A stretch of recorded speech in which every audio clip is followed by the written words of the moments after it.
After recently completing her college entrance examination, Lu Jiaojiao volunteered in secret to participate in an experimental project developed by her father's company, which allowed her to experience life within the pages of a novel.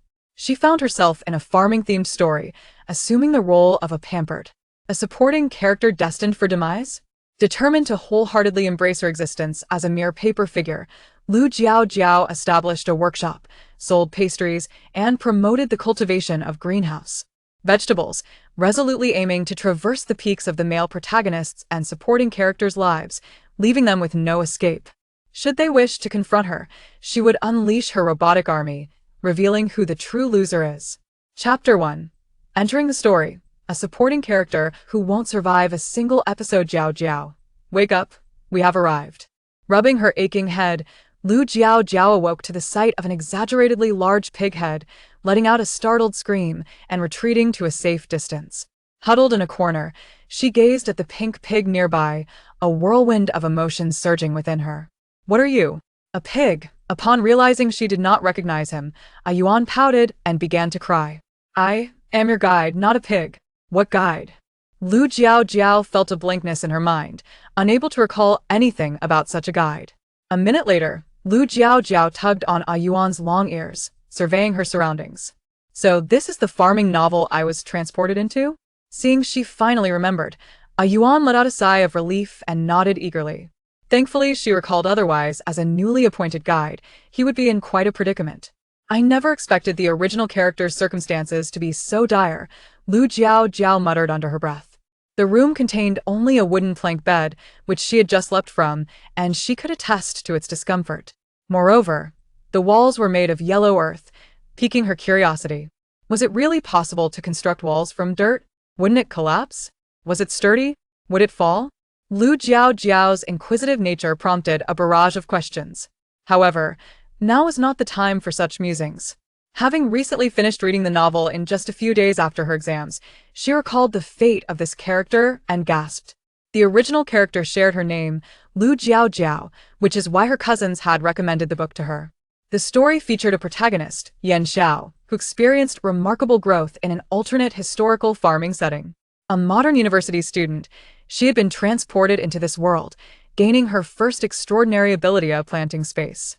Upon her arrival, Yan Xiao learned that she was a downtrodden peasant girl, neglected by her parents, and faced the grim news of being sold to a much older man as a concubine on her very first day. Naturally, Yan Xiao could not passively accept such a fate. Educated in the modern world, she would not allow her so-called parents to marry her off to someone old enough to be her father. Thus, she rebelled, orchestrating a scheme to replace herself with a vain village girl, successfully marrying the old man instead. Fearing her parents would hatch further schemes, she leveraged her planting space to amass wealth, boldly severing ties with her family and declaring her independence, ensuring they could no longer exploit her. Her parents, skeptical of their timid and unattractive daughter's potential for success, laughed at her audacity before reluctantly signing the contract. Freed from her toxic family, Yan Zhao's life transformed into one of prosperity. She opened a tavern, befriended noble gentlemen from the capital, caught the eye of the reigning emperor, was granted the title of princess, and ultimately married the male lead of the tale. In stark contrast, the original character's fate was tragic. Married to an old man, she fell victim to jealousy and scheming in the inner quarters, meeting her demise within a month, her body discarded in the mountains, leaving her without even a proper burial. Chapter 2. The book experience. Project. Truly, she was the quintessential supporting character doomed to perish within a single episode. Reflecting on the original character's dismal fate, Lu Jiaojiao clutched her trembling self, on the verge of tears. She looked up at Yuan with hope. Can I switch to a different character in this experience? Yes, you heard correctly, this was indeed a book experience. In the 25th century, amidst rapid technological advancements, humanity had devised a means to enter movies and television shows, engaging in the same narratives as the protagonists. Her father was involved in this lucrative industry, claiming he worked tirelessly to provide for her, as raising her was quite the financial burden. She didn't believe that for a moment. She had never considered herself a financial drain, as she was simply earning money to buy jewels for her mother. She knew her father's tricks well. Coughing, She returned to the matter at hand. She had come to this place driven by curiosity about her father's new and exciting book experience. However, in this experience, one could not choose their character. It was entirely a matter of luck. Clearly, her luck had run dry this time, landing her in the role of a doomed supporting character. The experience involved immersing oneself into the story, feeling every sensation as if it were real. Thus, she was terrified of pain.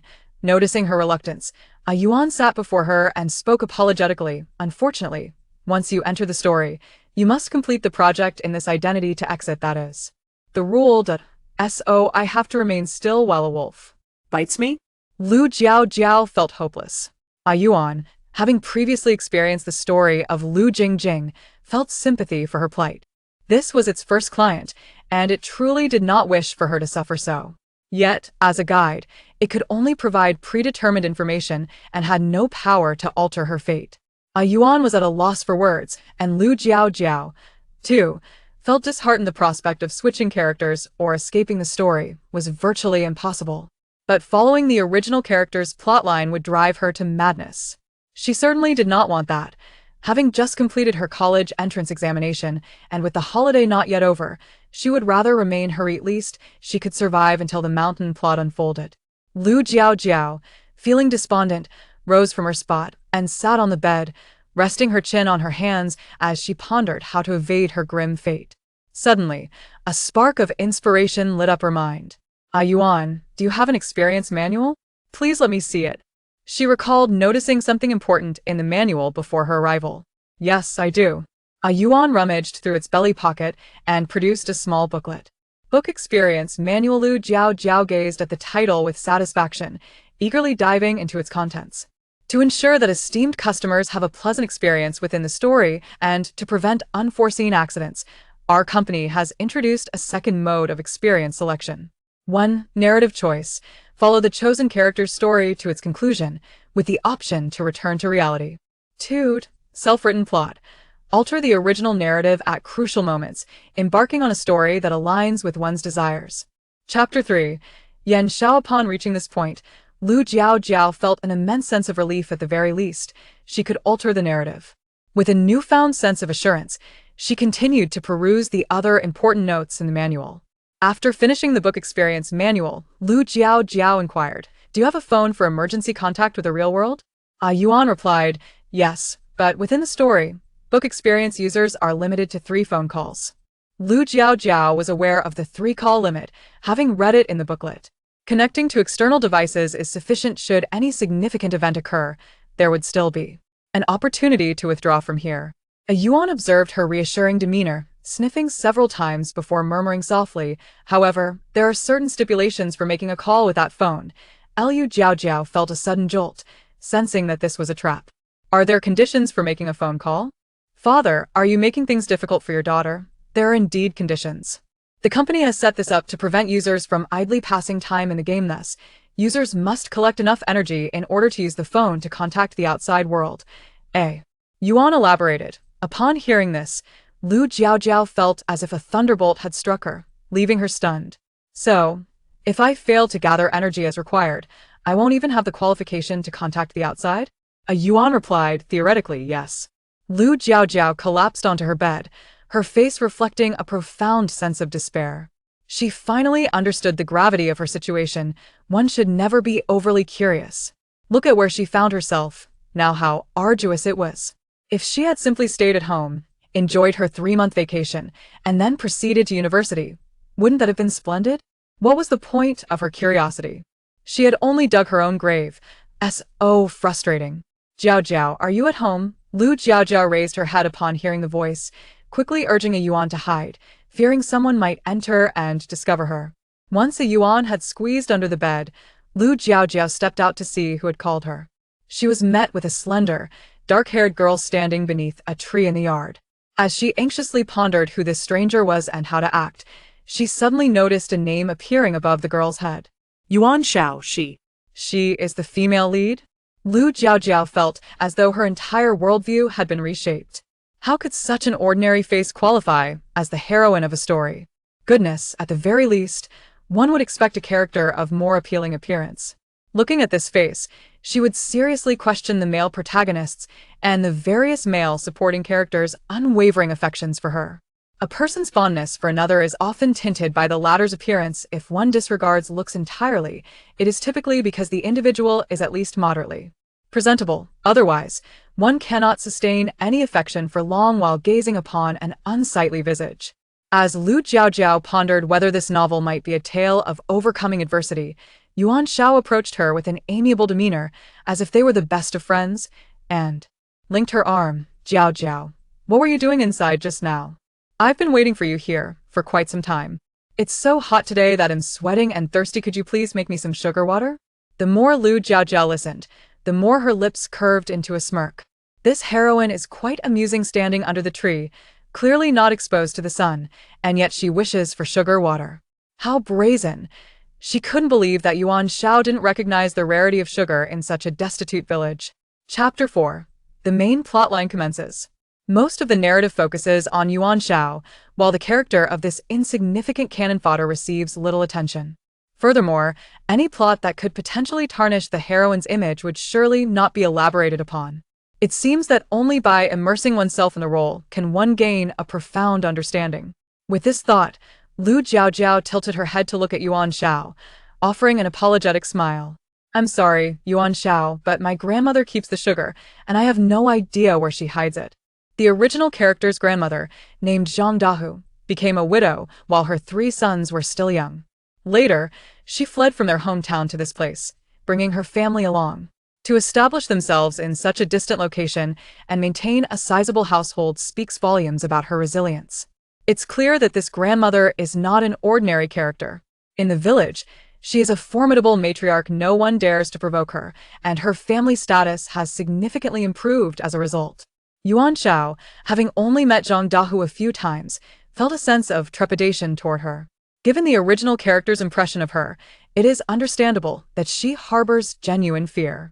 Thus, upon hearing that the sugar was hidden by Zhang Dahu, Yuan Shao dared not mention her desire for sugar water.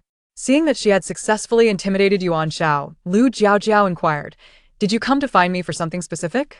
Yuan Shao, suddenly reminded of her main purpose for visiting, said, "Jiaojiao, you're not a child anymore. Your family must be considering suitors for you soon." Yuan Shao spoke with a note of concern on her face. Lu Jiaojiao feigned shyness, looking down to play with her fingers, appearing quite awkward as she replied, "I'm still young, there's no rush." "You're nearly of marriageable age and still claim to be young? We are girls, and marriage is a lifelong commitment. It must be chosen wisely," Yuan Shao advised earnestly. Lu Jiaojiao responded, "I still have quite some time before I reach marriageable age. Besides, Yuan Shao, you are over 2 years older than I and you haven't considered these matters, so why should I?" The unspoken tension was palpable, as Yuan Shao, who was subtly labeled as an old maid, feigned the role of a caring older sister, her facade cracking slightly. She looked at Lu Jiaojiao's youthful, radiant face, brimming with collagen, and felt an urge to touch her cheek. Steady now, she was here for something significant. If she handled this matter well, it would relieve her of a considerable worry. Regaining her composure, Yuan Shao maintained a smile as she continued the conversation. "Jiaojiao, let me tell you, marrying a man from a well-off family is the best course of action. Having servants at your side, enjoying endless delicacies, and indulging in your favorite pastries daily is a life worth living. If you marry one of those village men, you can forget about enjoying good food. Even a piece of meat would be a rare treat." Lu Jiaojiao blinked. Was she attempting to entice her? Curious about Yuan Zhao's intentions, Lu Jiaojiao inquired, "Are there really such favorable conditions for suitors?" The girl's face lit up with dreams, as if she longed for the life Yuan Shao described. Seeing Lu Jiaojiao's naive expression, Yuan Shao felt a mix of relief and condescension. These naive villagers truly had no experience. A few well-chosen words could easily persuade them. Since she desires to live such a wonderful life, as her good friend, she must assist her. You don't know? There is a wealthy gentleman in town whose residence is 10 times the size of yours. He is always accompanied by servants. Chapter 5. Has the plot changed? What he wears and what he adorns himself with are luxuries we can only dream of. If you were to marry such a man, would you need to worry for the rest of your life? Yuan Zhao's tantalizing words flowed effortlessly, and Zhang Dahu, upon hearing them, almost rolled her eyes. Surely, She couldn't believe herself to be so gullible.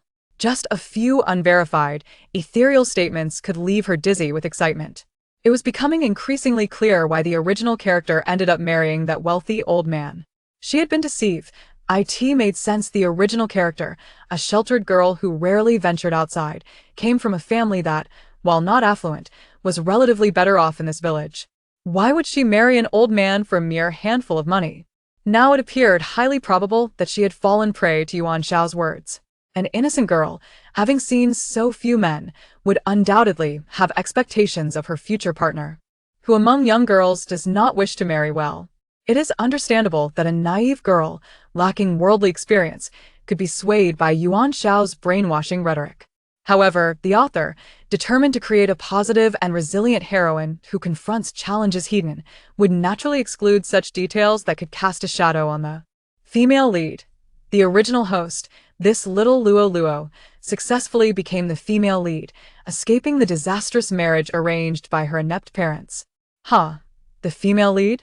Is it truly fitting for someone who manipulates an innocent girl and pushes her into an abyss to be deemed the chosen one?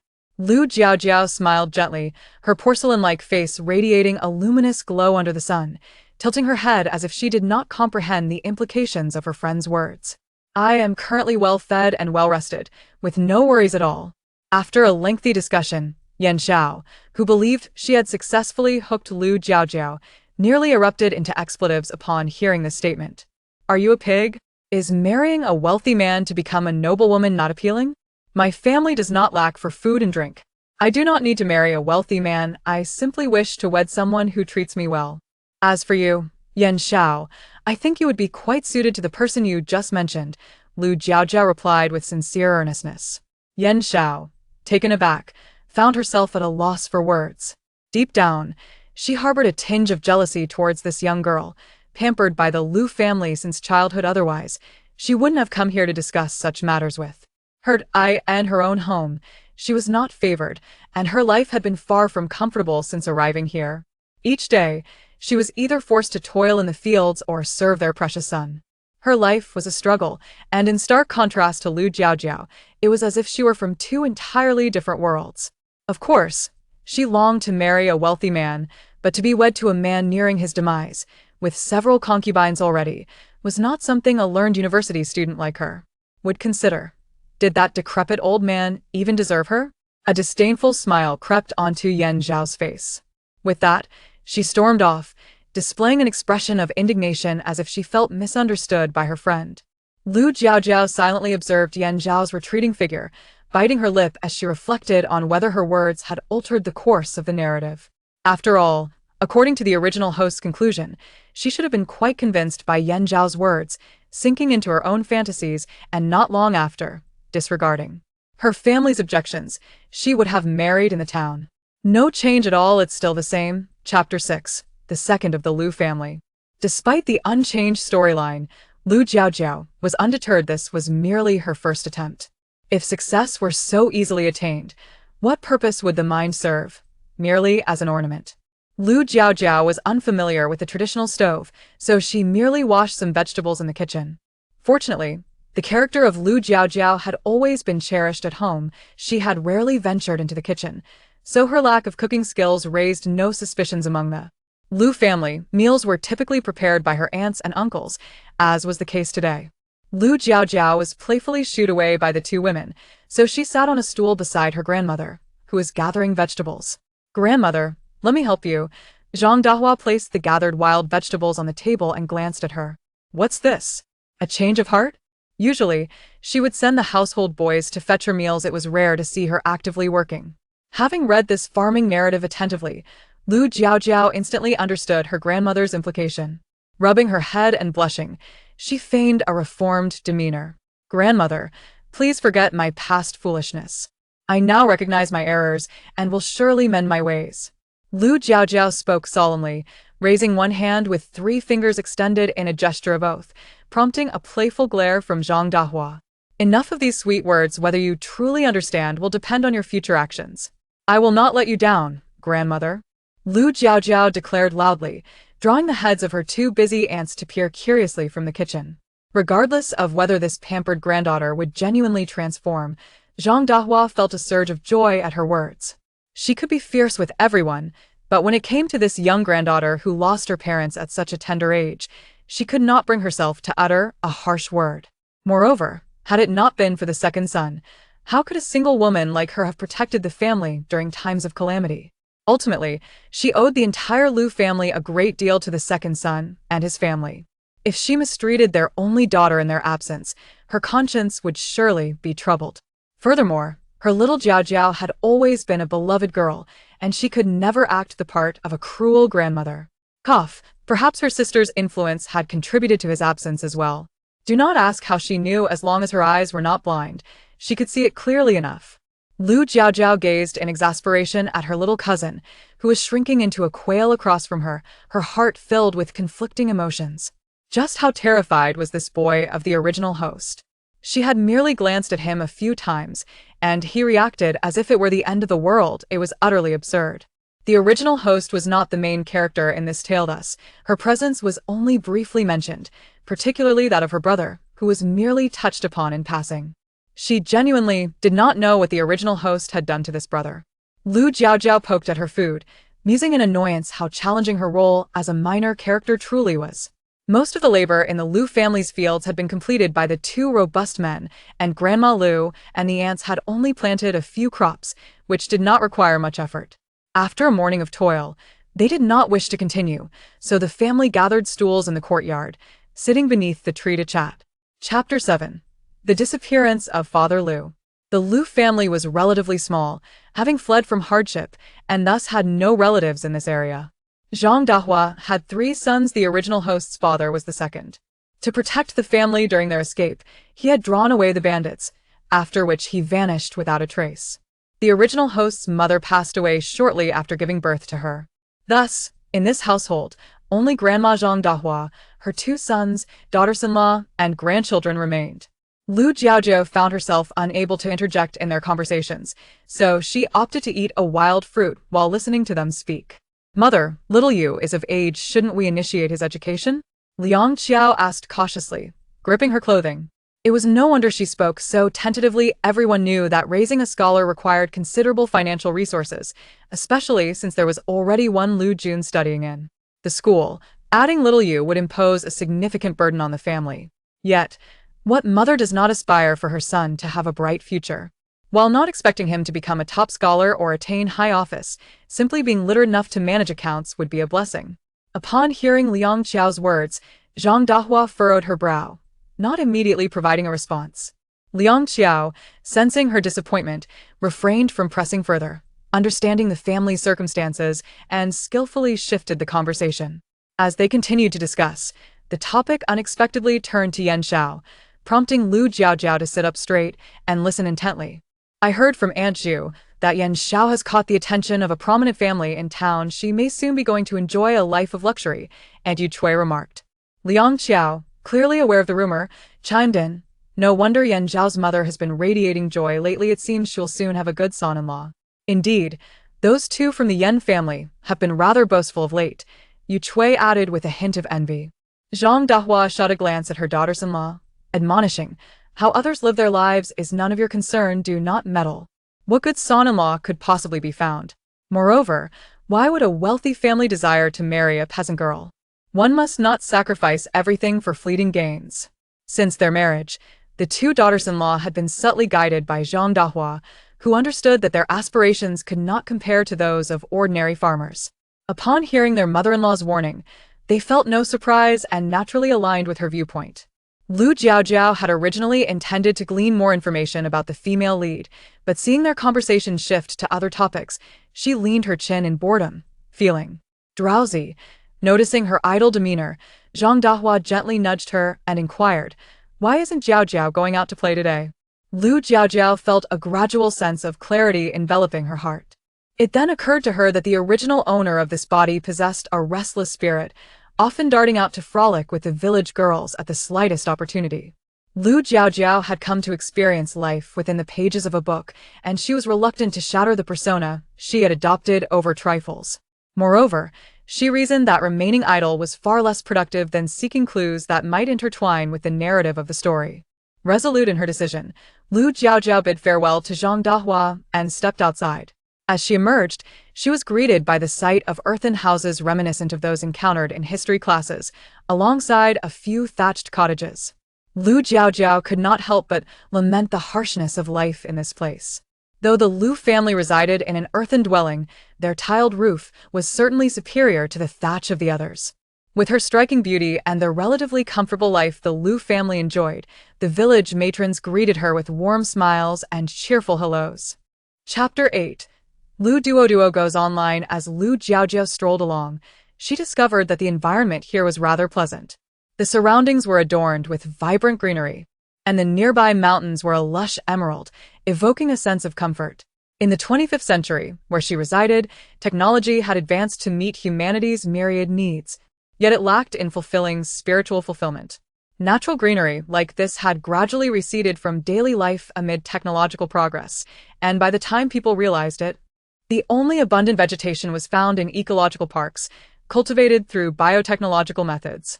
Taking a deep breath, Lu Jiaojiao felt elated and continued her walk. She encountered others without the fear of awkwardness, for she noticed that every individual she saw had their name displayed above their heads, along with brief introductions for those closely related to her. With such an advantage, it was virtually impossible for her to feel embarrassed. "You're a wild seed. You don't deserve to eat my family's food," Dongzi exclaimed as he snatched a sweet potato from another boy.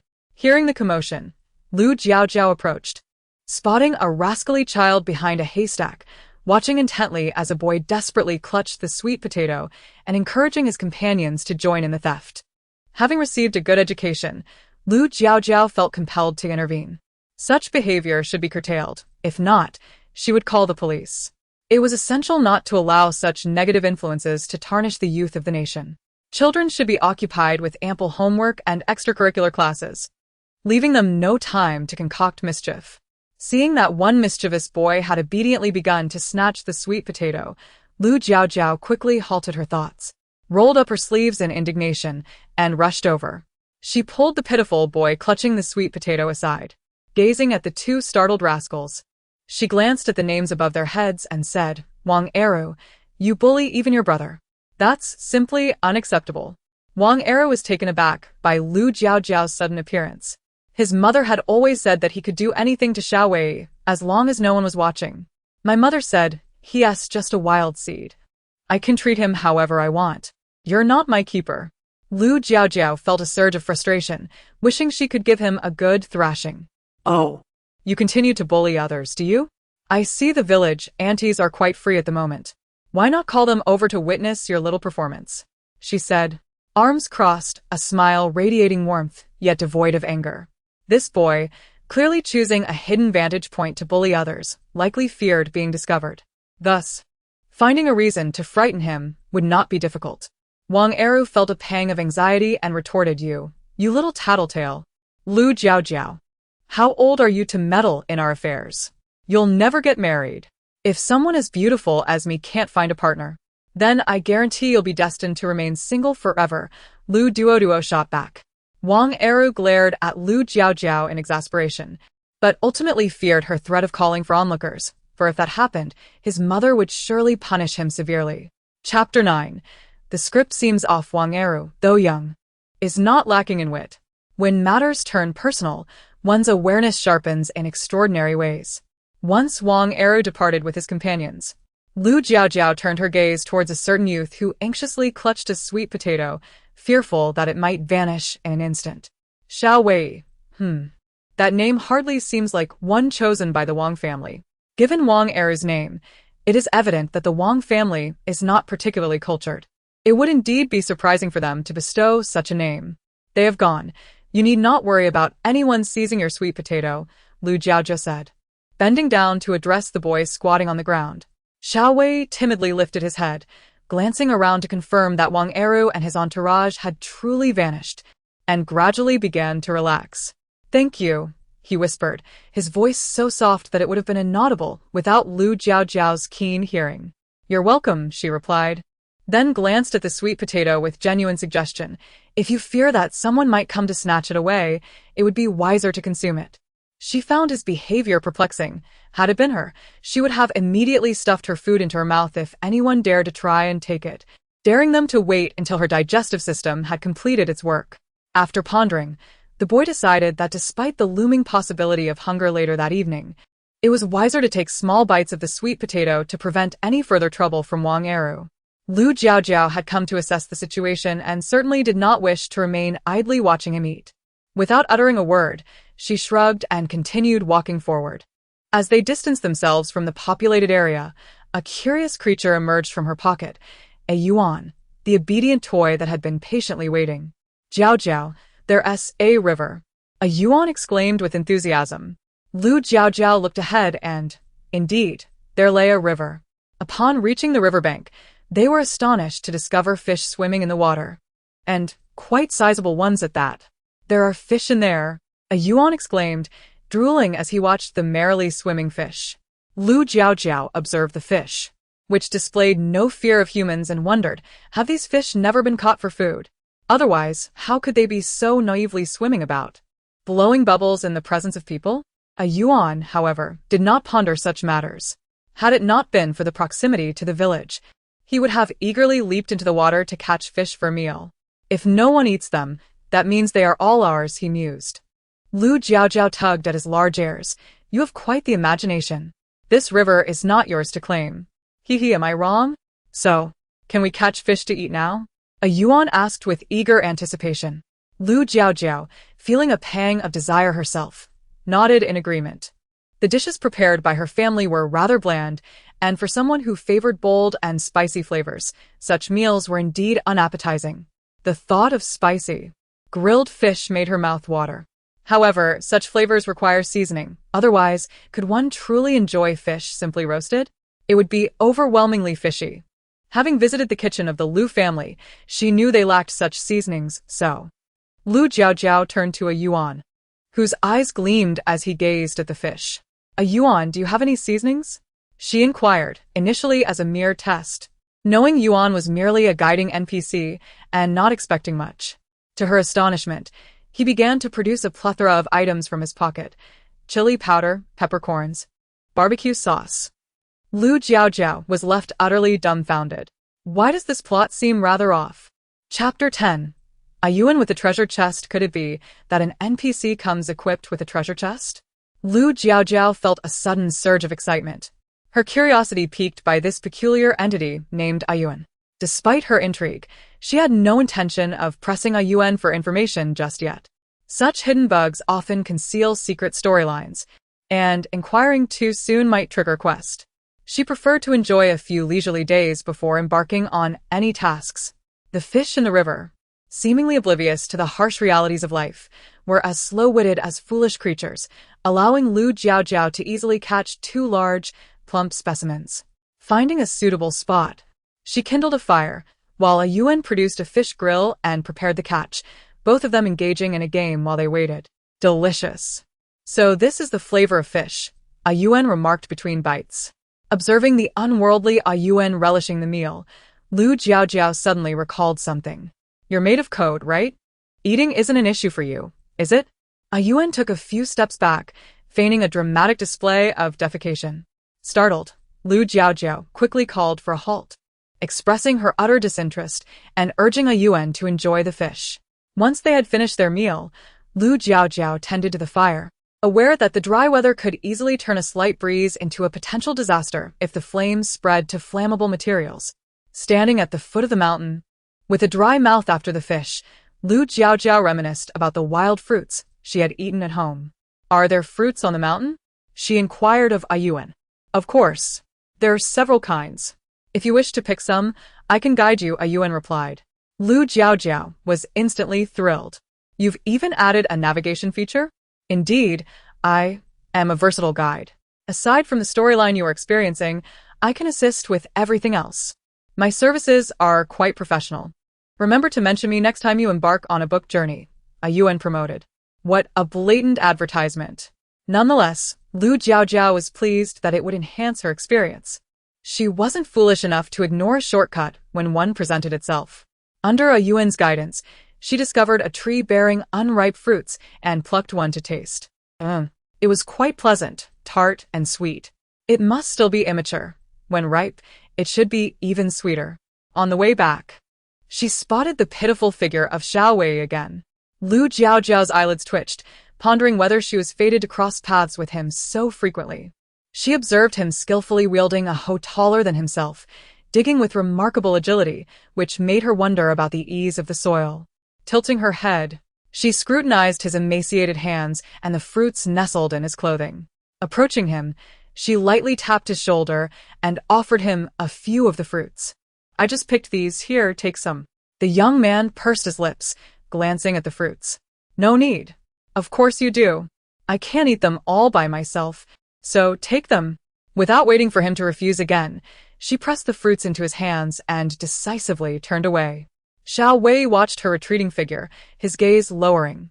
Afraid of damaging the fruits, he wrapped them in leaves and set them aside before resuming his digging. Chapter 11. The reserved and handsome cousin Lu Jun was a remarkably intelligent child from a young age. After attending school, his demeanor exuded a scholarly elegance. He spoke with his elders with utmost respect and clarity, succinctly recounting the events of the past few days. Upon learning of Lu Jun's commendable performance in school, Zhang Dahu smiled and nodded, feeling immense satisfaction with her grandson. The garments Lu Jun wore were specially tailored for his studies, crafted from fine materials that were considered superior within the Lu family. Naturally, he refrained from wearing them at home to avoid any potential stains or damage. He acknowledged her words and prepared to change into more casual attire. Subsequently, he fetched a gourd ladle and asked Lu Jiaojiao to pour the fruits into it. Watching his retreating figure, Lu Jiaojiao thought to herself that her cousin was quite handsome. Those who possess good looks often receive preferential treatment, though her cousin's demeanor was somewhat aloof, which only heightened her admiration. She approached him, offering the gourd ladle with an upbeat tone, exclaiming, "I want to pick some fruits. They are delicious, Grandma. You must try one. Let little you go pick the fruits. What business do you have climbing the mountains, my dear girl?" Zhang Dahu furrowed her brow, the lines on her forehead deepening with concern. Yet, she only voiced this once and refrained from further reprimands.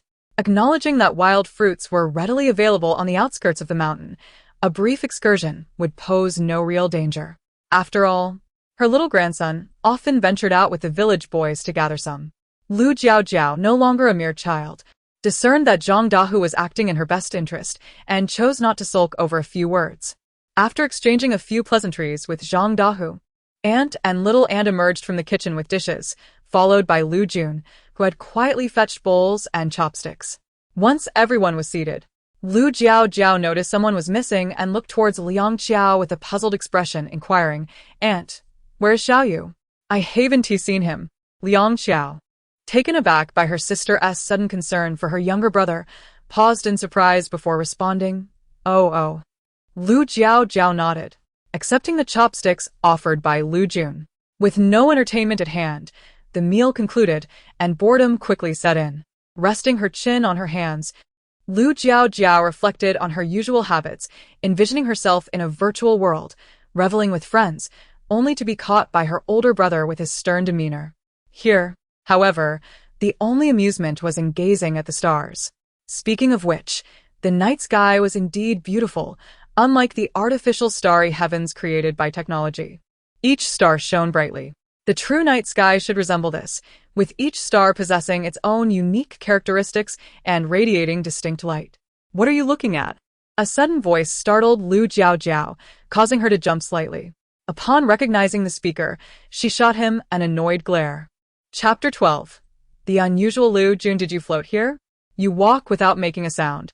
Observing her shoulders tremble in fright upon hearing this mildly complaining remark, Lu Jun first curled his lips into a smile, and then instinctively uttered an apology. "It was my fault." Lu Jiaojiao, aware of her cousin Lu Jun's attitude towards her original self, cast him a surprised glance. His expression remained unperturbed, devoid of any pretense, leaving her puzzled. Why does this feel so different from the novel? Amidst her myriad of questions, Lu Jun stepped beside her, gazing up at the starry sky. What is so captivating about this everyday view? In a few days, there will be a lantern festival in town, which is far more interesting. His uniquely gentle tone resonated in Lu Jiaojiao's ears, melodious, and delightful. Having been born in an era of advanced technology, Lu Jiaojiao was easily drawn in by the mention of the Lantern Festival. What Lantern Festival? Is it fun? Lu Jun, seemingly taken aback by her ignorance, shot her a glance. He observed her with a vague apprehension, momentarily believing she might have discovered some discrepancy between her and the original character, causing her body to tense up, almost paralyzed by the fear of movement. Lu Jiaojiao felt a chill. Young women would don new garments that day, pay homage to the twin stars, and pray for skillful hands and wise minds, seeking the favor of celestial deities to master their craft and wish for romantic unions. Hoping to find a suitable partner, Lu Jiaojiao, however, was not particularly concerned about finding a boyfriend. She believed that destiny would unfold in due time. Prematurely seeking it would be futile. Why exhaust oneself in pursuit of something that may not arrive? It could lead one to lose faith in love before the right person even appears. Pondering this, she mused about following the female protagonist that day to witness the awakening of the planting space. As for any attempt to prevent the event, she was not foolish. After all, this narrative was centered around Yan Xiao, the chosen one destined to awaken her planting abilities. Why would she oppose the story's essence? Would it not be more enjoyable to sit back and observe the unfolding drama? What are you thinking about? Smiling foolishly, Lu Jun's voice interrupted her thoughts. With an air of nonchalance, he remarked, "That day, you should accompany Grandma and the others to town. Avoid getting entangled with Yan Xiao. It worries everyone." Did he realize Yan Xiao harbored ill intentions toward the original character? Lu Jiaojiao glanced at him, noticing that he turned his gaze away, clearly indicating he had no intention of repeating himself. She promptly fell silent. Chapter 13. Being struck, Lu Jun appeared to be quite the cunning individual. Thus, she decided to speak less to avoid inadvertently revealing any incriminating details that might complicate matters later on. The two stood in silence, yet the atmosphere was surprisingly pleasant, much to the delight of Zhang Dahua, who, in her old age, found joy in witnessing the harmonious interactions of the younger generation. "Where have you been, you little rascal? Look at the state of your clothes." Liang Qiao's voice, laced with anger, echoed through the courtyard. Lu Jiaojiao glanced over to see her aunt scolding a small mud figurine. The yellow mud was splattered across the clothes, hair, and even the face of the unfortunate child, making it nearly impossible for anyone unfamiliar with Lu Yu to recognize him, which likely explained Liang Qiao's fury. As Lu Jiaojiao contemplated this, she quickly approached Lu Jun to defend Lu Yu. However, Liang Qiao was far too enraged to be pacified by mere words from the two younger ones. The commotion caught the attention of Zhang Dahua and Yu Chui, who were chatting inside the house. Alarmed by Lu Yu's appearance, they rushed out, and upon witnessing Liang Qiao's aggression toward him, they promptly intervened. Why continue to strike the child when he is already in such a state? Clean him up first, then ask him what happened, Zhang Dahua insisted, pulling Lu Yu behind her. Liang Qiao dared not defy her mother-in-law, understanding well that Lu Yu was her own flesh and blood, and the pain inflicted upon him was her own pain. Suppressing the anger within her, Liang Qiao swiftly took Lu Yu inside to wash him up. In no time, she returned with a freshly cleaned Lu Jun, who was now dressed in clean clothes. "So, you were waiting for me to strike before you spoke up, were you?" Upon noticing Lu Yu's persistent gaze downward, suggesting his reluctance to confess, Liang Qiao's anger flared once more, and she struck him on the head. This time, Zhang Dahua refrained from intervening. Tears streamed down Lu Yu's face, a mix of pain and fear. It was Wang Eru and his gang, Lu Yu sobbed, recounting the events. In essence, it was a tale of a boy standing up for his friends, only to find himself overpowered and beaten into the mud. The other protagonist of this unfortunate story was someone Lu Jiaojiao recognized, the pitiful Xiao Wei. As she listened, she felt a chill. It seemed her little cousin had developed a close relationship with Xiao Wei, even going so far as to engage in a brawl on his behalf. Liang Qiao, however, was not concerned with these connections. Her thoughts were solely on her son, who had been attacked. She felt it was her duty as a mother to stand up for him, lest he be bullied mercilessly in the future. "Mother, we cannot let Wang Eru's actions go unpunished," Liang Qiao asserted. Zhang Dahua shot her a sidelong glance, producing a handkerchief to wipe Lu Yu's tears and snot. Indeed. It cannot be overlooked, but we cannot confront them head-on. If we do, our reasoning will be lost amidst the chaos. Yes, Wang Eru and his gang were in the wrong, but if we storm over there, his family will surely make a scene, rallying the villagers to their side. In that case, we would be the one seen as the bullies. Liang Qiao, not lacking in intelligence and having lived in the village long enough to understand its dynamics, grasped her mother-in-law's intention. So, what should we do? She inquired. Zhang Dahua nodded in approval and outlined her strategy. They should refrain from visiting the Wang family for the time being. Once word spread about Wang Er's aggression towards Lu Yu, they would inevitably come to apologize. Chapter 14. All strategies employed apart from Wang Eru. The Wang family also had a son of similar age to Lu Jun, who was studying at the academy. They were pinning their hopes on this son to pass the imperial examinations and secure a prosperous future. Thus, they could not allow their family reputation to tarnish, which would jeopardize their son's prospects. Prompted by her mother-in-law's reminder, Liang Qiao had an epiphany, clapping her thigh with a laugh, and declared her intent to have a chat with Aunt Zhu. Aunt Zhu was the village gossip. Once a piece of news reached her ears, the entire village would soon be aware. Lu Jiaojiao, who was listening nearby, was deeply impressed by her grandmother and aunt's cleverness. They were no fools and understood the art of strategy, indeed remarkable. The next morning, during breakfast, Lu Jiaojiao noticed Liang Qiao's refreshed demeanor and realized their plan had evidently succeeded. Just as she was about to grab some sunflower seeds for entertainment, Zhang Dahua suddenly called out to her, "Jiaojiao, your brother is going to the academy. See him off." Wasn't the school day extremely short nowadays? Only on weekends? Shortly after Zhang Dahua spoke, Lu Jun entered, carrying a bundle on his back. While at the academy, don't be too frugal. Studying requires focus. And you must eat well, Zhang Dahua remarked, pulling some coins from her purse to give to him. Lu Jun was not one to feign modesty.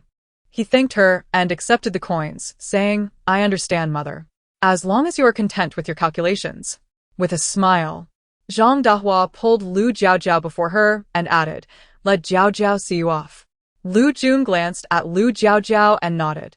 Lu Jiaojiao found it difficult to continue Zhang Dahua's conversation. It seemed trivial to refuse such a small request. However, Lu Jun appeared deliberately slow, as if he were deliberately at odds with her. "How are you getting to the town?" Lu Jiaojiao couldn't help but inquire. "Walking? Why not take an ox cart?" She recalled that the village in the novel had ox carts as a means of transportation. "I am alone. Would you be able to accompany me?" Lu Yun retorted. Lu Jiaojiao was momentarily speechless. For just one passenger, it hardly seemed worth the time and effort. "Then how long will it take you to walk? You can walk faster." You know? Before she could finish, Lu Jun interrupted. "What do you mean?" Lu Jiaojiao was confused. Why would he not want her there?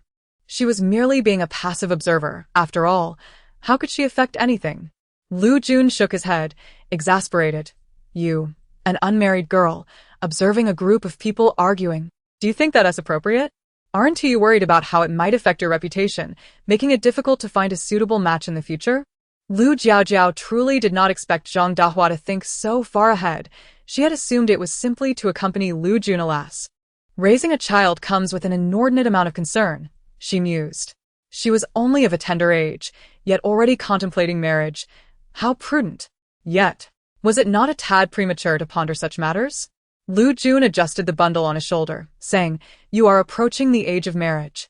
You will have to consider these matters sooner or later." Lu Jiaojiao pouted, "But I don't want to marry so early, all right?" Chapter 15. Seeking assistance. Lu Jun's keen ears caught the whispers of the girl, and a subtle smile graced his lips. "Jiaojiao, how about we venture up the mountain to catch some rabbits or wild chickens? We've already feasted on fish," a Yuan suggested cheerfully, emerging with a pink piglet from her sleeve. Lu Jiaojiao felt a flicker of excitement and examined her own hands, assessing her capabilities before responding with clarity. "It is indeed possible, but I wouldn't be able to catch them. There are no traps here. Only within the scanning range can the designated prey trigger a net to ensnare them. With my skills, even capturing a domesticated chicken would be a challenge, let alone the swift and agile wild chickens." Before embarking on her narrative journey, Lu Jiaojiao had undergone a comprehensive evaluation of her physical indices, a copy of which a Yuan also possessed. Hearing her lament, a Yuan assumed it was a display of modesty and discreetly checked the data, only to feel increasingly disheartened. The indices revealed that her physical capabilities were, regrettably, quite low. Lu Jiaojiao possessed a profound understanding of her own situation and felt no shame. However, upon witnessing a Yuan's crestfallen demeanor, she shyly patted her own head. If you're eager to eat, why not take out your tools and try to catch some? A Yuan shook her head. No, that's against the rules. We cannot undertake any solo actions within the narrative unless accompanied by a participant. Is it that strict? I had no idea, Lu Jiaojiao confessed, genuinely unaware of such regulations. These rules are designed for those engaged in narrative immersion. It is entirely understandable that you are not familiar with them, a Yuan clarified. With no other options, Lu Jiaojiao reassured a Yuan as they strolled toward the riverbank, thinking that fish would suffice to satisfy their cravings. Is that Xiao Wei-yi? Xiao Wei-yi, why are you here digging alone again? Upon hearing her voice, Xiao Wei-yi turned to see Lu Jiaojiao. His brows furrowed slightly as he replied, they have gone to your house. Lu Jiaojiao pointed at herself. My house? Oh, I see. That means Grandma's little scheme has worked. Are you and Xiao Yu close friends? She inquired. Xiao Wei-yi tilted his hoe slightly, raising his gaze to answer, not really. Yesterday, I was the cause of his being beaten. You should keep him away from me in the future. Does that mean he and Lu, you are not friends? Lu Jiaojiao pondered. Why would that boy endure a beating for him? Was it merely a case of gallantry? Observing Lu Yu's timid demeanor, he hardly seemed the type to exhibit such heroism. Curiosity about the relationship between Lu Yu and Xiao Wei-yi stirred within her. Yet noticing Xiao Wei-yi's reluctance to share, Lu Jiaojiao refrained from prying, swallowing her inquisitive thoughts. Xiao Yu is fine. You need not worry, she reassured him.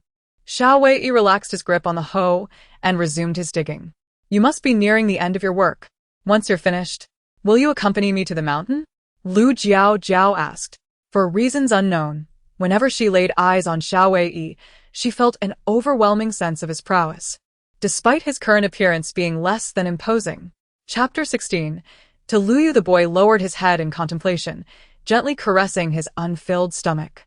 He nodded towards her and then increased the speed of his digging.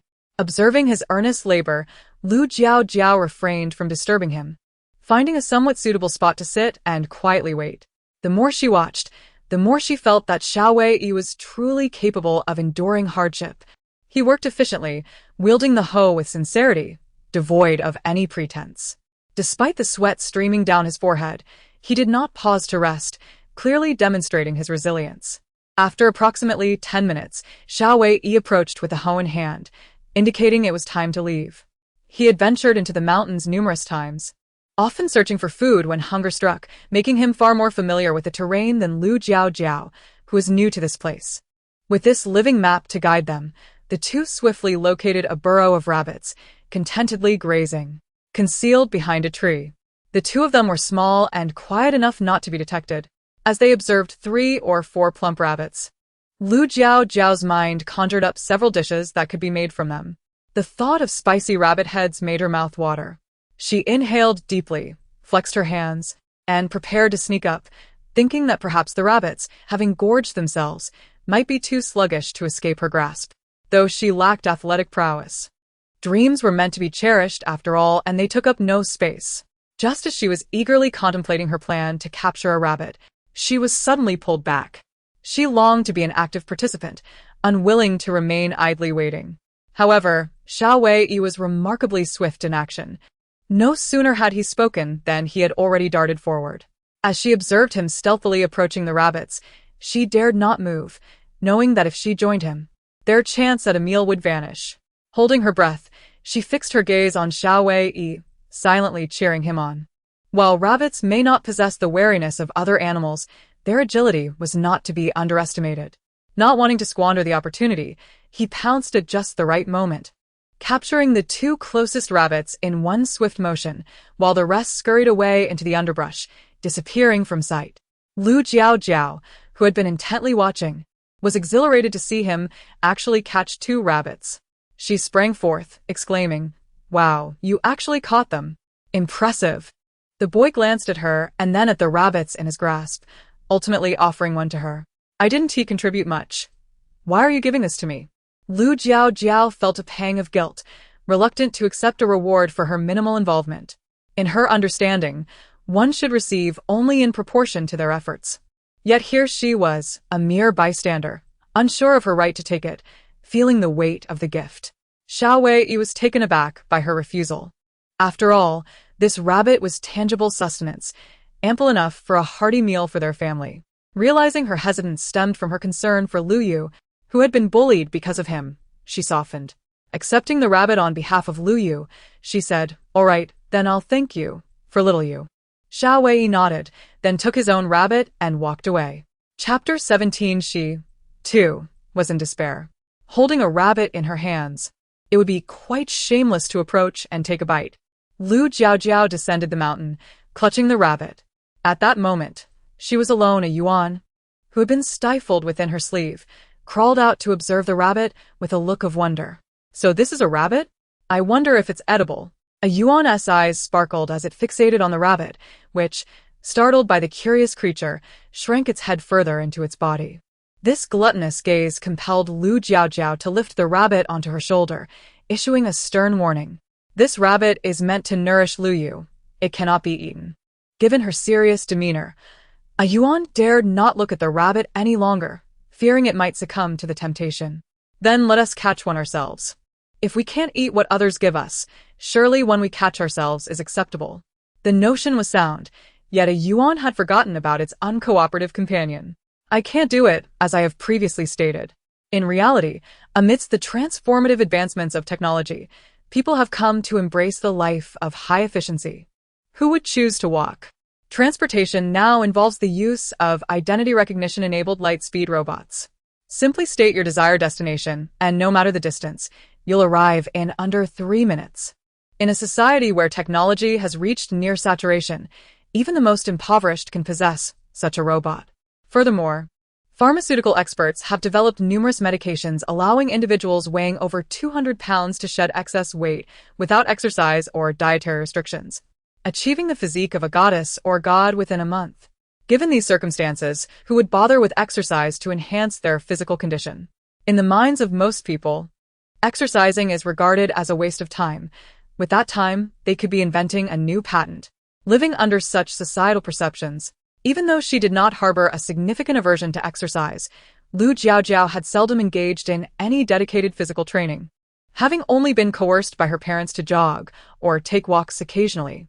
Thus, her physical condition was indeed subpar. While this lack of fitness had minimal impact on her life in the real world, it bore significant consequences here.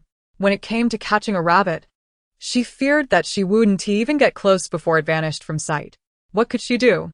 She, too, was filled with despair. A Yuan perched on her shoulder, its heavy voice suggesting, "You should really exercise more to improve your physical condition. Otherwise, in the face of any challenge, you won't even be able to escape." Lu Jiaojiao was not one to lack common sense. She tightened her grip on the rabbit and muttered a reluctant agreement. Seeing her receptive demeanor, a Yuan was suddenly invigorated as a life coach and continued, "I also have many exercise secrets to share with you."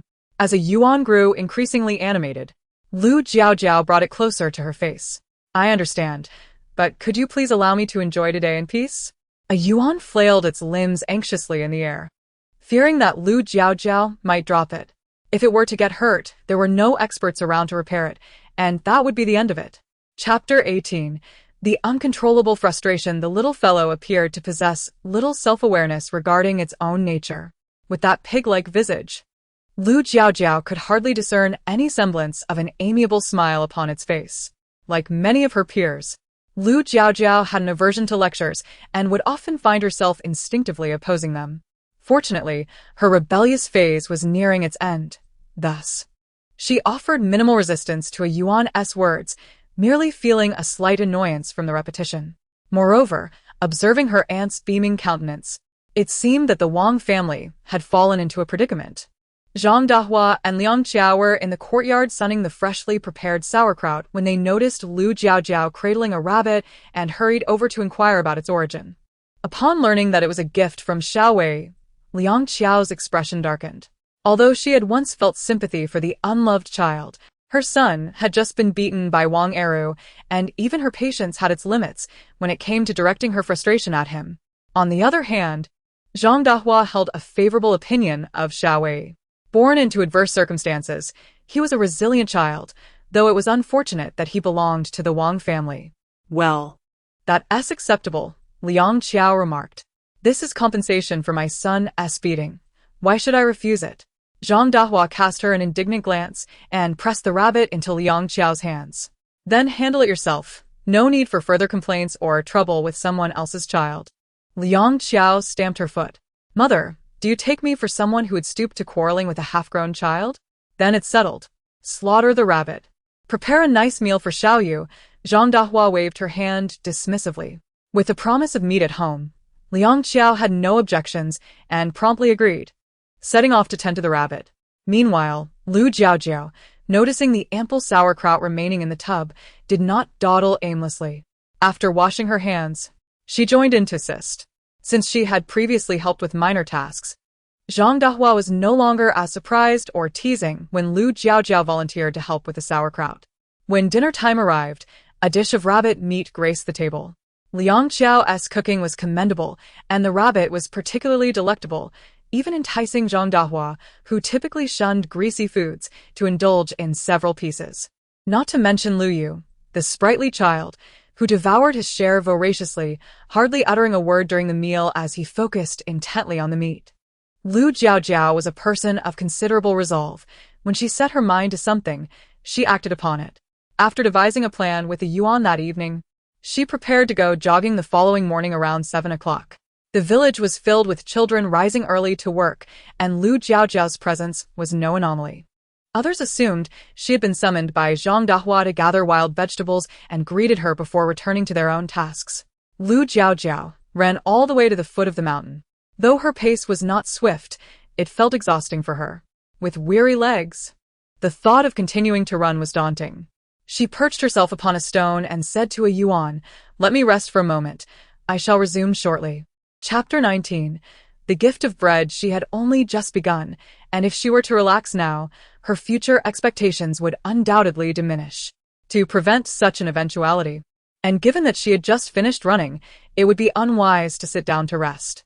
Thus, a Yuan insisted vehemently that Lu Jiaojiao rise and engage in some activity. Lu Jiaojiao, driven to distraction by a Yuan's incessant buzzing, reluctantly complied and began to perform morning exercises as instructed. As she proceeded, the unfamiliar movements felt exceedingly awkward, especially when she noticed someone approaching. She lacked the courage to continue. "A Yuan, what on earth are you making me do? These movements are utterly bizarre." A Yuan, perusing her knowledge repository, could not discern anything amiss. Observing Lu Jiaojiao's discomfort, she remained perplexed. These are the most commonly practiced morning exercises, beneficial for physical fitness. There's nothing wrong with them. Seeing that her reasoning was futile and being merely an artificial intelligence, a Yuan recognized that she could not provide further clarification. Consequently, Lu Jiaojiao had no choice but to stubbornly persist with the exercises. After completing the routine, she discovered it was indeed effective. The soreness in her legs had dissipated, and her body felt pleasantly warm and invigorated. As she squeezed her pleasantly warm hands, a sense of dazed realization washed over her. So this is what it feels like to exercise? Quite delightful, indeed. She felt considerably lighter, as if recovering from an illness, a stark contrast to her usual lethargy. Such activities are undoubtedly beneficial to the human body. Why, then, do people deem exercise unnecessary? For the first time, Lu Jiaojiao found herself questioning her long-held beliefs. In the distance, Xiao Wei observed her awkwardly twisting her arms and legs, his gaze laced with curiosity. Unable to comprehend what this young girl from the Lu family was up to, the movements appeared rather silly, yet somehow, when performed by Lu Jiaojiao, they exuded an unexpected charm. As he beheld her arms, fair enough to seem luminous, and her slightly perspiring face, Xiao Wei felt a warmth rise to his ears, his eyes darting away in shyness. Upon completing her morning exercises, Lu Jiaojiao, under a Yuan's watchful eye, undertook a few brief training sessions before concluding her training goals for the day. To monitor her discreetly, a Yuan had shrunk to a size not much larger than a fly. As Lu Jiaojiao passed Xiao Wei, she recalled the rabbit he had gifted her the previous day, which had provided her family with a delightful meal. She touched the bread she had brought out that morning and approached him. Xiao Wei looked at her, and for reasons unknown, Lu Jiaojiao felt an awkwardness in his gaze that unsettled her. The Wang family would never save me any food, he stated bluntly. Taken aback by his directness, Lu Jiaojiao hesitated for a moment before producing the bread. This is what I brought out this morning. It might be a bit cold now. Would you like some? The young man's gaze shifted from her face to the bread in her hand, remaining silent, neither affirming nor declining her offer. Did you enjoy the rabbit from yesterday? Xiao Wei inquired. Chapter 20. The sudden departure of the protagonist observing his leap in thought, Lu Jiaojiao nodded, expressing her delight in the meal, stating it was delicious, and extending her gratitude for the exquisite rabbit meat. Xiao Wei gazed at her and replied that the rabbit was originally meant as compensation for Lu Yu. Although he had taught Wang Er, who a lesson afterward, he still felt obligated to provide the compensation owed to Lu Yu. Having exercised vigorously throughout the morning, Lu Jiaojiao was now exceedingly hungry and wished to depart without prolonging the conversation. She waved her hand, preparing to leave. Xiao Wei, holding a pastry, nodded and added that she could seek him out when she wished to visit the mountains. Lu Jiaojiao blinked, puzzled by his remark. Yet she acknowledged that having his company on the mountain would indeed be pleasant, especially considering he had managed to catch 2 plump rabbits in such a short span of time the previous day. She readily agreed, smiling as she assured him she would certainly come to find him when she desired to venture to the mountains. The young man nodded earnestly. Where did you go this morning? Zhang Dehua inquired after placing the leftover rabbit meat on the table. Lu Jiaojiao obediently took her seat and responded, I went to exercise. My physical condition is rather poor. Zhang Dehua, unable to fully comprehend the concept of exercise or physical fitness, nonetheless grasped that it was something beneficial for her and chose not to press further. She recognized that her granddaughter was not a child anymore and could discern her own actions. Acknowledging Lu Jiaojiao's frail constitution, she added, Yesterday, the Wang family sent over a basket of eggs. From now on, I will prepare one for you and Xiao Yu daily. Lu Jiaojiao realized that the Wang family had indeed sent a basket of eggs, which explained her aunt's cheerful demeanor the previous day. The Lu family had grown accustomed to Zhang Dehua's favoritism, and with the abundance of eggs from the Wang family, her son would also benefit. Thus, Liang Qiao did not raise any objections regarding the matter. The family leisurely enjoyed their meal when Yu Chui suddenly brought up Yan Xiao. That girl from the Yan family has been quite remarkable lately, managing to concoct numerous delicacies and earning a fair amount of money in town these past few days. The Yan couple now carries themselves with great authority, due to her granddaughter often being at a disadvantage with Yan Xiao. Zhang Dehua had never held her in high regard. Upon hearing news about Yan Xiao, she frowned and remarked, How old is she? What can she possibly create? Do not spread such rumors carelessly. Yu Chui pouted, replying, The girl from the Yan family is now wearing gold bracelets. If it weren't for Yan Zhao's earnings, how could they afford such luxuries? My goodness, gold bracelets? Liang Qiao exclaimed in astonishment. Zhang Dehua felt a twinge of unease at the sudden rise of Yan Xiao, who seemed to have struck a lucrative vein. This girl had grown up under the oppressive thumb of the Yan family. Had it not been for Jiaojiao's care, she might have suffered dire consequences. How could a simple country girl, uneducated and lacking proper guidance at home, suddenly flourish? Zhang Dehua's mind raced with apprehension, particularly recalling the strange tales told by the elders. The transformation of Yan Xiao struck her as exceedingly peculiar, reminiscent of stories where individuals were possessed by spirits, emerging as entirely different beings. From now on, keep your distance from Yan Xiao. It is best not to converse with her at all. Zhang Dehua turned to Lu Jiaojiao and said with utmost seriousness. Lu Jiaojiao, oblivious to her grandmother's thoughts, merely felt that this grandmother was perceptive, distinctly different from ordinary elderly women. Most grandmothers would eagerly inquire about the sudden fortune of their granddaughter as former playmate, but Zhang Dehua was not like the rest. Chapter 21. The articulation is lacking throughout this agricultural-themed narrative. The protagonist's entry point into the story remains unmentioned, leaving her curious about whether Yan Zhao's timeline aligns with her own. Yu Chui, a gossip-loving aunt, relishes sharing the latest happenings in the village. If not for Zhang Dahua's aversion to discussing the Yen family girls, she could easily spend hours elaborating on the topic. During a stroll to digest her meal, Lu Jiaojiao unexpectedly encounters Yen Xiao, who has transformed significantly since her arrival. Although her face retains its ink-like quality, she dons a completely new outfit that appears to be of good quality, akin to what Lu Jun would wear to school. Lu Jiaojiao, possessing some prior knowledge of the book before her immersive experience, takes a moment to admire Yen Zhao's attire, concluding that she must have earned quite a bit of money. Yen Xiao, noticing Lu Jiaojiao's appraisal, mistakenly assumes she is envious of her new clothes. Initially inclined to flaunt her fortune, she recalls the recent family discussions regarding the elderly, ailing gentleman, which causes her to reconsider her approach. With a beaming smile, she leans closer to Lu Jiaojiao and affectionately inquires, "Jiaojiao, has it been 2 days since we last met? I've been busy making money and haven't had the time to visit you. I hope you don't mind." Crossing her arms, Lu Jiaojiao scrutinizes Yen Zhao's forced smile and retorts, "Who says I don't mind? Aren't we friends? You have ways to make money and don't share them with me. Can you truly call me a friend?" Yen Xiao is taken aback by this sudden confrontation, finding Lu Jiaojiao's newfound boldness quite foreign. To think she would divulge her money-making strategies? Yen Xiao had never realized how forward Lu Jiaojiao had become.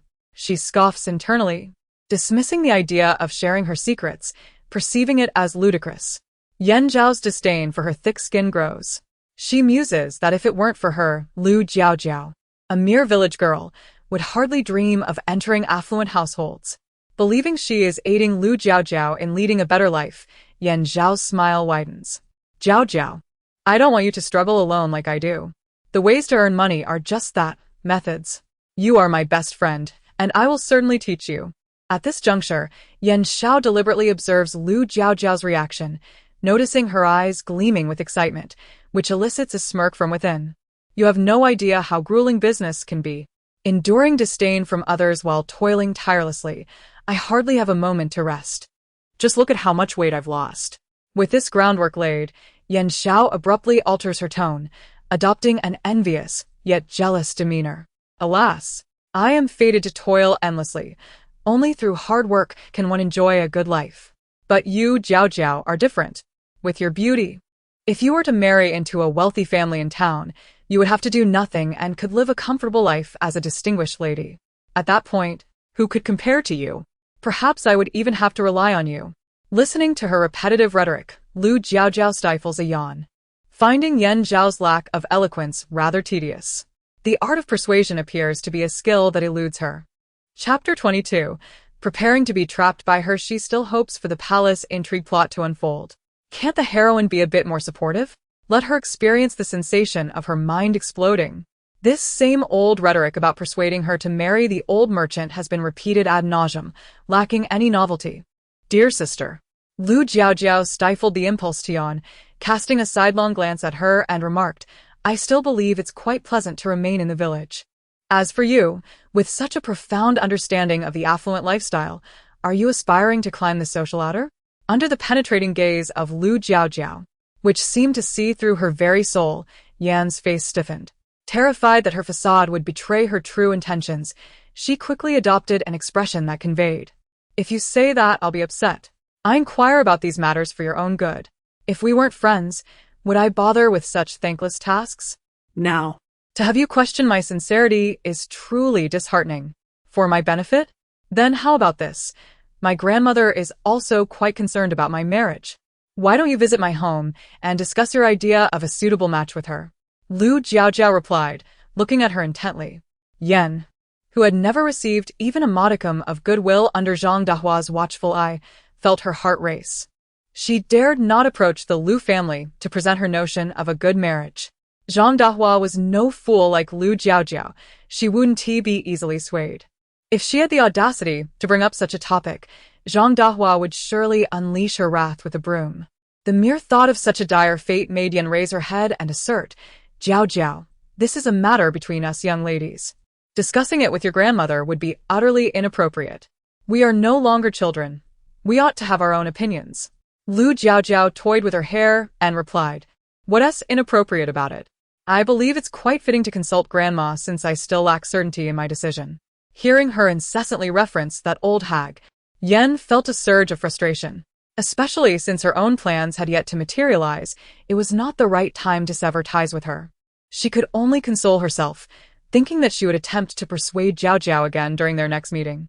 If she failed to convince her to willingly step into the old merchant's bridal sedan, she would need to consider procuring some medicine for herself. Although she was currently earning a fortune, she did not have the luxury to squander time on Lu Jiaojiao, whom she deemed foolish. Yen glared resentfully at the delicate, fair face across from her and scoffed. What does it matter how beautiful one is if they ultimately fall into the clutches of that lecherous old man? Her future would undoubtedly be far superior. Lu Jiaojiao could never compare to her. Lu Jiaojiao, possessing the sensitivity typical of young women, noticed that Yan's ability to conceal her emotions was still quite lacking. Even without the gift of mind reading, she could discern from Yan's disdainful and triumphant expression what was on her mind. She found it perplexing how this heroine's line of thinking was so peculiar. Having transmigrated to this world, with the knowledge of others' wealth, she could easily devise a strategy to secure a better life for herself. Why then did she choose to impose her ill intentions upon others, particularly someone who had once nourished her and prevented her from going hungry? Being treated as less than human by one's family, being coerced into marriage, does that justify the loss of one's conscience and the deceitful act of persuading a benefactor to take her place? How could one be so audacious? Lu Jiaojiao held such individuals in disdain. Even if one had been wronged by their family, so what? That was their own affair.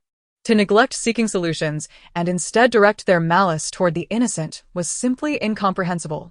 She was not the original owner of this body. If Yen intended to lead her into a trap, she should be prepared to be ensnared as well. Chapter 23. Generosity upon seeing the handsome gentleman. Lu Jiaojiao couldn't help but marvel at the exceptional genes of the Lu family. With such striking looks, it seemed that there was no one in the family who could be deemed unattractive. Even the young Lu Yu possessed an undeniably charming visage. After working for several days in town and earning some money, Lu Xiangtai and Lu Tushuan purchased various items for their family, subsequently handing over the remaining funds to their wives. This was a rule established by Zhang Dahua, and they harbored no objections to their wives managing the household finances.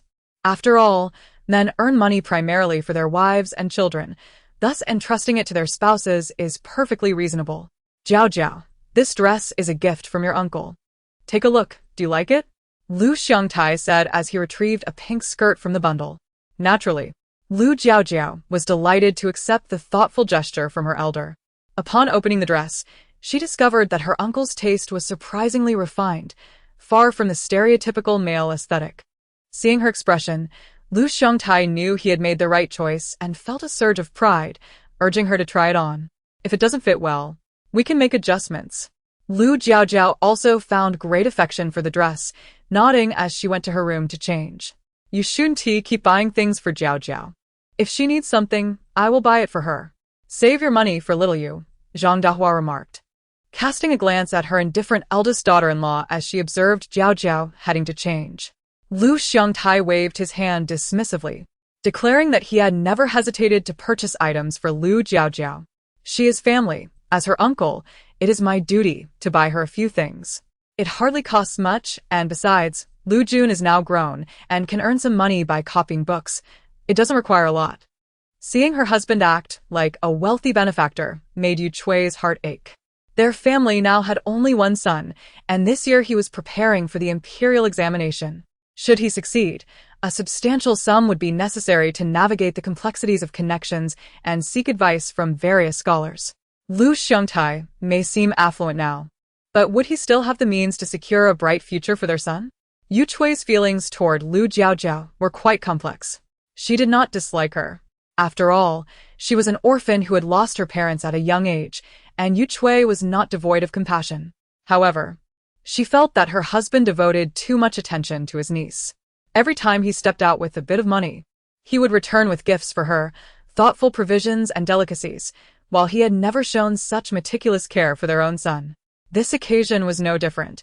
He seemed oblivious to the fact that they had a son with a promising future, yet he had not forgotten to buy gifts for Lu Jiaojiao. Just look at the quality of that dress. It must weigh at least 7 or 8 taels. The more she pondered, the angrier Yu Chui became. Were it not for the presence of the family, she would have already yanked Lu Xiangtai's ear and scolded him. Zhang Dahua, observing her son's obliviousness, stated directly, "You're no longer a child, and your finances are your own to manage. However, if you intend to buy anything for Jiaojiao, you should consult your wife first. Do not let trivial expenses create discord between you." Her words were clear and pointed. Even Lu Xiangtai, typically slow to react, understood his mother's implication. Turning to regard his wife, whose expression had indeed soured, he noticed her previously smiling face had clouded over.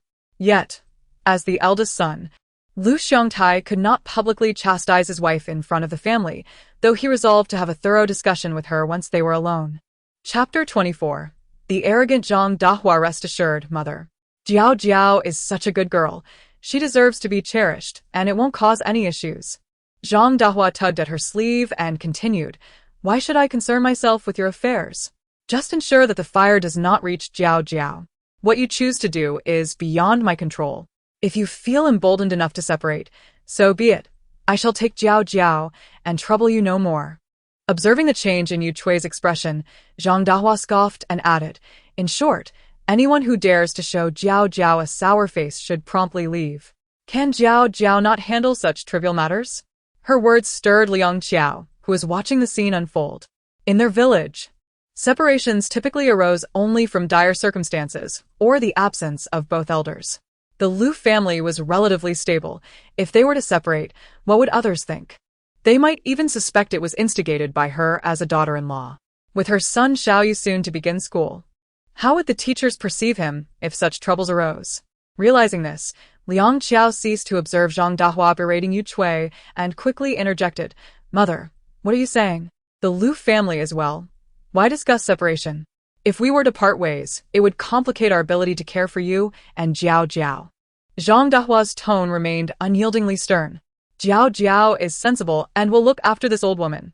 You need not concern yourselves." The determination in her demeanor left her two sons and daughters-in-law in a state of agitation. Lu Tushuan remarked, "Jiaojiao is still a child. She needs care herself." "How can she care for you?" Zhang Dahua shot him a sidelong glance. "Are you looking down on Jiaojiao or on me, this old woman? I am neither incapacitated nor helpless. I can manage my own affairs. Thank you very much." Lu Tushuan's hand trembled.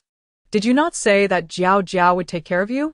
At this moment, Yu Chui's internal conflict was overshadowed by urgency, and she hastily apologized. "Mother, I was wrong. I should not have been so petty, clinging to such trivial money. My husband is Jiaojiao's uncle. Spending on family is no vice. I should not have harbored such thoughts over a mere trifle. Your thoughts are justified. After all, it is your family's money. I cannot demand you be generous." Zhang Dahua articulated each word softly, yet it left Yu Chui blushing with shame. "Mother, I was wrong. I shall never harbor ill feelings towards Jiaojiao again." Although Lu Xiangtai felt anger towards Yu Chui, witnessing her reduced to this state by her mother also stirred a sense of sympathy within him. After all, she was his wife, and who else would he care for if not her? Upon hearing Lu Xiangtai defend her, Yu Chui nodded vigorously, assuring, "I will treat Jiaojiao as my own daughter from now on." Zhang Dahua intended to sound a warning to her daughters-in-law rather than genuinely pursue separation. Seeing them all flustered and Yu Chui admitting her fault, her tone softened, losing the previous severity. "As an old woman nearing the grave, I cannot dictate your thoughts. However, remember this, our family's survival is owed to Lao heir and his wife. Do not treat Jiaojiao poorly simply because they are no longer with us. Have you forgotten that if it were not for them, you might have long ceased to exist? You would not be enjoying this abundance of food and warmth." Taking a deep breath, she continued, "Your lives were exchanged for by Lao heir and his wife. If you possess even a shred of conscience, treat Jiaojiao kindly so that I may meet your father in the afterlife with some peace of mind.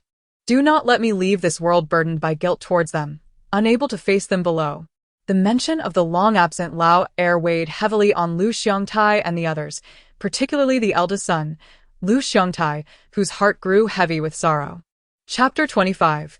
The reluctance to face them on the arduous journey of survival. It was expected that he, as the eldest son, would safeguard his family. Yet, it was his younger brother who ultimately protected them, while he failed to even watch over his sister-in-law. He felt a deep sense of guilt towards his younger brother, who had dutifully shouldered his responsibilities. He had not managed to care for his sister-in-law, and neither had Jiaojiao. As the eldest, he truly felt utterly inadequate. While Lu Xiangtai was engulfed in self-reproach, others were also troubled. After enjoying a comfortable life for an extended period, it was all too easy to forget the hardships of their past. When they first fled to this place, everyone had been immensely grateful to his younger brother, the sole heir of the second household, who was undeniably precious. Any food they had would first be offered to her.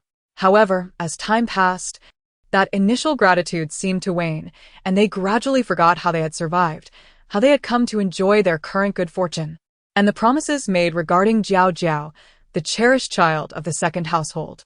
Zhang Dahua observed as they all hung their heads in introspection, momentarily feeling that her younger brother did not deserve such treatment. Yet, given the events that had transpired, she remained the one who benefited from his sacrifices, and thus felt unqualified to ponder further, even as his mother. Life was at stake. When faced with the need to relinquish it, how many would willingly do so? Yet, her younger brother had genuinely sacrificed his own life for the sake of their family. Remember your younger brother's image well. If any of you dare to treat Jiaojiao poorly, I wonder what face you will have to meet them. Zhang Dahua's words had scarcely left her lips when Lu Jiaojiao, who had gone to change her clothes, entered the room. The four, who were on the verge of expressing their thoughts, quickly concealed their expressions, striving to appear normal. Grandma, what were you all discussing just now? No one noticed me come in, Lu Jiaojiao said, pulling Zhang Dahua's arm and playfully acting coy, gazing at her delicate, fair visage that seemed to glisten. Zhang Dahua's heart brightened. Are you just being vain after changing your clothes? Come out and show us. Lu Jiaojiao pouted, indignant. I am not being vain. I truly look beautiful, okay? Grandma, you are unjustly accusing me. The young girl's soft voice elicited laughter from the others.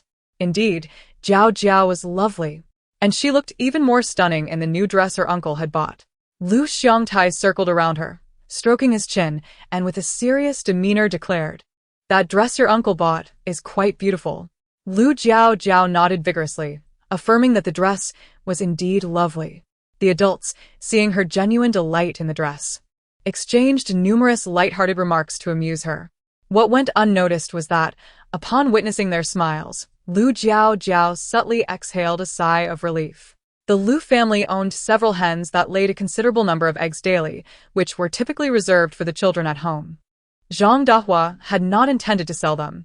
However, since the basket of eggs gifted by the Wang family had yet to be consumed, they found themselves with a surplus of eggs from their own hens. Concerned that they might spoil, Zhang Dahua decided it would be better to sell them at the market. Lu Jiaojiao had never been to the market and, with little to occupy her at home, she playfully begged Zhang Dahua to take her along for a little adventure.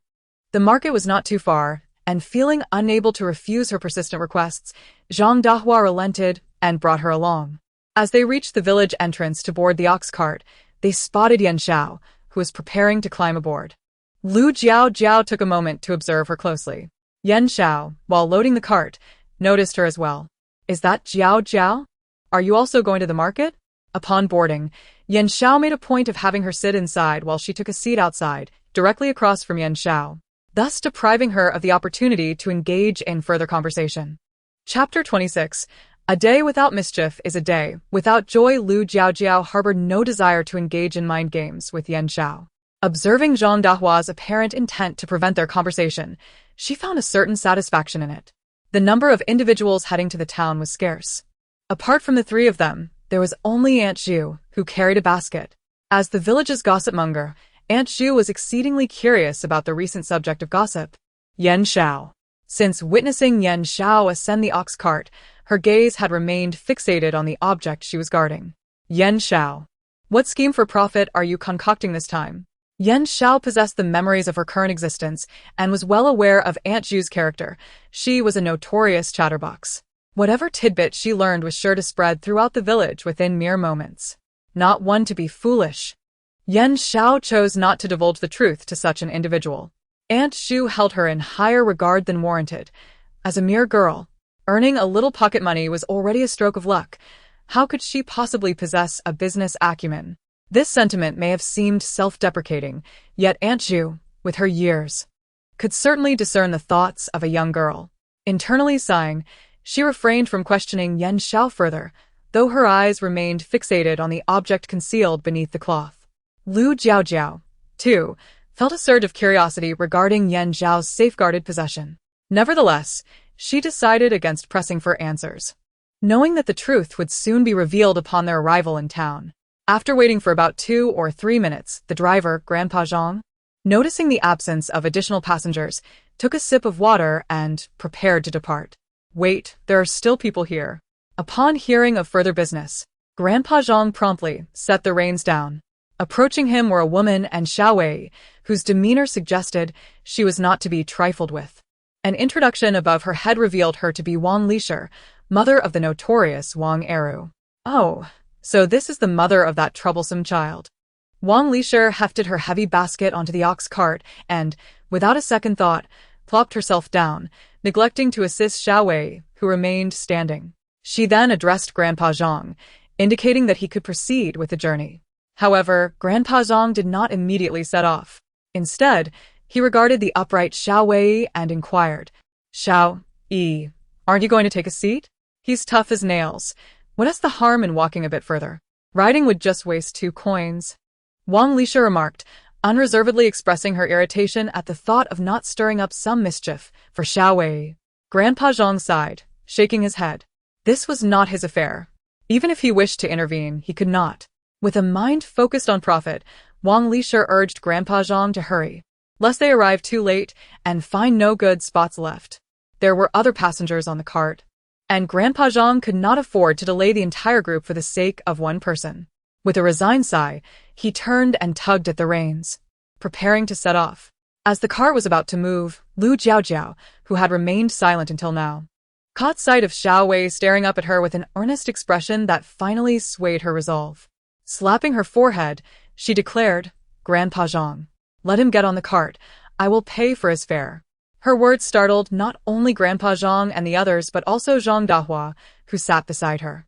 Though she furrowed her brow and considered questioning Lu Jiaojiao, her concern for her granddaughter prevailed, and she refrained from doing so, instead offering an explanation. "Xiao Yi helped with some chores at home the other day. We'll cover the fare. Hurry up and get on." This revelation led to a hush among the others, with only Wang Lisher casting a disparaging glance at Zhang Dahua, muttering under her breath. Yet, none felt compelled to voice their opinions further. After all, it was not their money at stake. With that, Xiao Wei climbed onto the ox cart, and at last, the journey commenced. Chapter 27.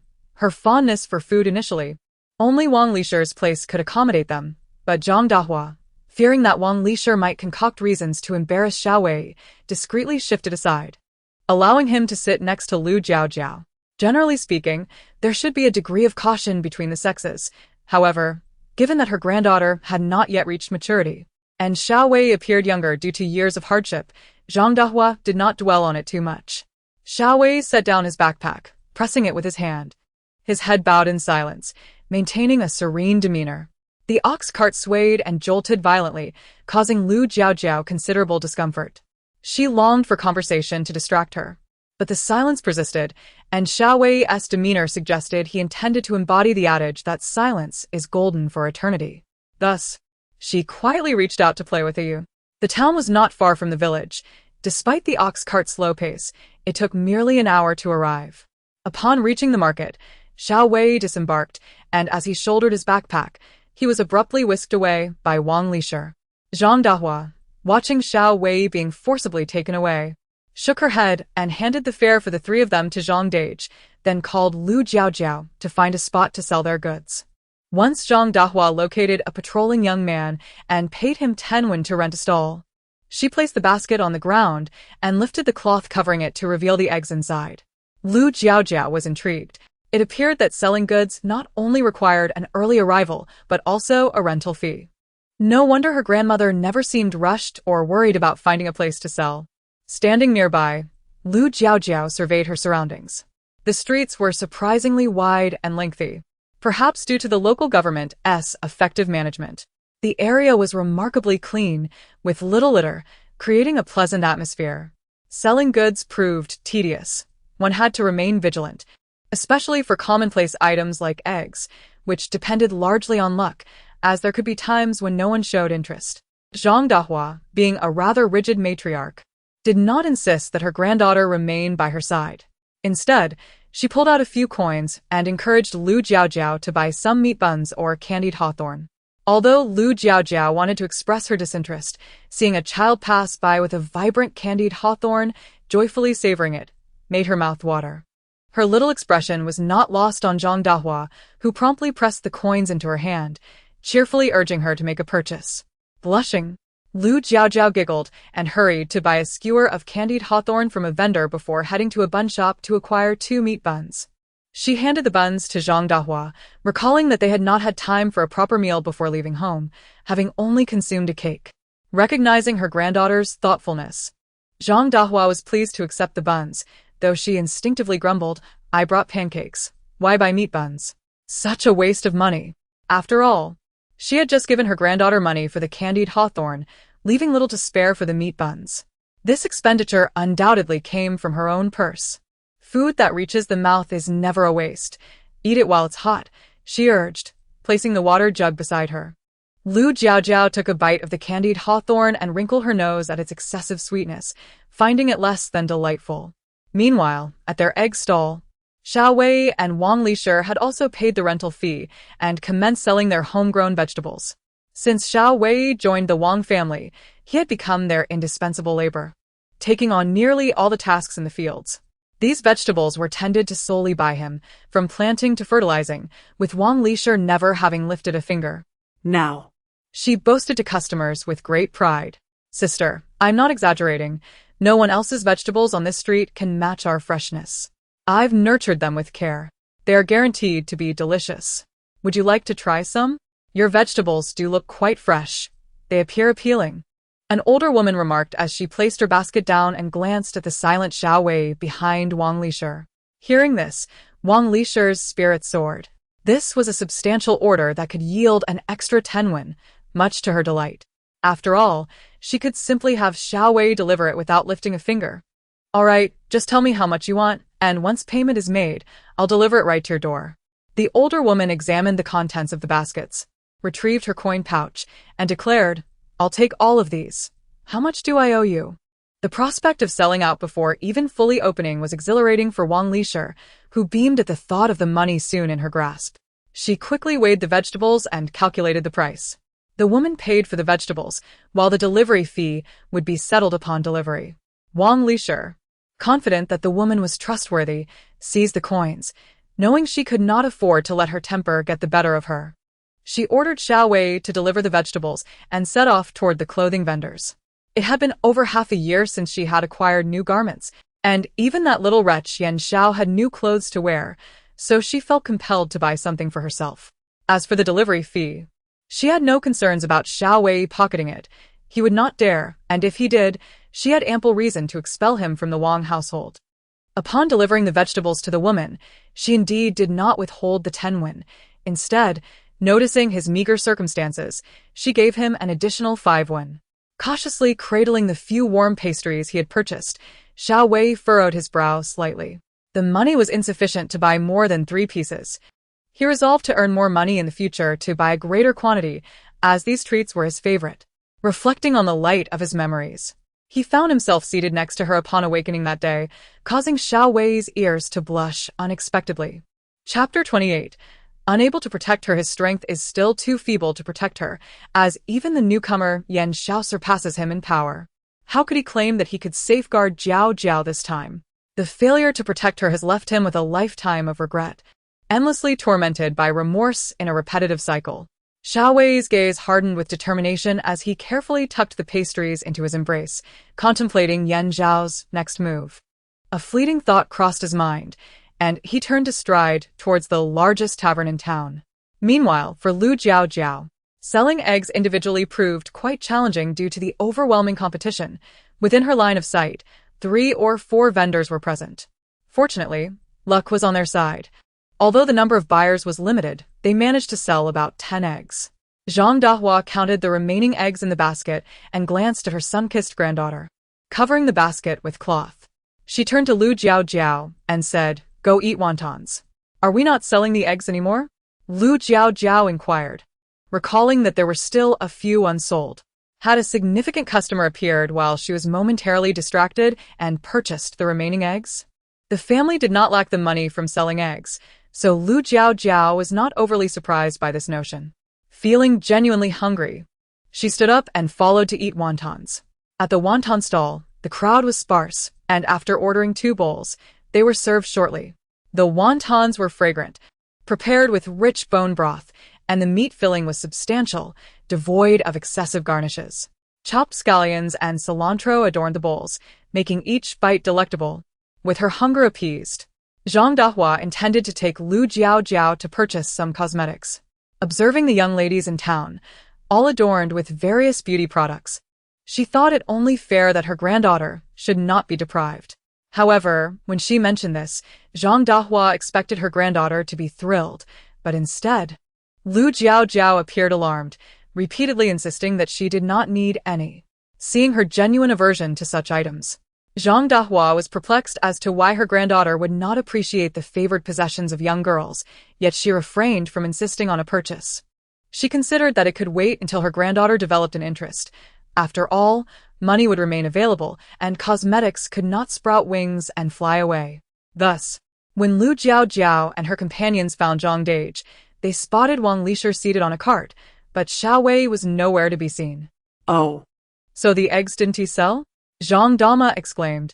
"Alas, you all have truly made a poor investment this trip, wasting both cart fare and stall rental fees. Not to mention that scoundrel's money. To not even sell a few eggs is indeed pitiful." Wang Lisher, who had sold all her vegetables early on, was quite smug. Upon seeing the unsold eggs in Zhang Dahua's basket, she couldn't resist mocking her. Zhang Dahua climbed onto the cart, casting a disdainful glance at the smug Wang Lisher, unwilling to engage in conversation with her. Chapter 29. Grandmother 666. Wang Lisher, upon catching a glimpse of her gaze, mistakenly believed she was envious of her newly purchased attire. Her mouth stretched into an even broader grin as she intentionally revealed a corner of her dress. Today, Business was thriving in our household. Right from the opening, customers had shown interest in our vegetables, purchasing them all at once and yielding a handsome profit. This new outfit cost me 3 or 2 taels of silver. As Wang Lisher boasted about her new dress, she nearly directed her words at Zhang Dahua, hinting that the amount spent on her garment would require selling a considerable number of eggs to afford. Zhang Dahua, genuinely disinclined to engage with such a buzzing annoyance, found the incessant chatter quite disturbing, tainting her mood. How impoverished is your family, Wang Lisher, to be so boastful over such a meager profit from vegetables, and to take pride in a dress worth merely 3 taels of silver. That sum wouldn't even suffice for Jiaojiao to buy a sleeve. With that, Zhang Dahua retorted, her words wielding far more impact than those of Wang Lisher. Rendered speechless, Wang Lisher clutched her newly praised garment tightly, feeling a wave of embarrassment wash over her. As her expression darkened, she yearned to retort that she was merely putting on a grand facade, but who could deny that the Lu family was the wealthiest in the village? They had 2 sons who were adept at making money, and even a grandson who contributed to the family's income. It was no surprise that Lu Jiaojiao, spoiled by her affluent family, donned clothing worth 10 or more taels of silver. Yet it was precisely this lack of surprise that left Wang Lisher feeling defeated, prompting her to turn her head away, berating herself for seeking humiliation. Why compare wealth with the Lu family, of all people, and choose to measure against Zhang Dahua? Had she momentarily lost her senses, or was her tongue simply in disarray? How could she forget that just last time, due to her son Era's misdeed, she had compensated the Lu family with a basket of eggs? Her words paled in comparison to Zhang Dahua's. It was akin to walking willingly into a trap. Watching the entire exchange, Lu Jiaojiao wished to give her grandmother a thumbs up for her formidable prowess. oh, How she regretted not staying home to witness the spectacle last time. It surely would have been even more thrilling. With empty hands and no items in tow, it was unclear what he had been up to for such an extended period. As he approached, he extended his hand, demanding the 10 won for delivering the vegetables. Xiao Wei stood there, his expression impassive, merely uttering 3 words. It was stolen. Stolen. Where did all these thieves come from? I suspect it's you. You little scoundrel, who has hidden my money. Wang Lisher outright dismissed his claims, rising to unleash a torrent of abuse upon him. In that moment, she truly embodied the essence of a shrew, her words harsh and unsightly, the kind that would earn a censor in reality. Both Lu Jiaojiao and Zhang Dahua could no longer tolerate the scene, yet Xiao Wei, the target of the tirade, remained expressionless, as if Wang Lisher's insults were directed at someone else entirely. Once her verbal assault subsided, and feeling somewhat vindicated, Xiao Wei finally spoke. The money is genuinely gone. If you doubt me, feel free to search me. Despite his youthful appearance, Xiao Wei was indeed a teenager, while Wang Lisher was a woman with grown sons. Any semblance of modesty would have deterred her from the act of searching him. Chapter 30. Standing up for him, however, Wang Lisher was quite different. Upon hearing Xiao Wei's words, she truly rolled up her sleeves and stepped forward, appearing ready to take action. Grandpa Zhang could only shake his head in disbelief. Zhang Dahuai, unable to bear the sight any longer, initially wished to remain uninvolved, but seeing Xiao Wei, a child nearly the same age as Jiaojiao, being cornered by Wang Lisher ignited her indignation.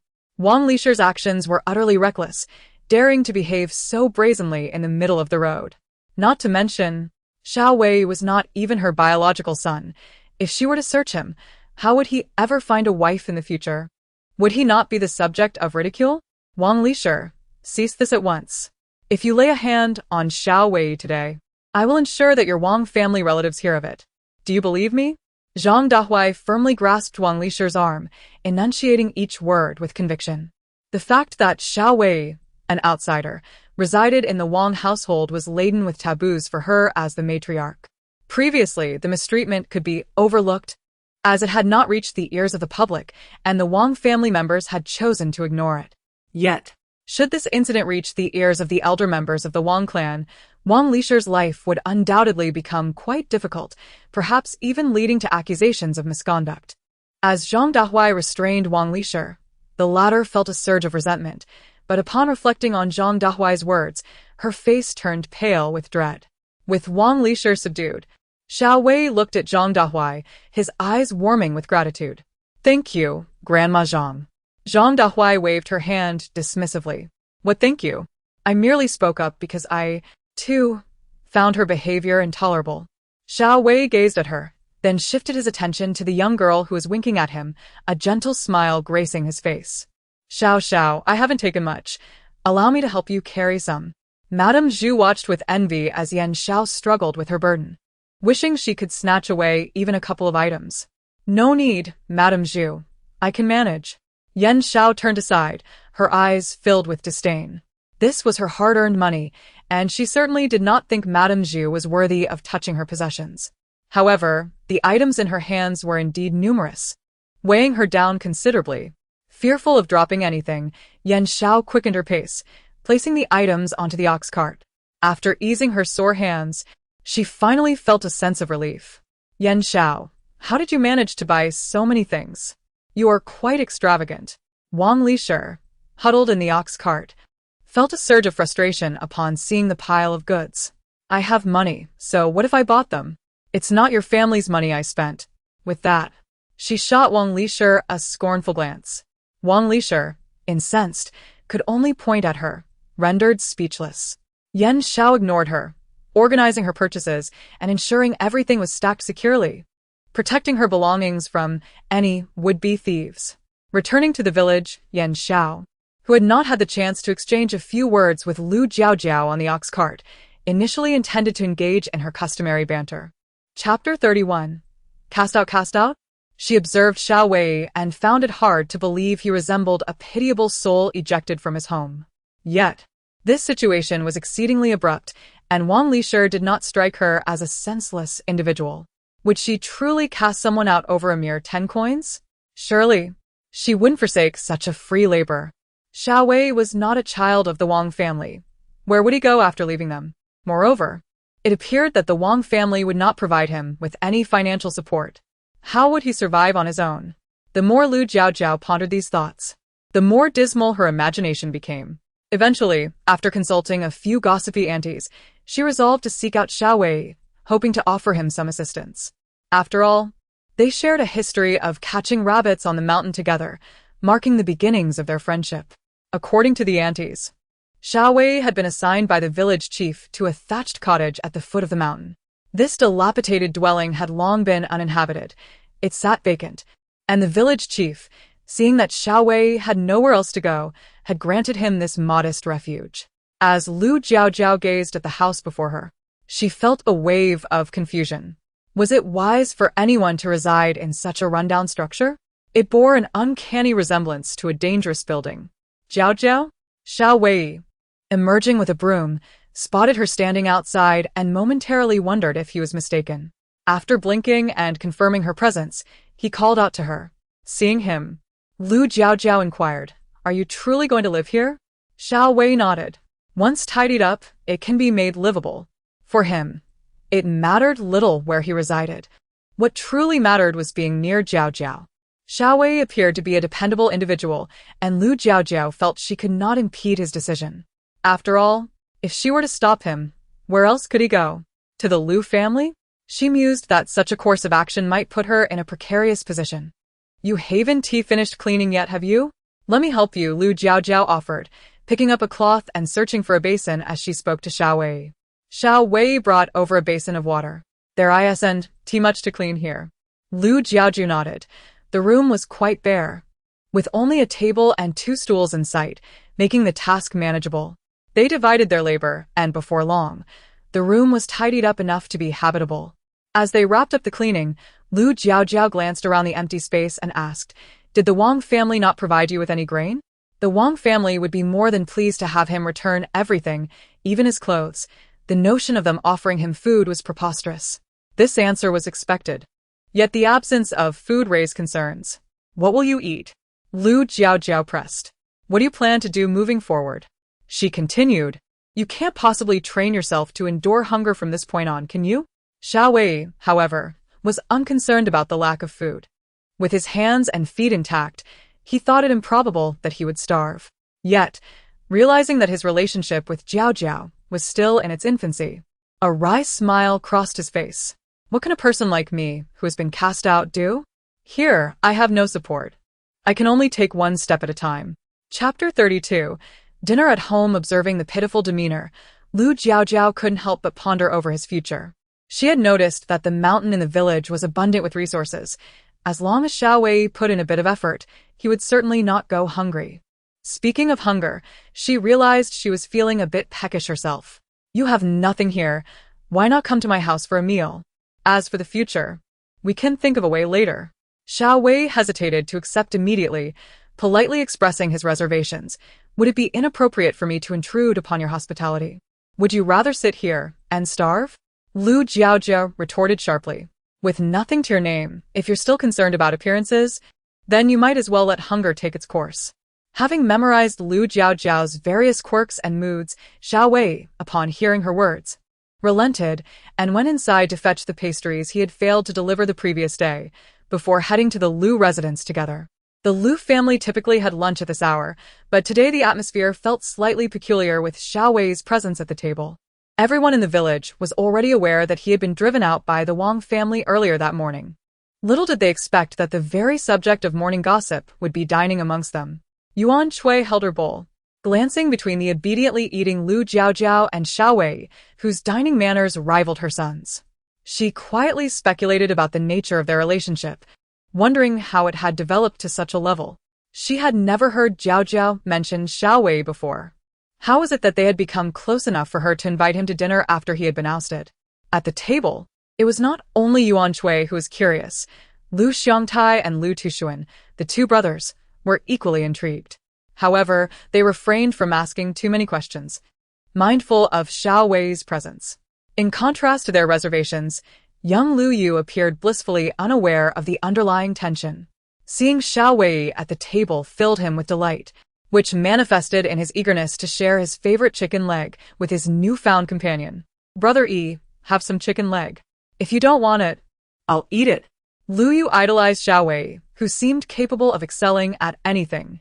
Thus, when he noticed the chicken leg placed in his bowl, he momentarily forgot it was originally his, beaming with joy as he devoured the treat. Sitting beside him, Liang Qiao found her son's antics somewhat unbearable to watch.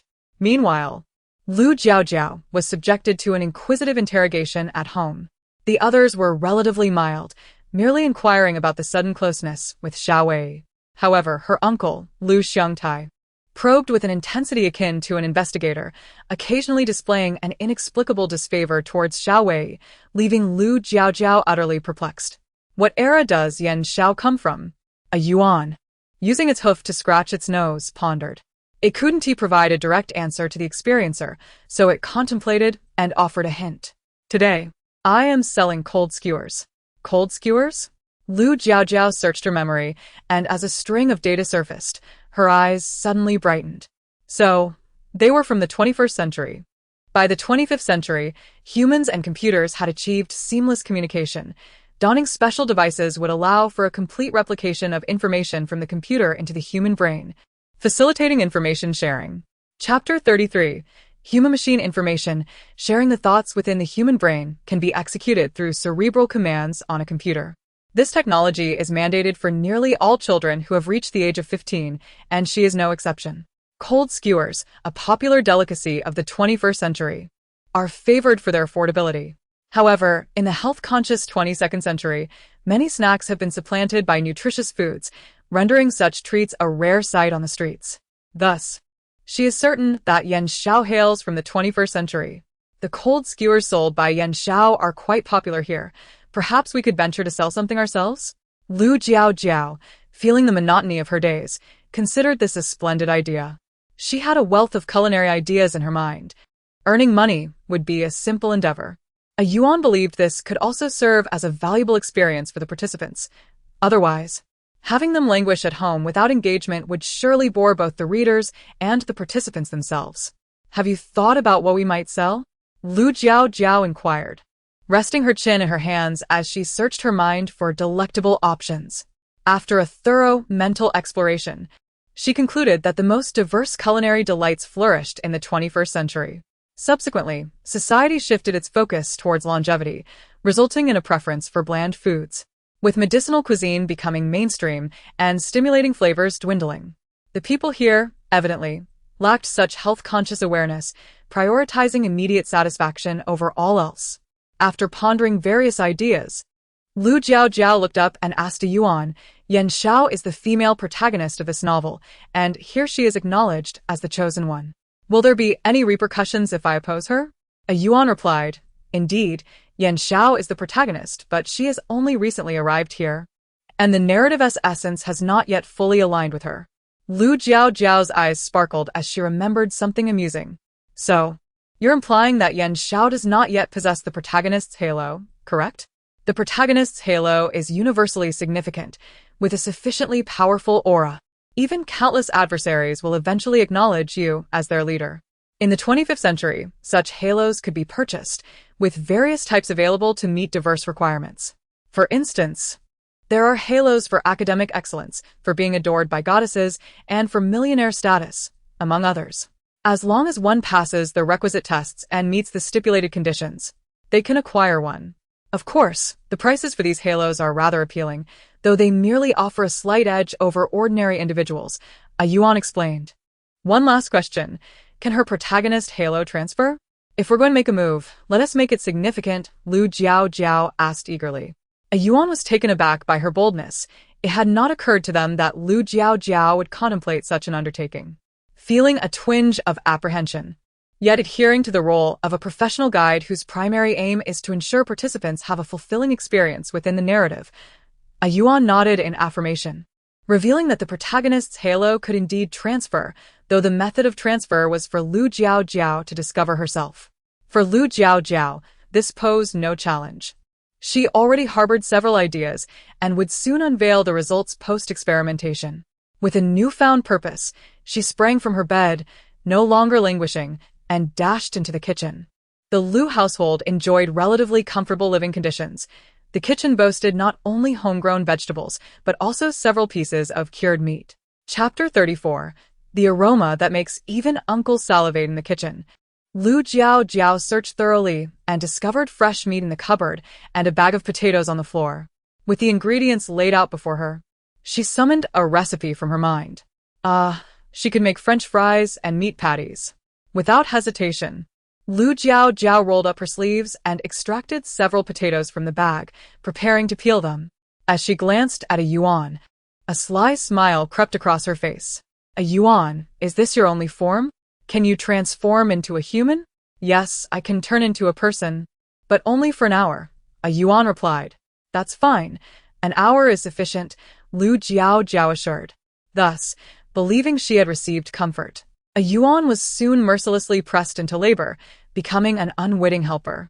Observing a yuan peeling potatoes, Lu Jiaojiao felt a sense of pride at herself as she cut off a piece of meat to wash. After mincing the meat, she mixed in some flour.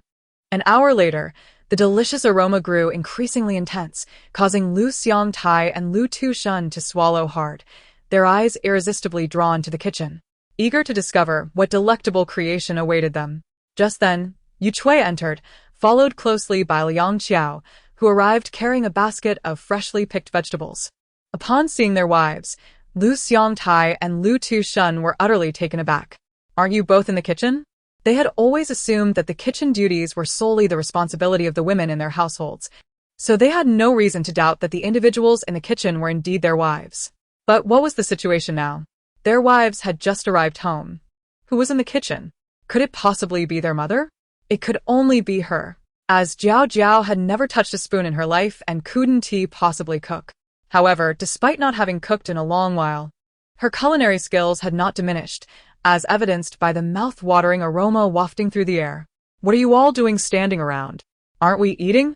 Just as they pondered this, Zhang Dehua entered. Upon seeing her, the four of them were genuinely bewildered.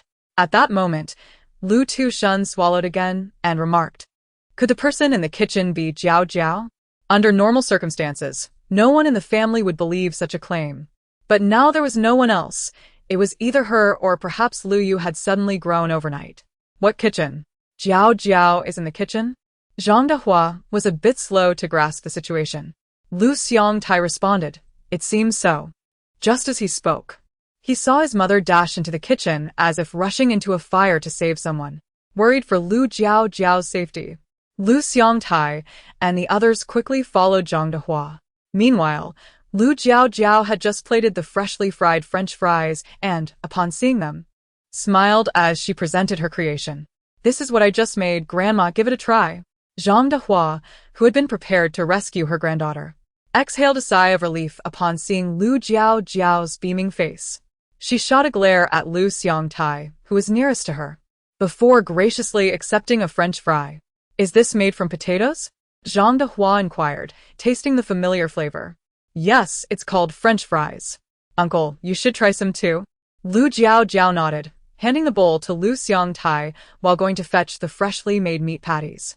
The adults, no longer children, found that after a few bites of the French fries, they became somewhat indifferent to them. Chapter 35 holds great promise. Upon seeing the meat pie in Lu Jiaojiao's hands, the aroma captivated both Lu Xiangtai and Lu Tushun, who had long suffered from the absence of such delightful scents. Jiaojiao, did you truly make this? Lu Xiangtai inquired, astonished. Jiaojiao pouted. Of course. Do you see anyone else in the kitchen? It's just me and a pig, all right? Besides, a yuan is merely assisting. I am responsible for the main tasks. I'm not foolish. Given a recipe and detailed video instructions, how could I possibly go wrong?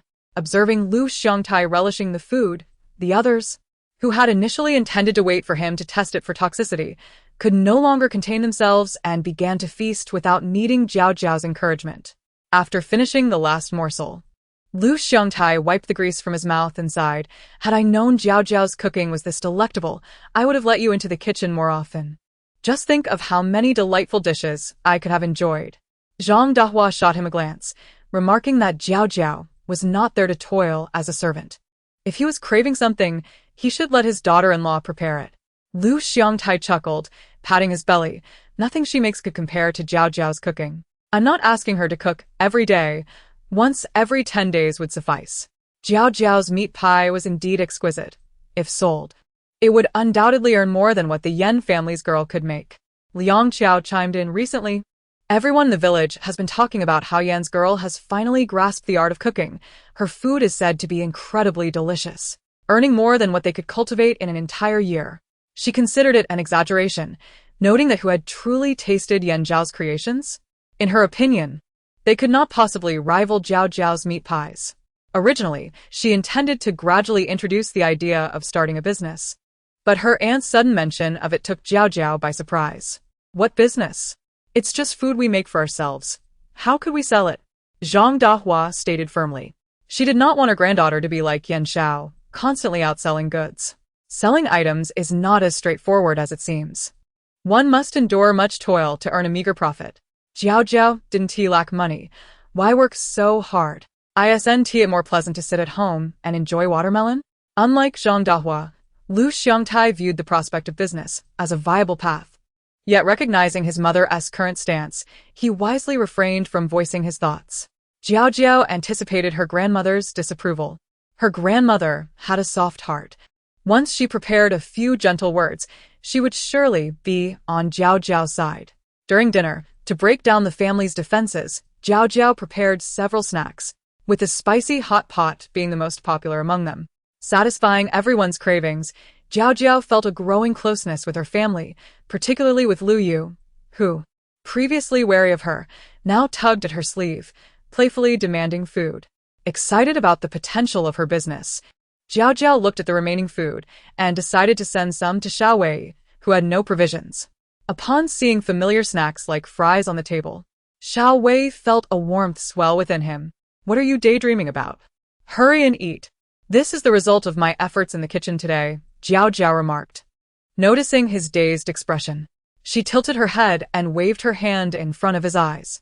Chapter 36. Partnership in Business. I wish to purchase these items. What do you think? Lu Jiaojiao inquired, gazing at him. Xiao Wei, with a gentle demeanor, replied, such delectable treats are bound to sell exceedingly well. Indeed, Lu Jiaojiao asserted, devoid of any modesty. Observing her familiar demeanor, a smile curved Xiao Wei's lips. If you find it inconvenient to sell, and if you trust me, I can assist you in selling them. The unexpected offer stirred Lu Jiaojiao's heart. Are you truly willing to help me sell these goods? This endeavor can be quite exhausting. Can you endure it? Xiao Wei cunningly displayed a wry smile. Given my current situation, any work is welcome. I shan't be choosy. Lu Jiaojiao nodded. True. With hunger at hand, one cannot afford to be selective.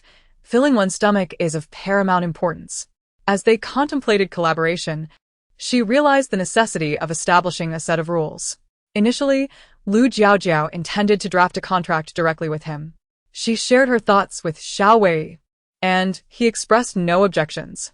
With a plan taking shape, Lu Jiaojiao endeavored to earn Zhang Dahua's trust in her business venture by winning over the entire family with food, encouraging them to occasionally speak well of her.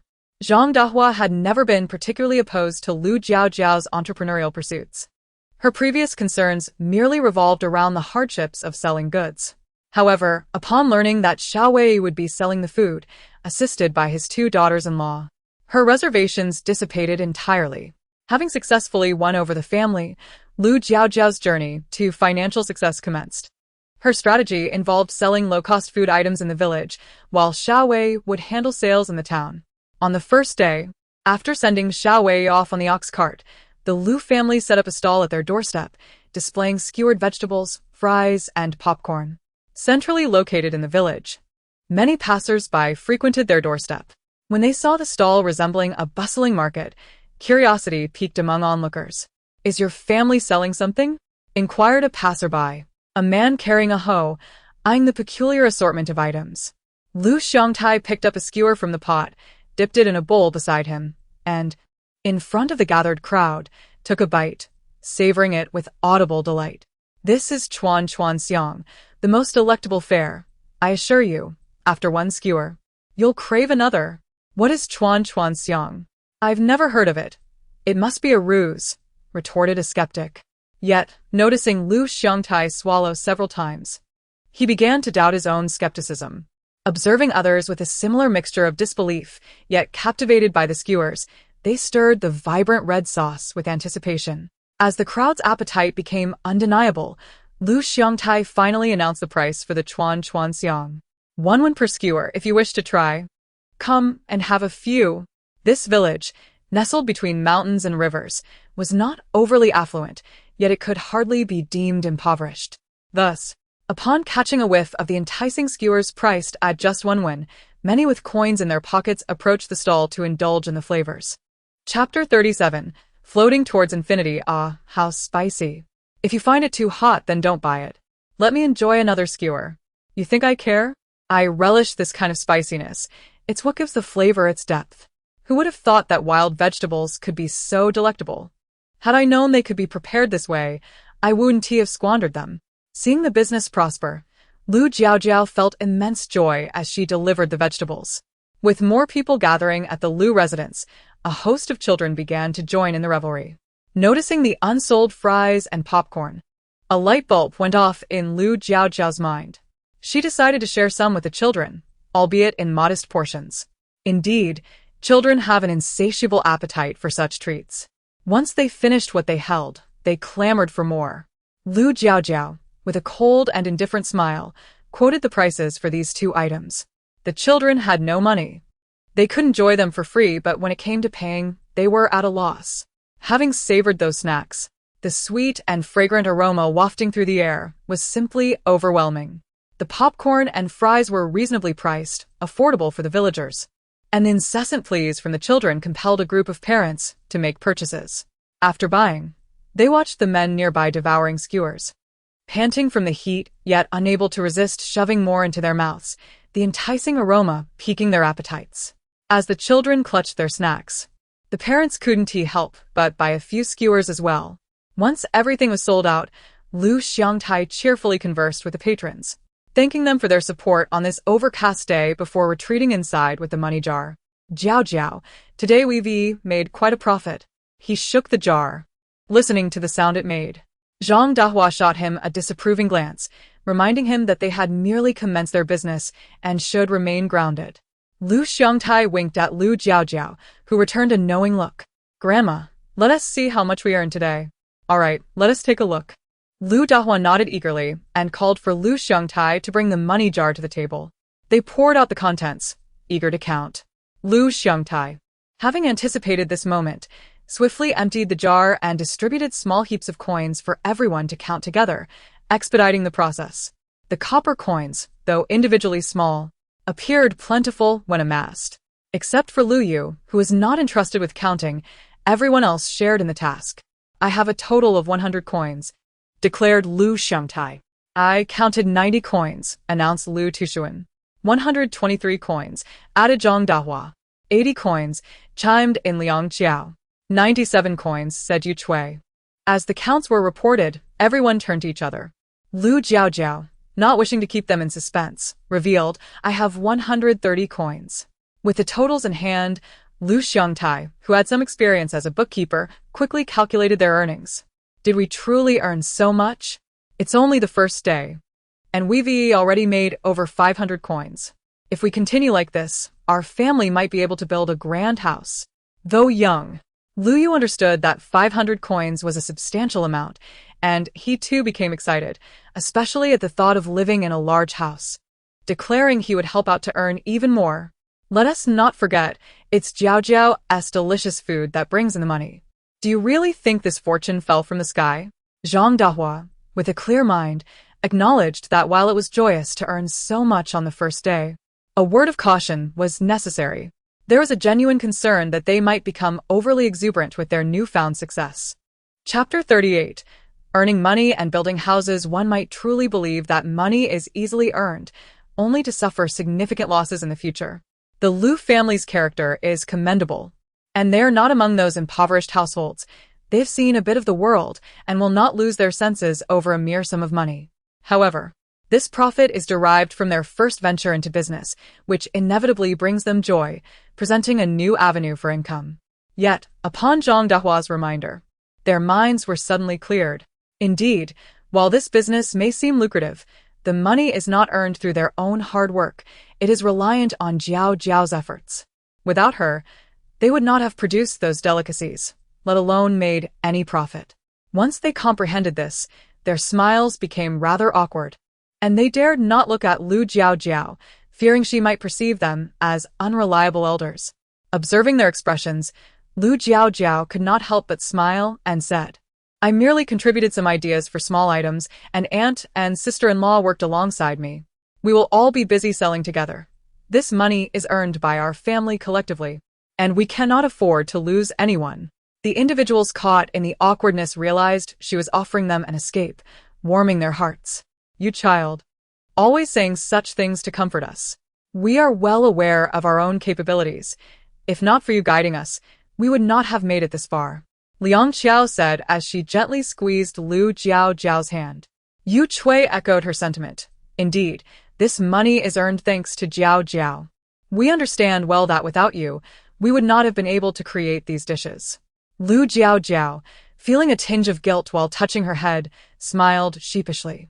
She knew she had not independently developed these recipes. It was a source of embarrassment.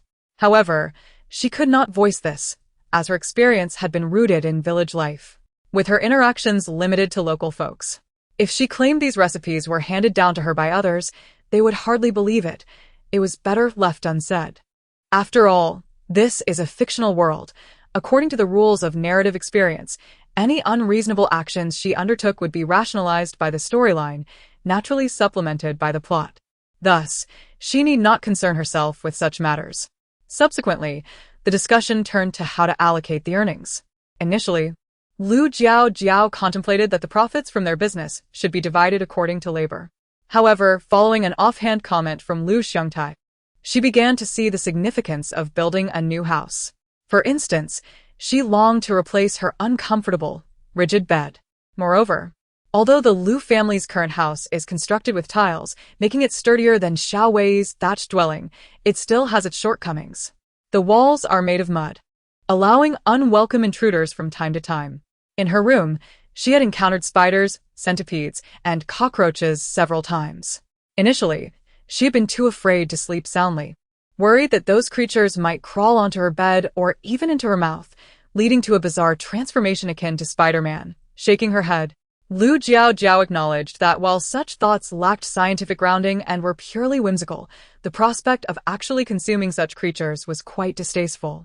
Therefore, if they were to build a new, spacious house that allowed for better ventilation, reducing the dampness in the rooms, those little nuisances would likely vanish. With visions of a more comfortable life dancing in her mind, Lu Jiaojiao broached the subject of constructing a new home with Lu Dahua. Chapter 39.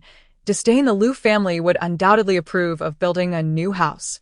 The first and third branches have sons who are to marry, and having a grand house would certainly add to the family's prestige when seeking brides, wouldn't it? Initially, Lu Dahua entertained the thought of having Lu Jiaojiao save all this money for her dowry. However, upon observing Lu Jiaojiao's eagerness to reside in the new house, she considered that having a new home would bolster their confidence in finding a suitable husband for her granddaughter, and thus she refrained from further discussion. Ultimately, they all unanimously decided that the money earned from business would be allocated to constructing the new house. With newfound motivation, the family's enthusiasm surged. After dinner, they eagerly followed Lu Jiaojiao into the kitchen to lend a hand, as if the grand house awaited them just ahead. Upon arriving at the Lu household, Lu Jiaojiao noticed the empty basket and realized that business had gone well today. Indeed, after a sip of water, Xiao Wei announced that the meat pies and cold noodles sold in town had all been sold out. "This is the money from today," he said, presenting a pouch of coins to Lu Jiaojiao. She handed the pouch to Lu Xiongtai and the others to count, observing the sweat on Xiao Wei's brow. He nodded, acknowledging his exhaustion from the day's labor. To her astonishment, the total amounted to a remarkable 1,600 coins, several times their usual earnings. Lu Jiaojiao was not overly surprised, as the majority of what Xiao Wei sold comprised meat pies. After all, items made of meat would naturally fetch a higher price than those sold in the village. Adhering to their prior agreement, a portion of the earnings was set aside while the remainder was entrusted to Zhang Dahua for the new house fund. After sharing a meal, Lu Jiaojiao engaged in further discussions with Xiao Wei regarding their sales. They were partners in this venture, not exploiters of underlings. How could she become a heartless, oppressive boss? Receiving Jiaojiao's concern, regardless of the motivation behind it, Xiao Wei felt a surge of joy and refrained from voicing any objections. Moreover, he found it undeniably challenging to work alone.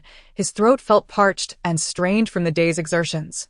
Initially, he had merely wished to leave a favorable impression on Jiaojiao, eagerly heading to town. Little did he realize that he remained but a person long deprived of a full meal, frail and lacking the vigor he once possessed. As for Lu Xiongtai, he had no objections to accompanying Xiao Wei to sell goods in town. On the contrary, he was quite pleased to be of assistance, especially since Xiao Wei was an outsider to the Lu family. This was Jiaojiao's enterprise, while he held some faith in Xiao Wei's character.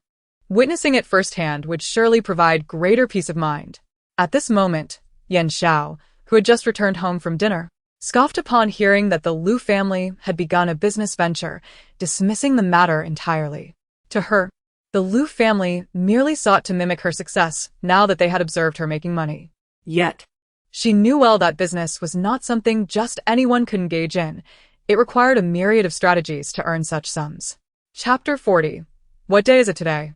Thus, Yan Xiao muttered a few complaints in her heart before attending to her own affairs.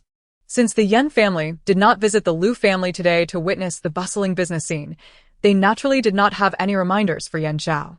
They shared her sentiments, thinking that the Lu family was merely imitating Yan Xiao, filled with disdain and confidently asserting their impending losses. Upon noticing the family gathered together, Yan Xiao felt a twinge of surprise and was even more astonished to learn they were engaged in business. However, these were trivial matters. It was when she observed Xiao Wei at ease among the Lu family, familiar with her relatives, that Lu Jun's gaze towards him became rather disdainful. What did Xiao Yi do to provoke you? Why do you regard him with such disdain? After sending Xiao Wei off, Lu Jiaojiao turned to Lu Jun with a peculiar expression and inquired. Lu Jun crossed his arms, his face still darkened, evidently not in the best of spirits. What of it? I am your elder brother. Lu Jiaojiao rolled her eyes and called him brother. It was only after hearing that familiar term, ingrained in her very bones, that Lu Jun finally spoke with satisfaction. He offended me. I simply find him displeasing. This reasoning was flimsy at best, leaving Lu Jiaojiao at a loss for words. However, to avoid disrupting her plans of earning money and changing homes, she offered a gentle reminder.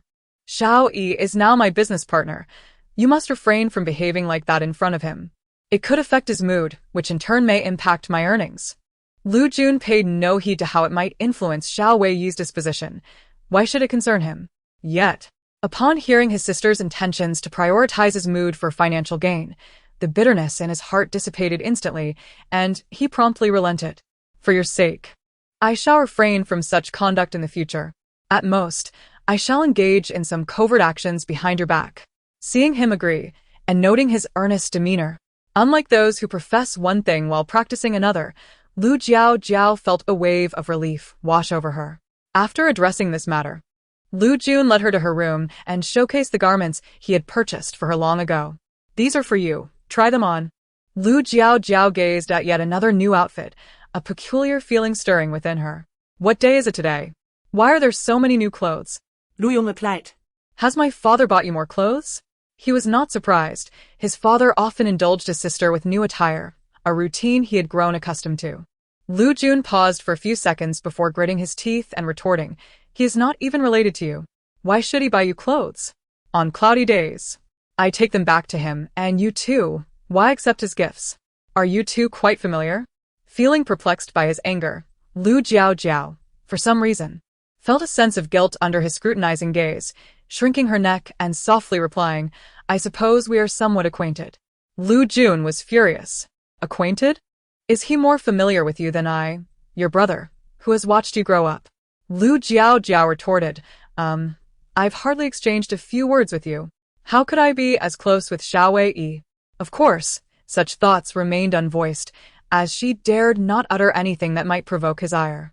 At that moment, she felt inexplicably stifled in Lu Jun's presence, refraining from expressing any sentiments that might incite his anger. Chapter 41. The confrontation seeing Lu Jiaojiao rendered speechless with fear. Lu Jun took several deep breaths, forcing down the agitation in his heart. In the future, refrain from accepting gifts from strangers. You are still an unmarried young lady, and you should not fear the rumors that may arise. Unbeknownst to him, Lu Jiaojiao, confused by his anger, finally grasped his concern for her reputation. Though she herself did not care much for such matters, after all, she was merely here to indulge in a fantasy and not to spend her entire life in this world. She still felt gratitude upon realizing that Lu Jun was looking out for her. His words stemmed from genuine concern for his sister. Had it been anyone else, they would not have bothered to speak up. Thus, Lu Jiaojiao earnestly replied, "Xiao, you only gave it to me at home, not in front of outsiders. No one knows, so it doesn't affect my reputation." Lu Jun, was he truly concerned about that? He was more worried about that insufferable boy, Xiao Wei, who had suddenly appeared, clinging to his sister. However, he could not voice this thought. If, before that boy managed to win over his sister as affection, he inadvertently aided him, it would genuinely infuriate him. At this moment, Lu Jun was completely disinclined to mention Xiao Wei again. Rubbing his brow, he shifted the topic. "Do you remember what day the overcast sky signifies?" Lu Jiaojiao looked up at him, curious about what special day it might be. Lu Jun had anticipated her forgetfulness. Otherwise, she wouldn't have reacted with such surprise at the mention of the clothing gift. "I guessed you had forgotten," he noted. "The overcast sky marks the Qixi festival. There will be a lantern festival in town, as I mentioned before. I won't have to attend class that day. And it has been ages since we all went out together. It would be nice to have some fun." Upon finishing his statement, he glanced at the garment in her hands and added, "You should wear this on the festival day." Lu Jiaojiao had no strong preference regarding what to wear, and since the dress was quite lovely, she agreed readily. The thought of seeing his sister donning the dress he had purchased, especially in front of others who gifted her clothing, finally brought Lu Jun a sense of relief. As the Lantern Festival would take place in the evening, the Lu family's business remained bustling, much like any other day. Xiao Wei and Lu Xiongtai carried their wares to the town for sale, while Lu Jiaojiao and the others set up a stall at their doorstep. For Lu Jun, who was experiencing the family business for the first time, the flurry of activity was astonishing, revealing to him the thriving nature of commerce. After enjoying dinner, and considering the difficulty of traversing the streets at night, the family prepared themselves early and made their way to the town. Above the streets, numerous lanterns were hung, and some vendors, eager to attract customers, inscribed riddles on the lanterns. Patrons could exchange their correct answers for gifts at the vendors' stands. Holding their snacks, Lu Jiaojiao and her companions found entertainment in the riddle-laden lanterns and felt inclined to participate. The riddles ranged from clever puzzles to references from literature and poetry, encompassing a wide array of knowledge.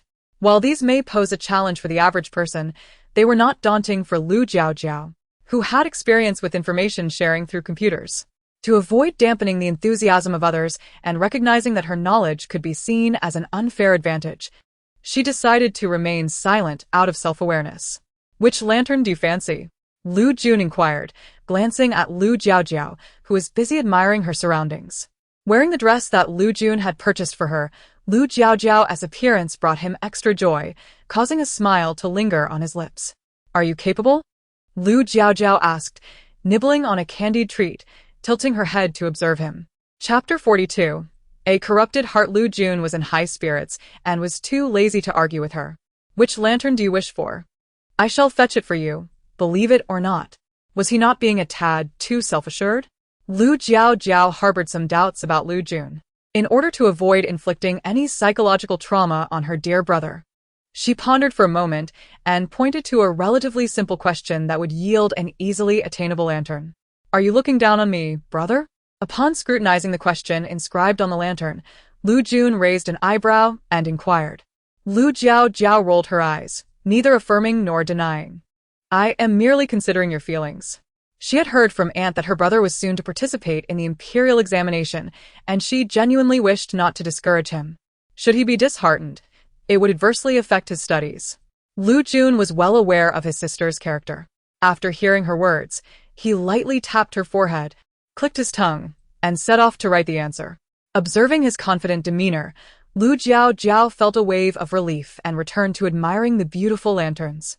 Suddenly, Xiao Wei, who had been trailing behind her, spoke up. Why are you not wearing the clothes I gifted you? Huh. What did you say? Lu Jun had never shown Xiao Wei a favorable expression, and this time was no different. He had yet to reach the stature he once held in Jiaojiao's heart, so it was prudent to keep a low profile in front of Lu Jun. As Lu Jun approached, he cast a glance at Xiao Wei, offering him no cordiality. With a dismissive glance, he handed a lantern to Lu Jiaojiao. Here you go. If you desire any more, just let me know. Please refrain from presenting such easy questions again. Noticing Lu Jun seemed to relish the joy of answering questions, Lu Jiaojiao decided to raise the stakes and pointed to several intricately designed lanterns. Lu Jun was eager to see admiration sparkle in his sister's eyes. Thus, he was particularly motivated to tackle the questions, leaving no time to focus on Xiao Wei. Once Lu Jun, her brother-in-law, departed, Xiao Wei stepped forward to walk alongside Lu Jiaojiao. Jiaojiao, I see there are many delectable treats over there. Shall we go take a look? He suggested, gesturing forward. Lu Jiaojiao glanced at Lu Jun, who was diligently engaged in his answers, surmising he would take some time. With others ahead, she nodded and walked forward with him. After purchasing a fragrant serving of stinky tofu and several bags of sweets, she noticed Lu Dehua and the others waving from the noodle stall, prompting her to approach them. What on earth did you buy, Jiaojiao? It looks so dark and smells terrible, Yu Chui asked, covering her nose. Lu Jiaojiao popped a piece into her mouth. It's stinky tofu, and it's quite delicious. Would you like to try some? Yu Chui could hardly bear the smell, let alone consider tasting it, and hastily declined. However, Lu Yu was quite fond of stinky tofu and eagerly approached to sample a few pieces. Seeing the siblings enjoying their food, Lu Dehua asked, Are you hungry? Would you like a bowl of noodles? Having already indulged in numerous snacks, Lu Jiaojiao shook her head.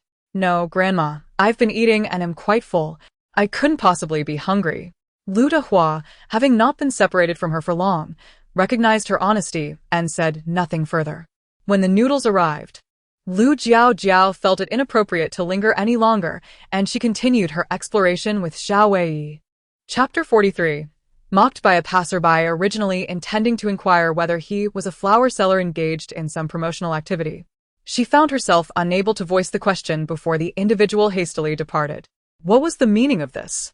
To present flowers and then leave without uttering a word to attract potential customers? Uncertain.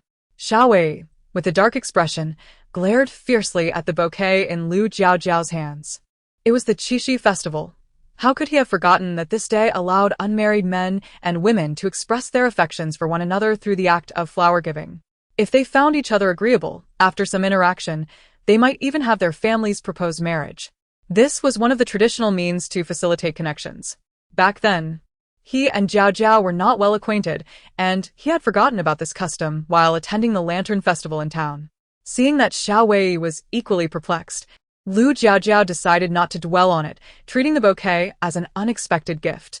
However, as she made her way to find Lu Jun, she was unexpectedly presented with over a dozen bouquets of various flowers, leaving her utterly bewildered. She had intended to ask someone for clarification, but before she could act, a sudden message from a yuan caught her off guard. Yan Zhao's planting space was about to awaken. Lu Jiaojiao's nerves tensed instantaneously as she handed the flowers to Xiao Wei, exclaiming. Once she spoke, fearing she might miss the moment of Yan Zhao binding her planting space. She dashed toward the direction indicated by a yuan without waiting for Xiao Wei's response. Where was Yan Zhao? Emerging from the crowd, Lu Jiaojiao surveyed the sparsely populated street, glancing around before asking a yuan again. A yuan, noticing the absence of onlookers, fluttered out, its ears flapping in the air like wings. After sensing the energy emanating from Yan Zhao, it changed direction and flew ahead, instructing her to follow. As Lu Jiaojiao drew near to a yuan, she was met with an unpleasant sound that made her cringe. Had Yan Zhao been robbed? The thought flashed through her mind.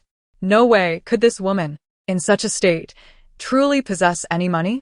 Her appearance was far from that of the mute girl on the street. It was simply unappetizing. Just as Lu Jiaojiao was about to arm herself with a metal rod to launch an attack, she overheard a remark that left her feeling like a mere statue. With only a few crows cawing overhead, was the protagonist being ridiculed by an unknown passerby?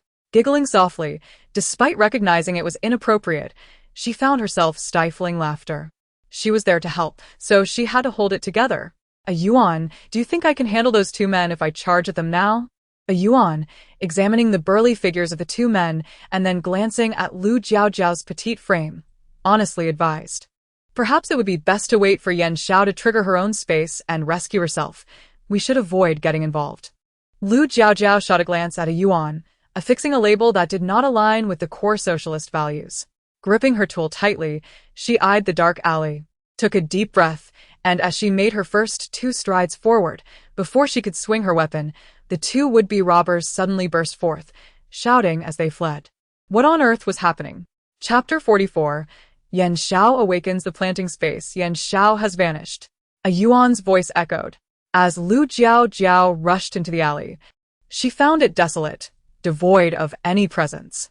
In light of the earlier scene where 2 individuals had fled in fright, Lu Jiaojiao comprehended the situation. Yan Xiao must have awakened her planting space and entered it. After conducting a thorough search, a yuan confirmed that Yan Xiao's location was indeed undetectable. It seemed she had encountered peril and, propelled by her formidable willpower, forcibly activated her space. At this moment, Lu Jiaojiao harbored no resentment towards Yan Xiao. Realizing that she had bound herself to the planting space, she felt a certain relief wash over her. Their relationship was not one of deep hostility. She would not stand idly by as something befell her before her very eyes. Moreover, she lacked the confidence to believe she could rescue Yan Xiao from the clutches of 2 towering figures. Now, however, Yan Xiao had entered the space and was presumably safe. Upon finding Xiao Wei and Lu Jun, both bore expressions of urgency, as if searching for something. Upon seeing her, they hurried over. Where have you been? You could have at least informed us. Are you trying to cause worry? Lu Jun scolded, his brow furrowed like an irate elder. Lu Jiaojiao now understood what they had been searching for and felt a wave of embarrassment as she scratched her head. Without offering the excuse she had concocted with Xiao Wei, she sincerely apologized. I'm sorry. I promise to communicate clearly in the future, so as not to cause you any distress. Lu Jun scrutinized her from head to toe, ensuring she was unharmed. Her clothes merely wrinkled from her hasty movements, which put him at ease. If they're essay next time, I'll break your legs, he huffed. Seeing him still irritable, Lu Jiaojiao dared not retort, managing only a silly grin. She then noticed that both he and Xiao Wei were carrying several lanterns, the designs unmistakably those she had indicated earlier. To change the subject, she exclaimed, Brother, you won these lanterns? How impressive! Lu Jun handed her 2 of the lanterns. Of course, how else could I be your brother? Lu Jiaojiao smiled silently, thinking that if he were her true brother, his nature would compel him to win every lantern in the street before he would be satisfied. Upon returning to the village and entering the Lu family home, Lu Jiaojiao sank into a chair, massaging her sore legs. She felt that it would be best to stay at home in the future, avoiding any bustling gatherings, as walking so much was simply exhausting. While the Lu family busied themselves with arranging items for sale in the town and the lantern stall, Xiao Wei called Lu Jiaojiao outside. This is for you, he said, producing a pouch from his pocket and extending it towards her. This object resembled a money bag, yet upon inhaling its fragrance, it bore more resemblance to a sachet. What is this? It smells floral. Lu Jiaojiao inquired as she accepted it and brought it closer to her nose. Xiao Wei replied, it contains herbs and flowers that repel mosquitoes. I noticed you've been marked by their bites lately. I thought you might need this. Repelling mosquitoes? You've truly saved me. I've been tormented by them recently. Lu Jiaojiao exclaimed joyfully, cradling the sachet in her hands, hopeful that if it proved effective, she would finally enjoy a good night's sleep that evening. Chapter 45. Conditions for space upgrade. Xiao Wei observed her genuine delight at the amulet he had gifted, and he inwardly sighed with relief. This was a creation of his own hands, crafted over several days, and it was a comfort to know that Jiaojiao appreciated it. In the Yan household, Yan Xiao lay in bed, her thoughts racing with excitement at the events that had transpired in town. Indeed, her arrival in this place, coupled with the acquisition of a space that seemed to belong only in novels, proved that she was destined to possess the halo of a protagonist. After all, How could one explain these scientifically implausible occurrences otherwise? She felt a sense of gratitude towards the two individuals who had attempted to rob her of her money. Without their interference, she might never have bound herself to this extraordinary space. Imagining her future glamorous life, Yan Xiao couldn't help but chuckle. She had always known her exceptional nature. She could never simply be one of the countless ordinary university students. This was merely the inception of her journey, the correct path to her destiny. She resolved to explore this newfound space, searching for ways to enhance her beauty. After all, she aspired to be the leading lady. How could she allow herself to remain plain or, worse yet, unattractive? At the very least, she should be more beautiful than Lu Jiaojiao. Recalling the ridicule she had faced for her looks earlier that day, Yan Xiao bit her lip and entered the space she had just obtained. The first time she ventured into the realm, it took her an hour to fully comprehend this magical phenomenon. The space spanned dozens of acres, designated for cultivation. She had perused the user manual, which revealed that the soil was not ordinary. It possessed properties that accelerated crop growth. A mere month was all it took for an apple tree to bear fruit. Other plants also matured significantly quicker than their typical growth cycles. She had even planted cabbage, and to her astonishment, it was ready for harvest in no time. The evidence confirmed the soil's extraordinary capabilities. Yan Xiao was particularly preoccupied with her appearance, especially after the mockery she had endured. Upon entering the space, she took a cursory glance at the seeds she had sown before diligently studying the user manual. After flipping through numerous pages detailing the utilization of the land, her patience began to wane. Just as she was about to abandon her search for alternative methods, she stumbled upon a line of small text. This is a planting space, granted to those fated, and the recipient must be a person of fortune. Should one obtain the world's luck, they may upgrade the space and acquire transformative treasures. Transformative treasures? Yan Zhao's eyes sparkled with anticipation. If the space were to upgrade, would that not signify that she would surpass Lu Jiaojiao in beauty by leaps and bounds? The thought ignited a fervent desire within her to acquire these treasures immediately. However, having only just obtained this planting space, the prospect of upgrading it in a short span of time seemed nearly impossible. Most crucially, she had yet to discern the means of upgrading. Conditions for upgrading. Were they mentioned anywhere? Yan Xiao hastily searched for the prerequisites, and at the end of the manual, she finally discovered them. By having individuals consume the produce grown in the space, it would automatically gather the energy necessary for the upgrade. The more fortunate the individual, the greater the energy acquired. Yan Xiao, being a university student, possessed a higher intelligence than the average person. After absorbing this information, a sense of unease washed over her. Consuming the produce would grant energy to the space, and it was linked to the individual's fortune. What, then, was the nature of this energy? Was it drawn from the luck of those individuals? A shiver ran down her spine. This planting space bore an uncanny resemblance to something sinister. Chapter 46. The compulsory unlocking task. A chilling sensation coursed through Yan Zhao's entire being as she perceived an inexplicable eeriness enveloping the space. She hastily discarded the small booklet in her hand and exited the realm. To usurp one's fortune, would those individuals still have a path to survival? Yan Xiao understood that some individuals are inherently fortunate, succeeding effortlessly in their endeavors, with noble patrons assisting them at every turn. These individuals are born winners. Their fortunes must be exceptionally potent, and the energy the space craved likely stemmed from these good fortunes inherent in people. If she were to proceed with such actions, could it truly be without consequence? Would those stripped of their fortunes find themselves so unfortunate that merely drinking a sip of water could lead to their demise? In just a few minutes, myriad thoughts flitted through Yan Zhao's mind, the coldness in her heart surpassing the chill of the moonlit night. Ding. Host binding complete. Please activate the taskbar within 1 minute to initiate the task. In recent days, Lu Jiaojiao had been preoccupied with earning money while keeping abreast of Yan Xiao's activities.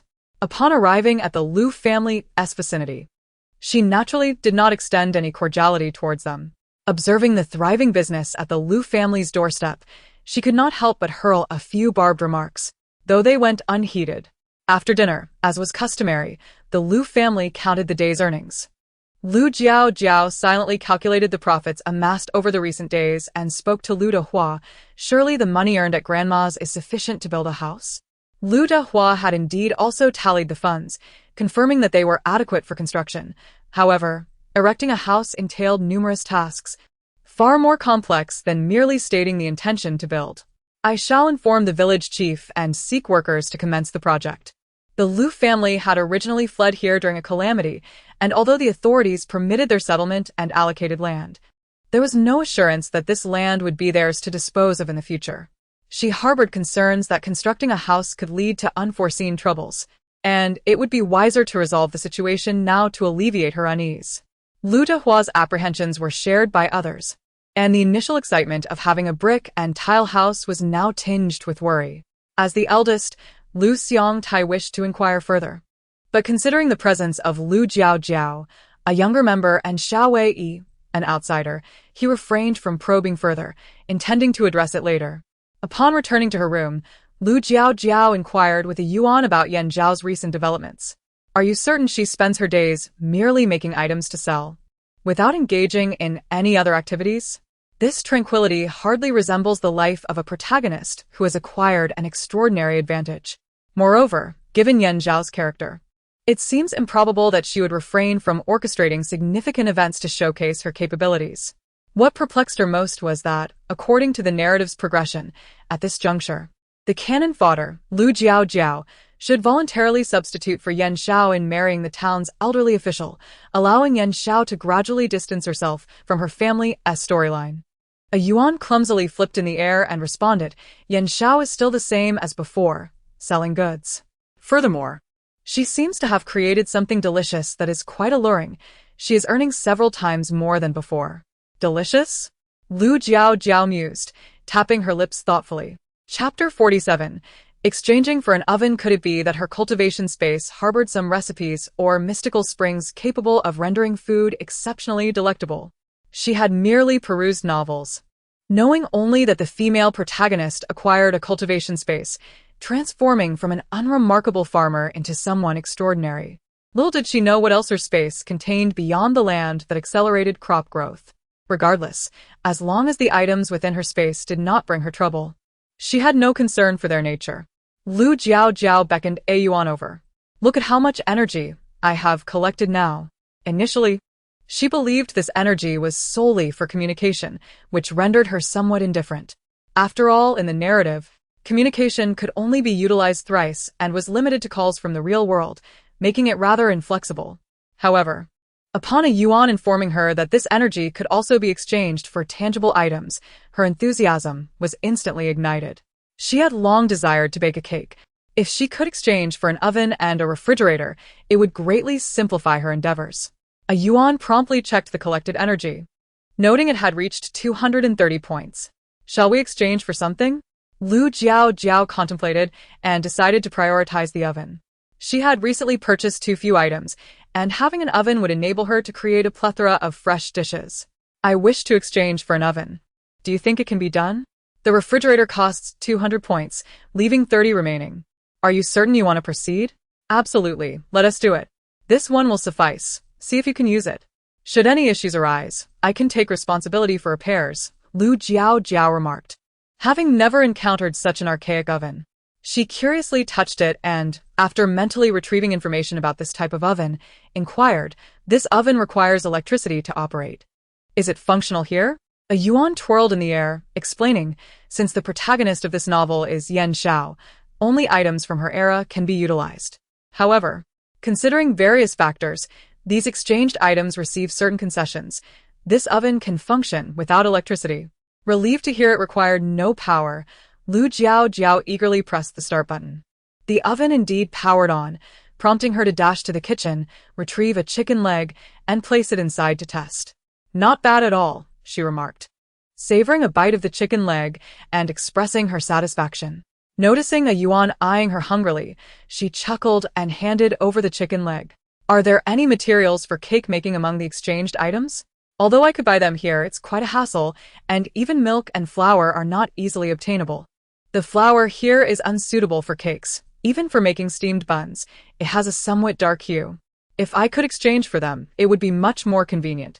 A Yuan, munching on the chicken leg, replied, Indeed, but with only 30 points of energy, it's insufficient to exchange for all the materials. Lu Jiaojiao asked, Would exchanging just for flour and milk suffice? A Yuan checked and confirmed that the two items together totaled 30 points of energy. Then let us proceed. Lu Jiaojiao felt no reluctance. After all, one must sacrifice to gain, and being overly frugal would only result in losing out on valuable items. Chapter 48. Baking a cake after successfully acquiring flour and milk.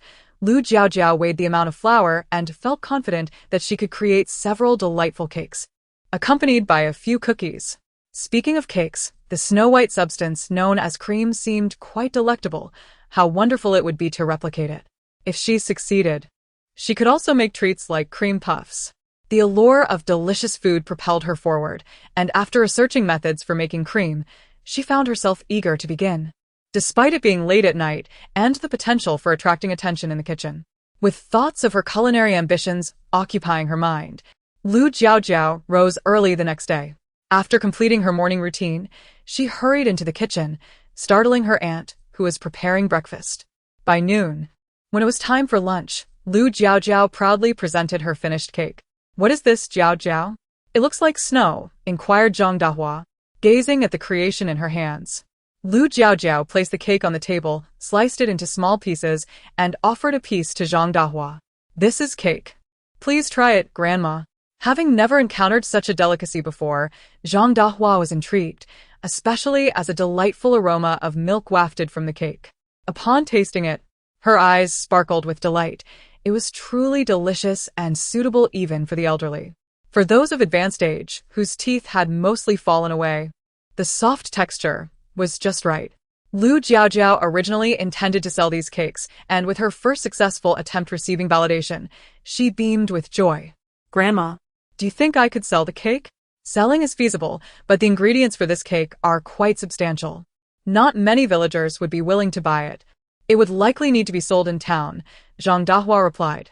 Given the effort and energy put into making the cake, it certainly could not be sold cheaply. Lu Jiaojiao had not intended to conduct business within the village, so she felt little concern. I'd like to ask Xiao Wei and my uncle to take them to town. If there are trustworthy restaurants or pastry shops, we could also consider consigning them there. Or if the terms are agreeable, selling directly to them would be acceptable. Zhang Dahua was taken aback by her granddaughter's thoughtful considerations and pondered the practicality of her ideas. However, as an elder, she had learned to be cautious and not overly trustful of outsiders, always mindful to avoid being taken advantage of. After wiping her hands with a handkerchief, she said, If you truly intend to sell, let the eldest handle it for now, and we will see how it goes. Since Lu Jiaojiao was not well acquainted with the local populace, she refrained from making further comments. When others finished selling their goods and came in for a meal, Lu Jiaojiao introduced the cake to them, receiving unanimous praise. Consequently, in the afternoon at the Lu family stall, patrons seeking spicy skewers discovered the enticing new addition, cake. Among these individuals were many sweet-toothed enthusiasts, unable to resist the delightful aroma. With children clamoring for a taste, they inquired about the price. How much do you sell this cake for? With a smile, Lu Jiaojiao offered them some sample pieces of the cake. Please try it first if you find it delicious. You can purchase some afterward. Free samples are rarely turned down, especially when the cake appeared so appealing. Chapter 49. Sale of land contracts. Lu Jiaojiao announced the agreed price, which was set at 21 for cakes made with milk and eggs. Upon hearing this price, many regarded it as excessive and hesitated to purchase. However, there were those willing to part with their 21. Notably, the village chief's daughter bought 3 pieces and left with her head held high amidst the murmurs of the crowd. With the first buyer, others, despite their reluctance to part with their money, were less hesitant. Under the urging of their children at home, they feigned helplessness and decided to buy the cakes. Today, Lu Jiaojiao had made only a limited number of cakes, 2 approximately 16-inch ones, which sold out swiftly. As the sales accelerated, those who had been indecisive regretted not spending their money and urged Lu Jiaojiao to make more, promising they would buy on cloudy days. Whether they would return remained unknown to her, but she smiled and assured them she would indeed bake again on overcast days. with the revenue from the cakes. When counting the earnings that evening, Lu Jiaojiao was astonished to find her profits had doubled, even eliciting a look of surprise from the usually composed Zhang Dahu. It seemed the cakes were quite popular. Perhaps she should consider making more on cloudy days, suggested Lu Xiangtai. Lu Jiaojiao replied, I can prepare the cakes for you to sell in town, as the consumption level in the village is limited. The quantity I made today suffices. Lu Xiangtai agreed, contemplating the effort involved in cake making. He called over his wife and remarked, Jiaojiao, you're working too hard alone. Let your aunt assist you. Fearing Lu Jiaojiao might misconstrue their intentions regarding the cake recipe, he quickly added, just have her help with the kneading and such. Seeing his anxious explanation, Lu Jiaojiao felt a sense of amusement. After all, the cake recipe was not a secret to immortality. Why guard it so closely? They were family, with good intentions, and even if they learned, it would not be detrimental. Moreover, she had already planned to teach her aunt and sister-in-law how to make cakes. With so many cakes to produce, she was no machine, capable of continuous production alone. Indeed, I cannot manage such a quantity by myself. I will need aunt and sister-in-law's assistance, she finally expressed. Upon her invitation, Liang Xiao and Yu Chui naturally accepted. The skill that could yield such substantial profits was worth mastering. It was undoubtedly a good opportunity, leaving no room for dissent. Zhang Dahe glanced at her two daughters-in-law, feeling that her granddaughter placed too much trust in them.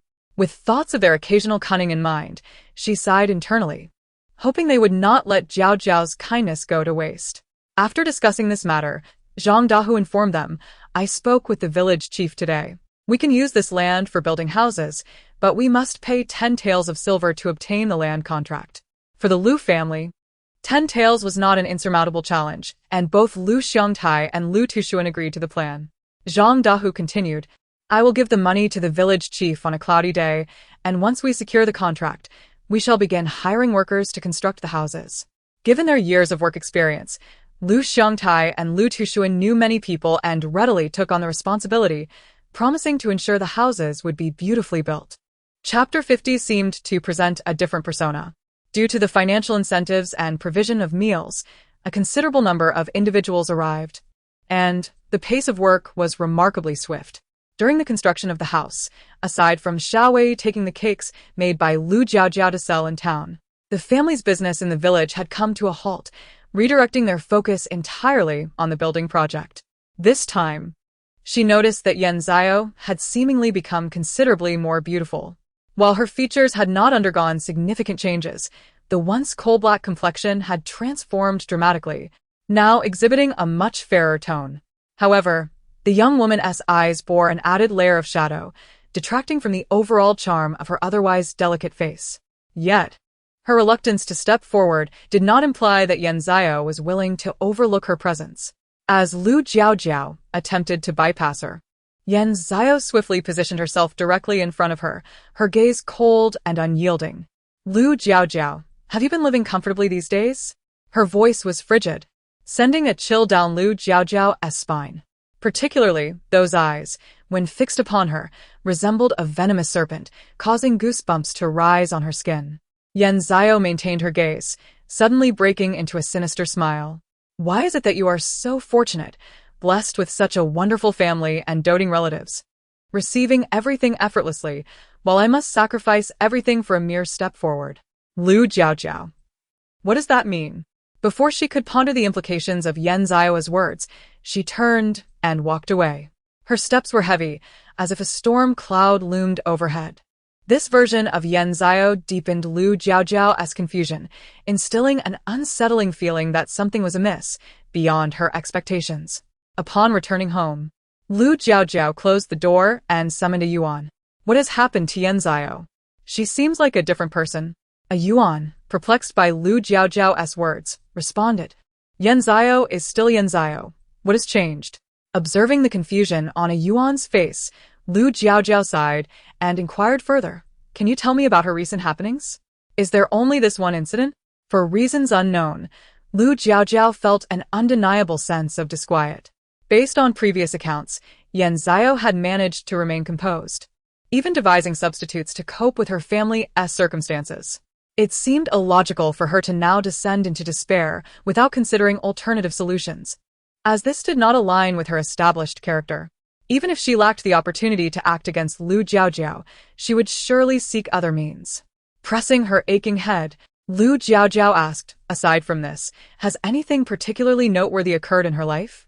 A Yuan pondered for a moment and replied, does the fact that every customer appeared lethargic after consuming the items she sold count? Chapter 51. Altering the plotline, please describe in detail the state of those individuals. Lu Jiaojiao's heart raced, sensing that this matter was a potential breakthrough. Her complexion was pale, her legs felt weak, her eyes lacked luster, and a dark shadow loomed over her brow. A Yuan, possessing a cultured demeanor, tossed out a few idioms. Did it not sound remarkably like the appearance of a scholar in a novel, drained of vitality by a fairy? Lu Jiaojiao's thoughts grew increasingly peculiar, her curiosity about Yan Shao's recent activities intensifying. Yet, how could that be possible? In the narrative, Yan Shao's culinary creations were consistently met with acclaim. Anyone who had tasted her dishes seemed to gravitate towards her. The text made no mention of anyone encountering issues after consuming her food. Could it be that, as the protagonist, endowed with the world's fortune, the celestial order embellished her actions, covering up any misdeeds?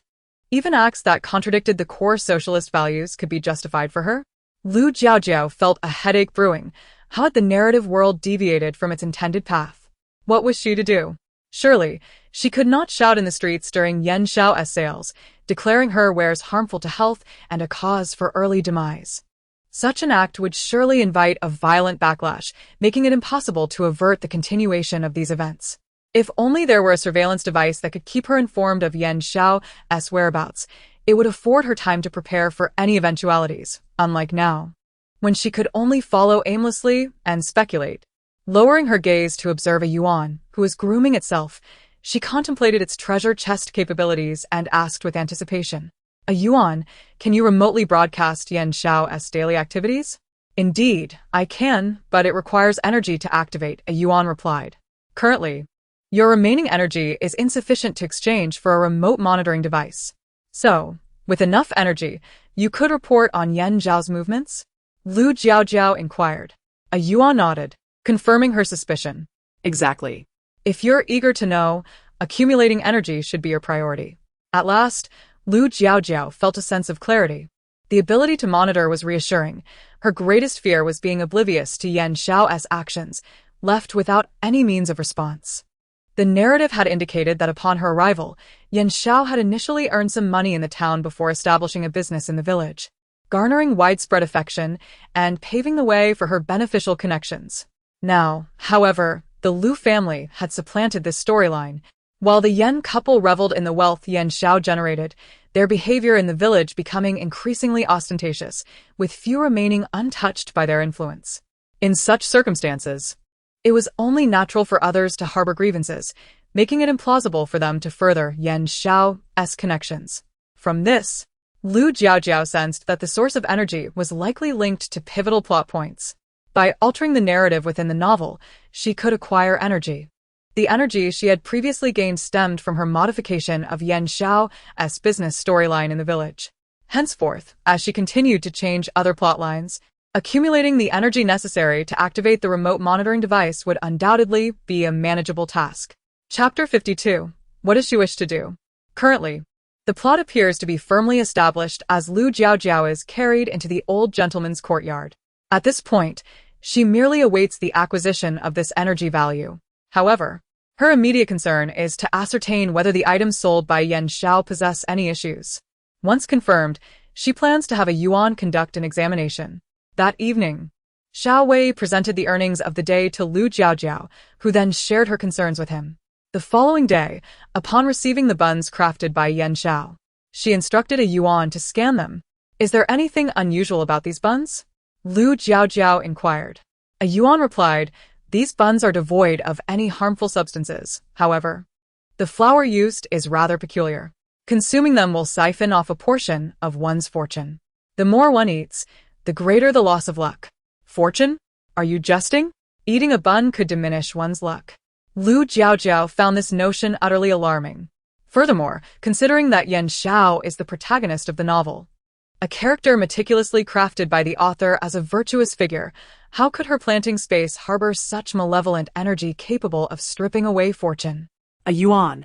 Equipped solely with the information provided by its creator, struggled to articulate a clear explanation. It too was baffled by the current events surrounding Yan Xiao.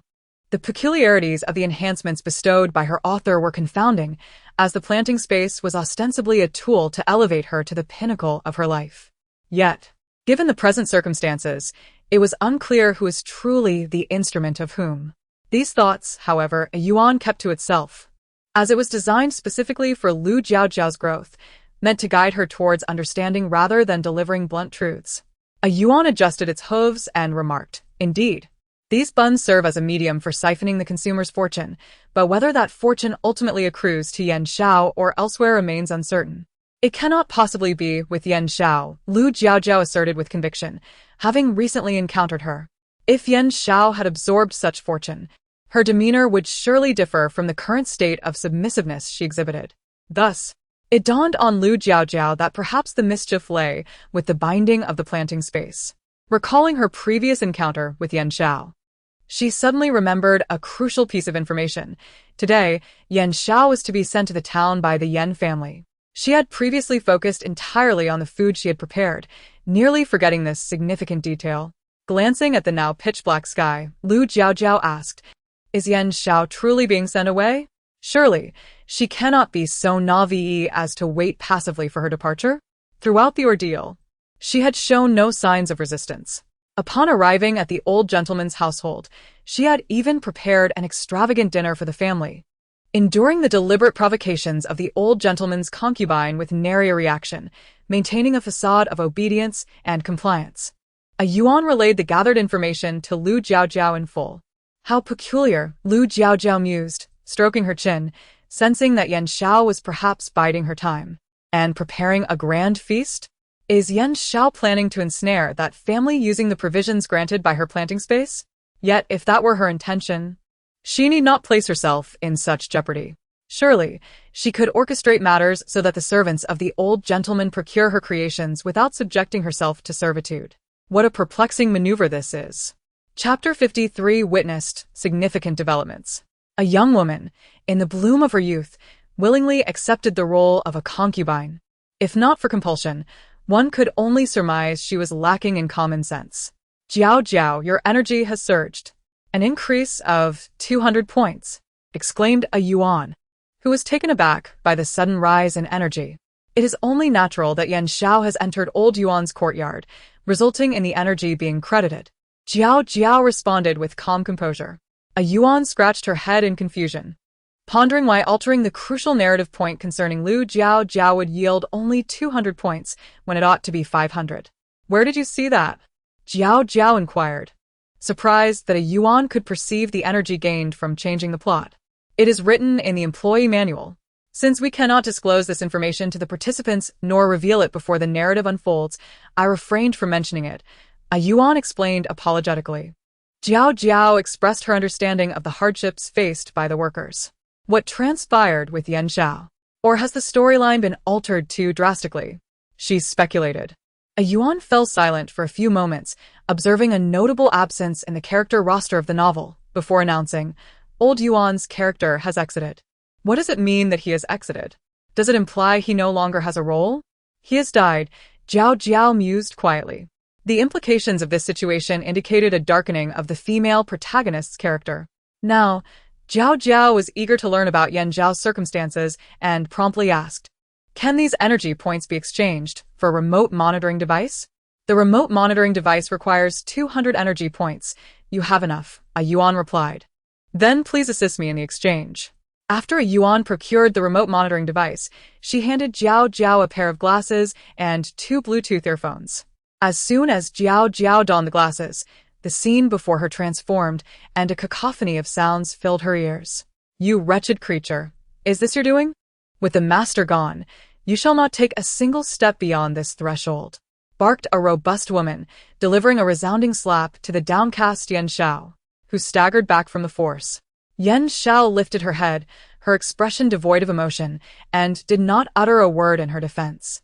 "Someone, restrain this wretch and deliver her directly to the authorities," commanded the formidable woman. As her voice faded, two trembling maidservants seized Jiaojiao, dragging her into a side room. Once the crowd thinned and no one obstructed her view, Jiaojiao spotted a middle-aged man lying on the ground, devoid of color. This seemed to be the old Yuan, a mere pawn in the grand narrative, having exited before her. His clothing bore no wrinkles, nor were there any signs of blood, ruling out foul play. Could it be that she had fed him something cultivated from her planting space? Yet those items were merely intended to siphon fortune from individuals. Even with diminished fortune, it was implausible that a single meal could lead to one's demise.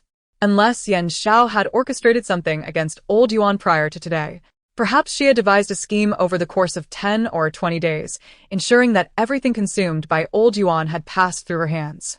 In such a case, the gradual loss of fortune over time might indeed render a person so unfortunate that even a meal could be fatal.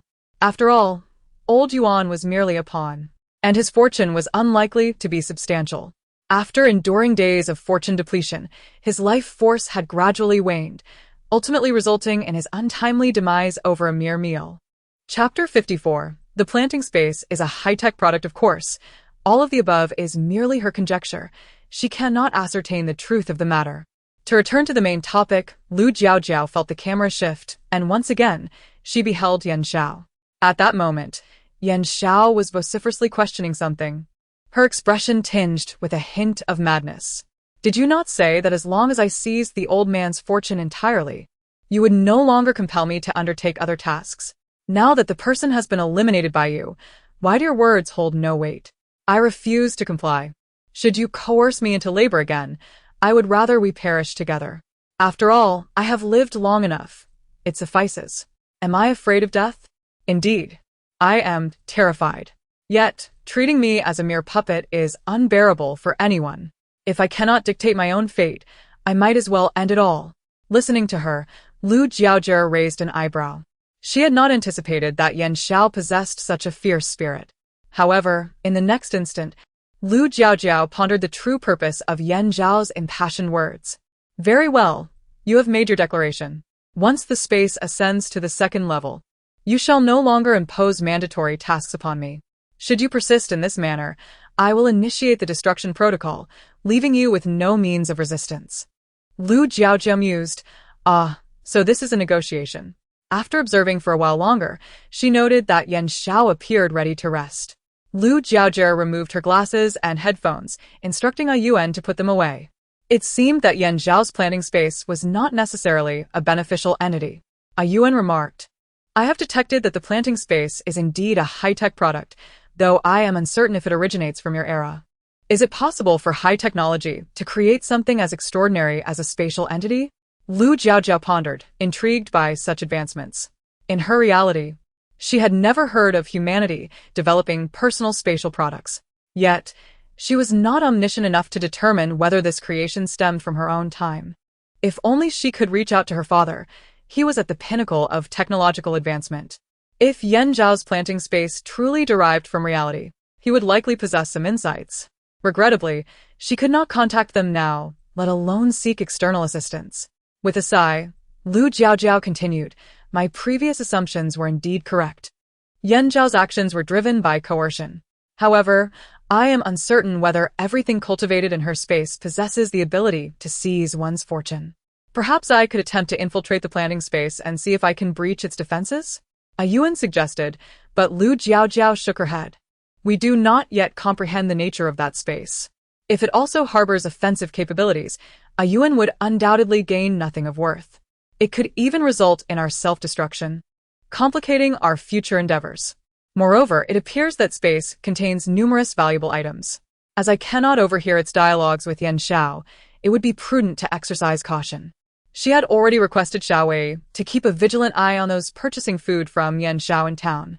Should their circumstances deteriorate, she would need to devise a method to mitigate the situation. She neither possessed the audacity to confront Jiaojiao's enigmatic space, nor the esoteric knowledge that transcended the scientific education she had been raised with. Lu Jiaojiao felt a genuine ache in her head.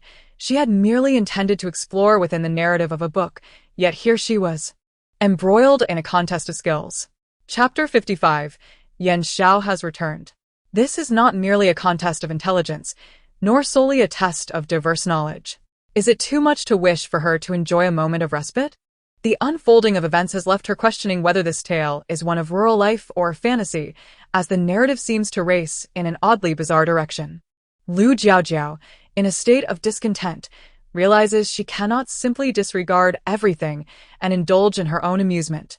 Although this realm is theoretically a fictional world, populated by characters merely crafted of paper who are bound to follow the prescribed plot, she finds herself amidst these vivid, flesh-and-blood beings, unable to remain indifferent to their fates. She is determined to strive for change and will not merely act as a passive observer in this narrative. Xiaowei has brought Lu Jiaojiao the news she sought. Those who consumed Yan Xiao's food now appear as if afflicted by an ailment, their spirits quite low. Fortunately, it seems this is the extent of their misfortune, unlike the old master, who met his demise. Lu Jiaojiao feels a sense of relief. It appears that the planting space is exercising some restraint, not resorting to the madness of completely draining a person's life force for the sake of fortune. Whether it is a desire to avoid significant trouble or a matter of principle, it is a positive development. Lu Jiaojiao prefers to keep her distance from Yan Xiao for the time being, refraining from inquiring about her future. To her surprise, before she could even ask a yuan about Yan Xiao, rumors about her began circulating in the village. The servants who brought her to the estate claimed that Yan Xiao bore an ill fate, having supposedly caused the death of the head of the family, and was thus considered an ominous presence. Anyone who drew near her was destined for misfortune. Upon hearing of Yan Xiao's supposed ill fortune and the fact that she had once brought about a death, those who initially sought to gossip quickly retreated, not daring to approach her. The couple from the Yan family had intended to send her to town for financial gain, planning to keep her as a long-term source of support. They believed they could simply provide her a meal each day and leave her to her own devices, with no intention of spending money on a doctor. Upon hearing this, Lu Jiaojiao couldn't help but sigh. It was no wonder Yan Xiao had spoken as she did that day. With parents like these, her luck was indeed unfortunate. Yet, she never entertained the thought that Yan Xiao's story would end here. She is, after all, a heroine, and such a fate is merely a temporary setback. Even in death, there exists the possibility of resurrection, let alone her current state, where she suffers only minor injuries. Furthermore, she possesses the planting space, which will undoubtedly prevent her from meeting such an end. Conversely, the Yan family displays a rather short-sighted perspective. They failed to consider who had previously brought them their good fortune. Now, with their harsh treatment of Yan Xiao, do they not fear her potential for retaliation? Yan Xiao is certainly not one to endure indignities silently. Chapter 56. A chaste indescribable, even clay figurines possess a modicum of spirit. How much more so for Yan Xiao, the protagonist? If she were truly a paragon of tolerance, a Buddha who embraces all injustices, she would not have ascended to such heights. Setting that aside, having confirmed that Yan Xiao would not have the opportunity to engage in any endeavors in the immediate future, Lu Jiaojiao busied herself with the construction of a new house alongside the Lu family. The Lu family had already engaged a considerable number of workers, and with the favorable conditions offered, everyone was quite spirited in their labor. Within a few days, the house began to take shape. Designed by a renowned scholar from the academy, the house was grand and aesthetically pleasing, earning unanimous admiration from the Lu family. Each member brimmed with anticipation for the new residence, diligently attending to their tasks, with not a single soul shirking responsibility. Even the diminutive Lu Yu contributed by assisting with lighter chores. Through their collective efforts, the Lu family's new home was finally completed. However, moving was not a straightforward endeavor. They still needed to arrange the furniture and consult an expert to select an auspicious day for the move. Lu Xiongtai and Lu Tushuan were capable of crafting simple tables, chairs, and cabinets, but determining the right date required external guidance. Zhang Dahua took it upon herself to procure some meat to consult the expert, who indicated that the best day would be a month hence, leaving everyone to patiently await that time. As the days passed, the date of Lu Jun's imperial examination approached. On the day of the exam, Lu Jiaojiao and Lu Xiongtai accompanied him to the examination hall. witnessing the atmosphere akin to that of a college entrance examination. Lu Jiaojiao couldn't help but reflect on the trials faced by scholars in every era. To stand out among such a throng was no easy feat. The imperial examinations of yore were far more arduous than those of today. Many families could scarcely afford to educate their children, and the examination conditions were often subpar. She recalled Lu Jun mentioning that the examination positions were assigned by random lottery, and many had suffered poor results due to unfavorable placements, such as being seated near the lavatory. The mere thought of this made Lu Jiaojiao break into a cold sweat, yet given the limited circumstances, such occurrences were unavoidable. She could only silently pray that Lu Jun's fortune would be kinder. After the examinations concluded, Lu Jiaojiao happened to be in town with Xiaowei to procure some necessary materials and took the opportunity to fetch Lu Jun. Upon seeing him emerge, she nearly failed to recognize him. He appeared utterly disheveled and bore an indescribable odor. Entering the hall impeccably dressed, he now showed signs of wear, and an unmistakable scent clung to him. Observing the stubble that had sprouted on Lu Jun's face, Lu Jiaojiao wondered what he had endured, as he seemed transformed. "What are you staring at? Do you not recognize your brother?"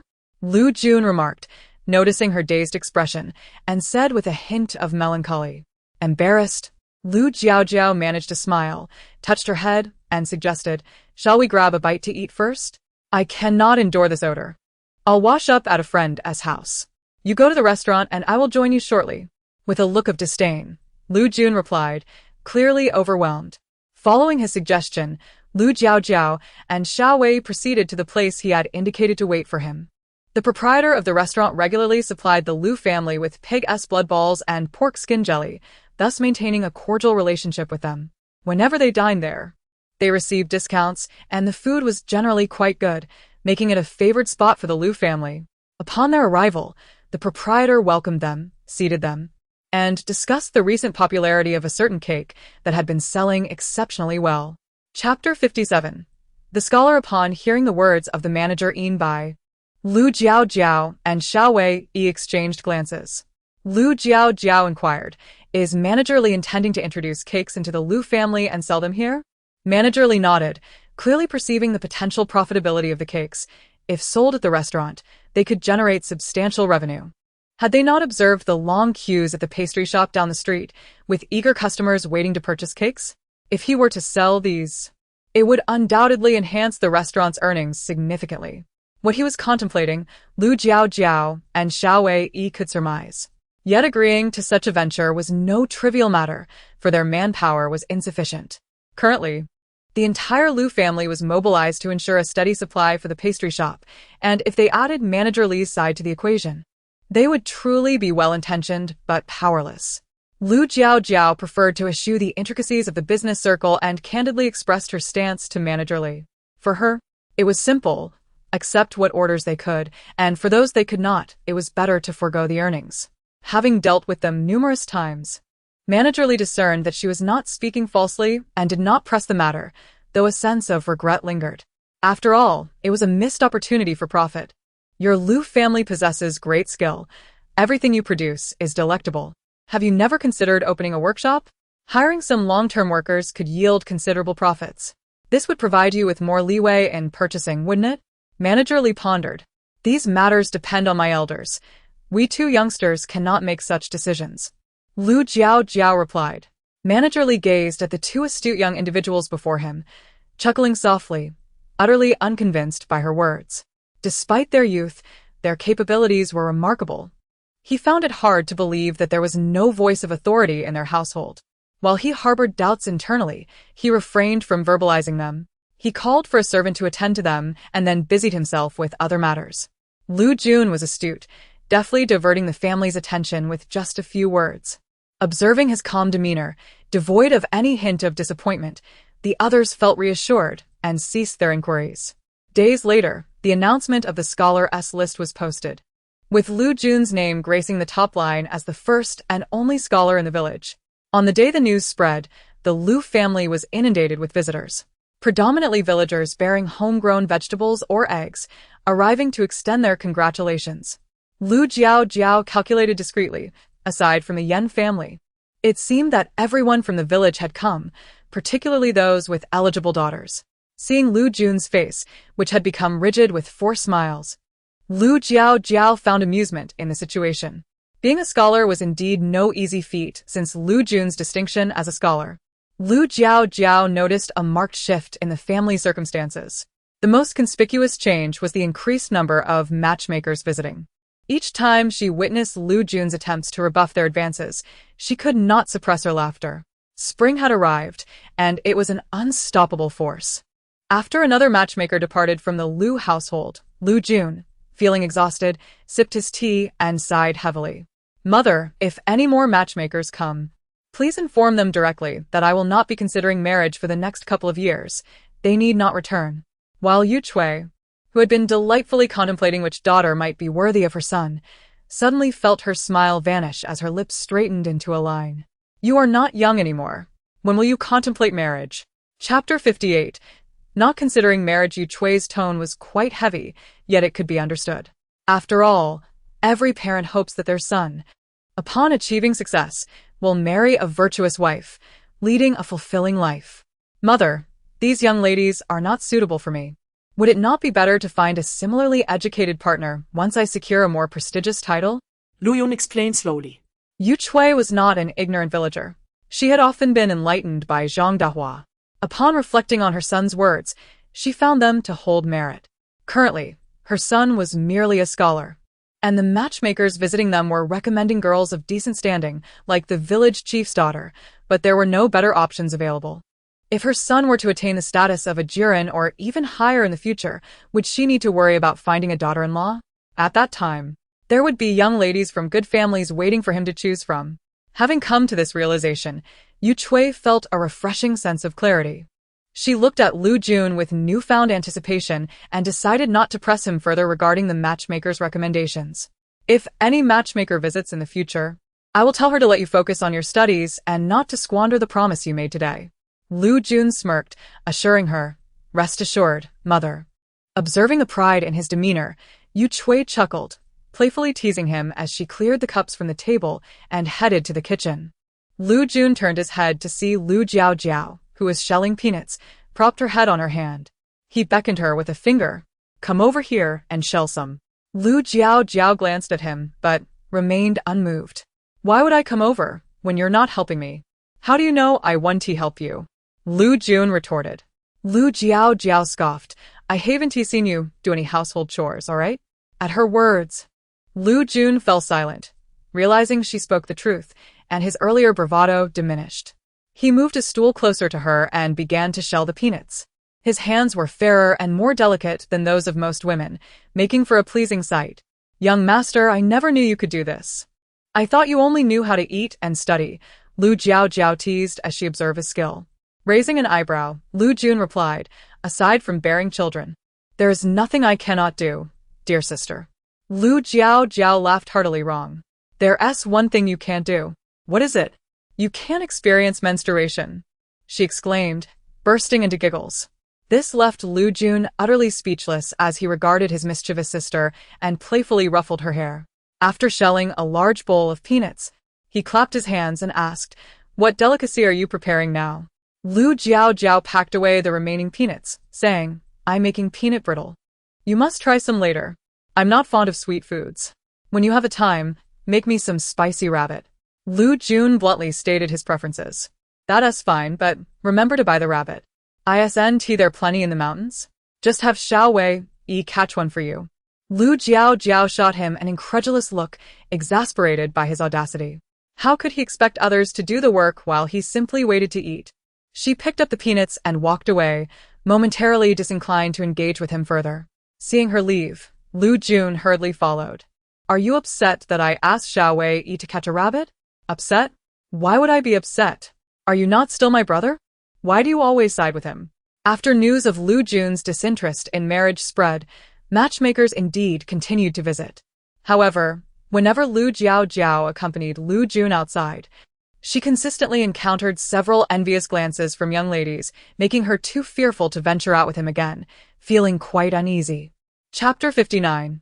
The workshop. On the day of the move, the Lu family arose early, diligently transferring their furniture into the new residence and meticulously organizing their new home. Oh. And by the way, Xiao Wei had also moved in to reside with them. This was prompted by the previous day's tempest, during which the thatched roof of his dwelling was ultimately blown away by the fierce winds. Though this may sound exaggerated, the roof indeed was torn off. When Lu Jiaojiao went to inspect, it lay scattered on the ground. She mused that surely no one would be so bored as to dismantle their own house. So it must have been the work of the wind. After all, Xiao Wei's house was quite dilapidated and lacked safety. Xiao Wei and Lu Jiaojiao had partnered in various endeavors, earning a considerable sum. With that money, he purchased the land across from the Lu family's new house and hired workers to construct a new dwelling. However, building the house required time. And without a place to go, the Lu family, not wishing to cast him out, decided to allow him to stay until the house was completed. Thus, Xiao Wei became a resident of the Lu household. The family had little objection to his presence since he contributed financially. He had assisted the Lu family significantly, and with him paying rent, they were even less inclined to show him any disdain. However, Lu Jun harbored an inexplicable aversion towards Xiao Wei. Seeing him residing in their home, his expression was perpetually sour. Initially, the Lu family intended to host a celebratory gathering upon moving into their new house. But Zhang Dahua felt that the Lu family's recent prominence had been excessive, and thus they decided against it. The family gathered together for a delightful meal, which sufficed as a celebration. Having completed the move and relieved of one concern, Lu Jiaojiao contemplated introducing the idea of establishing a workshop. She had been intrigued since the suggestion was made by Manager Li. With the Lu family's business flourishing, merely supplying goods kept everyone occupied for a while. If they desired further expansion, it was clear that the family lacked sufficient manpower. Moreover, they were now in a position to ascend to a new level. Why burden themselves unnecessarily, toiling like beasts of burden, when they could invest some capital, transition to a more cerebral role, and subsequently reap the rewards? Establishing a workshop was not particularly challenging, but Jiaojiao, how do you intend to recruit workers? Lu Xiangtai inquired.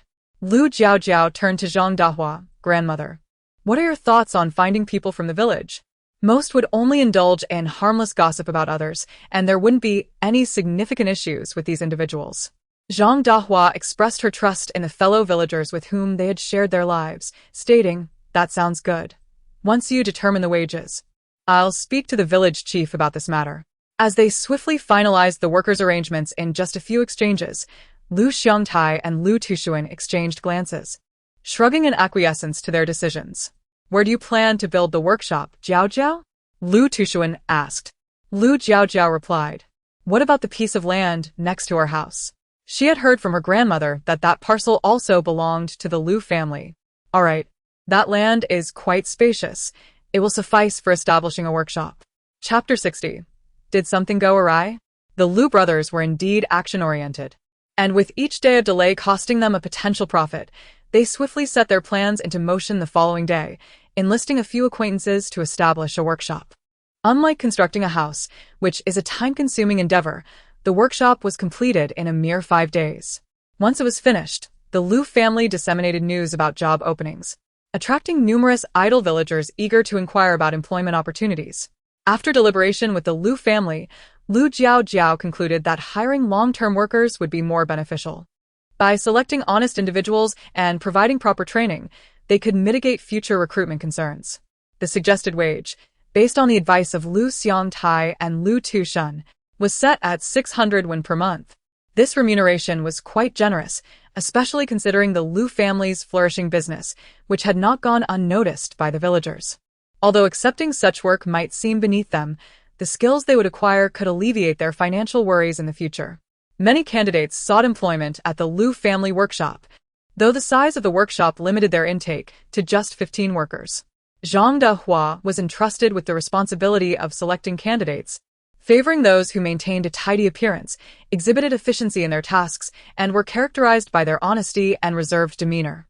To prevent any overconfidence among the new workers, Lu Jiaojiao established a contract stipulating that upon mastering the skills learned in the workshop, they could freely engage in commerce. However, this could only occur after 1 year, and during their employment, they were prohibited from divulging any trade secrets to outsiders. The contract also outlined penalties for violations, and after discussing the seriousness of these terms, the candidates affixed their signatures.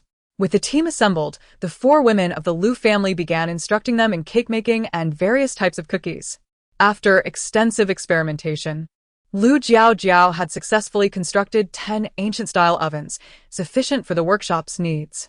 As the workers began producing cakes and cookies that met the expected standards, Lu Jiaojiao felt confident enough to assign them their first order. The pressure on the Lu family diminished significantly, as they were no longer required to rise before dawn to fulfill orders. However, they were not idle in anticipation of profits. Following a collective discussion, tasks were allocated. Lu Tushun was appointed to oversee the workshop's operations, while Lu Xiangtai and Xiao Wei continued their partnership without changes. Meanwhile, Lu Jiaojiao and Liang Qiao, along with Yu Chui, maintained their market stalls in the village. Observing a decline in interest in spicy hot pot, Lu Jiaojiao diversified her offerings to include fried dough sticks, double-skim milk, grilled gluten, and hot dry noodles. Sales flourished, drawing customers even from neighboring villages. And as more villagers with culinary skills began purchasing from them, a burgeoning street food scene emerged around the Lu family's offerings, sparking Lu Jiaojiao's enthusiasm. That evening, Lu Jiaojiao discussed with her family the prospect of Liang Qiao and Yu Chui operating their own stalls, allowing them to keep their earnings. Given their frequent assistance in preparing these snacks, it seemed reasonable for them to embark on their own entrepreneurial ventures. As they were all responsible for their own families, it was manageable to collaborate for a time. However, prolonged cooperation might lead to conflicts. Moreover, possessing their own money would provide a sense of security. Yet, upon voicing this idea, Liang Qiao and Yu Chui did not respond with immediate enthusiasm, while Lu Xiangtai and Lu Tushun exchanged concerned glances, questioning whether their wives had committed some grievous error. Chapter 61. Separation. Jiaojiao, your aunt has a tendency to speak without restraint. If she has said anything inappropriate, do not hesitate to let me know, and I shall address it with her. Lu Xiangtai exclaimed urgently. Lu Tushun, fearing that Jiaojiao might misunderstand and develop a rift with them, added, I am unaware of the circumstances, but if your aunt has erred, I assure you that I will not allow you to be wronged. You may speak freely, Jiaojiao. The Lu family has always thrived on unity, for discord leads to instability. As Jiaojiao listened to her uncle and little uncle utter words that puzzled her, she noticed her aunt and uncle's wife kept their heads down, and the atmosphere turned chilly. Sensing a misunderstanding, she hastily clarified, You have misinterpreted my intentions. I observed that our neighborhood has become increasingly bustling, with several new vendors setting up stalls. I thought that perhaps it would be more beneficial for us to sell separately. Lu Xiangtai assumed she felt shy about criticizing her elders in front of others, yet she did not appear to be insincere. He inquired, Is this truly how you feel, Jiaojiao? He believed this arrangement to be advantageous. Working together could yield greater profits than laboring alone. Indeed, Jiaojiao replied, Currently, many of the orders in town are being handed over to workshops, leaving us with less work. If we sell separately, we can create unique offerings, rather than mixing various items for profit. As she spoke, she noticed Liang Qiao and Yu Chui lift their heads, their faces brightening with interest. She continued, Aunt and uncle's wife have already mastered numerous culinary delights. They will undoubtedly succeed in their own ventures. Will you be able to manage on your own, Jiaojiao? Yu Chui asked, her curiosity piqued. Although the workshop's earnings were decent, they were distributed among everyone, with Jiaojiao receiving the lion's share. If she were to set up her own stall, all the profits would belong to their household. Her thoughts were not merely calculations. She was compelled to consider the future. As Xiao Jun had recently passed the scholar's examination, which would entail considerable expenses. Should he succeed in the upcoming provincial examination, substantial funds would be required for travel to the capital for further testing. She aimed to save enough money for the future. Liang Qiao shared similar sentiments, as their family also had a son to raise, who was expected to be sent to school after the Lunar New Year. The child was still so young. Ensuring a solid education would incur costs in the future, so maximizing their earnings was prudent. Though Jiaojiao could not discern their precise thoughts, she sensed their agreement with her proposal and promptly declared, I intend to sell double-skim milk, pudding, and jelly. These items are relatively simple to prepare and have a longer shelf life, allowing us to manage them effectively. Upon hearing her plan, Liang Qiao and Yu Chui felt reassured. These were things she had already taught them, and they knew they could handle it individually. Subsequently, Liang Qiao and Yu Chui inquired further about Jiaojiao's ideas, and the three women swiftly reached a consensus, leaving no opportunity for the men to interject. Lu Xiongtai and his brother exchanged resigned smiles. Zhang Dahua, who had remained silent, found joy in witnessing the harmony within the family. As she listened to their cheerful exchanges, her heart swelled with happiness. Thus, the decision for them to operate their stalls independently was made. Liang Qiao and Yu Chui pondered it through the night, and by daybreak, they set up their tables, one selling hot dry noodles and the other spicy hot pot, while Jiaojiao, as previously mentioned, offered double-skin milk and pudding for sale. Chapter 62. The hairpin. The two items that Lu Jiaojiao sold required only prior preparation, leaving her with little to concern herself thereafter.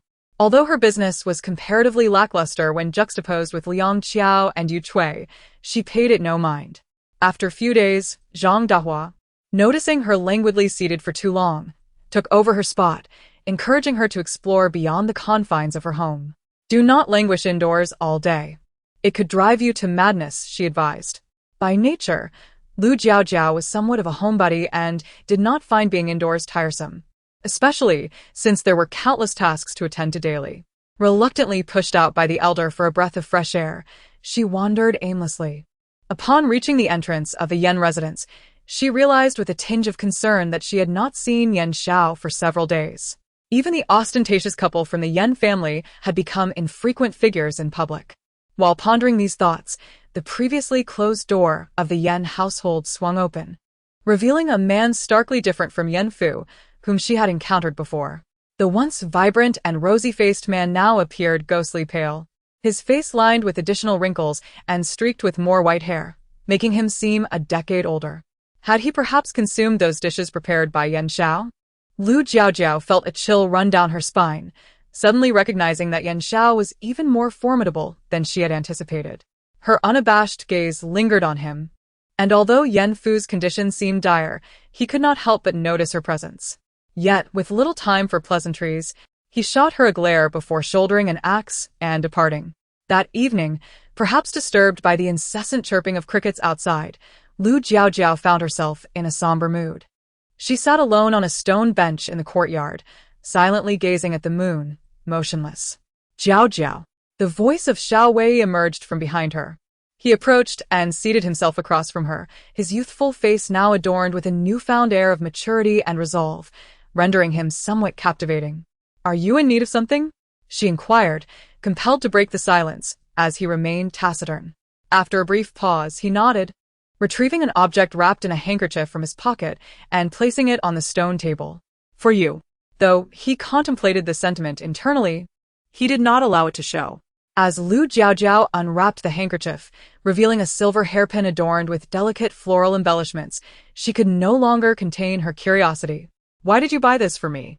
Xiao Wei's gaze flickered from the wooden pin atop her head to the silver one before him. "This will suit you far better than that wooden pin." Hearing the earnestness in his voice, a smile crept onto Lu Jiaojiao's lips. The hairpin was indeed exquisite, with a fresh aesthetic that perfectly complemented a girl of her age, far surpassing the simplicity of the bare wooden stick she had worn. She was quite fond of it. Without hesitation, she removed the wooden pin and replaced it with the silver one, returning the handkerchief to him. With a playful arch of her brow, she cheerfully remarked, "Thank you. I shall also present you with a small gift another day." "I shall await it," he replied, a hint of amusement glinting in his eyes as he surveyed her new adornment. After exchanging gifts, Lu Jiaojiao inquired about the state of his business. "However, carrying wares to sell daily is rather inconvenient. I believe it would be much better to establish a shop in town." Chapter 63.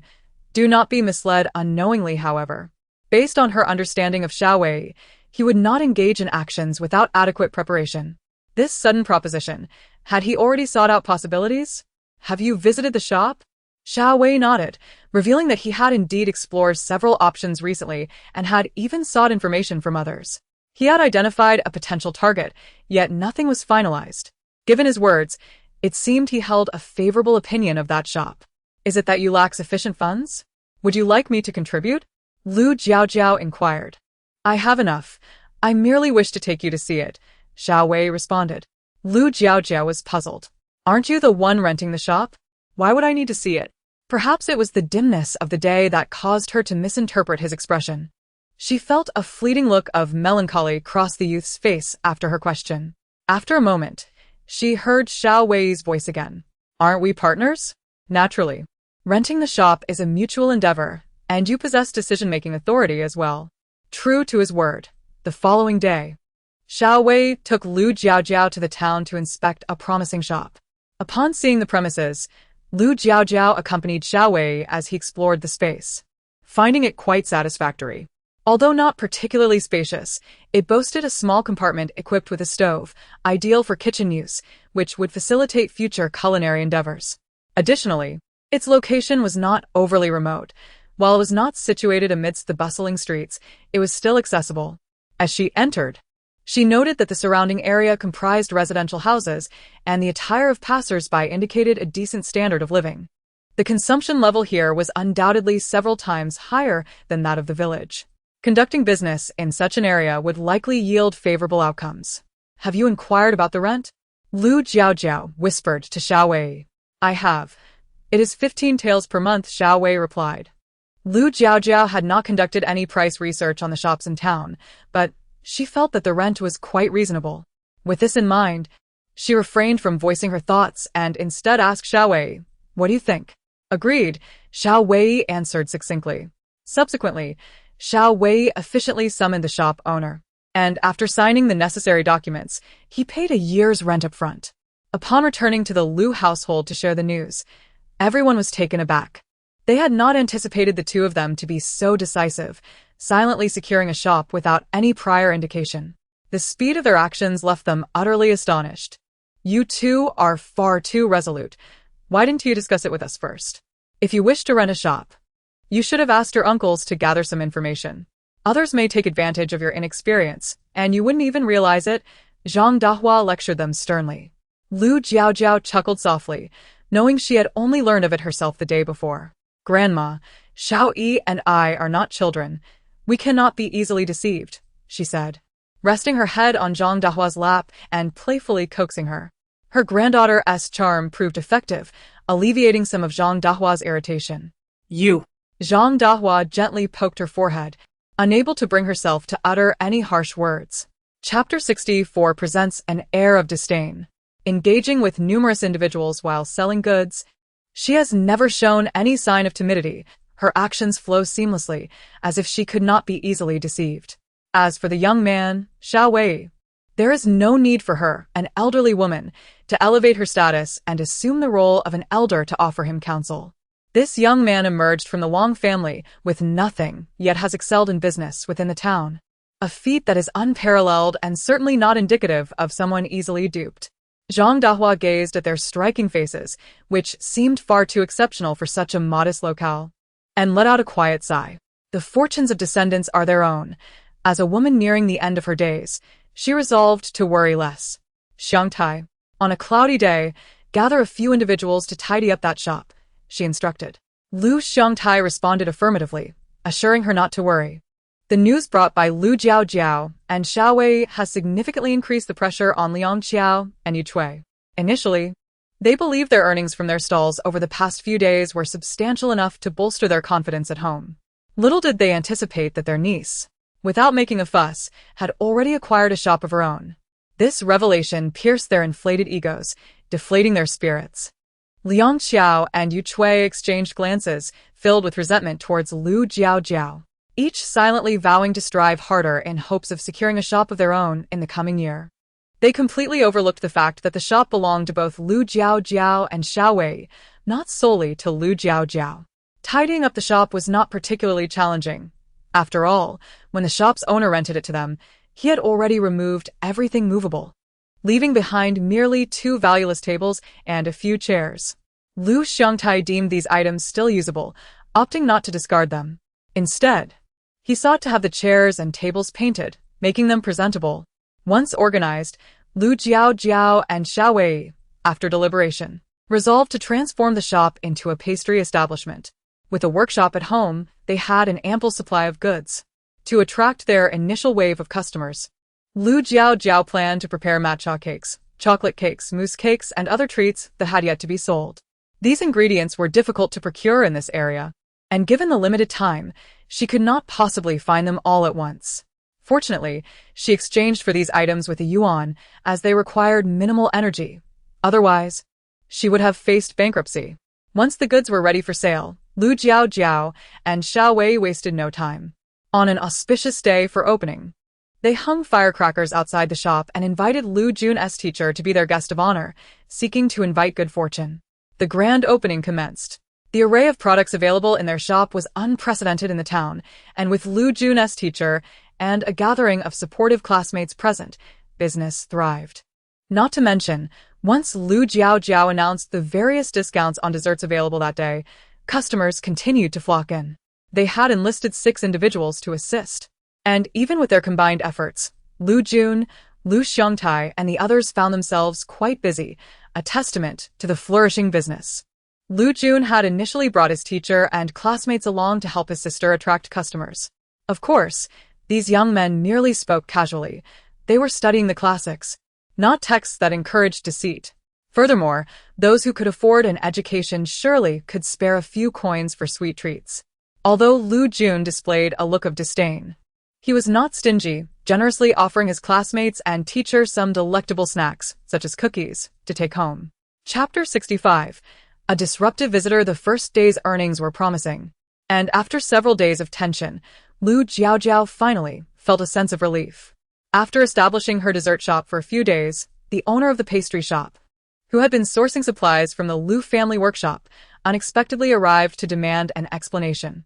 Fortunately, it was already evening, and there weren't many customers in the store. Otherwise, their business might have been adversely affected. Having calmed the shop owner, Xiao Wei closed the door after sending off the last customer and turned his cold gaze upon the pastry shop owner. The proprietor was taken aback by his wolfish glare, nearly forgetting his purpose for coming. Upon noticing the array of desserts displayed in the shop, which surpassed the variety of his own stock, his expression immediately shifted. "You are being rather unscrupulous, opening a shop in town without even informing me, your business partner," he admonished. Sensing the tension, Xiao Wei contemplated a direct confrontation. After all, they were not in desperate need of money and had no obligation to endure this kind of pressure to retain a single client. However, upon glancing at Lu Jiaojiao, who was observing the pastry shop owner with her arms crossed, he loosened his fists.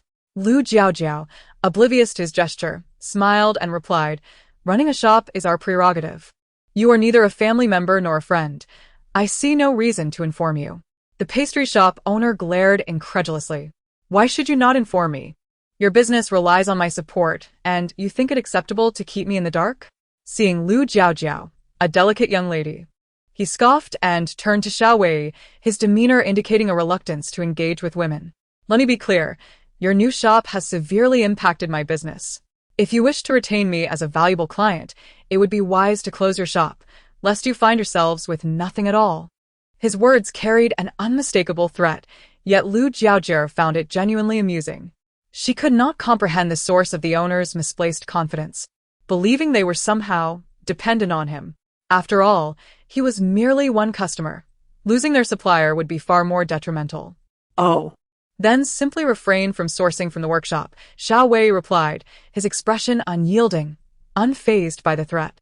The pastry shop owner felt a pang of disbelief, dismissing his words. Convinced Xiao Wei was acting without the consent of those in charge. "Do not think that posturing here will convince me. Bring me Lu Tushuan. I want to speak with him." "What do I need to waste my time on you for?" Lu Jiaojiao raised an eyebrow. "What do you want with my uncle?" Chapter 66. Temptation. She could hardly recall any acquaintance between her uncle and him. As Lu Jiaojiao pondered this, a wave of pallor washed over her. "Do not presume I am unaware. Lu Tushuan is indeed the proprietor of the workshop. What authority do you possess?" Ultimately, it is his word that carries weight. The boss spoke with an air of knowing superiority. Lu Jiaojiao, Xiao Wei. Could he truly be a fool? Lu Tushuan merely managed the workshop. When did he become the owner? How could they be so oblivious? He demanded that each product be priced at 10 won and insisted that they provide every fresh variety of dessert available in the shop. He threatened that should they fail to comply, he would cease all deliveries, leaving them to fend for themselves. After delivering these menacing words, he swaggered away, leaving Lu Jiaojiao and Xiao Wei utterly dumbfounded. It seemed he truly was a simpleton. With a stiffened smile, Lu Jiaojiao inquired, "How shall we handle this?" Initially, she believed him to be merely a nuisance, but his intelligence appeared to suggest otherwise. Would they continue to supply him with goods? Xiao Wei was equally at a loss regarding this individual, suggesting a temporary halt of 1 month. His heart was not entirely devoid of kindness. A lesson needed to be imparted without accruing excessive animosity. A month's suspension would serve to clear his head, preventing further foolishness. Lu Jiaojiao felt a sense of relief. The shop's business had stabilized, they had hired a manager and were no longer overwhelmed with tasks. With the shop's promotional efforts, many townsfolk began to take notice of the Lu family's workshop, leading to a surge in orders. Initially sufficient laborers now found themselves in short supply. One day, as Lu Jiaojiao and Xiao Wei deliberated the prospect of expanding the workshop, Lu Tushuan entered with news. The influx of orders had been overwhelming. They had been working tirelessly for 2 to 3 days, yet numerous orders remained unfulfilled. If they did not hire more workers, he feared the current staff would be unable to endure. Exhaustion had reached a critical point. Even the quality of their output would inevitably decline. Upon hearing this, both frowned, realizing that they had no choice but to expedite the establishment of another workshop. Reflecting on the time invested in the current one, Lu Jiaojiao calculated and stated her thoughts. With dark circles under his eyes, Lu Tushuan merely acknowledged her and departed to inform everyone. A day later, a new workshop, twice the size of the previous one, was completed. This time, they recruited not only from their village but also from neighboring ones.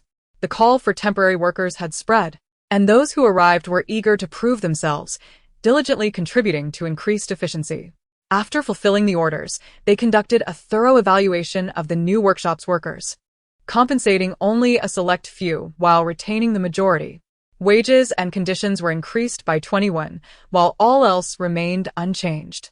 With the matters of the workshop and its workers resolved, Lu Jiaojiao finally found herself with the leisure to attend to other pursuits. After spending a day at home and accomplishing her tasks, Lu Jiaojiao suddenly found herself craving rabbit meat, a delicacy she had enjoyed long ago. Chapter 67. A place of constraints. Lu Jiaojiao and Yuan ascended the mountain, taking their time to catch prey. They indulged in some wild berries, when suddenly, they noticed a dark figure on a nearby tree. Its unwavering gaze startled Lu Jiaojiao, but her tension dissipated upon realizing it was merely an owl. "Look, wild strawberries!" Yuan exclaimed with delight. Lu Jiaojiao glanced over and confirmed it was indeed the wild strawberries described in their informatics.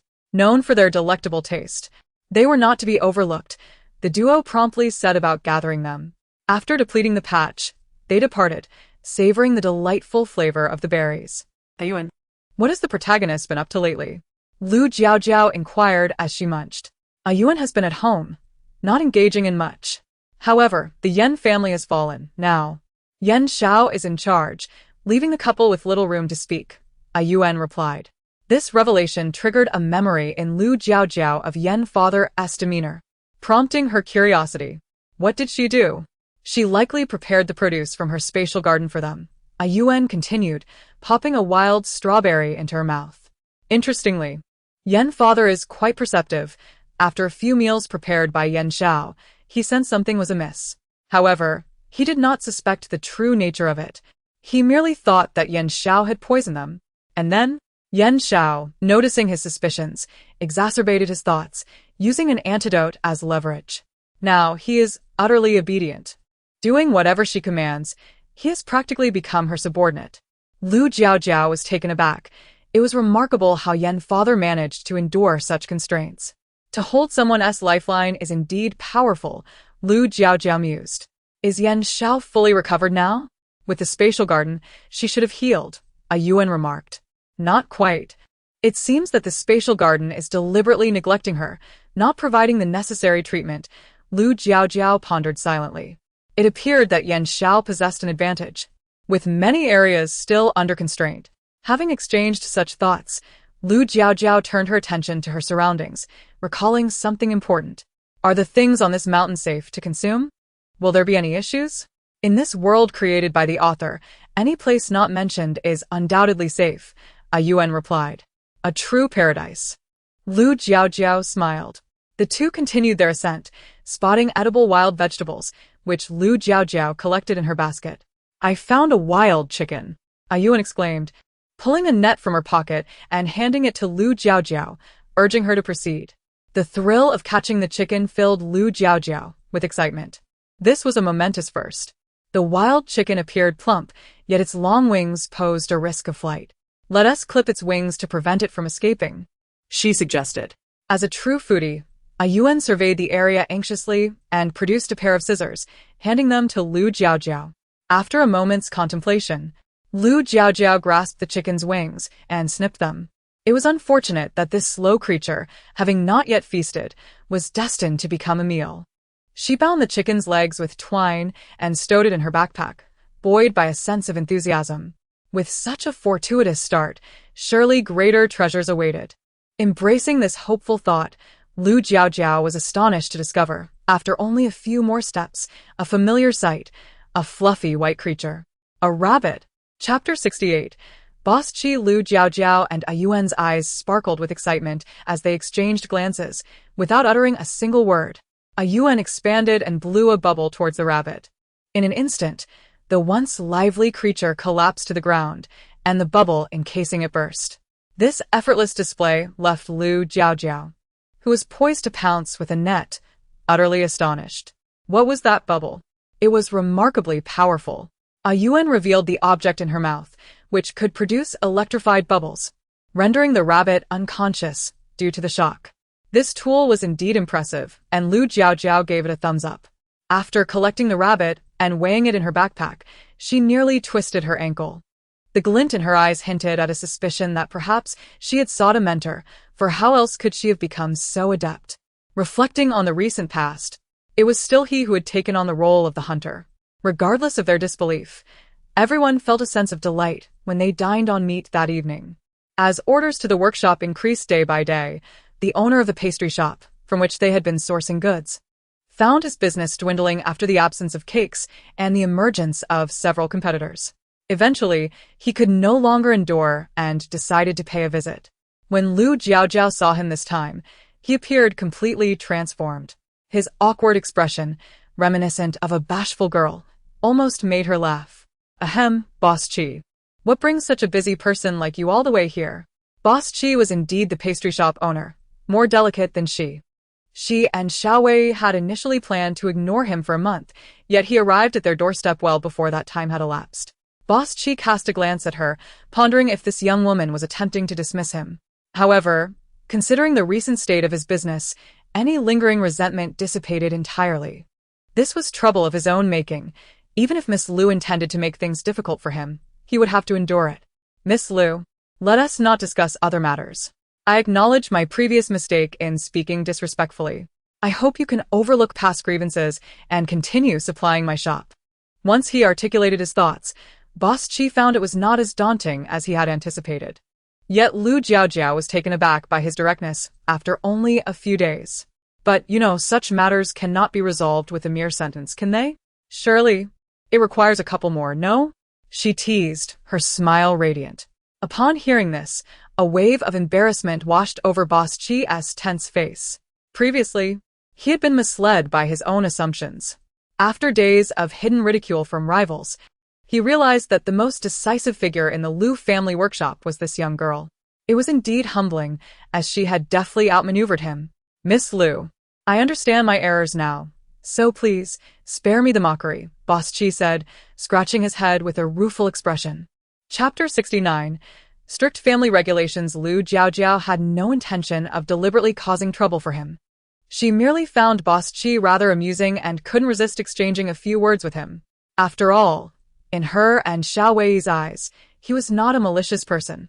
Perhaps just a bit impulsive during their last encounter, which had led him to utter those disrespectful remarks. A few words were insignificant. She wasn't petty enough to cling to past grievances. I will inform my uncle that on overcast days, we will continue supplying goods to Boss Chi's shop. If you require anything, just send someone to notify us in advance, she stated matter-of-factly. Is that all? Boss Chi, who had anticipated being subjected to further difficulties, was somewhat incredulous at how smoothly the matter was resolved. Lu Jiaojiao tilted her head. If Boss Chi finds the supply shortage too brief, we could extend it a bit longer. Please, no. This arrangement is quite satisfactory, Boss Chi quickly interjected, not wishing to incur further losses. The lessons learned over the past few days were more than sufficient. If such issues persisted, his small shop would surely struggle to survive, risking closure in a matter of days. Currently, several new pastry shops had opened in town, all sourcing from the Lu family workshop. If he failed to keep pace, obsolescence was inevitable. At that point, he feared his father would rise from the grave to berate him. Having accomplished a significant task, Boss Chi finally relaxed and gestured for the person standing behind him to bring forth the prepared gifts. This is a set of accessories I specifically prepared for Miss Lu. If you like them, please feel free to use them. If not, I can provide you with something even better. As he spoke, he unveiled the layer of cloth to reveal an attractive set of hair ornaments. The adornments were indeed exquisite, indicating that the person who selected them had invested thought and care. However, since she was not particularly familiar with him, Lu Jiaojiao felt it was somewhat inappropriate to accept such personal gifts and thus averted her gaze and declined. We are all engaged in business, and none of us wish to incur losses. Your purchases from the Lu family workshop support our enterprise. There's no need for such gifts. Boss Chi was taken aback, never having anticipated that someone would refuse a gift. In the past, the items he had given were no less valuable, and recipients had accepted them with smiles. This was not only embarrassing but also made him anxious that she might reconsider supplying him. In his mind, there was never a situation that a gift could not resolve. If something went awry, it was simply due to the inadequacy of the gift. Neither of these scenarios seemed applicable now. After all, what woman does not cherish beauty? Such gifts were ideally suited for the occasion.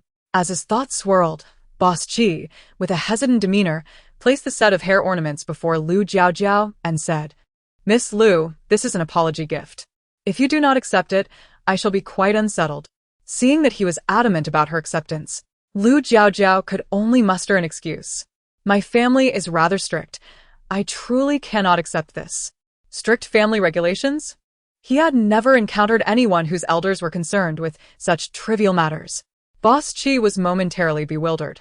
In his daze, he suddenly recalled the previous incident when he had encountered a striking young man while seeking trouble, and now observing this girl, who was of similar age, he instantly understood. Chapter 70. Journey to the county town at home. Strict supervision was the norm, and he understood that well. Given this awareness, it was evident that the item could not be presented as a gift. Boss Chi chuckled meaningfully and instructed someone to put away the headpiece.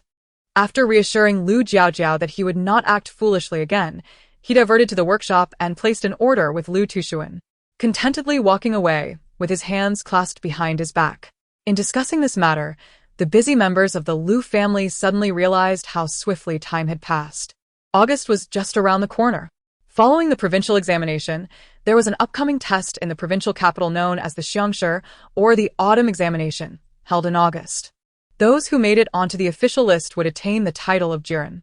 Remarkably, no one from the Lu family had achieved this distinction before. Thus, they regarded the Xiangshi with far greater importance than the previous provincial examination. However, they did not wish to impose excessive pressure on him. Therefore, aside from ensuring there was no noise around his room, their interactions remained unchanged, even subtly avoiding keywords related to the examination. As a sister, Lu Jiaojiao felt it was time for her to contribute. Hence, she busied herself daily either preparing fragrant crispy duck or concocting nourishing medicinal dishes for him. Speaking of medicinal cuisine, this was a recent area of her exploration. During an excursion to the mountains with a Yuan, she had become acquainted with various herbs. With a penchant for culinary experimentation, she had learned that herbs could also be used in cooking. Fueled by inspiration, she devoted several days to studying this craft, occasionally preparing 1 or 2 dishes for the family. Fortunately, Lu Jiaojiao seemed to have unlocked a talent for cooking. Initially, her dishes were overwhelmed by the medicinal flavors. making them rather unpalatable, although not entirely inedible. After 2 attempts, the family gently suggested she cease her efforts, but the last holdout, Xiao Wei, encouraged her to persist. Thus, one person was responsible for cooking while the other silently tasted and provided feedback. After approximately 30 trials, her medicinal dishes finally showed promise, and when served to the family, no one discreetly pushed their plates away. By now, Lu Jiaojiao had become adept at preparing medicinal dishes suitable for Lu Jun. With only 3 days remaining until the Xiangshi, and considering the distance to the county town, Lu Jun needed to depart early to await the examination. The Lu family was concerned about him traveling alone, prompting discussions about who could accompany him during this period. Zhang Dahua initially contemplated sending the more responsible Lu Xiangtai, but with pressing matters at the workshop, Lu Tushuan could not spare him. With both adults occupied, Lu Jiaojiao saw her brother's furrowed brow and decided to accompany Lu Jun to the county town. Given their youth, and the fact that Lu Jiaojiao was a girl, Zhang Dahua was not entirely at ease.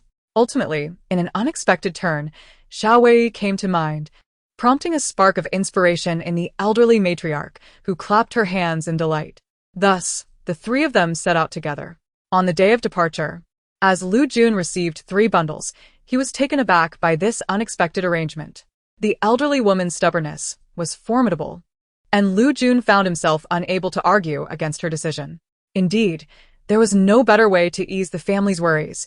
He had no choice but to acquiesce. The trio hired a carriage to the county town, departing early in the morning and not arriving until nearly nightfall. Without a moment's delay, the carriage hastened to locate an inn.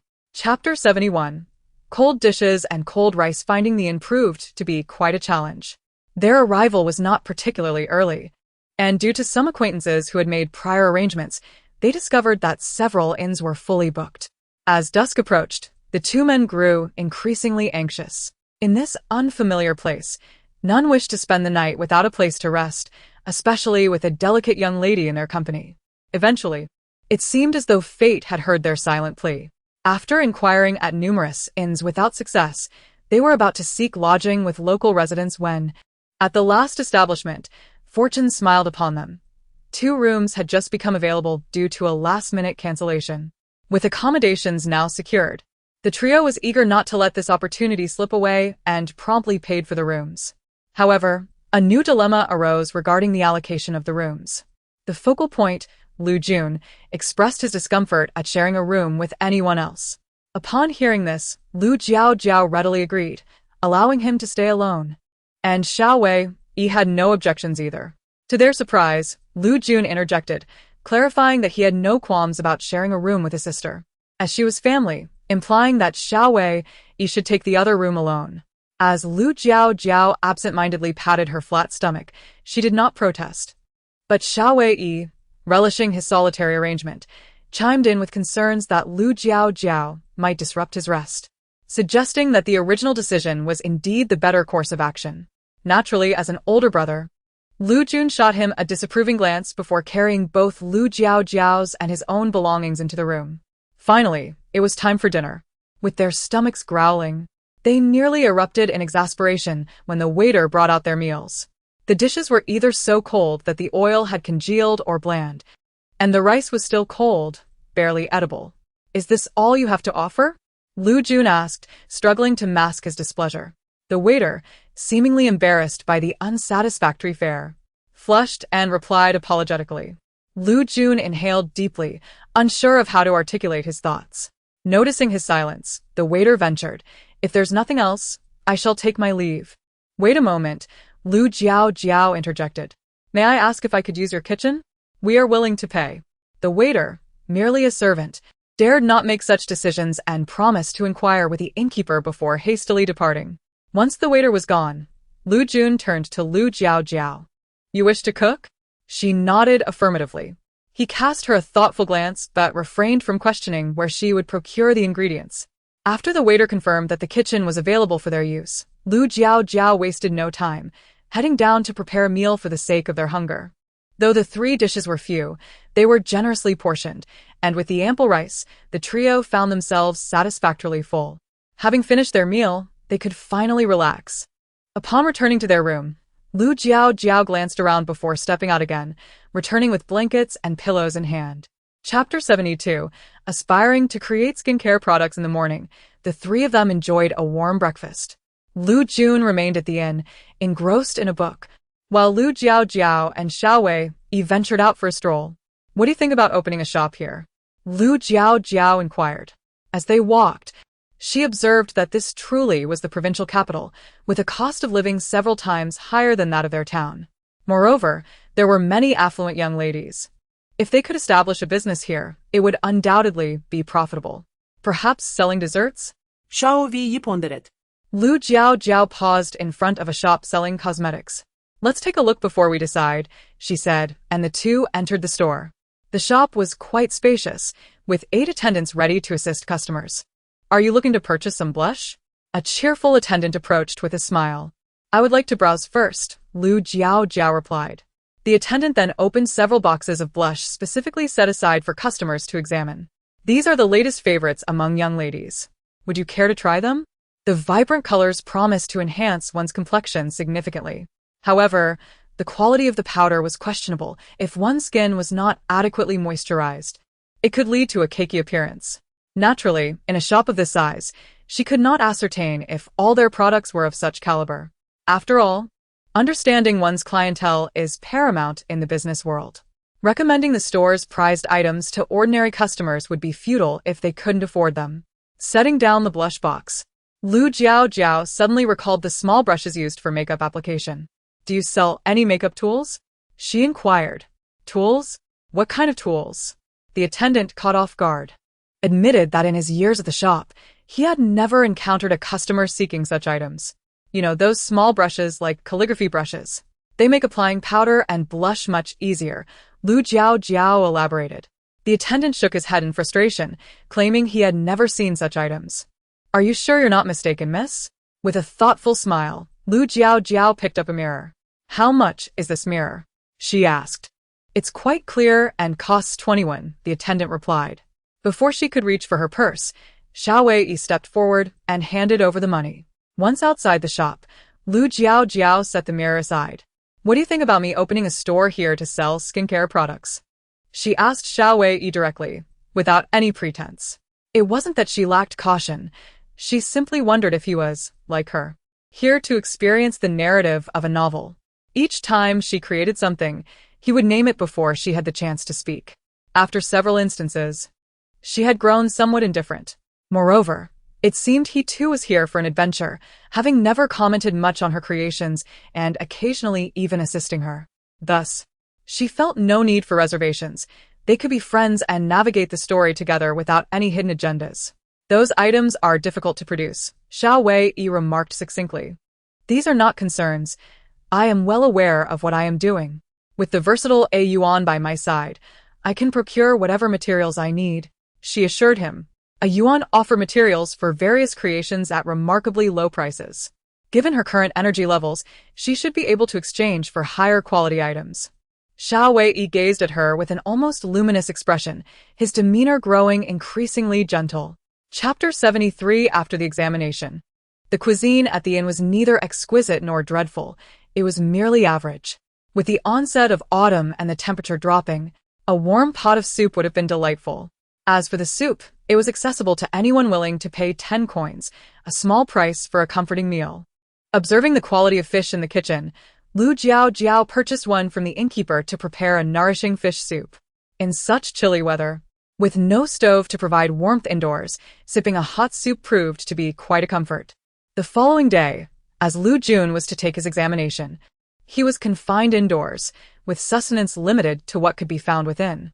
To ensure he did not succumb to hunger and fatigue that might hinder his performance, Lu Jiaojiao thoughtfully prepared high-energy treats such as chocolate peanut candies, alongside some meat buns and steamed dumplings. On the day of the examination, Lu Jiaojiao and Xiao Wei accompanied Lu Jun to the examination hall, watching as he passed through the gates after inspection before they departed. Unlike other anxious family members, the two remained relatively calm, opting not to linger at the inn during the wait. When it was time to retrieve Lu Jun after the exam, they found him in a state not much better than during the previous trial. The autumn chill had left him looking disheveled, with his hands tinged a deep purple from the cold. Rushing over, Lu Jiaojiao quickly placed a hand warmer in his grasp, an item she had intended for him to take inside to stave off the cold. But upon learning he could not bring it, she had set it aside. As his hands began to warm, Lu Jun felt a sense of relief wash over him. Lu Jiaojiao took the basket from his hands, handing it to Xiao Wei, and inquired, "How do you feel? Is it better?" Noticing the color returning to his lips, she felt reassured and offered him a still warm bun. Lu Jun nodded and accepted it, devouring it without regard for his refined demeanor as a gentleman. After all, he was on the verge of starvation. "Have you finished what I prepared for you?" Lu Jiaojiao glanced at the basket. Lu Jun wiped his mouth and replied, "I did, for if I hadn't I wouldn't have had the strength to walk out." His words were not exaggerated. Some candidates had emerged from the examination hall too weak to stand. "Fortunately, your chocolate sustained me for a considerable time," he expressed with gratitude. "Unlike that fellow beside me, who only had buns and nearly ran out of time to complete the exam." At the inn, Lu Jiaojiao had already communicated with the waiter and had chicken soup simmering in the kitchen. After satisfying his hunger, Lu Jun could no longer tolerate his disheveled appearance and requested hot water for a wash. Meanwhile, Lu Jiaojiao and Xiao Wei sat downstairs, observing the myriad of emotions displayed in the hall, some weeping, others rejoicing, leading them to worry about Lu Jun's performance. A man in his 30s was loudly berating a woman several years his senior nearby. Chapter 74. Do not underestimate. The woman recoiled slightly, her body trembling, betraying her fear of him. "We have exhausted our funds, having brought only 5 taels of silver from home, after covering our expenses for the past few days. There is scarcely enough left to purchase some steamed buns." "You speak nonsense. How could 5 taels of silver possibly be gone?" The old scholar, incredulous, wore an expression that clearly conveyed his disbelief. The woman felt a pang of sorrow upon realizing his mistrust. Perhaps he believed she had squandered their money. Initially, the amount was sufficient, but did not he invite others to drink yesterday? Had it not been for his lavish spending on wine, they would not now find themselves deprived of even a meal. Disdainful of the buns, he remained oblivious to the fact that she had not eaten since the night before. The woman's heart grew heavier with each passing thought. Everyone claims it is advantageous to marry a scholar, especially one who is a licentiate. Yet, regardless of the envy from family and outsiders, she alone lived this life, fully aware of its bitterness or sweetness. Scholars indeed enjoy a charmed existence, free from worldly concerns, solely devoted to their studies. However, her plight was starkly different. She glanced down at her hands, worn and calloused from years of relentless toil, and her sorrow deepened. Lost in her reflections, she failed to notice the old scholar, ridiculed by those around him, his face darkening with humiliation, veins bulging in his hands. Upon spotting the woman crouched on the ground, his pent-up rage surged forth. He strode towards her and kicked out suddenly. The woman, petite and visibly unwell, would surely suffer grievously from such an assault. Lu Jiaojiao, standing nearby, instinctively pulled her back, shifting her position just in time to avoid the blow.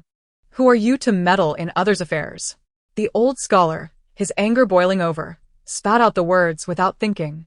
As his voice fell, the teacup in Xiao Wei's hand shattered, his cold glare causing the old scholar to flinch in surprise. The words he had intended to hurl now died on his lips.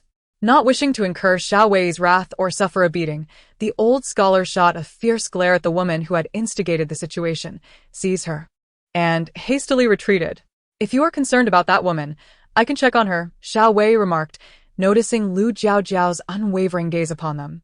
Lu Jiaojiao shook her head. "No need. This is a matter between husband and wife. We should not interfere. Each person's life is their own choice, and no one can play the role of a savior." "What happened to your cup?" Lu Jiaojiao inquired, glancing at the shards of porcelain on the table before looking at Xiao Wei's hand, her expression puzzled. Xiao Wei's face momentarily stiffened, perhaps due to the prolonged use of his hand. "Oh," said the innkeeper, who had just returned, his lips twitching at the remark. "These tea sets were purchased not long ago. To say they are well used, who are you looking down upon? Do we appear so impoverished in our establishment?" Seeing the innkeeper approach, Lu Jiaojiao offered an awkward smile. Innkeeper, we take full responsibility for the broken teacup. We will compensate you. In business, one must never underestimate others, especially scholars. Who knows? The one you belittle today may become a distinguished official tomorrow. Chapter 75. The announcement of results. Moreover, if this cup could garner a glance from a promising young individual, that would indeed be a stroke of fortune, would it not? Upon hearing this, Lu Jiaojiao exchanged a knowing glance with Xiao Wei, pondering inwardly that the innkeeper was a perceptive individual. Such a person would undoubtedly lead a life of relative comfort. Then I shall take your auspicious words to heart. I will relay them to my brother. Should fortune smile upon him, and he excels in the examination, he will certainly inscribe a couplet for you. Receiving this assurance, the innkeeper offered another word of good fortune, and, recalling the recent commotion, settled down to gossip with the two. The two latecomers were unaware of the earlier scene. When the two men had arrived at the inn, one had been rather arrogant, boasting of acquaintances who had come for the provincial examination, even treating others to a few jars of wine. Alas, they found themselves unable to pay their lodging fees. And it was only through the wife's last-minute efforts that the debt was settled. Were it not for the pity one might feel for his wife, such a person truly deserved to be cast out. Lu Jiaojiao and Xiao Wei listened without offering any comments. While it was acceptable to hear such tales while away from home, engaging in unnecessary discourse was unwarranted. Many shared their sentiments, and it seemed no one was vacating their rooms, likely waiting for news. A crowd of scholars had gathered, and at this moment, no one engaged in the refined pastime of poetry. Instead, they busied themselves with discussions over who might secure the title of top scholar in today's provincial examination. Who do you think will emerge as this year's champion? From the looks of it, Master Teng has a considerable chance of achieving the top rank, one replied. Indeed. Are you not aware? The betting houses outside have opened, wagering on who will claim the title of top scholar this year, with bets favoring Master Teng exceeding 100 taels of silver. Is that so? I must go and see if I can win some silver for myself. As Lu Jiaojiao observed the gathering in the hall, it wasn't long before groups began to depart to the betting houses, igniting a sense of excitement within her. The notion of gambling on fortune appeared quite entertaining. Do you wish to join them? Xiao Wei inquired, perhaps sensing her thoughts. Indeed, Lu Jiaojiao replied without hesitation. Xiao Wei then produced his coin pouch, counting the contents before asking her, "Whom do you wish to bet on?" "Of course, my brother," Lu Jiaojiao responded decisively. Based on their interactions, she discerned that her brother was no ordinary character. He might very well share a similar standing as the rest. Regardless, this examination would pose no challenge to him. With that thought, Lu Jiaojiao produced a banknote of 100 taels. "Place a bet of 100 taels for me." On the day of the results announcement, Lu Jiaojiao and the others descended from the upper floor, only to find the hall teeming with anxious patrons awaiting news. Those with connections sent servants to check the results, while the more impatient ones rushed off to see for themselves. The innkeeper had also dispatched a waiter to observe the announcement. Should someone from the inn succeed, it would be a fortuitous omen, promising better business in the future. "Has anyone arrived yet?" inquired some of the restless guests. The innkeeper, serving tea, reassured them, soon, it should be here shortly. Please be patient. Chapter 76. The top scholar. How could one not feel anxious about this matter? The innkeeper was also drenched in sweat from the inquiries, and at that moment, he could not afford to offend anyone, so he could only patiently comfort them. Su Jinsheng, ranked 78th. Su Jinsheng, who is he? Here. An elderly man with half-white hair and a beaming face exclaimed loudly. Although his results were not particularly satisfactory, he felt content. At his age, studying was already a formidable challenge, and his energy could not compare to that of the youth. Being able to attain the status of a scholar was enough for him. Congratulations. Upon seeing him, some people quickly offered their felicitations. Su Jinsheng, in response, distributed coins from his purse to everyone. This is a token of joy, a harbinger of good fortune, and naturally, everyone continued to gaze at the entrance, hoping that the next name announced would be their own. Li Shan, ranked 50th, Wu Ju, ranked 44th, Su Qi, ranked 41st, Yu Zhou, ranked 30th. After the little servant finished reading the names, Those who had made the list were filled with exuberance, their cheers resonating loudly. I won! I won! After announcing the names, the little servant poured himself a cup of tea, not daring to rest, and continued to look on. This time, the little servant took an unusually long time, so long that everyone began to think their chances were slim. The innkeeper, noticing this, was also anxious. Only a few had been announced, and none had achieved particularly outstanding ranks. If this news spread, who would come to stay here next year? Lu Xingqi, ranked 19th. Fu Yu, ranked 15th. These two individuals had respectable ranks, and many approached them to offer their congratulations. The innkeeper, seizing the moment, waived their lodging fees for the next few days. After waiting for another 10 minutes, someone wondered, how could they still not arrive? Could it be that the inn's announcements were finished? It was possible. The inn was not that large, and having a few decent ranks was already commendable. Did they expect a top scholar to emerge from here? Such words implied that becoming a top scholar was an easy feat. If that were the case, then I would be one too. While everyone was engaged in idle chatter, a panting little servant rushed in, gasping for breath before reporting. Lu Jun, ranked first. First place? Surely, there must be a mistake. Yes, indeed. Who is this Lu Jun? I have never heard of him. The little servant solemnly assured everyone that he had not misread or misreported. It is indeed Lu Jun, this year's top scholar. Young Master Lu, congratulations. Lu Yun smiled. His expression not overly exuberant, merely a stroke of luck. The innkeeper sighed inwardly, recognizing the demeanor befitting a scholar. Their commotion caught the attention of those nearby, who were astonished to learn that Lu Jun was the top scholar, marveling at how such a young man had outshone all contenders, carving a path of his own, a true talent. Lu Jiaojiao had witnessed the earlier celebration and had exchanged some coins with the innkeeper beforehand.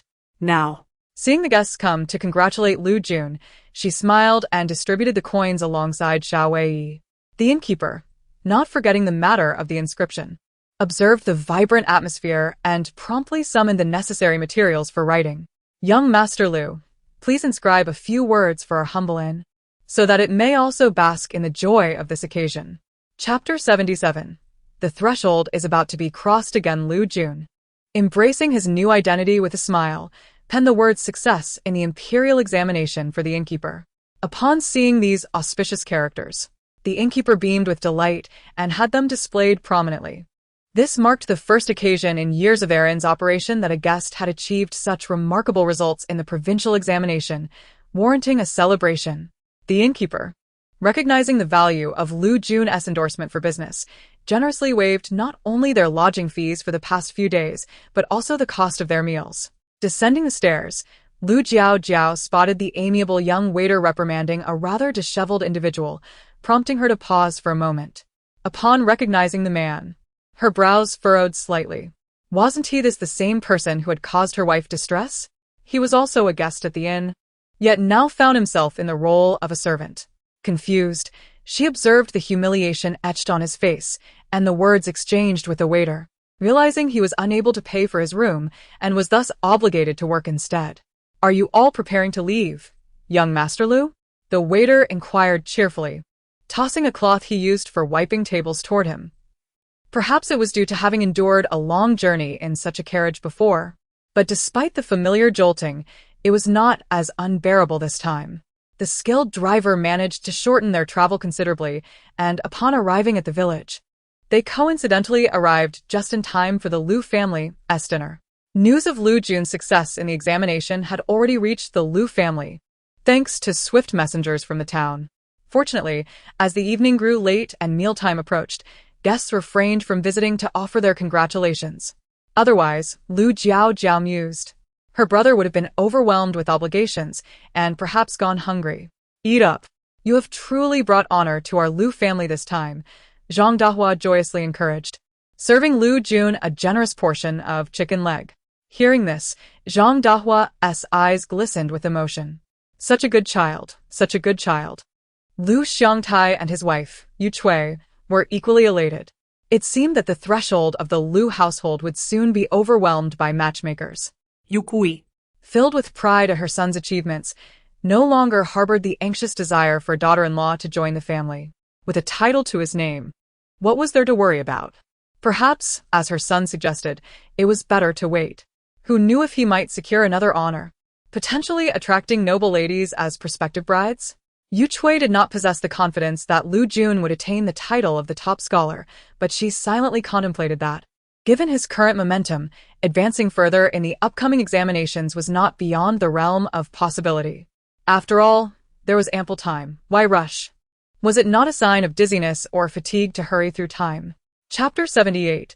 Understanding her brother's feelings as anticipated by Lu Jiaojiao shortly after breakfast. Visitors began to arrive, offering their congratulations.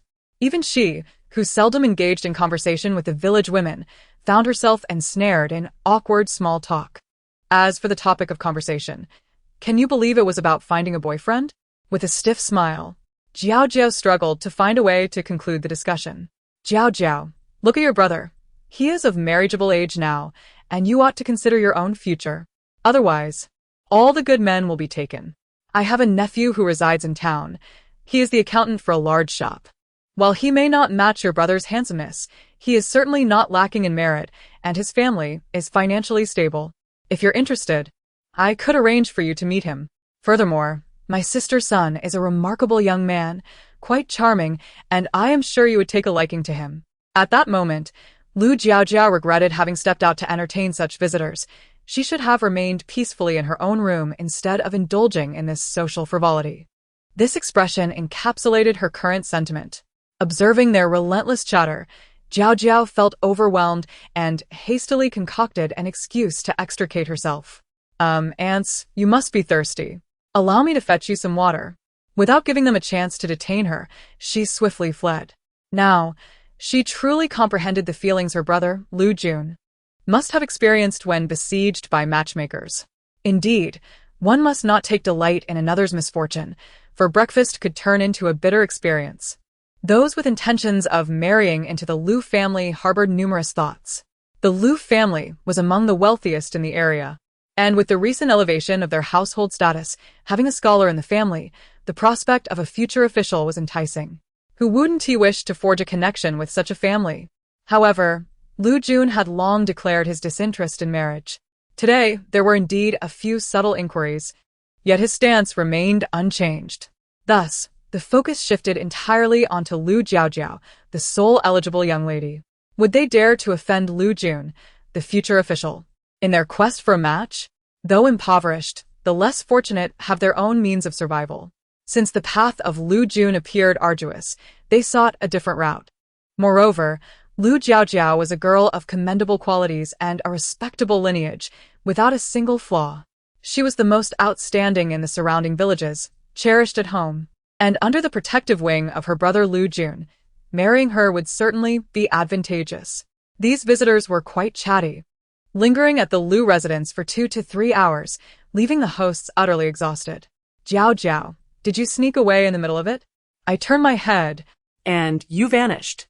Lu Jun remarked as he accepted a dish of food.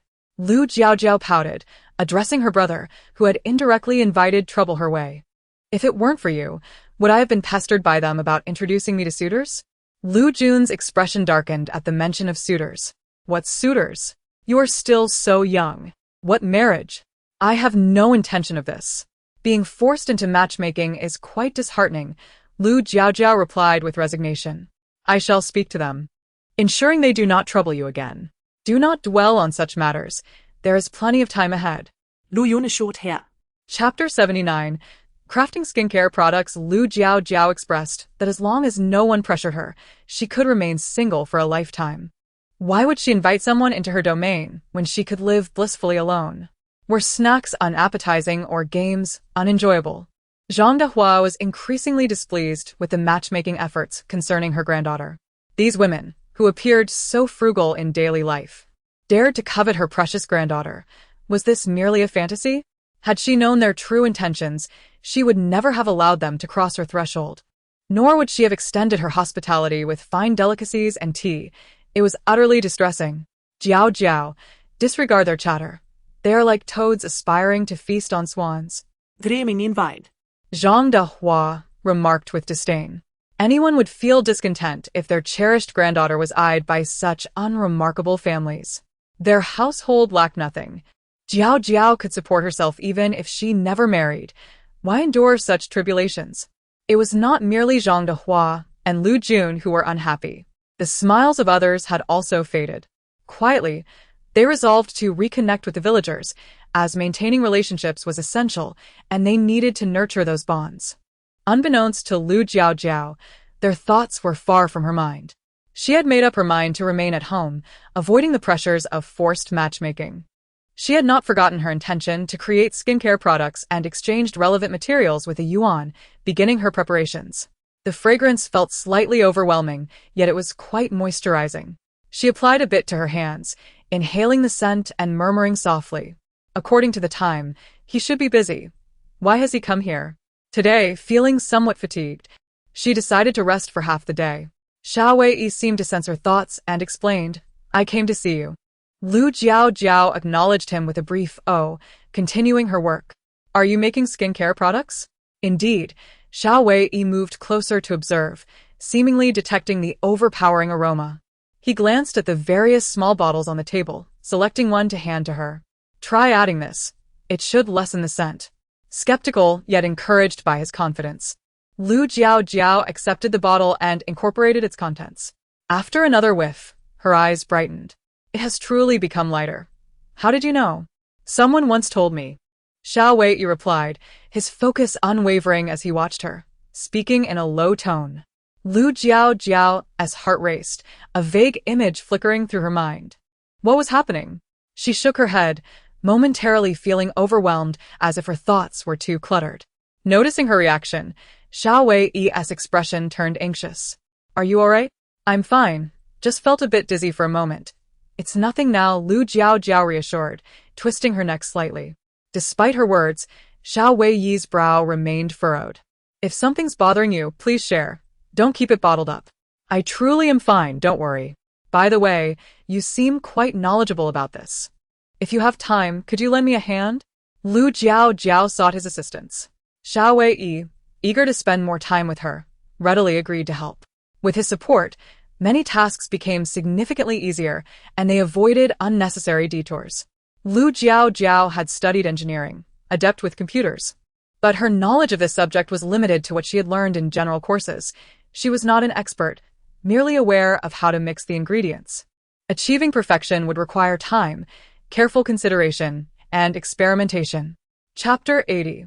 A benefactor arrives after several hours of collaboration. The two finally concocted a rather commendable jar of facial cream. When applied to the hands, it felt delightfully moist, devoid of any overpowering fragrance. Only a subtle, refreshing scent could be detected upon closer inspection. Both were thoroughly pleased with the final product. Lu Jiaojiao cherished this inaugural jar of cream, and while tidying up the workspace, she discreetly cast a few glances at Xiao Wei, contemplating how to persuade this helpful companion to continue assisting her. To her surprise, Xiao Wei took the initiative to inquire, when shall we create more? He expressed his intent to delve into these formulations in the coming days, stating, I have no other matters to attend to. His dark gaze fixed upon her. He added, I, too, am free and will come to help. Instantly elated, Lu Jiaojiao was thrilled, as she had not yet devised a way to broach the subject, yet he had spoken first. After they reached an agreement, they continued their endeavors in crafting skincare products, working diligently until they had completed a full set of toner, serum, and cream. With the products finalized, selecting an exquisite packaging was of paramount importance. Since they were intended for ladies of distinction, the packaging must reflect that elegance. A mere assortment of ceramic jars would diminish the perceived value of the skincare line, especially if they were priced steeply, which would surely offend many potential customers. After careful contemplation, Lu Jiaojiao deemed it prudent to emulate others, designing a unique packaging adorned with the Lu family emblem. This way, should anyone attempt to replicate their products, it would not significantly harm their reputation. With this idea in mind, she took advantage of Lu Jun's presence at home, playfully coaxing him into designing the packaging and creating a trademark. Once the preparations were largely complete, they visited several pottery manufacturers in town, ultimately selecting one after thorough comparisons and establishing a long-term collaboration for the initial batch. As the storefront in the county town was still undergoing renovations, Xiao Wei suggested, "Should I take a few bottles to sell and gauge the market reaction?" After deciding to embark on the skincare venture, the two made another trip to the county town to purchase a shop, which was currently being refurbished and would take some time to complete. Lu Jiaojiao was not particularly worried about the products selling poorly. After all, women are often most concerned with their appearance. As long as the skincare products proved effective in enhancing their skin, they would undoubtedly find buyers. Furthermore, she added, "No need for that. The new year is approaching, and we can simply gift a few sets." Thanks to the Lu family's pastry business, they had made numerous acquaintances, many of whom had wives and daughters. By presenting gifts to them during the new year and subtly revealing the new Lu family venture, they would effectively conduct a wave of promotion. Xiao Wei, with a pensive expression, nodded in silence while peeling an apple from the fruit platter on the table. Today, Yan Zhao's family received a benefactor, he remarked softly, then handed the peeled apple to Lu Jiaojiao. Lu Jiaojiao paused. "Do you know who it is?" She had been so engrossed in the skincare project these past few days that she had not paid much attention to Yan Zhao's affairs. Moreover, since Yan Xiao had been relatively well-behaved at home lately, it seemed unlikely she would venture out to sell goods again, which had allowed Lu Jiaojiao to relax her worries. Injured her leg? Lu Jiaojiao pondered, perplexed. Why does this girl seem to be perpetually injured? She'd just recovered from the injuries inflicted by the wife of the official, and now her leg is hurt again. Chapter 81. Disdained by the male supporting character, could it be that this young lady is currently experiencing a stroke of ill fortune? Lu Jiaojiao pondered, speculating whether Yan Xiao might take some action. Taking a bite of her apple, her gaze drifted toward Xiao Wei, and she suddenly recalled that it was he who had shared this news, prompting her to observe him more closely. "Are you quite familiar with Yan Xiao?" she inquired. His eyelashes fluttered slightly as he replied, his tone somewhat frosty. "Not particularly." oh, Xiao Wei had always been this way. And Lu Jiaojiao did not dwell on it further. Has that person left after visiting Yan Xiao? Merely brought some pastries and supplements, did not linger long.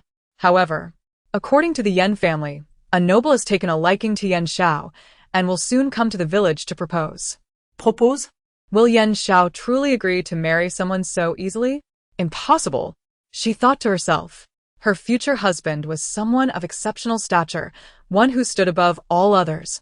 How could she develop affections for anyone else before encountering the male protagonist? Unless, perhaps, this noble was indeed the male protagonist. Yet, based on the progression of the narrative, the male protagonist would certainly not appear at this juncture. The individual currently in question resembled the first male supporting character from the story, the renowned son of a wealthy merchant, Gong Hong.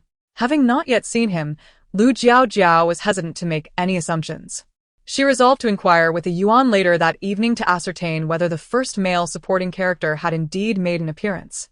If Gong Hong were to show up, she would need to hasten her efforts to alter the course of the plot. In the story, following Gong Hong's arrival, Yan Xiao, who had previously distanced herself from her exceedingly troublesome parents, inexplicably found herself entangled with them once more, demanding various items from Gong Hong. Though he felt a sense of annoyance, he was unable to sever ties with Yan Xiao, the intelligent and endearing protagonist who understood the ways of profit. In the end, he devised a plan against the town's ruffians, intending to incapacitate Yan Zhao's parents. Unbeknownst to him, those foolish individuals, upon being discovered by the Yan family, feared exposure and rendered them unconscious, planning to exact revenge at a later date. In their departure, they failed to notice that they had knocked over an oil lamp on the table. The unconscious members of the Yan family were oblivious to the flames that grew ever more ferocious, ultimately consuming the entire house. Miraculously, only one person from the neighboring families managed to escape the inferno. As for Yan Xiao, who had long been taken away by Gong Hong, she not only remained unharmed but also resolved the troubles that had held her back. With the assistance of various male supporting characters, her business flourished, soaring to great heights. And she earned the admiration of the male protagonist, ultimately becoming a princess envied by countless women. That evening, in Lu Jiaojiao's room, she inquired, "Has Gong Hong made an appearance?" A Yuan responded, "Indeed, just as in the original text, he has developed an affection for Yan Xiao." Reflecting on Yan Zhao's seemingly unchanged visage, Lu Jiaojiao fell silent. It appeared she had been narrow-minded. The protagonist's aura was invincible, capable of penetrating even the most unremarkable exteriors to reach the depths of the female lead's heart, thus becoming utterly captivated by it. However, the circumstances under which the female lead and Gong Hong meet this time are somewhat different, a Yuan noted. Lu Jiaojiao concentrated. How so? Gong Hong was initially taken aback by Yan Zhao's appearance, yet it was after she saved his life that they truly became acquainted. Are you serious? Lu Jiaojiao exclaimed, astonished. She felt that this first male supporting character was rather lacking. How could he express disdain? Did he not realize that she was destined to be his goddess? A Yuan analyzed, in the novel, by the time Gong Hong encounters Yan Xiao, she has begun to blossom in beauty. While she may not have reached the pinnacle of enchanting allure, she has transformed into a charming young beauty, quite different from her current self. It is not surprising that Gong Hong, being someone who favors beauty, would be taken aback. Chapter 82. The walking hypnotic prop. While it is true that the superficial allure can captivate, one must wonder, according to the conventions of literature, is it not typically the case that such distractions are meant to be dismantled for the sake of the heroine? After all, how else could her radiance be fully manifested? Lu Jiaojiao pondered, reflecting on the inadequacy of the male supporting character as a mere backdrop to the beautiful romance between the leads. Wholeheartedly devoted and tirelessly paving the way for the heroine, this young man has proven to be rather unfit for his role. A Yuan remarked, under normal circumstances, such occurrences would not transpire. However, it may be that the heroine's aura has waned, resulting in diminished attraction towards the male counterpart. The heroine's aura? Is it related to the energy acquired through altering pivotal plot points? Lu Jiaojiao suddenly recalled that, following her accumulation of energy, the progression of the heroine's storyline seemed to decelerate. Indeed, a Yuan confirmed, the more energy we gather here, the less the heroine's aura descends upon Yan Xiao, thereby reducing her influence over others. To put it succinctly, within the narrative, Yan Xiao encounters benefactors at every turn, achieving tenfold results with merely double the effort. Ordinary individuals lacking abundant fortune, upon encountering her, find their affections inexplicably heightened, leading them to act in ways contrary to their usual nature. Hence, her journey to success is significantly aided by this aura. Lu Jiaojiao's eyes widened in astonishment. So, the heroine's aura can manifest in such a manner, transforming her into a veritable hypnotic tool. How remarkable! Does this imply that the male protagonists and supporting characters who are besotted with her are also influenced by this aura? Her curiosity was piqued, as she recalled numerous narratives where the heroine was pursued by no less than 3 or 4 infatuated suitors, their ardor surpassing that of friends and family alike. These characters often appeared as foolish, love-struck individuals, willing to play the role of mere backups, silently departing once the male lead reclaimed his position, yet still lingering devotedly in the heroine's shadow. As for the male lead, he transformed into a formidable force at the mere hint of a threat to the heroine, unleashing swift retribution without inquiry. A Yuan responded, indeed, the heroine's aura inherently intensifies emotions. As long as they harbor no defenses against her, they become easily susceptible to her charm. Lu Jiaojiao leaned back, resting her hands behind her head, captivated by the unfolding romantic entanglements surrounding Yan Xiao. If only she could witness it all firsthand. She yearned to discern the true extent of this aura's power.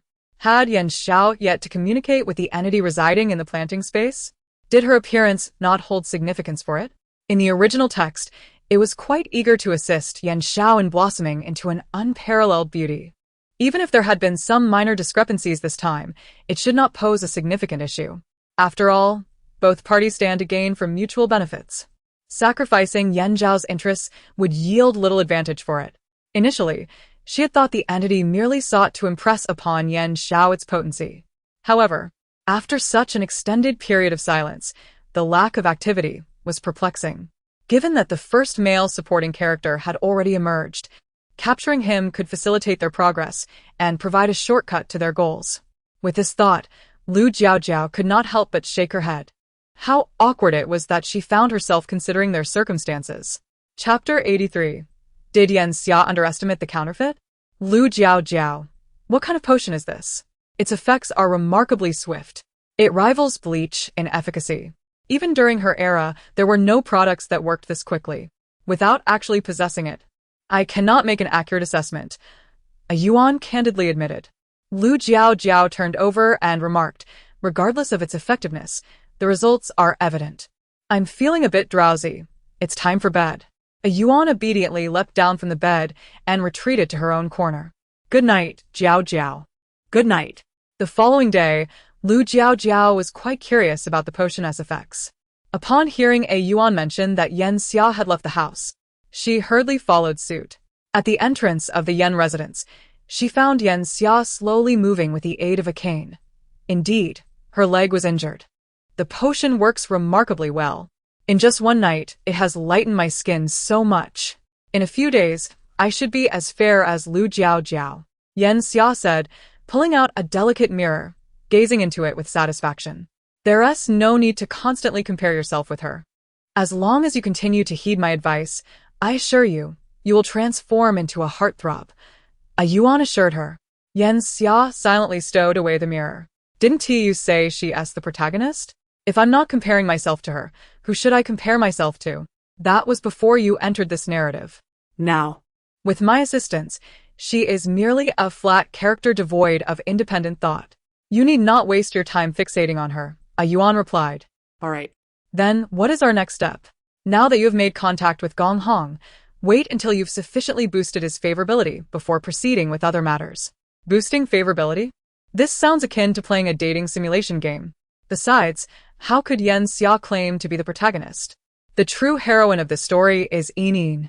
Lu Jiaojiao was left utterly perplexed. I wish I could hear that entity hiding in the planting space speak. Upon returning to the Lu household, she pondered Yan Xia's recent comments, feeling somewhat overwhelmed. Is there truly no issue with the novel I read? Why does it differ from what Yan Xia described? A Yuan fluttered onto the bed, shaking her legs, and reassured her. The novels chosen by the company for experience are undoubtedly sound. You must trust the boss. Lu Jiaojiao rested her chin on her hand. That's her father, so of course she trusts him. Yet, with two versions of the novel emerging, it's leaving her quite befuddled. Fear not, what we've read is accurate. Yan Xia may have encountered a counterfeit, a Yuan comforted. Counterfeit? ISNTA counterfeit merely a copy of the original content for free access by readers? There shouldn't be any discrepancies in content. A Yuan sat upright, adopting a lecturing demeanor. This is merely a low-grade, unscrupulous counterfeit. Some individuals, eager to earn a quick profit, will alter key elements of the original work, then register under a new identity to present it as their own. Lu Jiaojiao's expression reflected newfound knowledge. People actually engage in such practices? Indeed. Some individuals employ all sorts of dubious tactics to make money.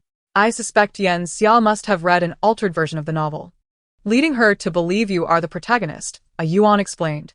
Even if she did read a counterfeit, how could I, a mere supporting character in the original text, possibly be deemed as the protagonist? More importantly, how could she even access this counterfeit? I am quite curious about how a character within the book could obtain this version. A Yuan wiggled her toes. I wish to know that as well. The two, a girl and her AI, exchanged a silent gaze. Both pairs of eyes filled with identical questions. Chapter 84. The requirements to open permissions. Could it be that Yan Xiao had not seen the novel at all, and it was merely someone from her space who informed her? Lu Jiaojiao speculated with a whimsical mind. Or perhaps that fellow had brought her a pirated copy, featuring an entirely new story with Lu Jiaojiao as the female protagonist. A Yuan shook her head, acknowledging that both scenarios were indeed possible. Isn't that so? However, if either of those situations were true, I wonder whether he intended to lead Yan Xiao in a completely different direction or if he merely mistook the novel. It must be deliberate. I have a premonition that he is a villain. Lu Jiaojiao chuckled at her own musings. Regardless of his identity, as someone who is close to the female lead, he should logically be a boon for Yan Xiao rather than a hindrance. Yet, he had not only failed to assist Yan Xiao in the past, but had even sold her that sinister object. It appeared he was more of a malevolent force leading her astray than a guiding light, as a Yuan expressed her thoughts. Lu Jiaojiao had contemplated the disparity between this and the ominous events, but such reflections led her to doubt whether she had unwittingly entered a fraudulent narrative. The heroine betrayed by her own trump card. What a ludicrous plot twist. This was supposed to be a heartwarming, sweet farming romance, not a tale of the heroine's dark transformation and revenge. Oh, how I wish I could hear the conversation between Yan Xiao and him. A Yuan, who fancied herself exceptionally intelligent, seemed somewhat dejected. I don't know why, but I always feel that I should be more formidable, yet no matter what, I cannot seem to breach his defenses. A Yuan shyly shifted her position. I am, after all, your guide. Assisting you is my duty. I have many permissions yet to be unlocked, and if I could access them all, I would surely be able to uncover the secrets of the beings within the planting space. This is the confidence of high intelligence. Lu Jiaojiao did not expect a Yuan to be omnipotent, yet she refrained from dampening its enthusiasm. Instead, she encouraged it. What do I need to do to unlock your permissions? Let me see. A Yuan closed her eyes, accessing various data. A minute later, she opened her eyes, and her gaze toward Lu Jiaojiao suddenly became evasive, as if she were grappling with how to express herself. Just say what needs to be done. We are well acquainted. No need for pretense, right? Lu Jiaojiao urged a Yuan. A Yuan, recalling the requirements, dared not meet her gaze. I believe I am quite fine as I am now. Not opening those permissions won't affect anything, so let us just leave it be. The sudden retreat from her earlier enthusiasm contrasted starkly with her previous demeanor, prompting Lu Jiaojiao to raise an eyebrow. Her interest piqued. Are those requirements excessive? She inquired. Yes. A Yuan replied. What are those requirements? Share them with me. Perhaps they differ from what you imagine. Given that a Yuan was created by her father, Lu Jiaojiao felt confident that he would not lead his daughter astray. With this mindset, she felt entirely at ease regarding the requirements. Seeing her gentle smile, a Yuan hesitated, her lips moving but failing to articulate her thoughts. Jiaojiao, if those requirements are exceedingly excessive, would you be angry with me and no longer want me as your guide? A Yuan asked timidly. With unwavering faith in her father, Lu Jiaojiao nodded. Of course not. We are friends now. I wouldn't be so petty as to be upset over something trivial. A Yuan seemed to gain a bit more courage upon hearing this. Do you promise? I promise. With that, a Yuan cleverly produced a guarantee document and placed it before Lu Jiaojiao. Lu Jiaojiao gazed at the guarantee and the seal before her, falling into silence. Was her usual credibility truly so low? Chapter 85. Forming a group after pressing her fingerprint on the agreement, a Yuan finally spoke up with a sense of reassurance, though she was well aware that this might lead to a beating from Lu Jiaojiao. In truth, the task was not particularly arduous. As long as she fulfilled the specified requirements, the permissions would gradually unlock, allowing her to eavesdrop at will. Lu Jiaojiao wiped the ink from her fingers with a handkerchief, observing a Yuan's fleeting gaze, sensing that this little one was concealing something. With a tinge of anxiety, she inquired about the nature of the tasks. It's not too difficult, really. Quite simple, a Yuan replied. Then tell me, Lu Jiaojiao insisted. A Yuan cast a cautious glance at her, hesitating before ultimately closing her eyes in guilt and divulging the task requirements. The room fell silent, and Lu Jiaojiao scrutinized a Yuan, her silence punctuated only by the sound of her teeth clenching. Is this what you consider simple? To interact with Xiao Wei in such a manner? Do you think his temperament is too accommodating? It is indeed simple. Just holding hands and doing laundry together? Those tasks are not burdensome at all, a Yuan defended, though she couldn't help but feel the weight of Lu Jiaojiao's piercing gaze. All right, it is rather challenging, especially since they are merely friends at this point. Yet the thought of Lu Jiaojiao truly abandoning the task ignited a sense of urgency within a Yuan. I accidentally pressed the button to accept the task while reviewing the requirements, and if you don't follow the instructions, there will be consequences with each word. Her voice grew softer until it was nearly inaudible. So you're saying I have no choice but to complete this task? Lu Jiaojiao was infuriated, realizing for the first time the extent of a Yuan's mischievousness. Such a person is either entirely disinterested in relationships or exceedingly earnest. The notion of engaging in these activities made Lu Jiaojiao fear for her own safety. Taking a deep breath, she pondered whether she could substitute her partner for her grandmother, or perhaps her aunt or uncle would suffice. A Yuan shrank back into the corner of the room. No. Once the task is activated, it automatically binds to the individuals you have recently interacted with. It cannot be altered. This is utterly ridiculous. What kind of absurd task is this, employing such coercive methods? Did it even consider my opinion? Lu Jiaojiao exclaimed in frustration. A Yuan hesitantly added, well, it didn't he really need to consult you? Otherwise, the permissions would never unlock. She dared not voice this thought, instead curling up protectively in a corner, embodying a posture of self-preservation. Her father, the big boss, her progenitor Lu Jiaojiao, felt her anger simmering further. Had she not known that a Yuan had joined this experience to escape her family, she might have suspected that her father was deliberately setting her up for mischief. In reality, he had indeed enjoyed pranking her. Observing a Yuan huddled in the corner, Lu Jiaojiao's lips twitched. It was oddly fitting that her name was a Yuan, as she seemed to curl up at the slightest provocation, embodying a quintessential avoidance of punishment. Yet, did she truly appear capable of violence? Lu Jiaojiao mused that she was, in essence, a gentle soul, quite unlikely to dismantle anything at all. Chapter 86. A visit, however. Upon contemplating the task that this little creature was about to undertake, Lu Jiaojiao felt no affection for it whatsoever. Ever since she became aware of those rather outrageous, seemingly romantic development tasks, she had been diligently avoiding Xiao Wei, escaping at every opportunity. If she couldn't avoid him, she would hastily finish any necessary discussions and make a swift exit, fearing that a careless moment might inadvertently trigger a task. Coincidentally, that lady's birthday was approaching. Therefore, she prepared a set of skincare products as a gift for her. Additionally, she had chosen a lovely pair of earrings to accompany the gift. The lady truly appreciated the items you sent. She also enjoyed the cake you brought, Lu Jun mentioned. Lu Jiaojiao carefully placed the earrings aside and poured a cup of tea, responding, that's good to hear. Did you not intend to sell these? Why then are they being gifted? She inquired, suspecting that perhaps financial constraints were at play. Sensing her hesitation to broach the subject of money, Lu Jun added, I've earned some money along with a friend. If you genuinely lack funds for your shop, do not hesitate to tell me. We are family after all, and there's no need for subterfuge. You needn't worry, I truly have no shortage of money. It's just that the shop in the county is still under renovation, and it may not be ready this year. Hence, I thought to send out a few sets to establish a reputation, Lu Jun reassured her. Really? Absolutely. If you still doubt me, you may inquire with Xiao Wei. We both know about the shop in the county, Lu Jiaojiao replied. Upon the mention of Xiao Wei, Lu Jun chose not to pursue the topic further, adopting an expression of belief. One overcast day, a classmate invited me to their home, and I couldn't help but notice you've been cooped up at home all day, lacking the vivacity typical of a young lady. Why not accompany me to meet some new people? Lu Jiaojiao cast him a sidelong glance.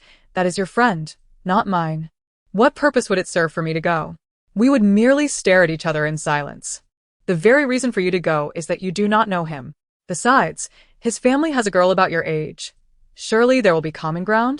Seeing that he was resolute in his persuasion, Lu Jiaojiao felt a twinge of frustration. However, recalling the troublesome task awaiting her, she reconsidered.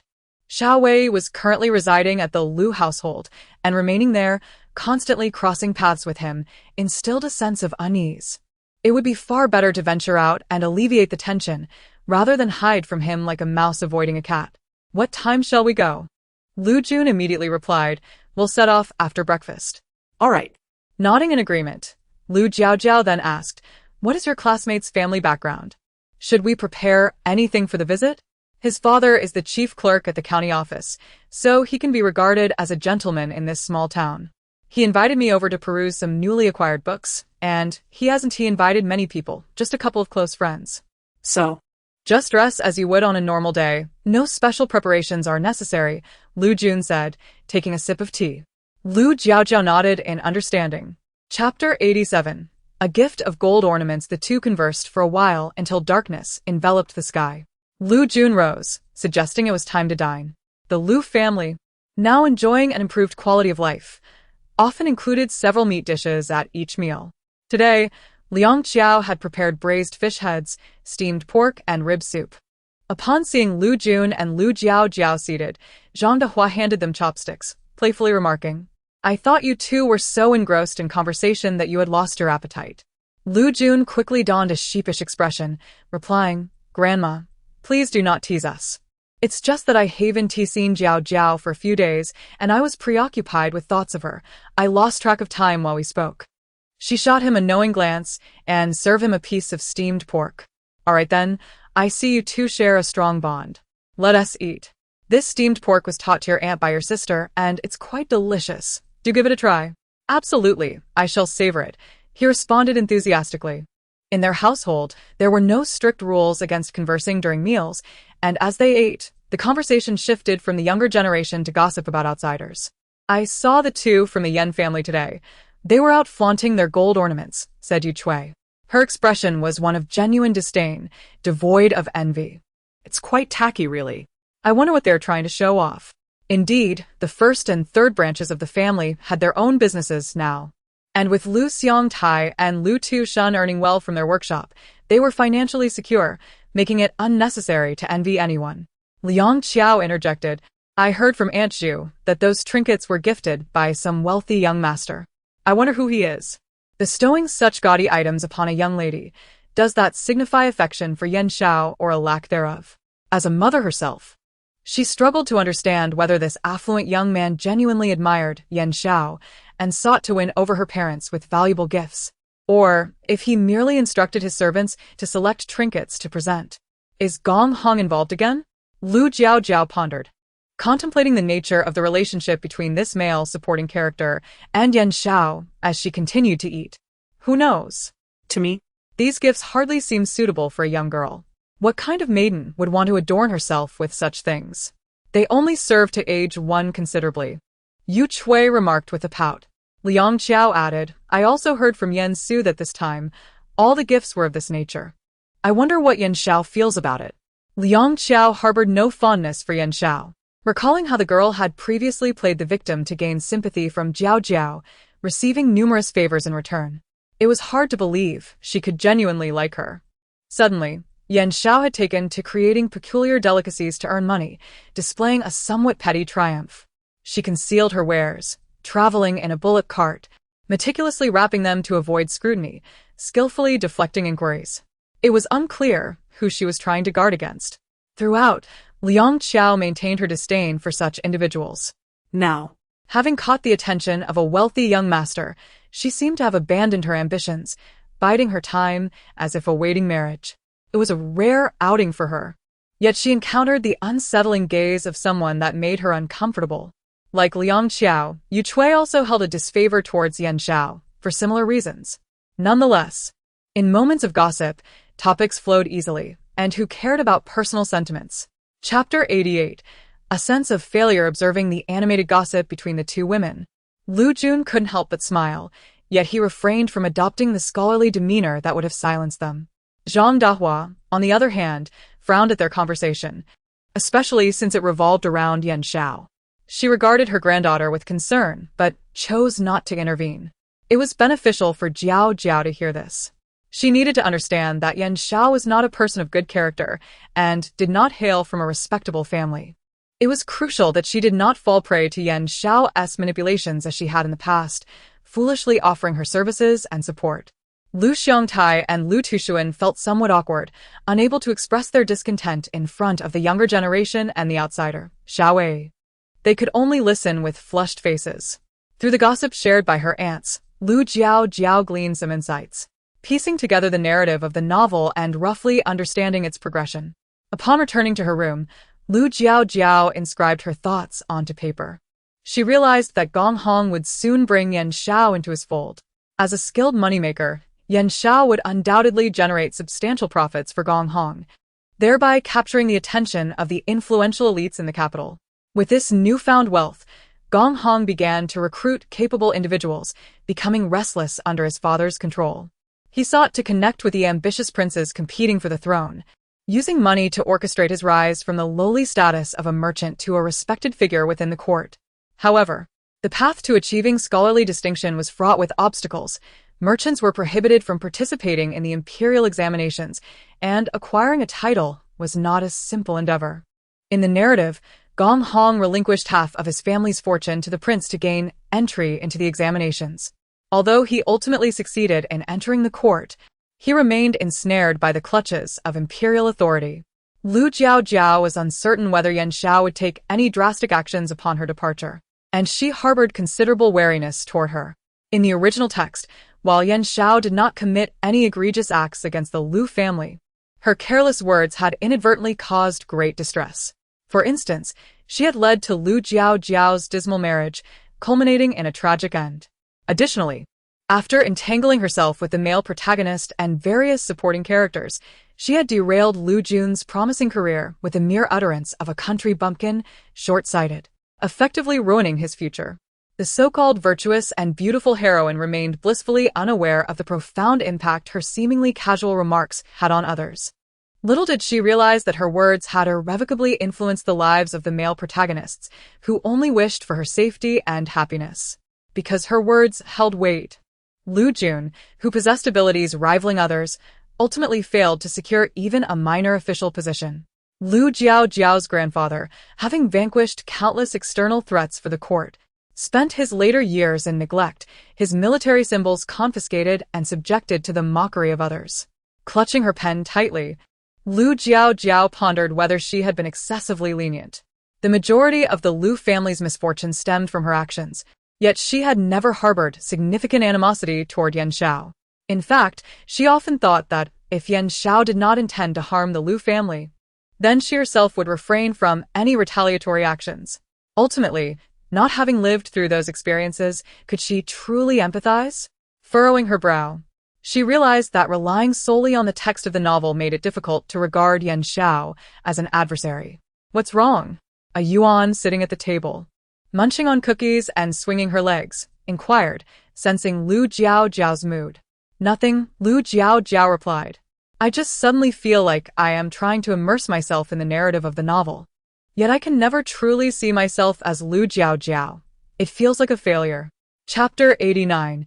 Into the dream, a Yuan tilted its head, stuffing a cookie into its mouth, and inquired, Do you need my assistance? I can allow you to experience the events that Lu Jiaojiao underwent in the novel. Lu Jiaojiao's experiences?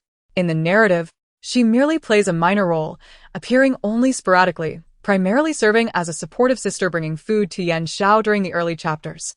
As for later events, well, Lu Jiaojiao had no desire to endure that feeling of being torn apart.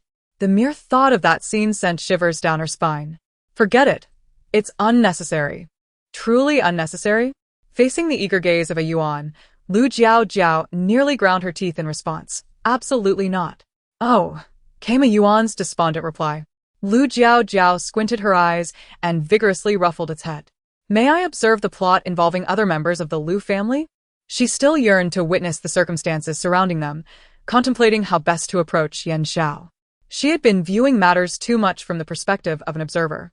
Since she was here to experience it, she could no longer proceed in her own manner.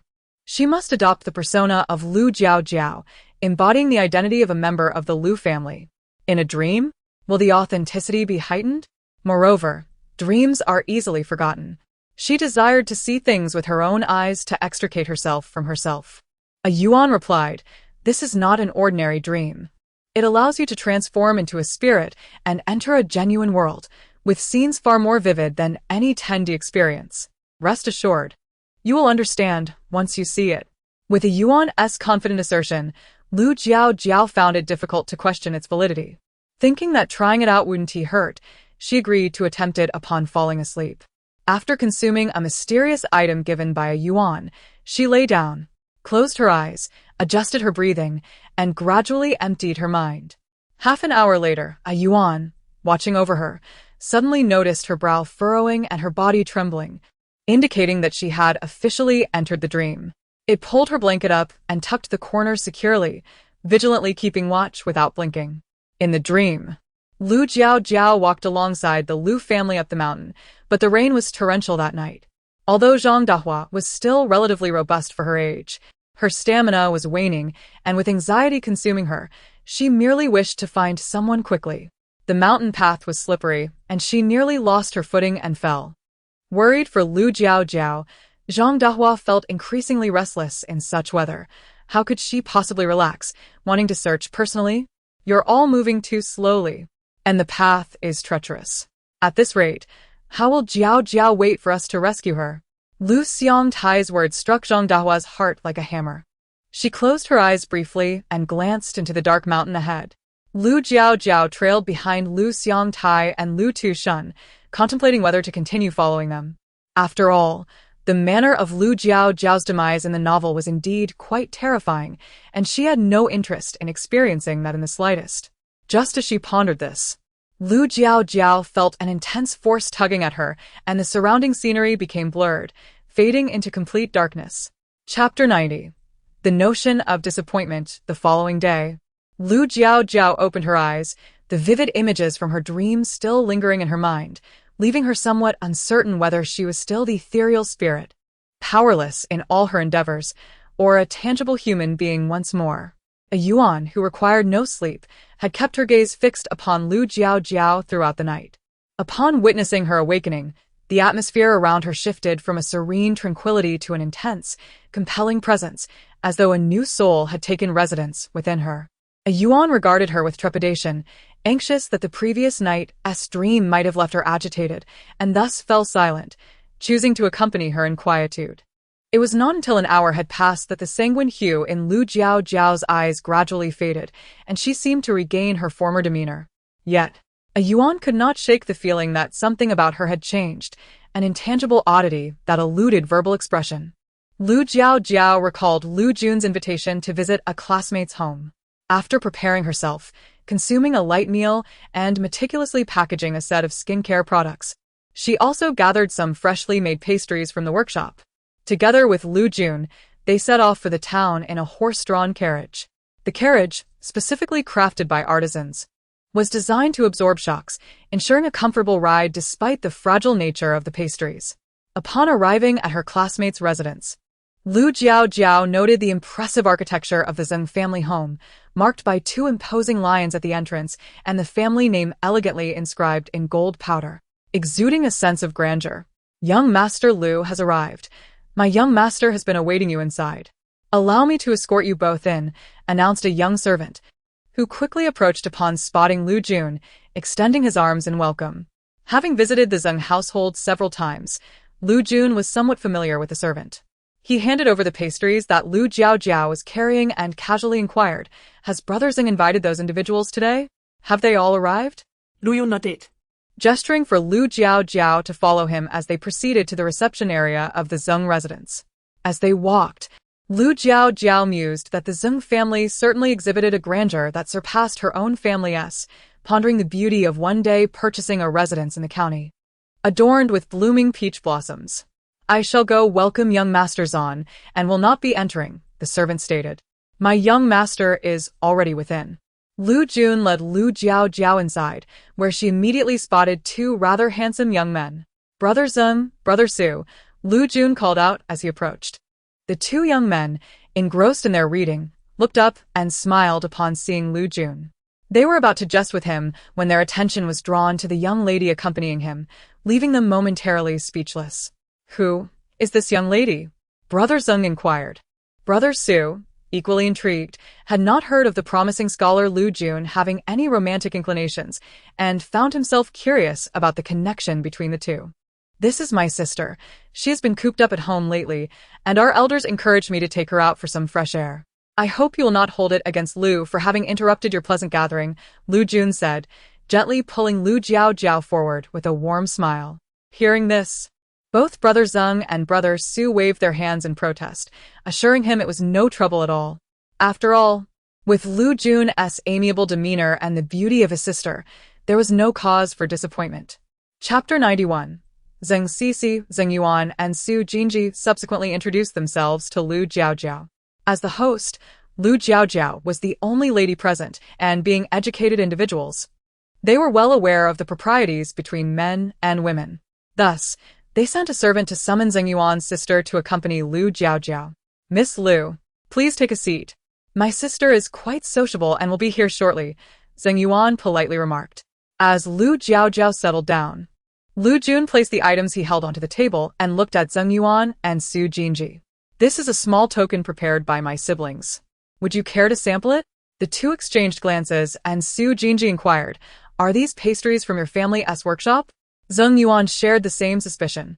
For the pastries produced by the Lu family workshop were immensely popular in town, especially the newly released soufflés, which had captured the hearts of many ladies. However, these delicacies were in limited supply at every pastry shop. If one did not rise early, one would miss out entirely. Zheng Yuan was acutely aware of this, as his family, apart from himself, consisted of sweet-toothed parents and a sister. Whenever news of new pastries from the Lu family reached them, they would send servants to queue for purchases, and he had been compelled to buy them on several occasions. Lu Yun replied. These pastries are gifts from Jiaojiao for Madame Zheng and Miss Zheng. Gifts? Zheng Yuan pondered, curious about their uniqueness. What could it be that is so mysterious? Lu Jun merely smiled and remained silent. This is a gift prepared by Jiaojiao. Let her explain it herself. It would be good for her to make a friend in the Zheng family. Just as Zheng Yuan was about to probe Lu Jun further, his sister arrived. Brother, which young lady is this? Must I entertain her? A lively voice chimed in. Accompanying the voice, a young girl in a pink dress approached, her bright eyes scanning the surroundings until they settled on the unfamiliar Lu Jiaojiao. Is this Miss Lu? Zhang Sisi inquired. Likely having heard some details from the servants on her way. Do not be so boisterous all the time. You will frighten our guest, Zheng Yuan admonished. Zhang Sisi disregarded his words entirely, showing him no respect whatsoever. Lu Jun and Su Jinji, well acquainted with the siblings' bond, were accustomed to such playful banter and found nothing unusual in the scene. Greetings, Miss Zheng, Lu Jiaojia said, amused by the girl who had been staring at her, and stood up to acknowledge her. Zhang Sisi was quite the beauty enthusiast, enamored by good-looking young men and ladies. Upon seeing this ethereal sister, her eyes sparkled with delight. Hearing Lu Jiaojiao speak to her, she rushed over to grasp her hand affectionately, calling her sister. Just call me Sisi, Lu sister. You are truly beautiful, the loveliest person I have ever seen. Upon hearing this, Lu Jiaojiao's lips curved into a smile. Thank you for the compliment, Sisi. Zhang Sisi shook her head, dismissing the need for thanks with a flourish of her small hand, exclaiming, We're good friends. What is the harm in a little flattery? Seeing his sister's exuberance, Zheng Yuan shook his head in resignation, concerned that her overt warmth might make Lu Jiaojiao uncomfortable. He pointed to the items on the table, saying, Aren't you curious to see the gifts your Lu sister brought? Zhang Sisi was indeed distracted. What kind of gifts? What did you bring, Lu's sister? Just some edible and useful items, and I hope you will like them, Lu Jiaojia replied as she began to unveil them. As a frequent patron of various pastry shops, Zhang Sisi instantly recognized the exquisite dessert nestled inside, the beautiful souffle that she and her mother had been unable to procure for the past 2 days. Is this a souffle? My goodness, Sister Lu, this highly sought-after delicacy eluded me for 2 days. How did you manage to obtain it? The sight of the longed-for treat before her filled Zhang Sisi with exhilaration. Well, does it count as something we sell at my family's shop? Lu Jiaojiao replied, stifling a laugh. Upon hearing this, Zhang Sisi recalled that Sister Lu was indeed the sister of Lu Jun, and that the innovative pastries in town originated from the Lu family's workshop. Embarrassed, she lightly tapped her forehead and exclaimed, How could I forget? Lu Jiaojiao offered her a fork she had set aside. Would you like to give it a try? Yes, please. Zhang Sisi responded eagerly. It's absolutely delicious. No wonder I've been craving it for so long.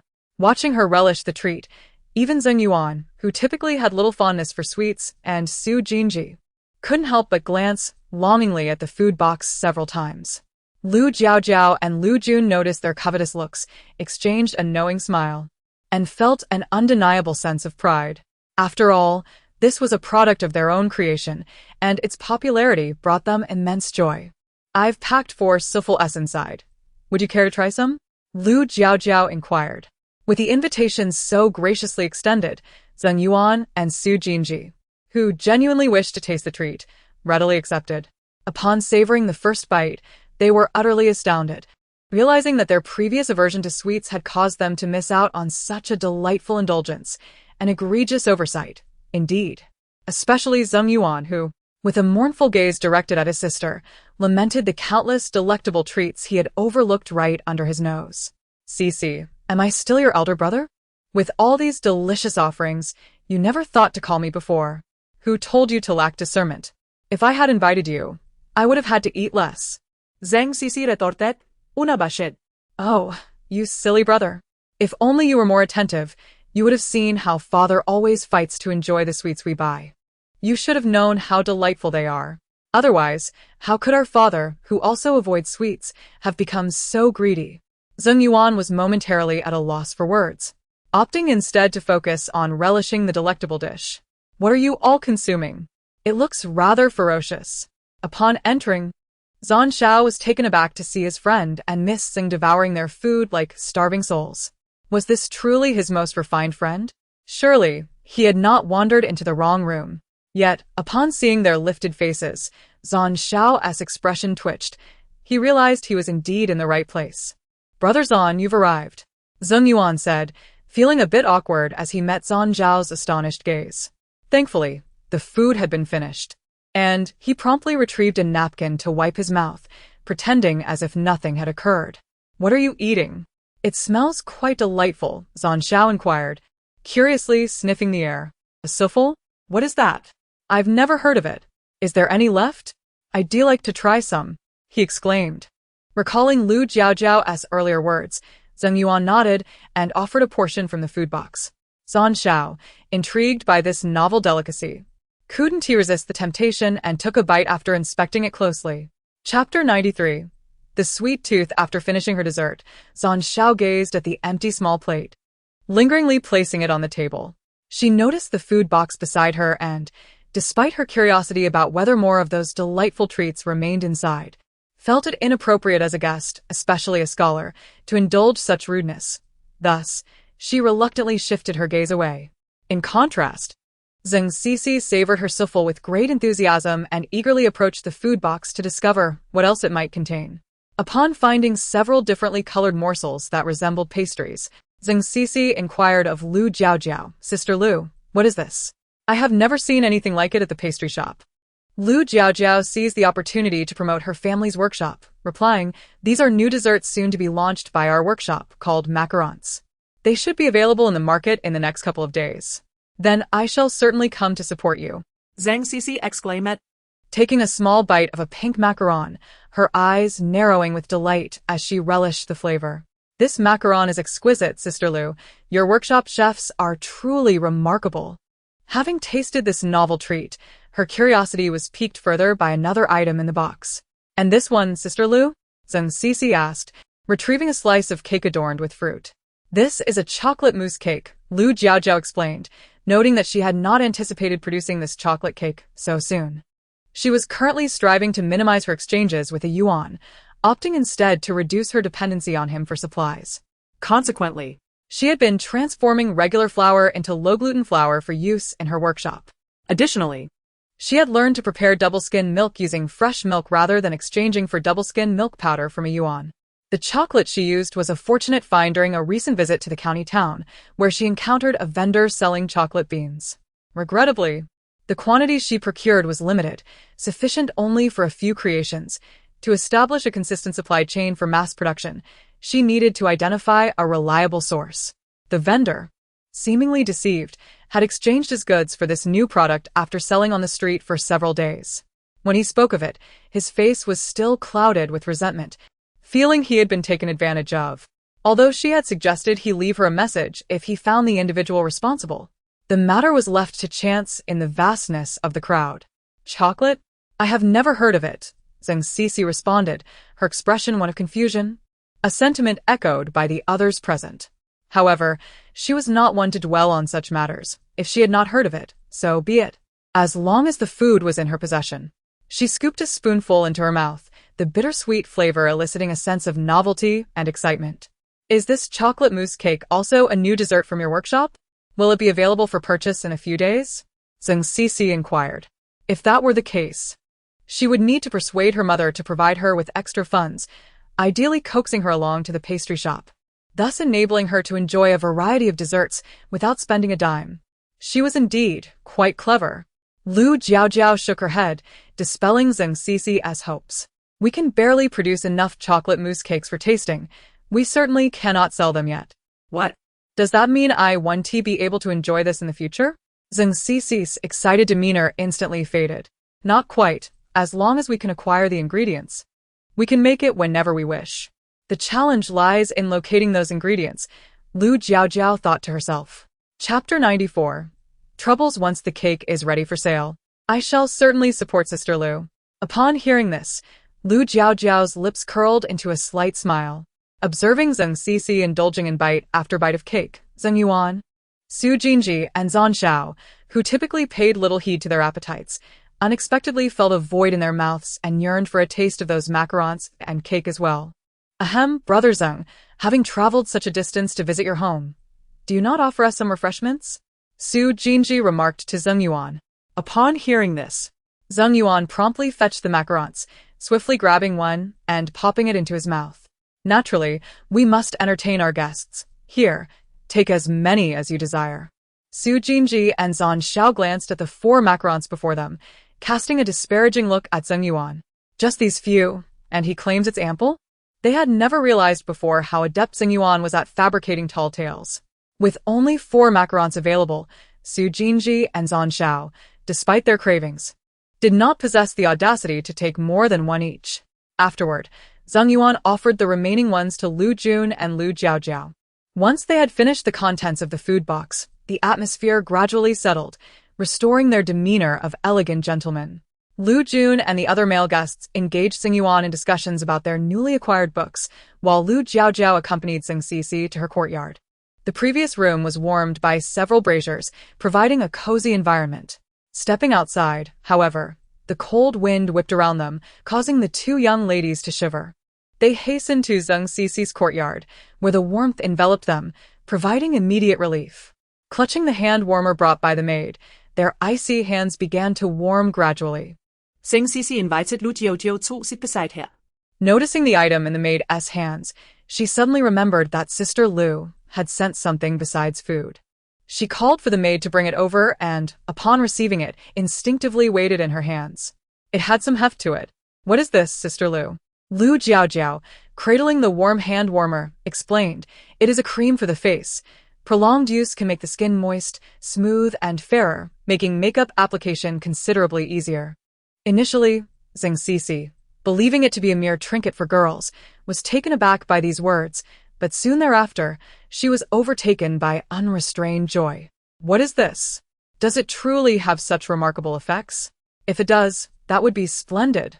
She was naturally predisposed to dry skin, and every time she needed to apply makeup before stepping out, she had to endure hours of preparation by the maid to look presentable, which was utterly exhausting. Yet, if she skipped makeup, her complexion appeared somewhat sallow, and if she stayed up late, her skin condition worsened, regardless of the maid's efforts, rendering her appearance unworthy of display. She believed her features were quite appealing, yet her skin's condition often drove her to despair. As a young lady who cared for her looks, she had invested considerable effort into her visage, and her mother had procured numerous fine products for her. But the results were always minimal. If this cream truly performed as Sister Lu claimed, she would be willing to spend any amount to acquire it. Chapter 95. Moving the porcelain vase was rather diminutive, no larger than the palm of one's hand. After a gentle shake, a faint sound of water emerged from one of the vials. Is this water? Zheng Cici removed the cork from the bottle, bringing it closer, and inhaled a subtle, delicate fragrance, reminiscent not of flowers, but of a natural plant essence. This is a soothing lotion. After cleansing your face, you should apply this first, followed by the other 2 products, Lu Jiaojiao explained. Soothing lotion? Is this truly water? Zheng Cici inquired with curiosity as she poured a small amount into her palm. It bore no color, indeed resembling water. Lu Jiaojiao added, this needs to be patted onto the skin for it to be effective. Patting? Following Lu Jiaojiao's instructions, Zheng Cici did as told. The coolness of the liquid against her skin was quite pleasant, though she mused that cold water would yield a similar effect. The only distinction was this water's aromatic quality. She refrained from voicing her thoughts aloud, recognizing that this gift from Sister Lu, regardless of its merits, was given with sincerity. To speak ill of it would be unjust. Next, Zheng Sisi experimented with the contents of the other two bottles. To her delight, these products left her hands feeling noticeably smoother. What are these two items? She asked. Lu Jiaojiao replied, this jar contains essence, and this one is a cream. After using the soothing lotion, apply the essence and finish with the cream. The sequence of application felt refreshingly novel. However, as someone with skin that required more attention than the average woman, Zheng Sisi found no inconvenience in the process. If these three products could genuinely improve her skin, she would gladly endure the extra effort. Concerned about potentially misapplying them and diminishing their effectiveness, she inquired further, how many times a day should these be applied? There are no strict limits, but it is essential to apply them every morning and before bed, Lu Jiaojiao explained. For instance, I only apply them twice daily. If I take a midday nap, I add another application. Women pursue beauty with fervor, and the two engaged in an extensive discussion on skincare, dedicating 2 hours to the topic. Their conversation came to a close only when the maid summoned them to the front hall for dinner. Upon returning home, Zheng Sisi discovered Xiao Wei and a group of individuals moving items, with the Lu family lending their assistance. It suddenly dawned on Lu Jiaojiao that Xiao Wei's new house was now ready for occupancy. After the completion of the house, Zhang Dahua, concerned that he might feel uncomfortable continuing to stay at the Lu residence, had suggested he remain at his own home for a while. As time passed, Lu Jiaojiao had grown accustomed to Xiao Wei's presence in her home, forgetting that he had a new residence awaiting him. Approaching him, she took the flower pot from her hands, saying, "My brother and I will help with the moving. Grandma will guide us." "You little girl, do you really need guidance for such a simple task?" Zhang Dahua remarked, though she did not resist, allowing Lu Jiaojiao to carry the flower pot into the house. Chapter 96. The first task. Why did you suddenly decide to move? You didn't mention it yesterday. Lu Jiaojiao observed the house, which contrasted with the warm ambience of the Lu family home. This residence exuded simplicity, yet retained a touch of humanity, creating a most comfortable atmosphere. As she spoke, Xiao Wei's eyes darkened with an ink-like shadow. You are avoiding me, so naturally, you cannot hear what I say. Avoid him? Lu Jiaojiao felt a moment of confusion, suddenly recalling the troublesome task from a yuan. She remembered her efforts to evade triggering the task over the past few days by deliberately keeping her distance from Xiao Wei. The atmosphere grew awkward as she cast a glance at Xiao Wei, whose expression remained inscrutable. She was uncertain whether to confess or to continue avoiding him. Initiate the first task. Please hold Xiao Wei's hand for 10 seconds. Just as Lu Jiaojiao hesitated, a cute, childlike voice echoed in her mind, nearly causing her heart to seize. How had this ridiculous task activated? What had she done just moments ago?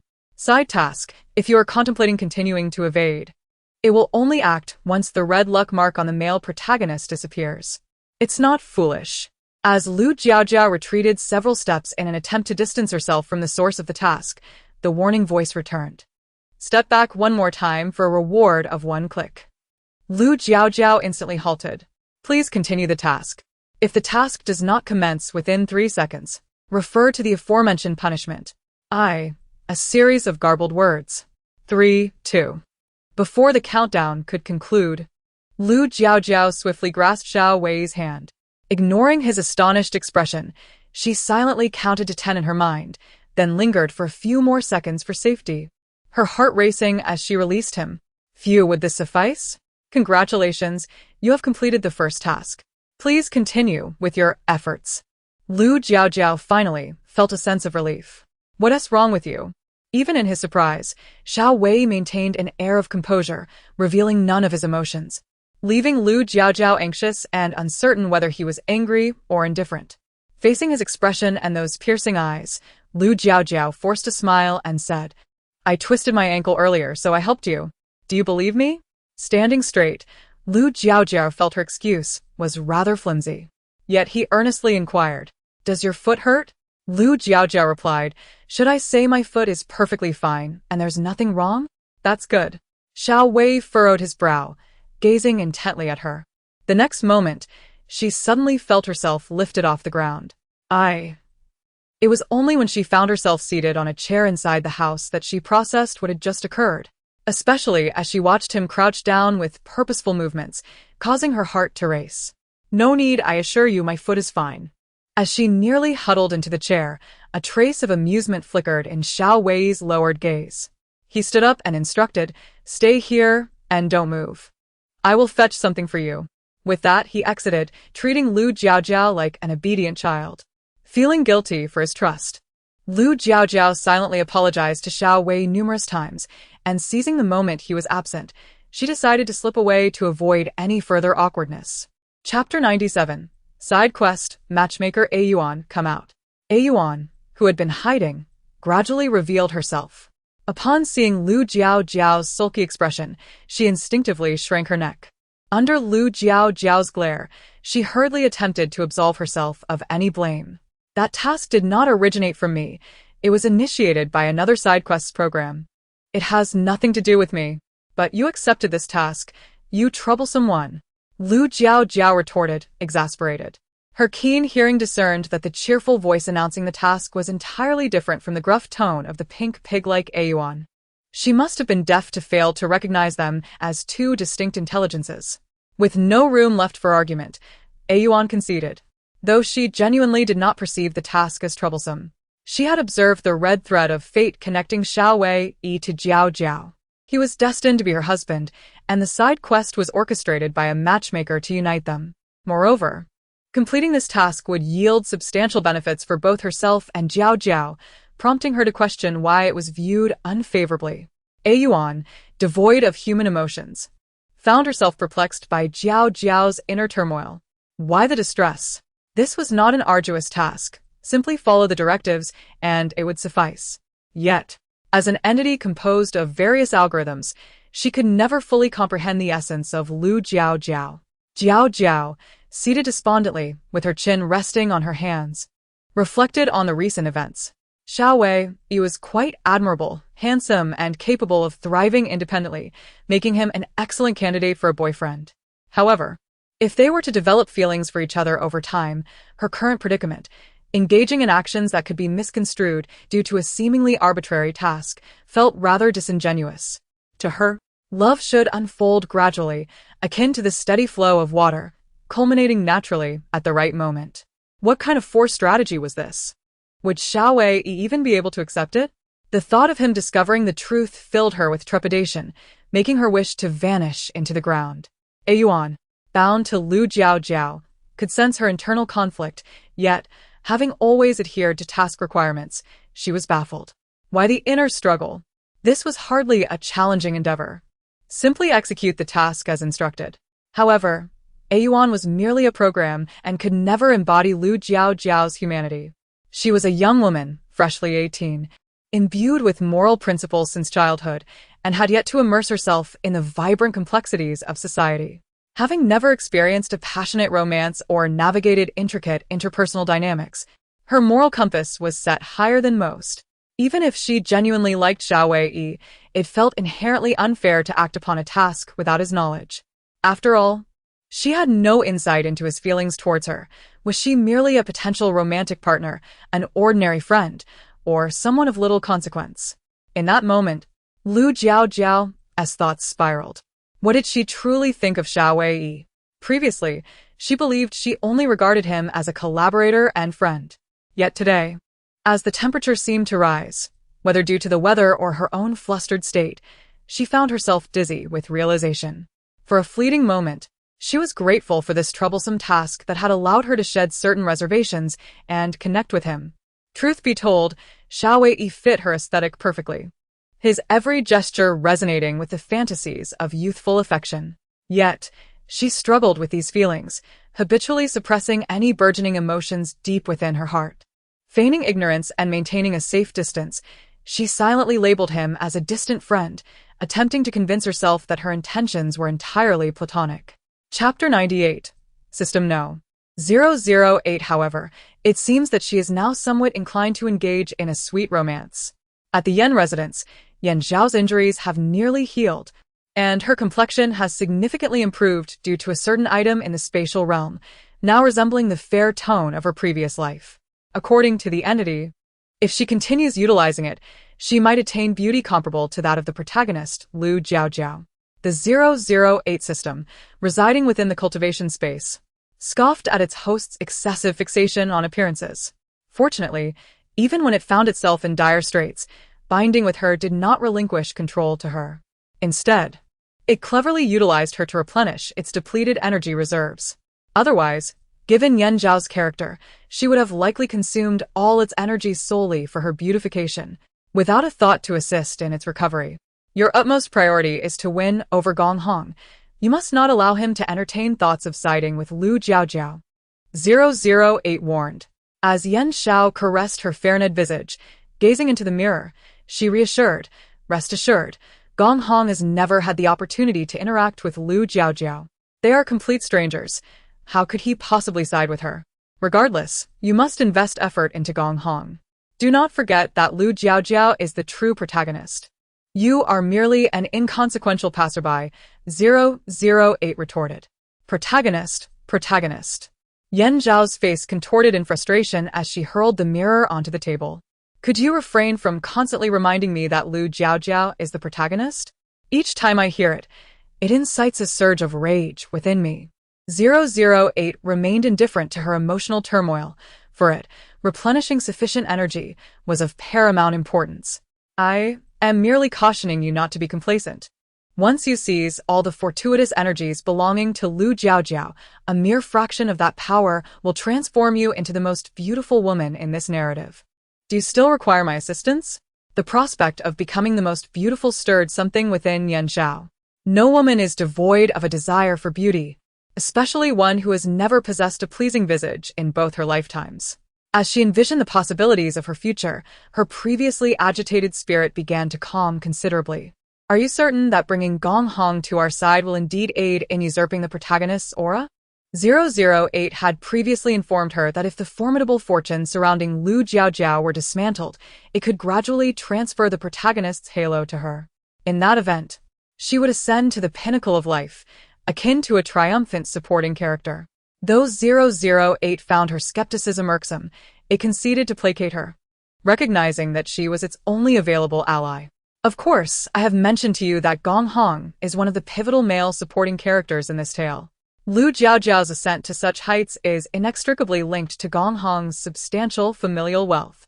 Indeed, Gong Hong is a supporting character. Recalling Gong Hong's actions in the narrative, where he lavished resources for Lu Jiaojiao's benefit, even after she united with the male lead, he remained steadfast, never marrying, and serving as her unwavering support throughout her life. Upon his demise, he bequeathed all his amassed fortunes to Lu Jiaojiao. Contemplating this, Yan Xiao felt an intense frustration. These male supporting characters truly devoted themselves to the protagonist, selflessly and without regret. Why, she pondered, had no one ever considered her in such a manner? Chapter 99. The Male God Strategy System. Is it merely because she is a supporting character? It is not her fault that she has been assigned such a role. Otherwise, how could she have ended up in such a dire situation? Lu Jiaojiao ultimately ascended to a position of prominence, while she remained an inconspicuous peasant girl residing in this small village. No one is aware that she was once Lu Jiaojiao's sole friend, nor that this friend has remained steadfastly loyal. Yet, once Lu Jiaojiao climbed to greater heights, she forgot her entirely, surrounded as she was by a plethora of wealthy, powerful, and handsome individuals, completely disregarding their bond. Such a heartless person is hardly deserving of the protagonist's identity, nor of the company of the illustrious male leads. Fortunately, she has arrived.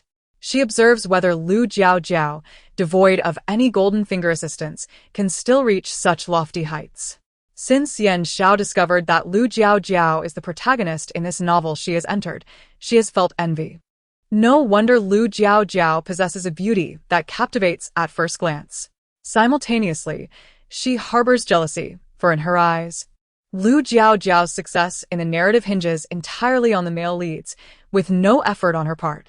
As a modern independent woman, Yan Xiao holds great disdain for those who rely on men. A woman achieving success through her own efforts is the true mark of capability. Relying on a man is nothing more than parasitism, drawing sustenance from others to survive. Currently, Gong Hong does not exhibit the instant infatuation typical of the original narrative. Instead, he has come to know her first and treats her kindly, viewing her as a benefactor. As for Lu Jiaojiao, Gong Hong has stated that he will leave in a few days, and at that time, he will take her with him.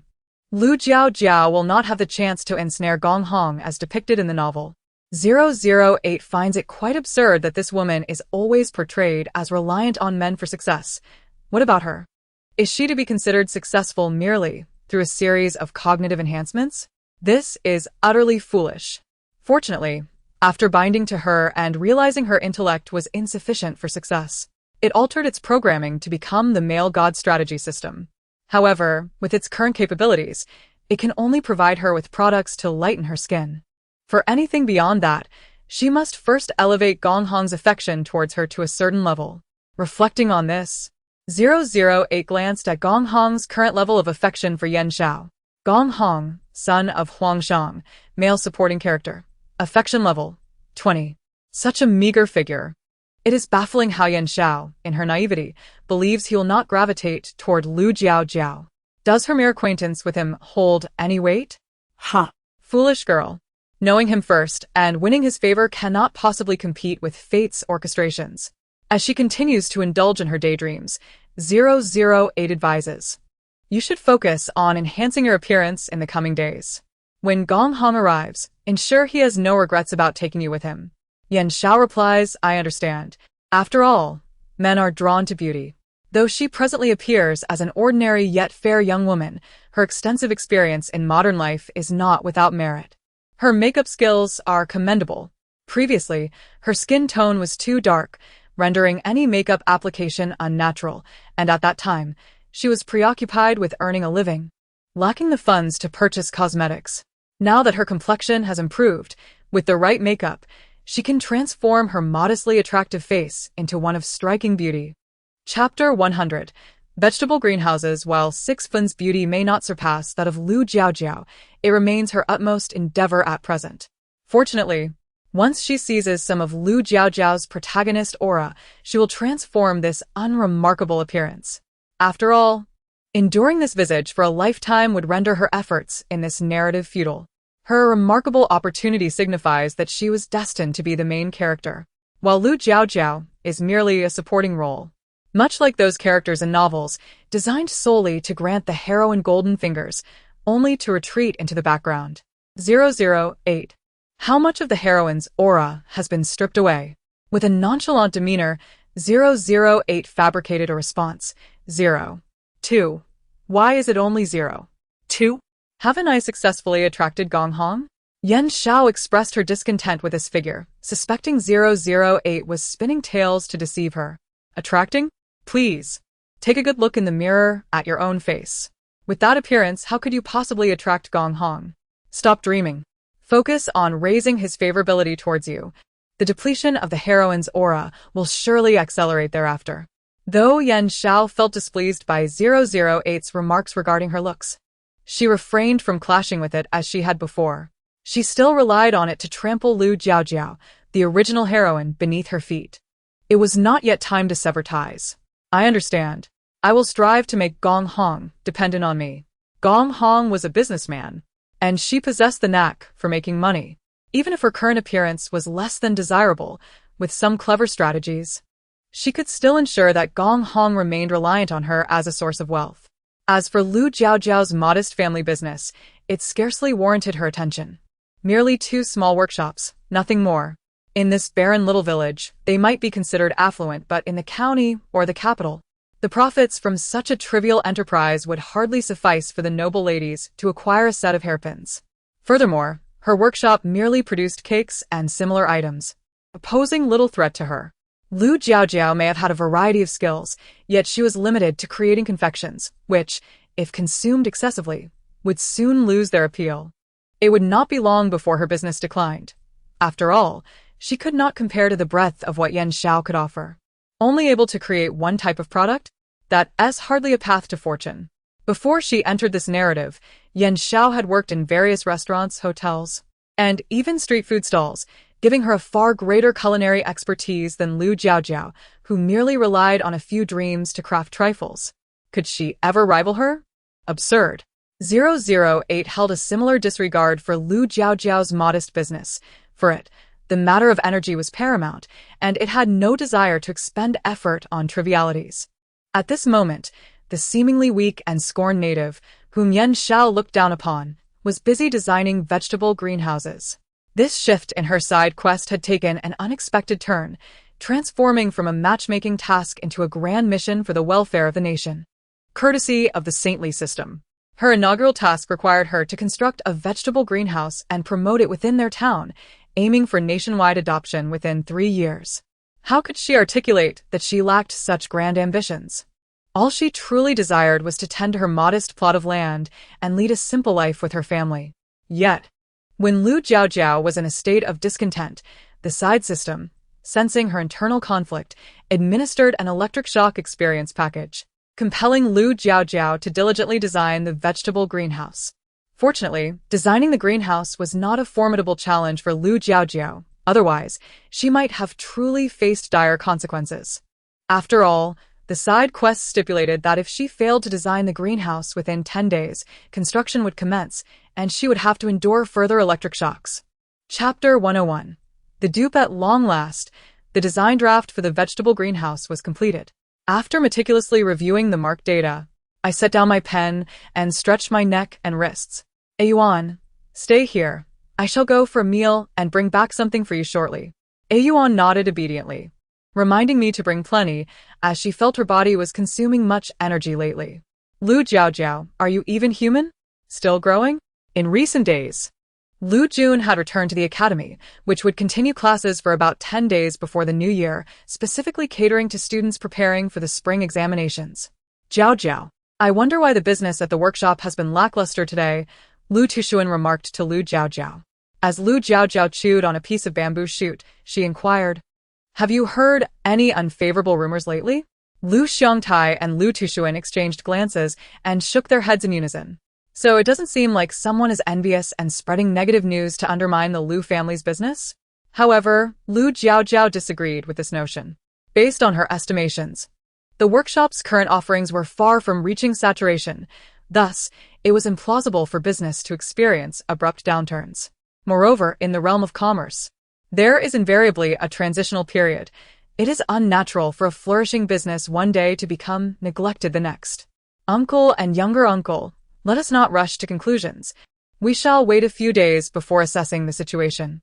Indeed, with the new year fast approaching, it is a prime time for profits. Missing this opportunity would result in significant losses. Each day, Lu Tushuan reviewed the workshop's accounts, and the profits were beyond what he had previously dared to imagine. If this trend continued, and they managed to secure a substantial gain before the new year, the funds for his son's education would be assured. And he could even find a reputable private school for him. Zhang Dahua, Liang Qiao, and Yu Chui, though lacking in business acumen, felt anxious about their family's declining fortunes. Should we ask Uncle Qi to investigate? Zhang Dahua proposed. Uncle Qi had been encountered a few months prior when Lu Jiaojiao and Xiao Wei visited the county town. At that time, he had been expelled from his previous employer's household under the accusation of theft. The former master, a prefect, had even ordered him to be beaten with 30 strokes upon his eviction. Fortunately, Uncle Qi remained in relatively good health and had endured the ordeal. Their family had lost all their money to the prefect's household under the guise of atonement, leaving them with little more than a few tattered garments. Initially, when they met, Lu Jiaojiao had simply given them a few taels of silver to help them settle down. But she soon realized that this family of 4 possessed principals, they refused to accept money from anyone but their former master. Are you all trying to starve? Lu Jiaojiao had retorted. After 3 days of contention, she ultimately secured their indentured contracts. Aware that the prefect had issued orders forbidding the townsfolk from employing them, the family's lack of funds meant they could not survive without work, not to mention Uncle Chi's injuries required financial assistance as well. Hence, this clever family found themselves in a predicament upon encountering her. Fortunately, they were honest individuals, each possessing unique skills. Otherwise, she would have truly become a victim of circumstance. Uncle Qi had initially served as a steward in the prefect's household, and upon joining the Lu family, he resumed his familiar profession. Chapter 102. The steward the Lu family is neither a family of officials nor a prominent clan. They have little to manage. Thus, Uncle Chi, in addition to overseeing some minor household affairs, also lends a hand at the workshop. After a few days of observation, Lu Xiongtai and Lu Tushuan have praised him several times in her presence, and she has come to realize that Uncle Chi is indeed a talented manager. Moreover, he possesses a remarkable knack for navigating interpersonal relationships. Those who come to the workshop to procure goods consider him an elder brother, and through them, he has gathered a wealth of information. This is precisely why Zhang Dahua thought of him immediately. Lu Jiaojiao also reflected on this. The situation had not yet escalated to the underhanded tactics of the shady side. Most likely, the other party was unsure how to communicate with the suppliers in a private capacity.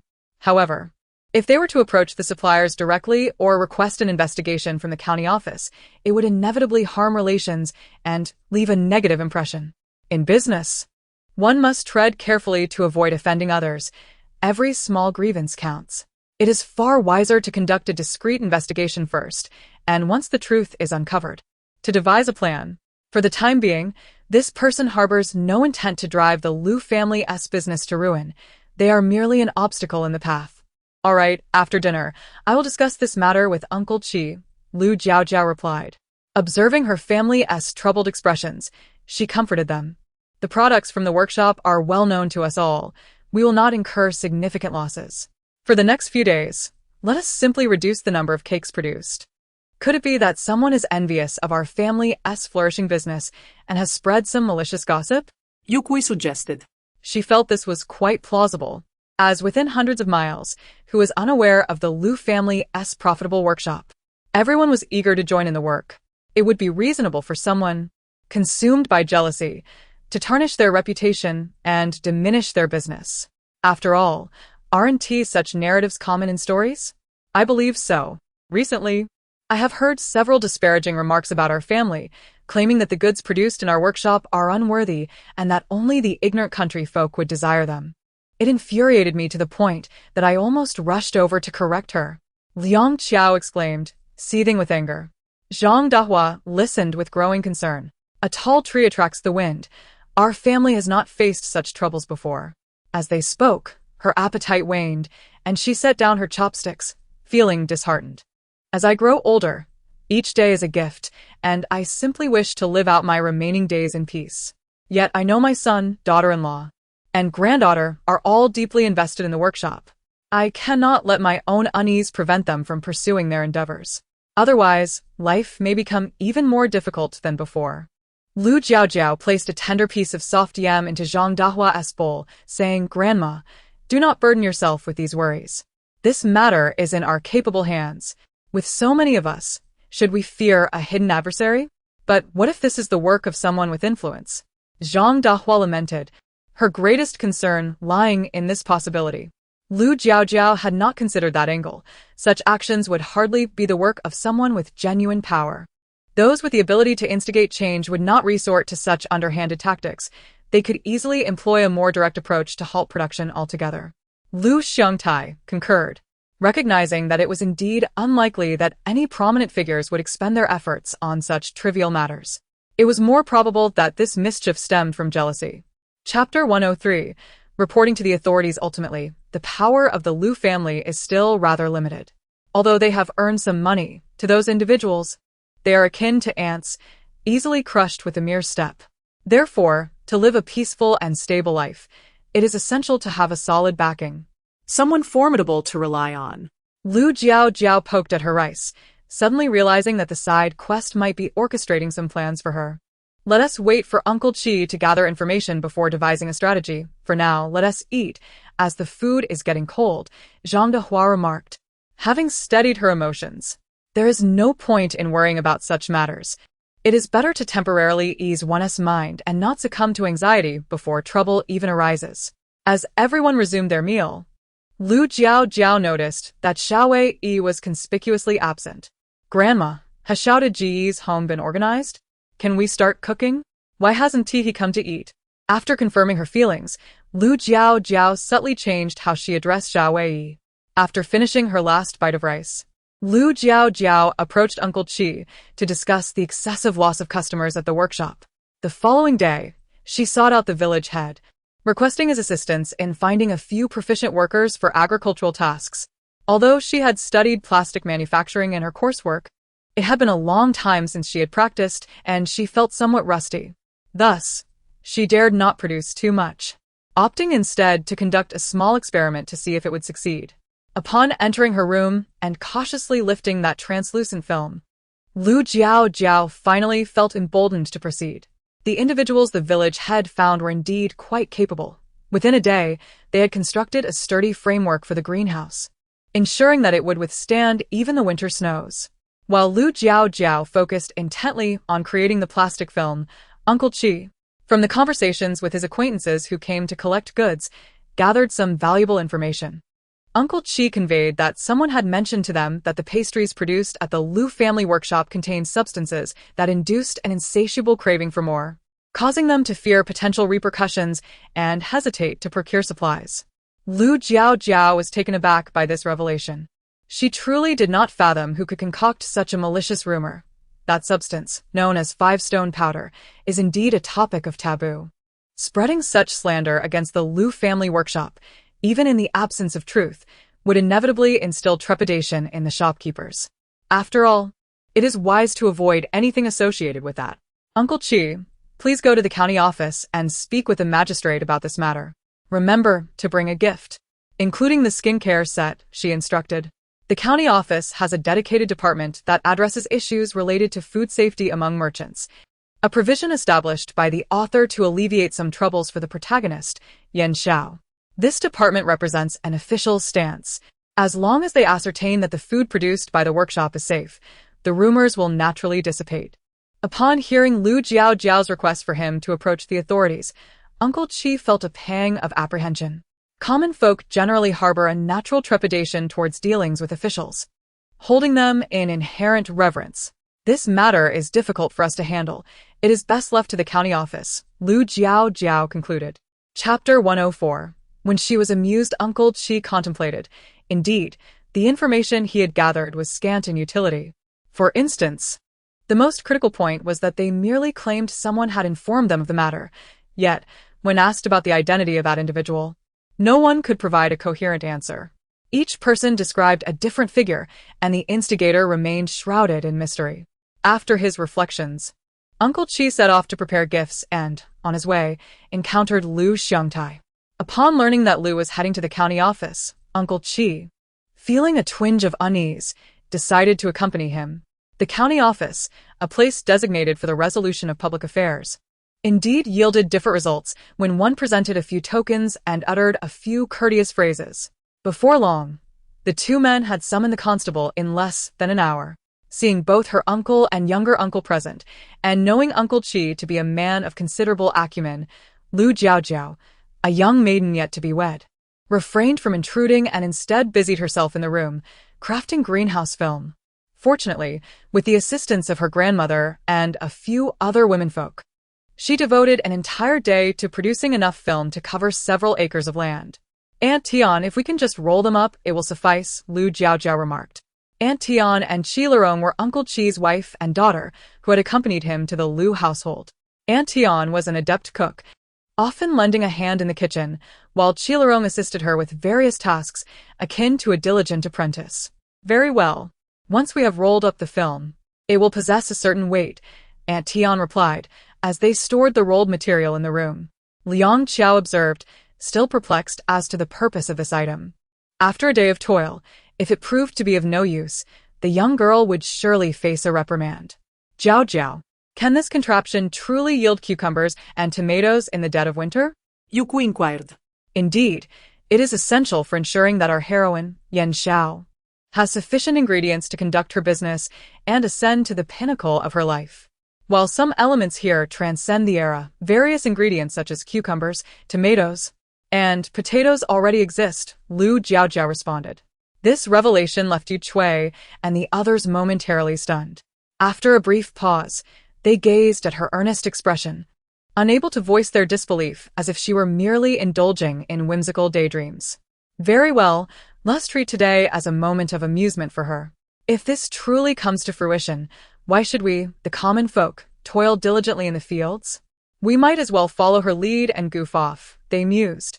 Miss, it is getting late. I shall prepare dinner now, Aunt Tian announced.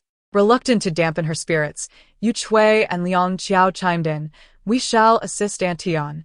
Cooking for the whole family is no small feat once they had ventured out of earshot. Zhang Dahua patted Lu Jiaojiao's shoulder. Jiaojiao, a day of frivolity suffices. Your uncles have already constructed frameworks on our land. It would be unwise to say much more. Should your endeavors falter, do not be disheartened. Such occurrences are commonplace. Lu Jiaojiao replied, but I have only just begun my efforts, grandmother. Must you so readily dampen my enthusiasm? Rest assured, our workshop's endeavors remain unaffected. The county office will issue a public notice on overcast days. Should anyone dare to spread rumors again, they shall face severe consequences. Lu Xiongtai declared with unwavering confidence. Chapter 105. Who can I turn to for assistance? The outcome was entirely predictable. One is always aware of the state of one's own workshop. However, having traversed this difficult period, any future rumors would undoubtedly carry less weight.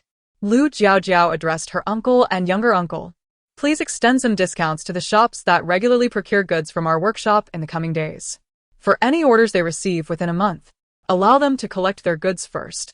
Lu Xiongtai and Lu Tushuan nodded in agreement. They had not been swayed by the rumors, nor harbored doubts about the integrity of our workshop, which warranted such a gesture. With the resolution of this issue, a burden lifted from everyone's hearts, and the atmosphere became noticeably lighter, even as they indulged in a delightful array of snacks after dinner. Why didn't you inform me of this matter? Xiao Wei, who had come to deliver the accounts from the shop in town to Lu Jiaojiao, only learned of the workshop's troubles through their conversations that evening. Fortunately, the situation had been resolved without significant repercussions. As Lu Jiaojiao perused the ledger, she remarked, this was merely a minor issue, one I could handle. Should I encounter something beyond my capabilities, I would certainly inform you. Feeling trusted, Xiao Wei was pleased, yet he hoped such insurmountable issues would never arise. I have resolved the matters on my end. Should anything arise in the future, do not hesitate to let me know. Lu Jiaojiao paused her examination of the ledger and looked up at him. Anything at all? Although she left her question vague, Xiao Wei responded affirmatively, yes, anything. Then may I seek your counsel regarding a romantic matter? She inquired in a playful tone. Xiao Wei was momentarily rendered speechless, his mind reeling. What did you say? He stammered, convinced he must have misheard her. Such a declaration was something he had anticipated would not occur for at least another year. I said I would like to pursue a relationship. May I seek your assistance? She continued, her heart racing despite her calm demeanor. If you disagree, please let me know promptly, so I can consider others. Of course, seek me out. Others will not suffice, Xiao Wei replied, as though caught in a dream. Why not? Lu Jiaojiao pressed. Simply put, it is not permissible, he stated. All right then, shall we embark on a romance? She casually suggested, employing modern terminology that she believed he could comprehend. Indeed, Xiao Wei understood perfectly, yet the gravity of her words left him in a daze. Unaware of how much time had passed since he left the Lu residence. Once he had departed, Lu Jiaojiao released the tension she had been holding, collapsing onto her soft, inviting bed. Did you hear that, Ayuan? Xiao Wei is going to be my boyfriend. I am no longer single. Ayuan, munching on a large chicken leg, replied with a monotone, I know. It's just a relationship. Having a boyfriend isn't anything extraordinary. Lu Jiaojiao, in her exuberance, chose not to engage with Ayuan's indifference. After exuberantly expressing her joy for over 20 minutes, she finally calmed down, though a smile remained plastered on her face. Yay! I have a boyfriend, she exclaimed, her excitement palpable. Ayuan responded, why are you so jubilant? As if no one else has a boyfriend. Fine, I don't, Ayuan mumbled, feeling slightly dejected. And it's particularly disheartening not to know whether I'm supposed to seek a boyfriend or a girlfriend. Feeling overwhelmed, Ayuan sighed in frustration. After a blissful night's sleep, Lu Jiaojiao awoke feeling refreshed and vibrant. Summoned by Qilerong for breakfast, she couldn't help but chuckle upon seeing Xiao Wei, who was sporting dark circles under his eyes while serving porridge. Chapter 106. A lesson to be learned. Zhang Dahua cast a reproachful glance at her, expressing her displeasure. Your brother Xiao, didn't he sleep well last night in the new house, yet you find it amusing? Lu Jiaojiao approached to serve him a bowl of porridge, smiling sweetly. I'm not angry, the man replied with a hint of resignation. In her eyes, could he truly be the sort of person whose temperament could be easily swayed by a casual remark? With others present, Xiao Wei had the intention to inquire further, yet found no opportunity to voice his thoughts. After breakfast, Xiao Wei accompanied Lu Jiaojiao to the fields. The village was quite small, and before long, the village chief arrived with those who had assisted in constructing the greenhouse. Observing their efforts, the chief was baffled, his expression fluctuating between black and white. He suspected Lu Jiaojiao was merely engaging in frivolous antics and chose to leave in dismay. He even considered visiting the Lu family to discuss the matter with Zhang Dahua, urging her to keep a closer eye on her granddaughter, who seemed intent on causing mischief instead of finding comfort indoors during the chill of winter.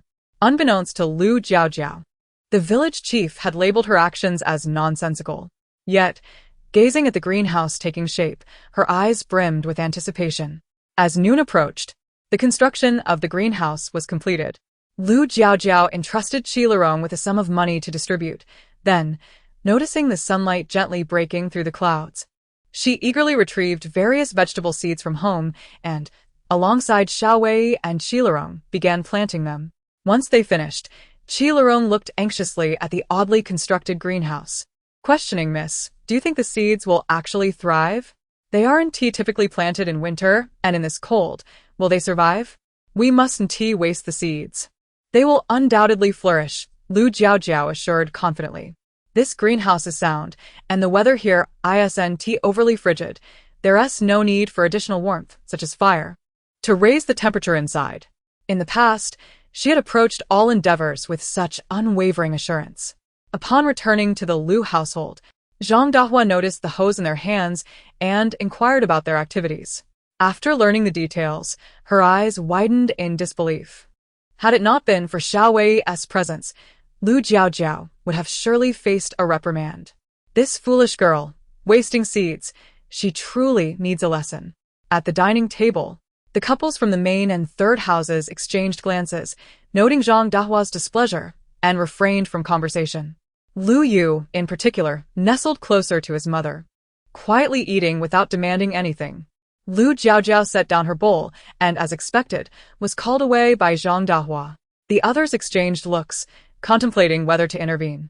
Though Xiao Wei knew that grandmother Zhang wouldn't scold her, he couldn't help but feel a twinge of concern. Ultimately, Lu Jiaojiao was neither scolded nor punished. Instead, her grandmother patiently imparted a lengthy discourse on the matter, leading her to feel as though her act of planting was quite audacious, before finally allowing her to leave. In preparation for the new year, the Lu family procured a substantial amount of festive goods, various chickens, ducks, fish, and meat, along with fruits, peanuts, seeds, and firecrackers. Each household traditionally hung couplets for the new year. In the past, villagers would venture into town to purchase them. However, this year, with a scholar in the village, there was no need for such a journey. They simply bought red paper and had Lu Jun inscribe the couplets directly. Chapter 107. Transformed into a sieve each morning, individuals would arrive with red paper, seeking the favor of Lu Jun, a mere junior yet a scholar, during the festive season. Refusing them could lead to a reputation that would echo even louder the following day. With no alternative, Lu Jun acquiesced and wrote diligently, aware that any mistakes could cost him dearly. Lu Jiaojiao brought over a few cream puffs, noticing that Lu Jun was alone at the table, with only the brush and inkstone remaining. Have you finished writing? She inquired.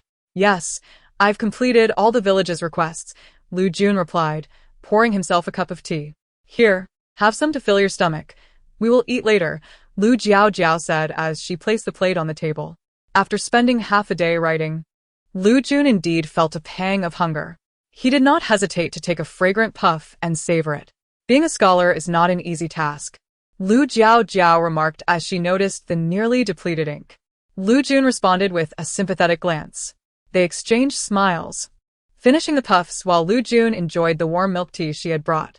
So, what is the situation between you and Xiao Wei? You both seem to be hiding something from us, Lu Jiaojiao observed as she playfully rolled her eyes. Do you want the truth or a lie? What do you think?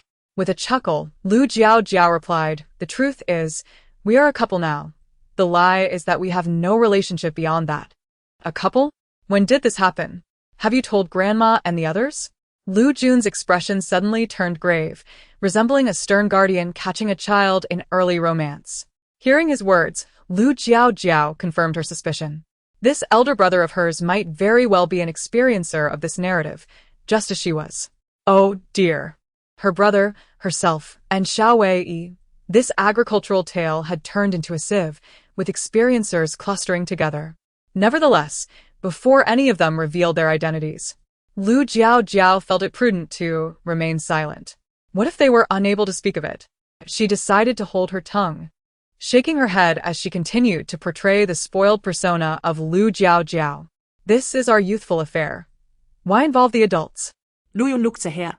A mixture of concern and exasperation in his eyes. You are still young. Do not engage in any overstepping behavior. I will be watching you, he cautioned. Lu Jiaojiao responded, brother, are you a devil?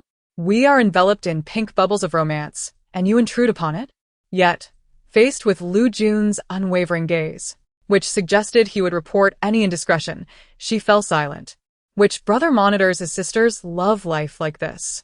Your scrutiny is akin to surveillance, and it is quite discomforting. Lu Jun replied, then perhaps you should refrain from dating until you are of age. Considering her current age, Lu Jiaojiao maintained a blank expression and said, brother, I believe telling Grandma and the others would be beneficial. Although they might be upset initially, they would eventually arrange a betrothal, which is far preferable to having an unscrupulous brother. At this, Lu Jun firmly opposed, insisting, we will not disclose it. Can't you be more resolute? Chapter 108. Brother, are you stirring up trouble? It appears that my brother is quite familiar with our grandmother and her ways. Lu Jiaojiao blinked her eyes and, in a tone that suggested a desire to amend her previous mistakes, said, I suppose I should mention it. Grandma has been so good to me. It would weigh heavily on my conscience if I kept this significant matter to myself. Lu Jun cast a deep glance at her. If you wish to spend the rest of your life with him, feel free to discuss it with Grandma and the others. Once you declare your engagement and marry, you will truly be bound together for a lifetime, leaving no room for regret. Lu Jiaojiao understood the implications behind his words. The reason she had not informed her family about her relationship with Xiao Wei was precisely because of these thoughts. The prospect of marriage and raising children felt too distant and burdensome for her. She lacked the courage to take that step, at least for now. Noticing Lu Jiaojiao's silence as she lowered her head, Lu Jun discerned a part of her thoughts and felt a sense of relief, grateful that his sister was not the type to be overwhelmed by sudden emotions. Otherwise, he would have much more to contend with. As long as you are aware, this matter concerns both of you. As your brother, I am merely an outsider. No amount of intervention from me will be effective. Just take your time. If it doesn't work out, we can always reconsider. Lu Jiaojiao, momentarily stirred back to rationality by his words, felt her face darken at his suggestion of reconsidering. Did he truly believe this was as simple as changing clothes? The dialogue between the siblings remained a secret, both tacitly agreeing to treat it as a confidential exchange. The following day, which was New Year's Day, the Lu family arose at dawn to prepare for the festivities. Some were busy roasting meat, others washing vegetables, while others still were preparing sweets and peanuts. As Lu Jiaojiao and Qilerong were selecting vegetables and peeling garlic, Lu Jiaojiao glanced at the rather wilted vegetables nearby and recalled the thriving produce she had seen in the greenhouse just days prior. She decided to invite Qilerong to accompany her with a basket to the field. Feeling herself to be in a subordinate position, Qilerong naturally did not refuse Lu Jiaojiao's request. However, as they made their way, she racked her brain for comforting words to say should they find nothing. After several phrases of consolation formed in her mind, they entered the greenhouse and were greeted by a vibrant sea of green. All words fled her throat, leaving her utterly speechless. Miss, what is this? Lu Jiaojiao ran to pluck a cucumber and exclaimed, vegetables. I told you I could grow them. You didn't really doubt me. Did you, Qi sister? Qilerong awkwardly scratched her head. She had assumed the young lady was merely toying with the idea and had indeed doubted her capabilities. Had she not been summoned here, she might have forgotten all about it. Seeing her expression, Lu Jiaojiao realized that she, like their grandmother, believed her to be fooling around. With a sigh, she continued to gather loofahs and green beans. Noticing Lu Jiaojiao's silence, Qilorong thought she might be upset with her, and thus fell silent herself, awkwardly clutching the basket. Once Lu Jiaojiao had composed herself, she saw that Qilorong remained motionless and decided to pull her along to gather vegetables. "Qi, sister. Just pick the larger ones. Let the others continue to grow." Qilorong complied, and Lu Jiaojiao ventured to another part of the field to pick strawberries. The strawberry seedlings had come from a yuan, and the resulting fruits were particularly large and sweet. Upon returning home, Zhang Dahua was astonished by the sight of the vegetables they carried. Chapter 109. New Year's Eve. Zhang Dahua engaged in a soliloquy, wiping her hands, dampened from washing vegetables. With an apron, she took the vegetable basket from Lu Jiaojiao and was astonished to find the contents were fresh and unblemished. "Pray tell, where did these vegetables and strawberries come from? Has Grandma forgotten?" "They were grown in the greenhouse I set up in the field," Lu Jiaojiao replied, her voice brimming with pride. The skepticism surrounding her greenhouse had lingered, yet now, upon learning that the vegetables and fruits were indeed cultivated within it, Zhang Dahua felt a profound shift in her long-held beliefs. Regardless of her doubts, the evidence lay before her. She had no choice but to accept it. "Hold on a moment. You two take the vegetables to wash. We shall have fresh dishes tonight." Lu Jiaojiao giggled. "All right." They took the vegetables to the kitchen, drawing surprised remarks from Liang Qiao and Aunt Tian. "These vegetables are splendid. They will surely taste delicious," Aunt Tian exclaimed, her delight evident as she touched the vegetables in the basket. Liang Qiao and Yu Chui also sampled the strawberries. How did these strawberries grow so large? They wondered. "Indeed. Not only are they large, but they are also sweet. Eat more. There are plenty more in the greenhouse," Lu Jiaojiao chuckled. The group continued to munch on the treats, joyfully bustling about the kitchen. With the addition of these fresh vegetables, the New Year's Eve feast was set to be quite bountiful. Otherwise, a meal consisting solely of meat would surely become monotonous. Lu Jiaojiao received ample praise for providing the long-awaited fresh produce, along with several red envelopes. The family joyously completed their New Year's Eve dinner, and Lu Xiongtai and Lu Tushuan brought out the fireworks to the yard. As they watched the colorful displays illuminate the sky, Lu Jiaojiao felt a wave of nostalgia wash over her. She had been here for quite some time. "It's cold," he remarked, draping a cloak over her shoulders and fastening it. Observing that Grandma and the others were engrossed in the fireworks and had not noticed them, Lu Jiaojiao cautiously intertwined her fingers with his. Xiao Wei's fingers trembled for a moment before he gently clasped her playful hand in his palm. "Ah, this is what romance feels like," Lu Jiaojiao mused softly, her heart swelling with warmth and sweetness as she watched the blush creep up Xiao Wei's ears. Meanwhile, Lu Yun, who had intended to speak with Lu Jiaojiao, averted his gaze, feeling a pang of discomfort at the sight. On New Year's Eve, it is customary to stay awake, so the family lingered late into the night. Except for young Lu Yu, who succumbed to sleep on his mother's lap after a few hours. Everyone else stayed up until the early hours. Chapter 110. Not worthy of the sage. The following day, a Yuan discovered several large red envelopes beneath her pillow. Feeling somewhat aggrieved, she approached to ask for her share, only to realize that the envelopes she had prepared had yet to be given to her. A Yuan eagerly counted the silver coins inside, her joy apparent. Seeing this, Lu Jiaojiao jokingly remarked, "Having money seems rather useless for you. As you cannot go out to purchase anything, perhaps it would be better left with me." After counting her coins, a Yuan swiftly tucked them away into her pocket. "Is it not permissible for me to keep them as a memento?" she retorted. Lu Jiaojiao replied, "Indeed, keeping them as a keepsake would be quite lovely." In the days that followed the New Year, the Lu family visited friends to extend their New Year greetings and paid homage at the temple. It was not until the 6th day of the New Year, a day deemed auspicious for business, that operations at their workshop resumed. Lu Jiaojiao and Lu Jun took them along, and as they marveled at the vast greenhouse and its impressive capabilities, expressions of awe crossed their faces. "There are strawberries and peaches here as well. Shall we go and pick some to taste?" Lu Jiaojiao suggested.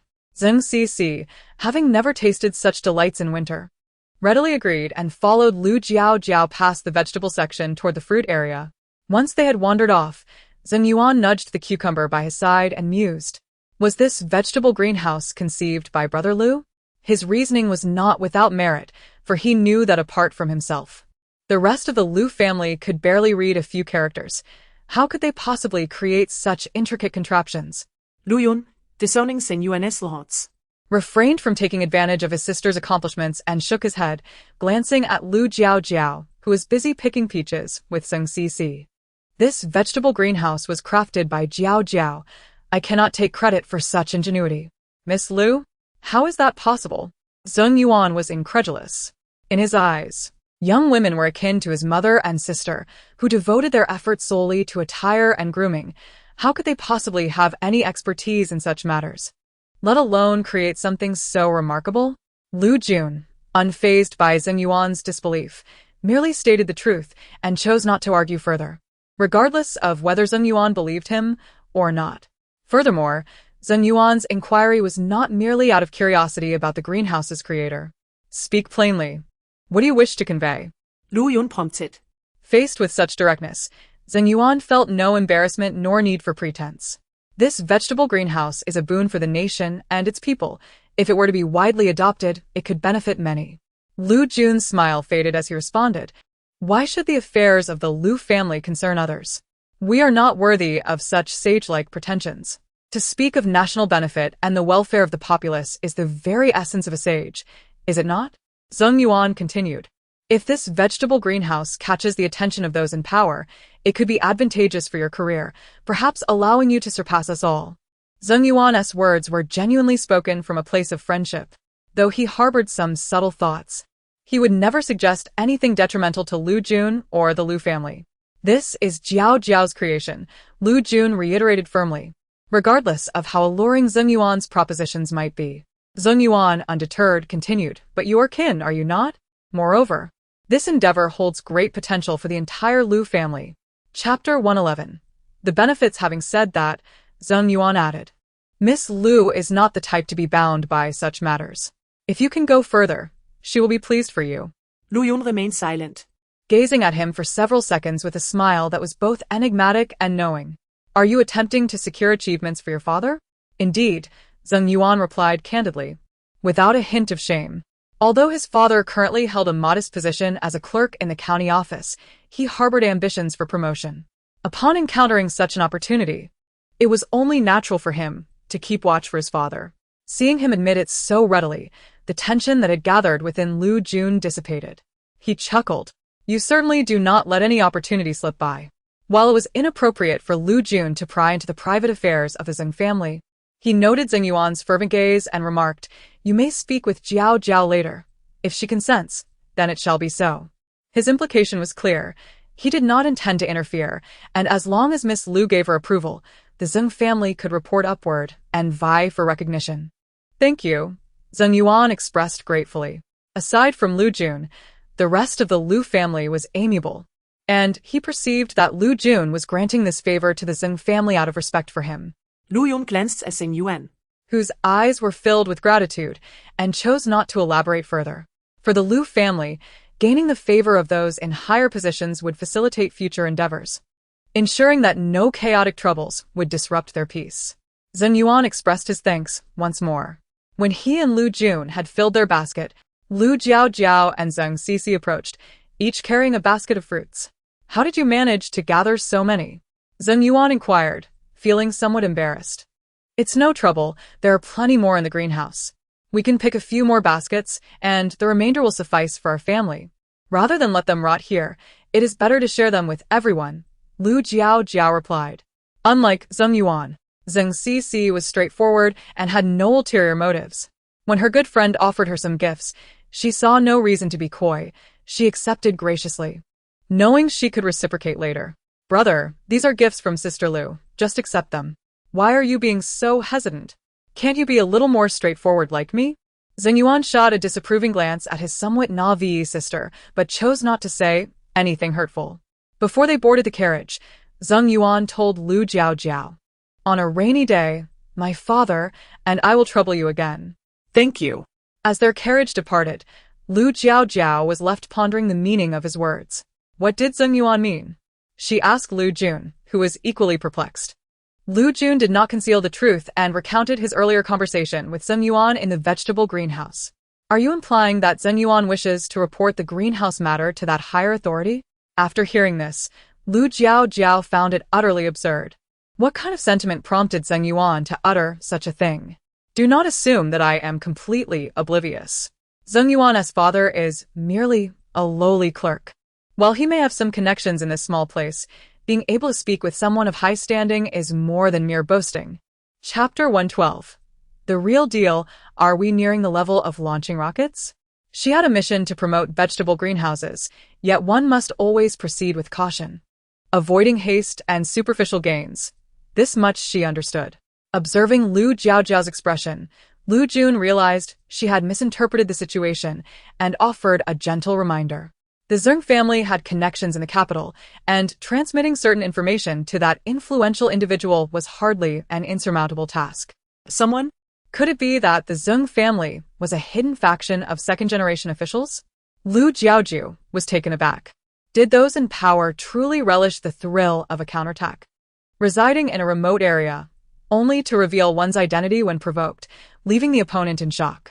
TSK, the affluent certainly know how to play their cards. All right.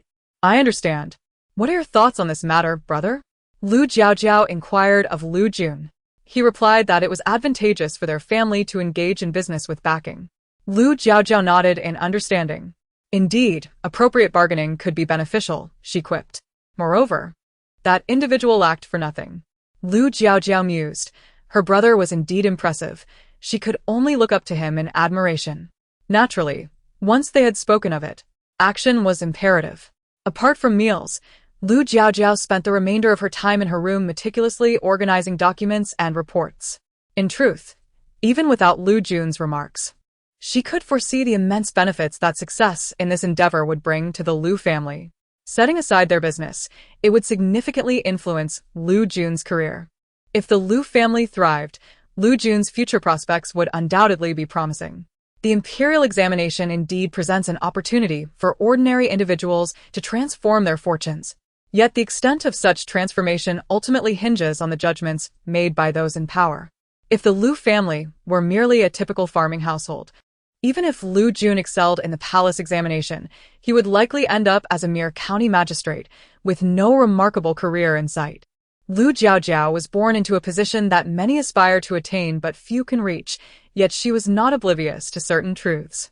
No matter how formidable the Lu family was, it was the result of generations of relentless effort. She could effortlessly enjoy the benefits without contributing, yet she felt compelled to be worthy of such advantages.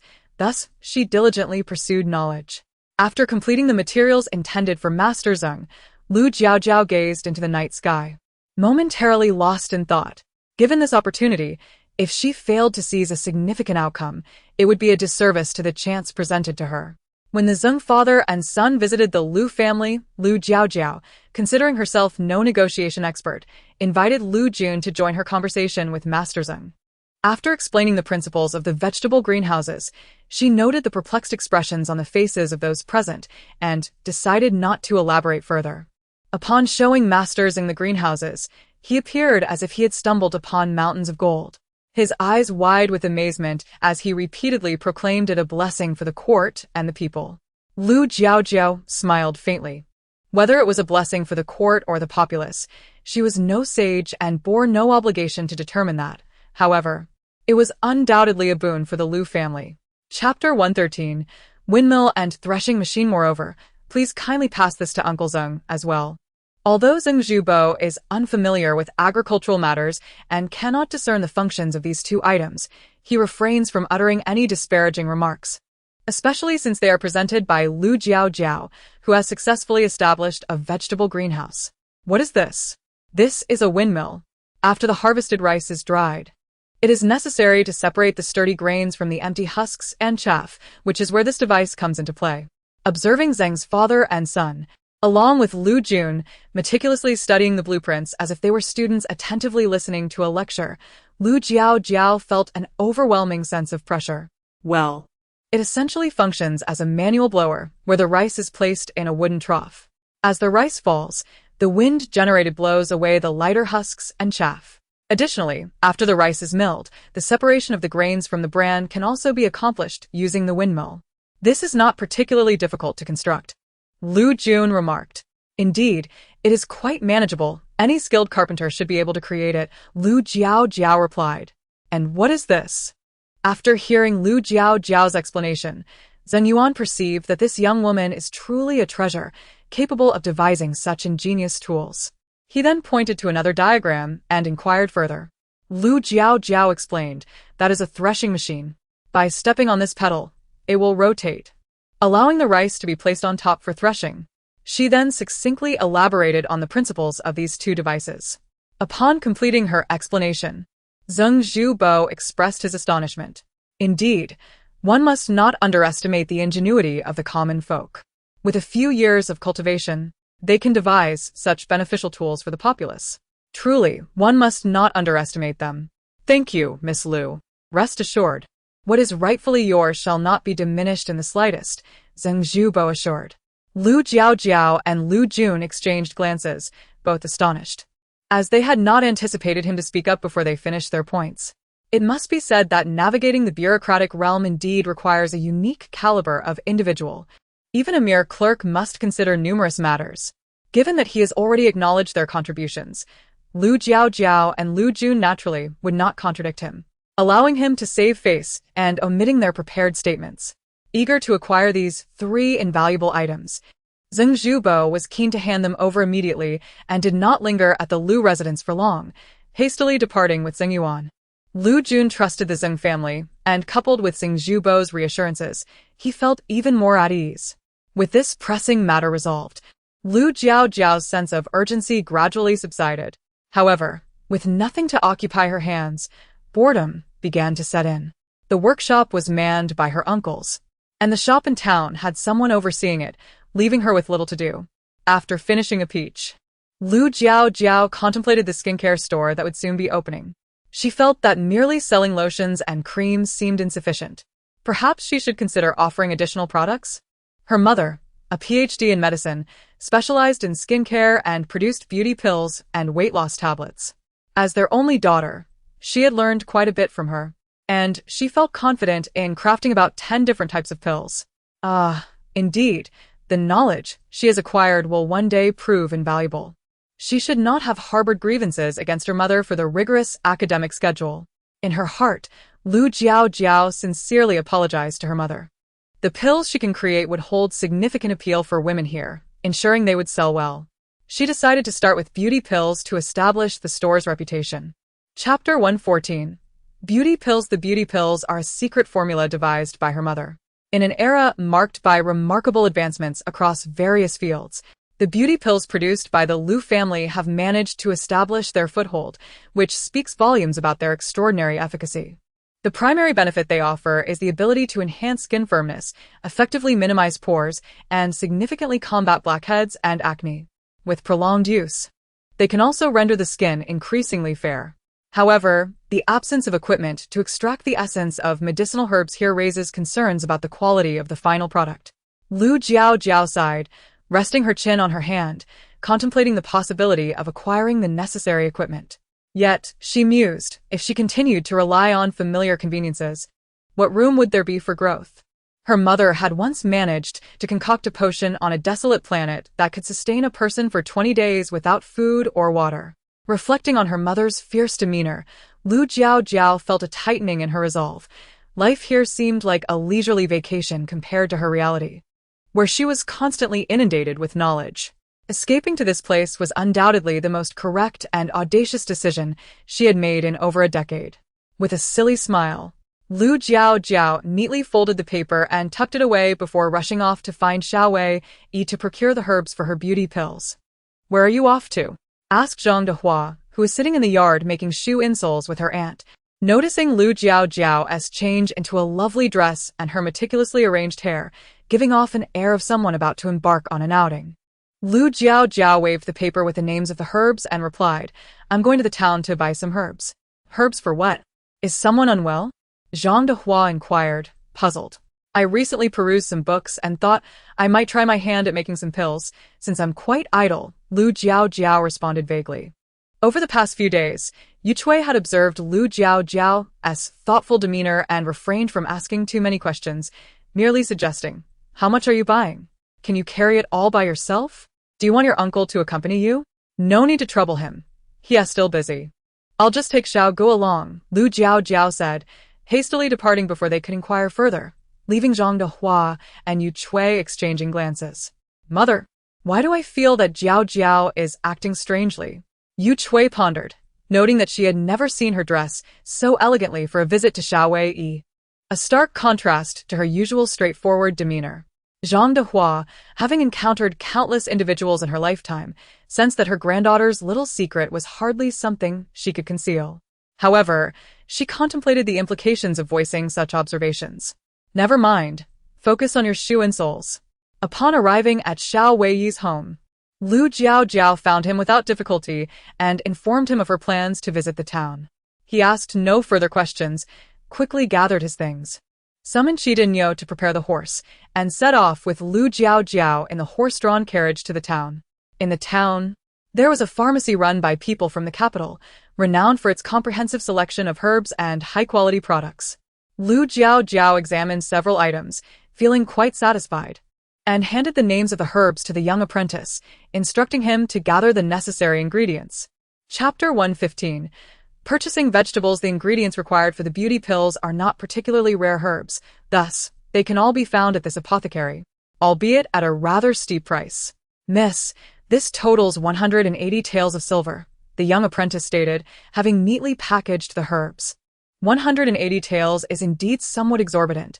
Fortunately, I brought extra money today in anticipation of unforeseen circumstances, or it would have been rather awkward.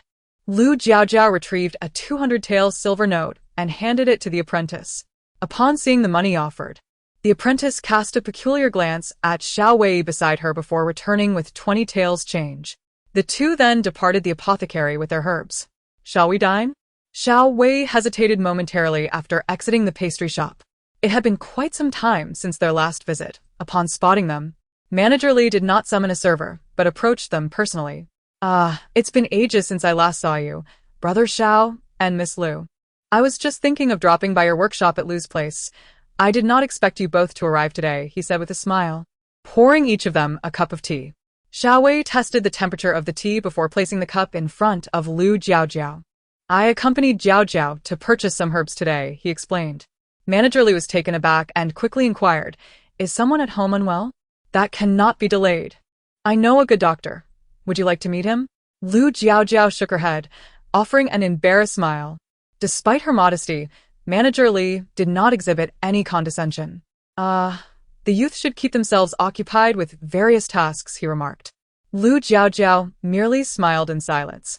With other patrons present, Manager Li could not linger too long on idle chatter, yet he had something on his mind and did not inquire further about Yinbai, feeling somewhat uneasy. "I heard from Master Zheng that Miss Lu's household has fresh vegetables available for sale. Might you consider selling some to me?" he inquired, adding quickly, "The price is negotiable as long as you are willing to part with some." Upon hearing this, Lu Jiaojiao and Xiao Wei exchanged glances, silently acknowledging the unexpected surprise in Manager Li's demeanor. "Who informed you of this?" they wondered, perplexed. The matter of their vegetable greenhouse had not been disclosed to many. Only a select few were aware of it. Logically, the Zheng family was not known for being overly talkative, especially since they intended to leverage the greenhouse for their own benefit. Thus, the source of Manager Li's knowledge became a subject of intrigue. Meeting Lu Jiaojiao's seemingly playful yet piercing gaze, Manager Li felt an unfamiliar flutter in his heart towards this gentle and amiable young woman. It appears the chef from the tavern was invited to the Zheng residence to prepare a meal, and upon seeing the vegetables, he was astonished and inquired with the Zheng servants, thus discovering the information, he explained. "Servants, you say? It seems the Zheng household's discretion leaves much to be desired," Lu Jiaojiao remarked, taking a few sips from her tea, finding amusement in the perspiration that had begun to bead on Manager Li's forehead. Indeed, their household had an abundance of vegetables. If Manager Li wished to purchase some, he could simply visit Lu's residence at a convenient time. Chapter 116. Grievance in dreams. Lu Jiaojiao was not jesting. There were only a few individuals at her household, and they truly could not consume all that food. Rather than allowing it to wither or rot in the ground, it would be more prudent to sell some. Are you not angry, Miss Lu? Manager Li was taken aback by this unexpected revelation, yet he could not refrain from inquiring. What is there to be angry about? It is not a matter to be ashamed of, Lu Jiaojiao replied with a light chuckle. She still had the responsibility of promoting vegetable greenhouses. And although the knowledge had reached others sooner than she anticipated, she felt no discontent. After all, it was likely that Master Zeng had already disseminated the news. Could she truly fear disruptions from others? Such chaos could not simply be instigated by just anyone. Initially, Manager Li had prepared himself for the possibility of Lu Jiaojiao being upset, considering this was a private affair of her family, and his remarks might have been ill-considered.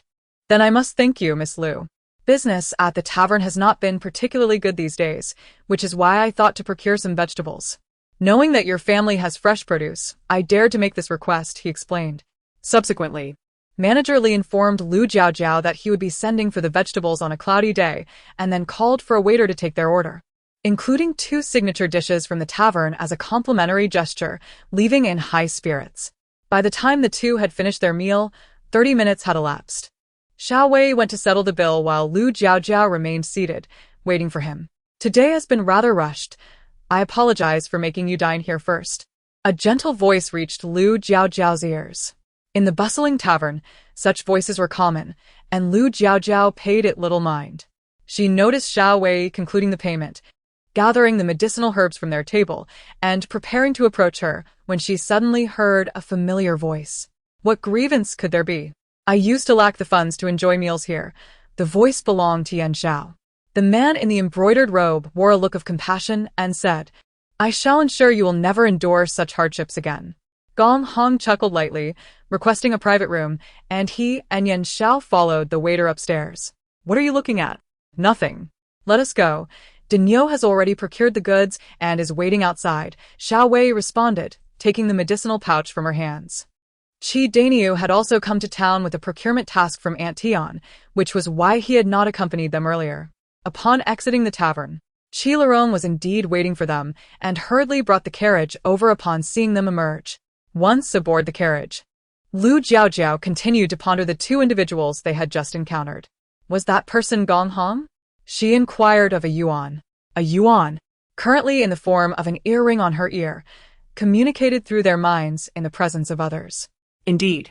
It is surprising that the first male supporting character from the novel has made an appearance, she affirmed. With the identity confirmed, Lu Jiaojiao's gaze deepened further. Gong Gong. Gong family, imperial merchants. Lu Jiaojiao silently repeated these 3 phrases in her heart, as if the resentment from her dreams had been evoked. Suddenly, she felt warmth enveloping her hand. Opening her eyes, she saw Xiao Wei's hand covering hers, his eyes filled with concern. What is the matter? Chapter 117. I am merely an intelligent being, not an omnipotent one. Upon finishing her words, Lu Jiaojiao recalled the scene she had witnessed in her dreams, her gaze turning somewhat frigid. Brother Xiao, do you know of anyone skilled in martial arts? Preferably someone close in age to my brother. Xiao Wei replied, I do know someone. Are you seeking a servant or a bodyguard? Lu Jiaojiao contemplated that having a servant who could be by Lu Jun's side at all times was far more advantageous than a conspicuous bodyguard standing behind him, drawing unnecessary attention. A servant, ideally one bound by a contract. In this realm, possessing a contract was essential to truly control an individual, alleviating concerns about their clandestine actions. All right, I shall bring them to you tomorrow. Would 2 suffice? Xiao Yi invited. Given Lu Jun's current status, having too many servants around him would be rather conspicuous. 2 will be sufficient. If possible, I will send them to my brother immediately, Lu Jiaojiao responded. Xiao Wei was puzzled by Lu Jiaojiao's sudden interest in finding a servant for Lu Jun, considering their relationship had not yet matured to the point of friendship. And he was aware of very little concerning matters within the Lu family. With Xiao Wei's assistance in finding individuals, Lu Jiaojiao felt considerably more at ease. A yuan comforted her, saying, currently, Gong Hong is unaware of Lu Jun. He wouldn't randomly seek trouble with a stranger. Relax. Do not be so tense. Indeed. The vision she had in her dream depicted Lu Jun encountering Gong Hong after arriving in the capital, ultimately finding himself in peril when he was alone and unwittingly provoked trouble. It was prudent to prepare for any unforeseen circumstances. Noticing Lu Jiaojiao's body still tense, Yuan silently scanned the system's data for assistance. I possess a set of body-strengthening martial arts. Perhaps you could teach it to Lu Jun. If he encounters danger, at the very least he can run. To such a dismal suggestion, Lu Jiaojiao responded. Do you have any other similar techniques? Lu Jun is not particularly suited for martial arts. Not just unsuitable. The thought of Lu Jun, a frail scholar, attempting to wield martial arts was rather peculiar. I do not. I am merely an intelligent entity. The items I provide can only exist within reality. Martial arts are the stuff of fantasy novels, Yuan lamented. Lu Jiaojiao pursed her lips, nearly forgetting that Yuan, resembling a treasure trove, was merely a creation of artificial intelligence and could not possess anything beyond the bounds of reality. Upon returning home, Xiao Wei delivered the medicinal herbs to Lu Jiaojiao's room before taking his leave. This sudden display of enthusiasm rendered Xiao Wei blushing, while Lu Jiaojiao felt an impulse to shiver at the sight. After he finally managed to depart, Lu Jiaojiao glanced around, her eyes brimming with curiosity. Grandmother, what is going on with you all? Are you unwell? Zhang Dehua shot her a glance, replying, You question us. Yet I wonder if there is something you are concealing from this old woman. Chapter 118. The lively cabbage Lu Jiaojiao's had gradually formed a question mark. What was she hiding? And how did they find out? Observing Lu Jiaojiao's perplexed expression, Zhang Dehua felt both amused and exasperated. What is the situation between you and Xiao Wei? Do not attempt to deceive us. We are not blind and can clearly see that the atmosphere between you two has shifted. Xiao Wei, upon witnessing her grandmother's distressed expression, akin to a beloved cabbage being uprooted by a pig, along with her aunt and uncle's suppressed laughter, Lu Jiaojiao understood. They had discerned the discord between her and Xiao Wei, which was no surprise given their close quarters. It was evident that her change in attitude towards him had given them reason to suspect something had transpired. Receiving familial support in such matters is indeed the most cherished outcome, so Lu Jiaojiao felt no need for concealment. Grandmother, I have feelings for Brother Xiao. This revelation struck even Zhang Dehua, who had mentally prepared herself for this moment.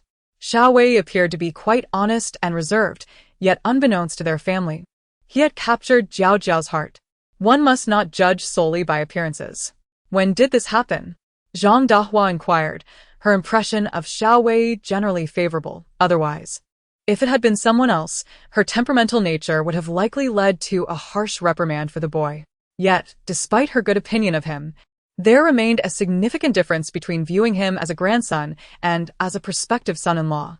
Should this young man harbor any ulterior motives and deliberately keep Jiaojiao's feelings hidden from them, he would certainly face severe consequences. It was just a few days ago. We have only just established our relationship, so I haven't informed everyone yet, Lu Jiaojiao admitted, almost as if confessing. Zhang Dehua looked at her granddaughter, whom she had raised with care, and, despite her frustration, could not bring herself to scold her. Taking a deep breath to steady her emotions, she asked, What are your thoughts? Is it just him, or... Zhang Dehua's greatest fear was that a young girl's affections could be fickle. Today, she might adore one person, and tomorrow, her gaze could wander to another. Such behavior would be quite unkind to Xiao Wei. It is only him, without a doubt, Lu Jiaojiao asserted firmly. The Lu family, once they commit to someone, do so for life. There is no room for change of heart. Initially perceiving her certainty as mere youthful stubbornness, Zhang Dehua felt somewhat reassured upon hearing her resolute declaration. Very well, Xiao Wei is a good lad. And now it seems we have become like one family. Our households are close, and should marriage occur, it alleviates many concerns. A granddaughter marrying far away is often fraught with difficulties, as one may wish to assist, but finds themselves unable to do so due to distance. Xiao Wei is excellent. He is right under our noses. If Jiaojiao were to marry him, he would literally be living across from us, allowing for daily interaction. What is there to worry about? The more she considered it, the more Zhang Dehua grew fond of this prospective grandson-in-law.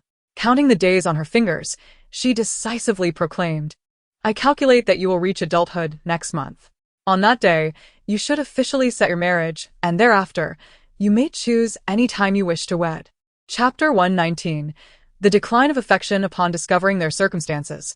Lu Jiaojiao found herself torn between marveling at her grandmother's remarkable capacity for acceptance and feeling a twinge of jealousy over her grandmother's seemingly excessive fondness for Xiao Wei. I shall find an opportunity to discuss this matter with Brother Xiao. Thank you, grandmother, she said. Zhang Dahua cast her a sidelong glance and replied, I cannot bear your gratitude, my dear. It seems you have grown a bit obstinate, taking matters into your own hands. With such significant issues at play, I feel I cannot voice my opinions. Had we not discovered this sooner, who knows how long you would have concealed it. Indeed, Zhang Dahua felt a flicker of anger.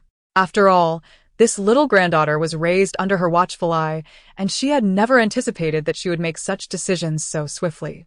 Observing the shift in her grandmother's expression from sunny to stormy, Lu Jiaojiao realized her misstep and promptly sought to appease her. The elder's temper flared quickly, but extinguished just as swiftly. In truth, the elderly often prioritize their younger kin. As long as the latter exhibit patience and express genuine care, their ire dissipates readily. To demonstrate her sincere remorse, Lu Jiaojiao prepared several of her grandmother's favorite dishes. In a private room, Yan Xiao and Gong Hong sat across from one another, the table adorned with an array of delectable dishes, each a feast for the senses. Yan Xiao, eager to present her most refined self before Gong Hong, ate slowly, maintaining an upright posture as if striving to embody a cultured lady.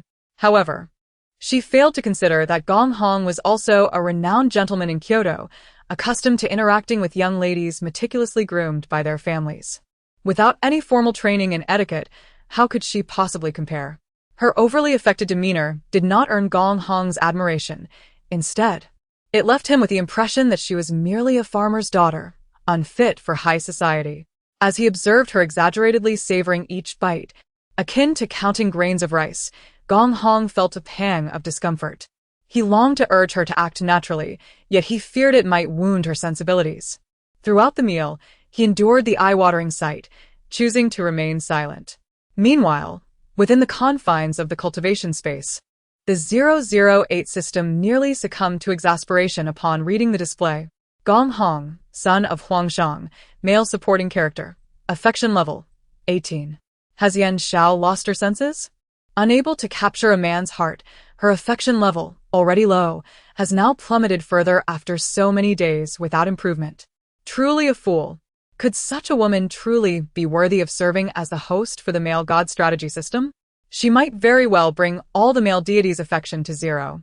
Witnessing Yan Zhao's continued pretense, 008 felt a pang of frustration and wished to sever their bond immediately, seeking a more promising host elsewhere.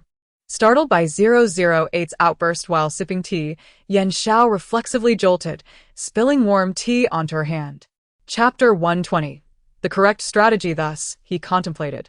In the planning space, 008 encountered Gong Hong, the son of Huang Shang, with a favorability rating of 15. Hey, what are you making such a racket for? You've splashed water all over my hands. If Gong Hong's favorability towards me diminishes because of this, I shall hold you accountable, Yan Xiao remarked, wiping her hands with a handkerchief, her dissatisfaction palpable. Stop grumbling. Just wait until you see Gong Hong's true favorability towards you. I doubt you'll still be pleased. Were it not for the fact that now is not the time to offend Yan Xiao, 008 would have relished the opportunity to slap the favorability rating onto her face and walk away in disdain. Fine, I shall be more cautious in the future. You too? Must not overact in front of Gong Hong, especially not like today, pretending to be a refined lady. You must understand who Gong Hong is. He has encountered countless ladies of high standing, all rather stiff and formal. Such an image does not captivate him.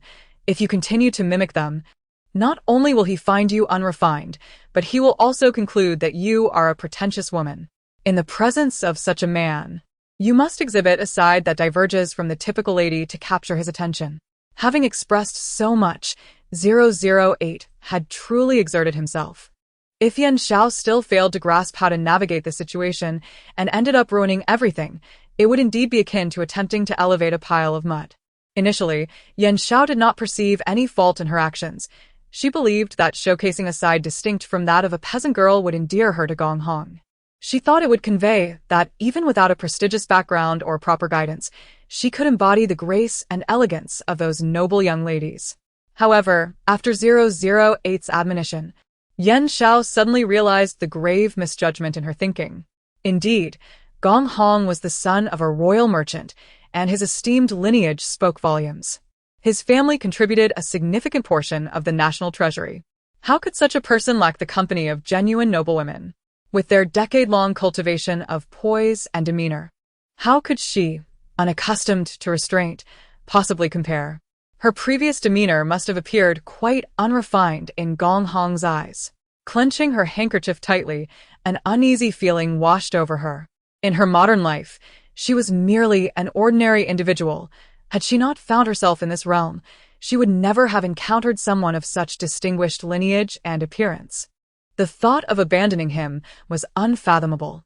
Young Master Gong, did I embarrass you just now? I have never interacted with someone of your stature before, and was unsure how to comport myself, mistakenly believing that mimicking those young ladies would suffice. As she spoke, Yan Xiao sniffled, her voice growing increasingly melancholic. Was my behavior just now foolish? Gong Hong, taken aback by her tears, felt a sense of bewilderment. However, upon hearing her words, he could not help but feel a newfound compassion for this seemingly self-deprecating and pitiable young woman. In truth, it was his fault for looking down upon her for her lack of refinement. After all, this girl had not been nurtured in the same manner as the daughters of the capital, raised under the tutelage of their esteemed fathers. Her experiences had been limited to farmers and fields. She had no means to learn the etiquette of the noble ladies. Therefore, her inability to embody that appropriate demeanor stemmed from her fear of being scorned by him, which had resulted in her earlier awkwardness. With this understanding, Gong Hong gazed at the tearful Yan Xiao, feeling a surge of guilt within. Chapter 121. The wild daisy that slipped in, especially when he saw the unmistakable admiration in her eyes, his guilt surged to an apex. He gazed softly at Yan Xiao, gently wiping away her tears with his fingertips. You are my savior. How could I ever look down upon you for such trivial matters? Moreover, this is not your fault. If you truly care about these things, once we arrive in the capital, I shall arrange for someone to teach you. Gong Hong's voice was tender, and Yan Xiao felt the sincerity in his words. As she relaxed, a sense of pride welled up within her. Men can be surprisingly soft-hearted, she mused. With her eyes slightly reddened, she spoke. I promise I shall never behave this way again. Mr. Gong must not think ill of me. Gong Hong watched her mischievous wink and laughed heartily, assuring her, of course, you are perfectly fine as you are now. Why mimic the demeanor of those rigid individuals? Rigid individuals? It seemed Gong Hong truly shared the sentiment expressed by 008, disliking the meticulously cultivated young ladies of high society. Indeed, encountering a refined young lady amidst a throng of beggars was undeniably a rare treasure. However, when one has been nurtured in opulence, the sight of a wildly incongruous daisy is certain to captivate the eye. Thus, employing such a vibrant and spirited demeanor to win over Gong Hong would undoubtedly yield greater success than adhering to the conventions of elegance. You have finally grasped it? 008 felt a sense of relief. With unprecedented clarity of mind, Yan Xiao felt a surge of self-satisfaction. Of course, I am not foolish. The previous approach was ineffective only because I had not thought it through. With a little ingenuity, how could there be anyone I cannot win over? 008 replied, if you maintain this mindset and keep your wits about you, I would gladly shower you with praise 100 times a day. Having determined her strategy, Yan Xiao no longer made a conscious effort to sit up straight. Cradling her teacup, she gazed intently at Gong Hong. Mr. Gong, when shall we depart from here? My parents have been making me run errands day after day. I can hardly eat until my tasks are completed. I yearn to leave this place swiftly. Gong Hong was aware that her life at home was far from pleasant, for each time he visited the Yan household, he noticed new injuries adorning her hands. She had explained that they were inflicted by her parents with a rattan stick. Gong Hong felt a deep compassion for Yan Xiao and took special care regarding her circumstances. Each visit to her home, he would bring gold or jewelry, hoping to persuade her parents to show her a little leniency in their punishments. I can resolve matters here within 3 days. Use these 2 days to pack your belongings, and I shall come to fetch you, he assured her. Upon hearing a definitive timeline, Yan Xiao felt reassured. However, the notion of packing was rather unnecessary. There was little of worth in the Yan household to organize. Naturally, such thoughts were not to be voiced to Gong Hong. Yan Xiao nodded obediently, assuring him she would prepare her belongings for his arrival. Seeing her so compliant, he found her far more endearing than his own pampered sister, and a softness appeared in his gaze.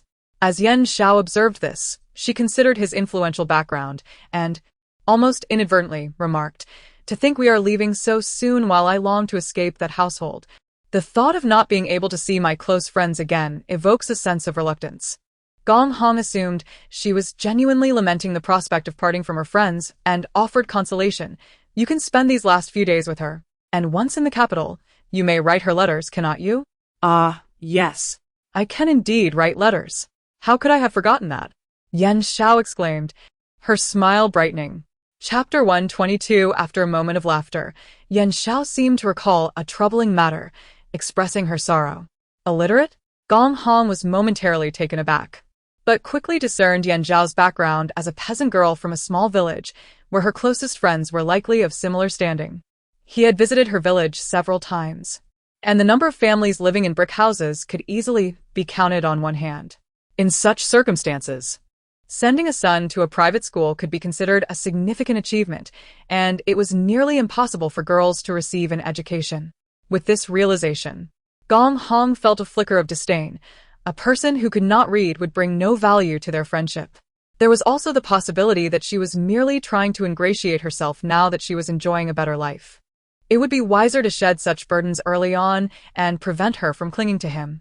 If she were truly a friend, she would be understanding, and her illiteracy would not incite any anger from her, even if he only visited her once every year or so. "She is most considerate of me. Certainly not one to harbor resentment," Yan Xiao asserted with a pout. Just as Gong Hong assumed her future interactions with that friend would diminish, she continued, however. "She is working very hard to earn money. Young Master Gong, could you perhaps assist her before we depart?" "Assist her? How?" "By giving her money?" Gong Hong's mouth turned down in displeasure. He clearly was not pleased. Yan Xiao would certainly not give away money for nothing, and simply sparing her the trouble of asking would be sufficient to preserve her dignity. Money? What a fanciful thought. No. "I was thinking that since your family has yet to venture into the pastry business, you might consider purchasing a pastry recipe for my friend S. household. This would not only aid her, but also allow you to earn a profit." Upon hearing her suggestion, Gong Hong's earlier displeasure dissipated, replaced by a growing dissatisfaction with Yan Xiao herself.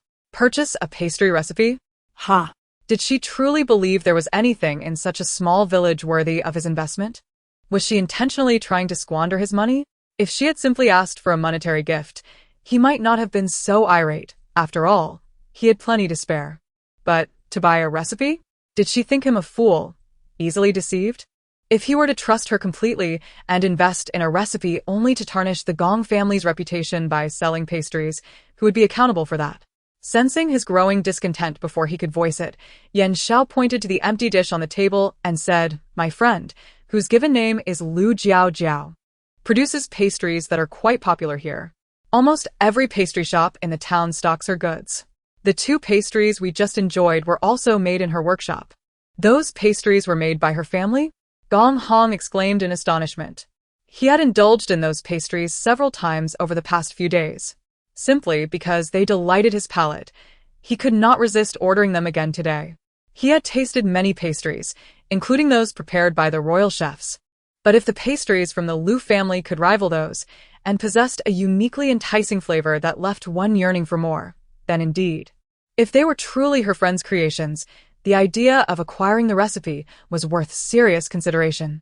With such a recipe in hand, it would be effortless for the Gong family to explore a new venture. Furthermore, securing the recipe could significantly enhance his standing within the family, diminishing the threat posed by his brothers. Chapter 123. Different paths leading to the same destination. Yan Xiao, I extend my gratitude to young Master Gong on behalf of Jiaojiao. Though she feigns reluctance in her words, deep down she is well aware that the pastry business of the Lu family is a lucrative venture. one from which she yearns to take a substantial bite. Yan Zhao's gaze lowered. A fleeting expression of disdain crossed her features. I shall visit your home tomorrow. At that time, you'll escort me to the Lu family to discuss the pastry recipes, Gong Hong declared decisively. Yan Xiao could hardly contain her eagerness to seize the Lu family's profitable methods, naturally hoping to act as swiftly as possible. Very well. We shall go to the Lu family tomorrow. Despite each harboring their own intentions, their objectives aligned seamlessly. Yet, neither had pondered whether the other was genuinely willing to engage in this transaction. Since her family learned of her involvement with Xiao Wei, Lu Jiaojiao noticed their demeanor towards him had grown increasingly amicable. However, the manner in which men and women express friendliness appeared to differ significantly. Grandmother, aunt, and other female relatives showcased their goodwill through sumptuous meals and new garments, while the uncles bonded with Xiao Wei over a night of revelry and drink. Not long after lunch the following day, Xiao Wei arrived at the Lu residence accompanied by two rather unremarkable-looking individuals. Is this who you've chosen as my brother servant? Lu Jiaojiao scrutinized the two men, estimating their physical prowess. They did not seem particularly robust. Could they truly ensure Lu Jun's safety? Although she trusted Xiao Wei, the possibility of him being deceived lingered in her mind. Noticing Lu Jiaojiao's lack of confidence in their capabilities, Xiao Wei spoke earnestly. Indeed, do not judge them by their ordinary appearances. They are escort guards, having triumphed even against bandits. If they are stationed near Lu Jun, barring any significant issues, all should be well. Escort guards? Why would they agree to serve as my brother's lackeys? From her understanding, being an escort guard was a highly rewarding occupation fraught with danger. The fees received upon successfully delivering the cargo were considerable. Moreover, this line of work offered considerable freedom, and those skilled in their craft typically fared well. Why would such individuals forsake a respectable profession to become subordinates, willingly signing away their freedom?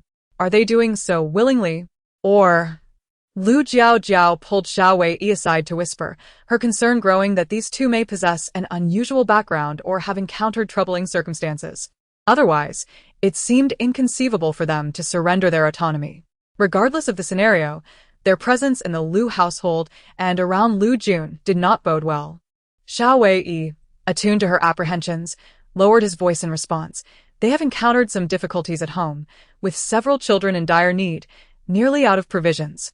Left with no alternatives, they sought work. When I found them and explained the situation, they deliberated briefly before agreeing to the contract. He then produced 2 sheets of paper from his pocket. This is their contract of servitude. You should keep it safe. Chapter 124. The arrival Lu Jiaojiao received 2 contracts of servitude, and upon opening them, she discovered the names of 2 individuals inscribed within, each adorned with a handprint stamped in red clay. Folding the contracts neatly, she observed the 2 standing erect, their faces devoid of any sign of humiliation. Instead, they bore expressions of trepidation, apprehensive of displeasing their new master. It was clear that Xiao Wei had spoken the truth. They had willingly sold themselves to the Lu family. As for the motives that compelled these young men to willingly submit to servitude, Lu Jiaojiao chose not to delve into at the moment. As long as they refrained from causing harm to the Lu family and could adequately protect Lu Jun, their desire for reliance on the Lu family would be met with the protection they rightfully deserved. Do Jiong nodded, affirming that when young Master Xiao approached them, he had clarified all details. Miss Lu, rest assured, both of us possess certain skills. As long as we do not encounter any seasoned practitioners, we will face no issues. Lu Jiaojiao remained uncertain as to when Lu Jun's troubles might arise, and thus she resolved to remain vigilant. The 2 had emerged from a security agency, well acquainted with one another. Had they not been ostracized from the agency, they likely would not have found themselves in this predicament. Yet, circumstances left them no choice. Their family was in dire straits. If they failed to earn money, their household risked dissolution. Although they had signed contracts of servitude, it was a living contract, meaning they would earn their freedom in 3 years, thus the compensation was minimal. They intended to allocate every penny earned back to their family, which faced numerous financial burdens that could not sustain them for long. Compounding their woes, the younger son had recently contracted typhoid fever, and the cost of medication was exorbitant, with each prescription demanding a significant sum. Now, his only hope was to work swiftly. Whether as a servant or a menial laborer mattered little in the face of life itself. Moreover, upon reflection, this line of work was far more comfortable than their previous endeavors in escorting goods. The advantages of being a servant were indeed numerous. Not to mention the Liu family offered substantial wages. This is the right attitude towards work, remarked Liu Jiaojiao. Brother Xiao, shall I take them to my brother? Would you care to accompany us? She inquired, tilting her head towards Xiao Wei, who readily agreed. Since Zhang Dahua's granddaughter befriended Yan Xiaocheng, she had taken to treating Jiaojiao as a veritable mobile pantry, coaxing her to bring food from home, and even assigning her household chores. How could Zhang Dahua, with her youthful naivety and shrewdness, hold any affection for such behavior? Had she known Jiaojiao had long ceased to associate with her, she might have hastily expelled Yan Xiaocheng from her presence. What brings you here? Zhang Dahua inquired, casting a glance at the now fairer and more pleasing Yan Xiaocheng. Her tone ambiguous. Chapter 125. Introduction to a lucrative venture. Observing Zhang Dahua's impatient expression as she dismissed her, Yan Xiao felt a surge of indignation rise within her. Since her arrival in this narrative, it had always been this old hag who obstructed Liu Jiaojiao from associating with her. Ultimately, Liu Jiaojiao ceased all communication with her, and Yan Xiao was convinced that it was Zhang Dahua's machinations that had deprived her of numerous valuable opportunities. Had she diligently studied the art of confectionery in her modern life, rather than merely mastering the creation of simple cookies and other trivial delights, she would have easily outshone Liu Jiaojiao's meager skills. Yan Xiao pressed her lips together and spoke softly.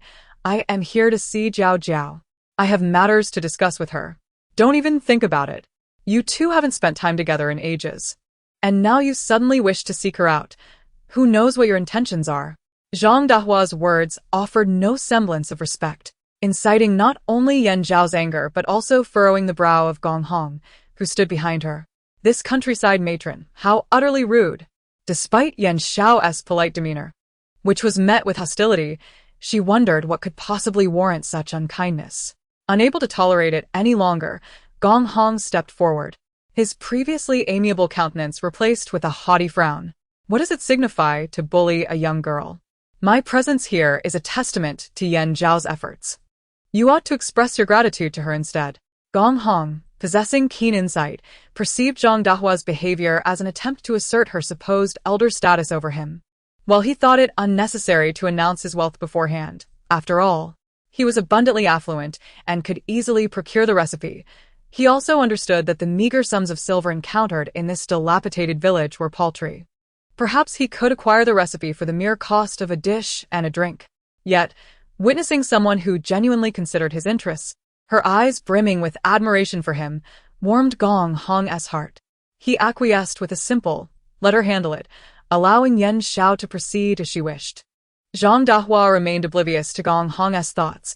She merely observed that this man seemed somewhat dim-witted, perhaps even unhinged. With the belief that he was a fool, she cast him an odd glance before redirecting her attention to Yan Xiao. Yan Xiao, I've heard you've aligned yourself with a promising prospect. Our humble Liu family cannot afford to accommodate such a lofty figure as yourself. If you have any sense of dignity, take this young master and leave. Otherwise, I shall have to resort to my broom to escort you away. No one will emerge from this with their dignity intact.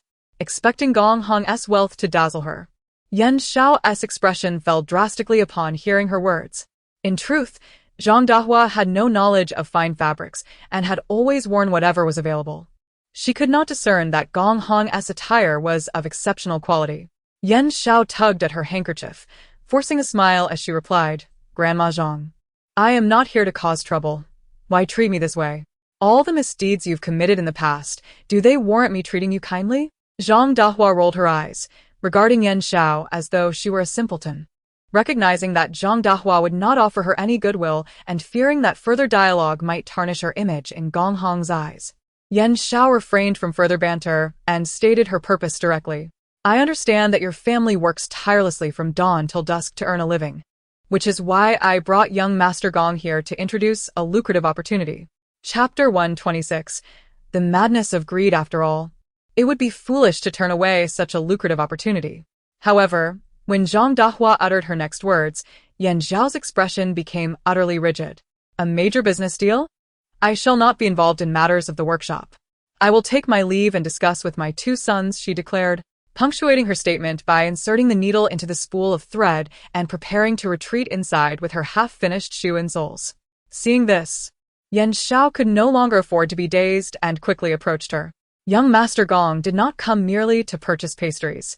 He is interested in acquiring the recipe for the Lu family's delicacies. Rest assured, young Master Gong is a fair man. If you are willing to sell the recipe, the compensation will be generous. Initially dismissive of them, Zhang Dahua erupted upon hearing Yan Zhao's naive suggestion of selling their pastry recipe. Purchase the recipe. You profess to be friends with us, yet you come straight to the point of buying our recipe? After months of absence, you return demanding something to eat. What kind of friendship is that? To think you would even entertain the idea of selling the recipe. Do you take us for fools? Who does not know that the most lucrative methods of earning should remain firmly in one's grasp for a lifetime? Sell it? The Lu family is not so impoverished as to be driven by desperation. Wouldn't we prefer counting our riches daily? Zhang Dahua's words dripped with sarcasm, and her piercing gaze momentarily distorted Yan Zhao's expression. Nevertheless, envisioning the delightful scenario in which the Lu family, deprived of their recipe and suppressed by Gong Hong, earned not a single coin, Yan Zhao swallowed her humiliation. Grandma Zhang, young Master Gong is not an ordinary individual. It would be prudent for you to sell the recipe. At the very least, you can still earn some money now or else. Yan Zhao's sentence trailed off. Yet someone of Zhang Dahua's experience would surely grasp the underlying implication. Are you threatening my wife? Zhang Dahua retorted, a mix of anger and irony in her voice. Yan Zhao shook her head, feigning innocence. Not at all. Grandma Zhang has watched me grow. Out of respect for you, I will endeavor to persuade young Master Gong to offer you a greater sum. That sounds delightful. Might I request all of young Master Gong's fortune in return? If he truly offers it, we shall be magnanimous and hand over the recipe without a hint of hesitation. Zhang Dahua feigned ignorance of Gong's true identity, but observing Yan Zhao's smug demeanor, it was clear that the young man's status was not inconsequential. So it is not merely wealth you seek. You desire the recipe as well. Very well.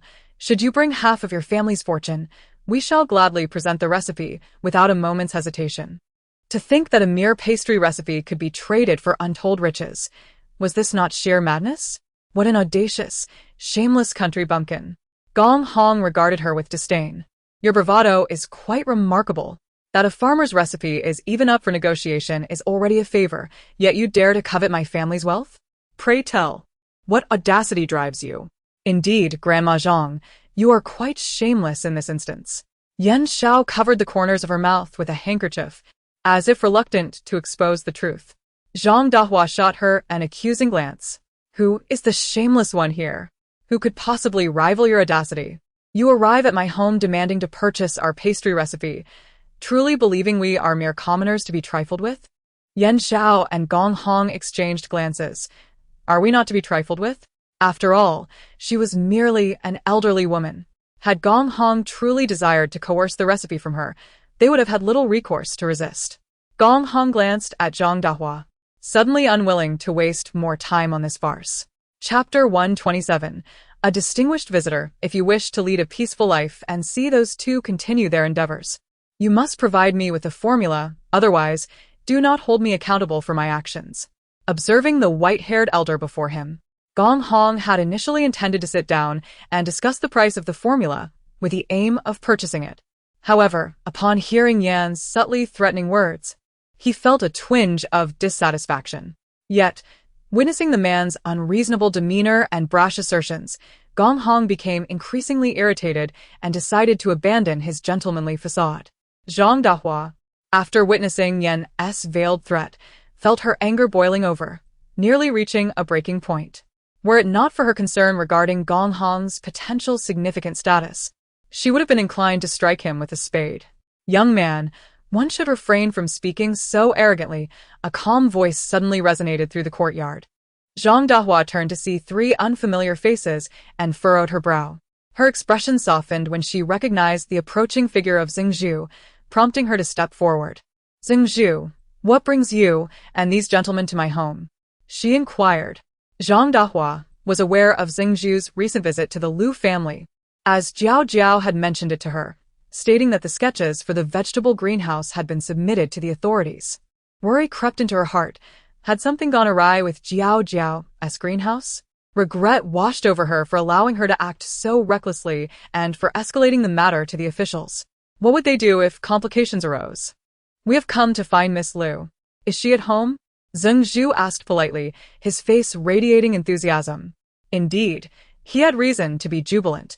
The 3 designs he submitted had been reviewed by a prominent official who had engaged in discussions with the agricultural minister for an entire night. The following day, the official promptly sent someone to express a desire to engage in meaningful discussions with Miss Lu. As the intermediary, Zhengzhu had already reaped the rewards he sought. If all went as expected, Jiaojiao of the Lu family would surely capture the attention of that esteemed figure. The Lu family would not have to wait for Lu Jun to achieve fame and success to elevate their status. Unbeknownst to Zhengzhu, Zhang Dahua was oblivious to his thoughts. When he inquired about Jiaojiao, she feared her suspicions were being confirmed, her heart racing with trepidation. Observing the imposing presence of the 3 gentlemen behind him, she pulled Zhengzhu aside and whispered urgently, "Zhengzhu, has something gone wrong with the items my daughter provided you?" Her inquiry was unmistakably laced with concern, nearly suggesting they were there to seek retribution. Moreover, in her mind, those distinguished figures lived lives akin to immortals, far removed from the mundane matters of a vegetable greenhouse. Sensing her misunderstanding, Zhengzhu quickly clarified, "Madame Zhang, what are you suggesting? Miss Lu's actions have all been commendable. These gentlemen have come on official business to reward her and to discuss agricultural matters." Upon hearing they were not there to accuse her daughter, Zhang Dahua exhaled in relief. However, upon realizing the stature of the 3 gentlemen, she felt her knees weaken with apprehension. Yet, fearing a loss of face for the Lu family, she steeled herself to maintain her composure. Swallowing hard, she asked, "Are they of a rank higher than the county magistrate?" Zhengzhu raised his eyebrows. Indeed, they rank several levels above. Chapter 128. A noble visitor, the arrival of a dignitary, whose rank surpassed even that of the county magistrate, signaled a momentous occasion for the Lu family, as if their ancestral graves were suddenly aglow with prosperity. Zhang Dahua steeled herself, determined not to bring shame upon her family. She hastily smoothed her wrinkled attire and proceeded to extend her greetings. The visitors, well versed in the Lu family circumstances, were informed by Zhang Dahua of Lu Jiaojiao's absence. Fearing their ire, Zhengzhu hurriedly explained the situation, emphasizing Lu Jun's achievements in the provincial examination. For a young man with promising prospects, it was wise to leave room for maneuver, a sentiment shared by the 3 gentlemen. Initially, their disappointment at Lu Jiaojiao's absence was palpable. Their esteemed status required no elaboration. They had traveled great distances without pause, solely to catch a glimpse of the woman favored by the emperor. Yet, upon arrival to find her absent, their vexation was understandable. However, the Lu family was indeed remarkable, with an affinity for literature, and it was likely they would soon become colleagues. Lu Jiaojiao, though a humble farmer's daughter, displayed exceptional talent in agricultural matters, marking her as an individual of significance. Those who held positions of influence in the court invariably harbored ulterior motives. While the Lu family had not undergone a transformation of fortune, any attempt to create discord would ultimately backfire upon them. Furthermore, offending a family destined for greatness was hardly prudent. Exchanging glances, the 3 gentlemen bowed to Zhang Dahua. On their journey, they had presumed the Lu family's modest means would preclude their stay, yet upon arrival, the accommodations proved adequate. Zhang Dahua was taken aback when they expressed their intent to remain at the Lu residence. Could it truly be acceptable for such distinguished gentlemen to stay in their humble abode? She looked towards Zhengzhu for silent confirmation. "Your home is larger. You could host them there," Zheng replied, wiping the sweat from his brow, his lips curling in resignation. He had not anticipated their sudden desire to stay at the Lu residence. They had previously agreed to reside at his home for the duration of their visit. "Minister Lu, the Lu residence is quite small. It would be more convenient for you to stay at Zheng's," suggested Zhengzhu. Minister Lu waved his hand dismissively. "We are not here for leisure. The location is inconsequential." Zhengzhu still apprehensive about the Lu family's ability to provide adequate hospitality, sought to persuade them further. The Lu family has few servants. They may struggle to accommodate us. We have already stated our purpose is to engage in scholarly exchange. Are you implying a lack of trust in our capabilities? Minister Lu replied with a knowing smile. With beads of sweat forming more prominently on his forehead, Zheng Zhubo dared not press further. Zhang Dahua recognized that the gentlemen were resolute in their decision to stay. She could not turn them away and thus resolved to offer her utmost hospitality. The three gentlemen were invited inside to refresh themselves with tea. Ah, how gracious you are, madam, unlike the reticent Zheng, they remarked. Zhang Dahua managed a wry smile, understanding that her reluctance to dismiss them was the source of their praise. As she led them deeper into the home, she passed by Yan Xiao and Gong Hong, who had become mere statues in their stillness, choosing to disregard their presence. These unfortunate children were not her concern at that moment. Chapter 129. Are you lacking common sense? At this moment, Zhang Dahua truly had no time to deal with these two lunatics. However, she did not anticipate that Gong Hong, with audacity, would dare to obstruct Lord Lu and his companions. May I inquire what positions you hold in the court? Gong Hong humbly stated. Though I am not a man of status, I am acquainted with several dignitaries, yet I have not had the pleasure of meeting the three of you, and thus I am curious to seek enlightenment. Lord Shi, known for his fiery temper, had been dispatched here by His Majesty, intrigued by Miss Lu. When he approached to meet her, he felt no sense of impropriety. It was only natural to exert some effort for those who possessed genuine talent. Upon arriving at the Lu residence and not encountering Lu Jiaojiao immediately, he harbored no negative sentiments. Listening to his words, one could not help but wonder if Lord Shi was merely youthful and reckless, lacking in wisdom. As Lord Shi furrowed his brow tightly and prepared to gesture for his guards to throw the intruder out, his hand was restrained by Lord Lu. Young man, one must understand the importance of courtesy, otherwise the path ahead may be fraught with difficulties. Frustrated by the impediment, Lord Shi snorted disdainfully, extricated his hand, and, casting a sidelong glance at Gong Hong, refrained from lashing out, leading the way inside. Lord Su, harboring no fondness for the impudent individual, contemplated the propriety of evicting someone on the host's territory, pondering how that would render him no different from the intruder himself. Once both of his colleagues had entered, Lord Lu gazed at the irate Gong Hong and shook his head. You must be the son of Gong Huan, are you not? Startled at the mention of his father's name, Gong Huan instinctively sensed the gravity of the situation. Do you know my father? He uttered, unwittingly employing honorifics. Lord Lu nodded, affirming, indeed, I am familiar with him. He is the wealthiest man in the capital, after all, and we have crossed paths several times. Upon hearing this, Gong Hong's heart quaked with trepidation. Then you. His words trailed off as he observed Lord Lu dismissively wave his hand. Just a minor official in the court. No need for Gong young master to remember me. Gong Huan realized that their identities were likely genuine, and he wished to apologize. But the words remained unspoken. Enough, Lord Lu continued. We hold little power, and our words carry little weight. It is of no consequence if you look down upon us, for your family possesses immense wealth. However, dear Gong young master, the common folk lack such support and should not be subjected to humiliation, especially not by someone favored by that esteemed individual. As Lord Lu spoke, the smile on his face increasingly unsettled Gong Huan. I do not wish to overstep, for I am not your elder. Nonetheless, heed my words. One must act with caution to avoid attracting trouble. After delivering this counsel, Lord Lu observed Gong Huan's pallid complexion, sighed, and entered the house. Gong Huan stood there, enveloped in a chilling sensation that rendered him impervious to the sun's warmth. As the others filed into the residence, Yan Xiao, noticing Gong Hong's disquietude, finally approached with trepidation. Gong young master, are you all right? She inquired cautiously, extending her hand to offer support. Gong Hong turned to her, slapping her hand away with a resounding thud, his eyes glistening with tears. How could you possibly understand this situation? Yan Xiao, having perceived something amiss with those individuals earlier, had refrained from speaking out of fear. Chapter 130. A family of food lovers, yet who could have anticipated that Gong Hong would be so foolish? failing to notice the 10 or so guards trailing behind. To approach them and feign authority was a display of utter folly. For the first time, Yan Xiao felt a sense of disdain towards Gong Hong. How could such a lack of intellect possibly contribute to her ascent? She feared that his reckless words might eventually lead to her having to resolve the mess he created. Suppressing her contempt, Yan Xiao lifted her gaze, only to find tears pooling in her eyes.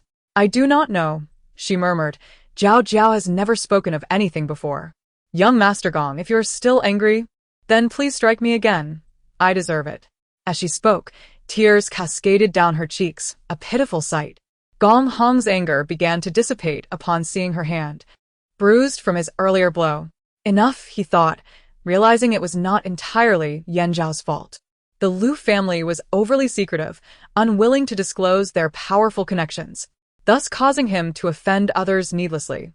The thought of potentially angering a court official left Gong Hong with a throbbing headache and a sense of dread. Despite the Gong family's wealth, they were mere merchants, inferior to those in high office. At times, they even had to ingratiate themselves with those officials by offering lavish gifts. Could the Lu family be hiding something sinister? A shiver ran down Gong Hong's spine as he instinctively glanced around. Perhaps it was merely his anxiety, but he felt an eerie chill in the air, the wind stinging his face. If Lu Jiaojiao were to hear this, she would surely remark on the consequences of neglecting skincare, commenting on the dryness of his skin. However, Gong Hong was oblivious to such matters. He only knew that the Lu family was as treacherous as he had imagined, and he needed to depart swiftly.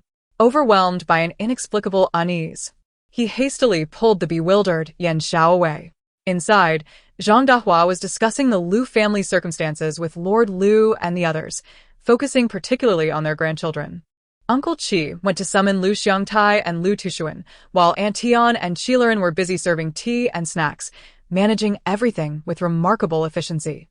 Zhang Dahua observed with satisfaction, grateful that Jiaojiao had left her family behind. Otherwise, she would have struggled to manage everything alone. Lord Lu and his companions were seeing these delicacies for the first time. As they conversed, even those who typically shunned pastries could not resist sampling one.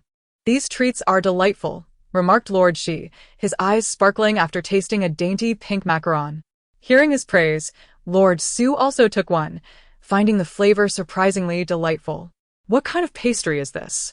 It seems I have been quite sheltered, having never encountered anything like it," he mused, stroking his beard. Lord Lu chuckled.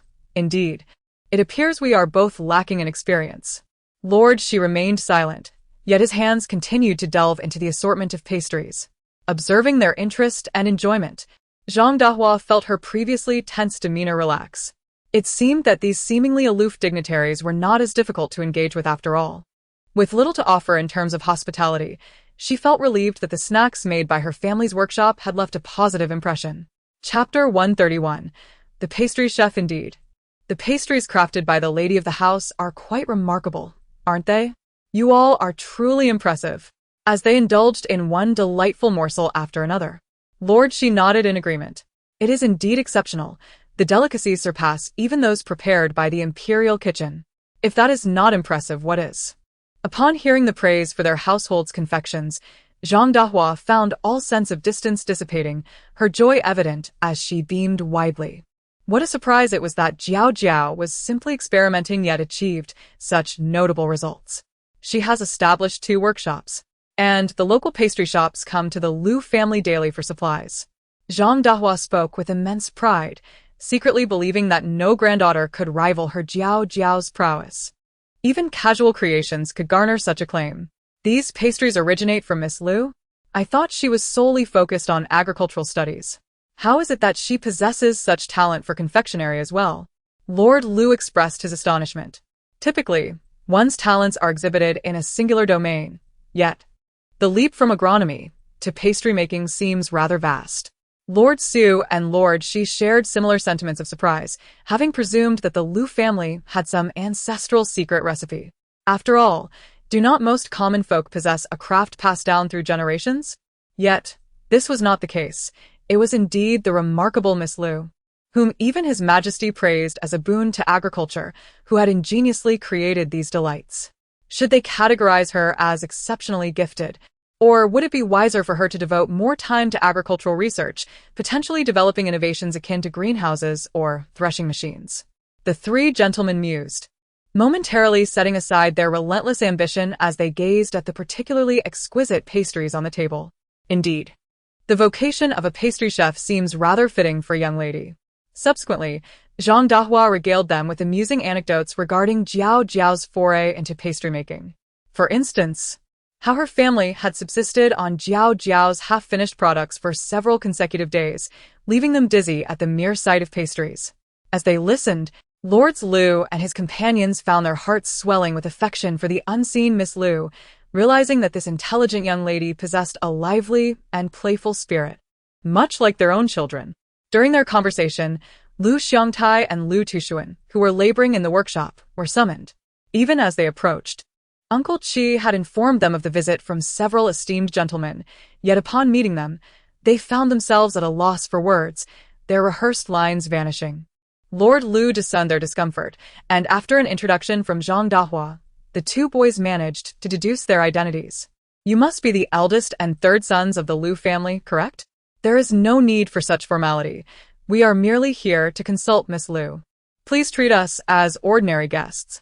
Perhaps due to Lord Lu's rather unremarkable appearance, lacking any intimidating aura of authority, his companions were similarly unassuming.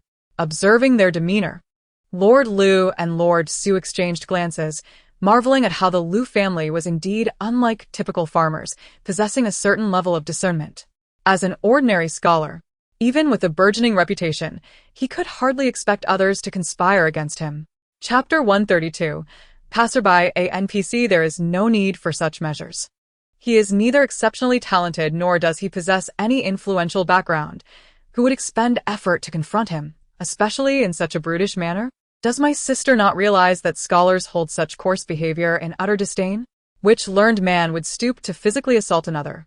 Regardless of how Lu Jun fails to comprehend Lu Jiaojiao's intention behind sending bodyguards, the fact remains that these individuals cannot be dismissed.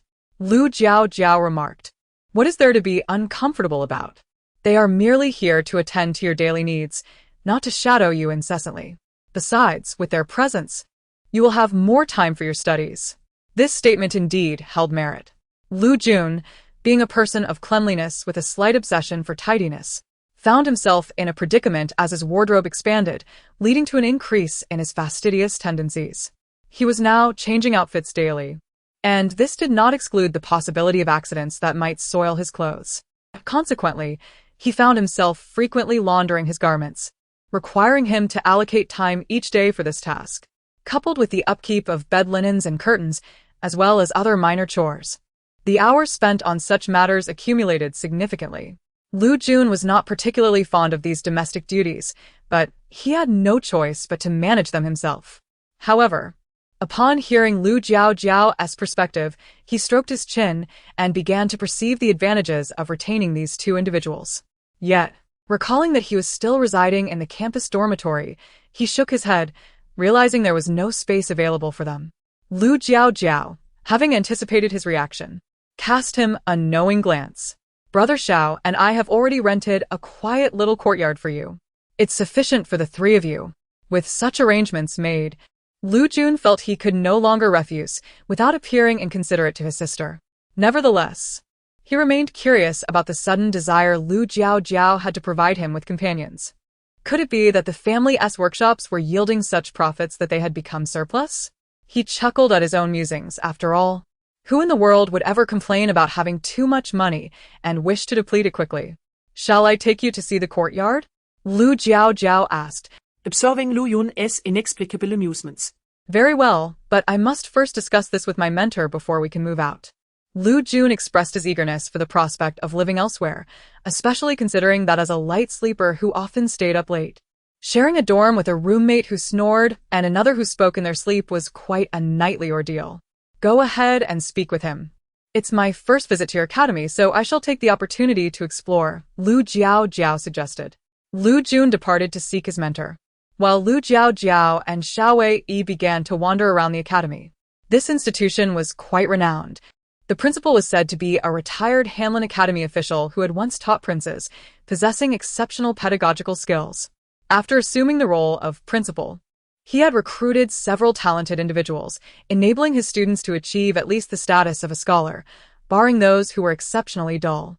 Pei Muqing, your family is in dire straits, relying solely on the meager subsidies from the academy to survive.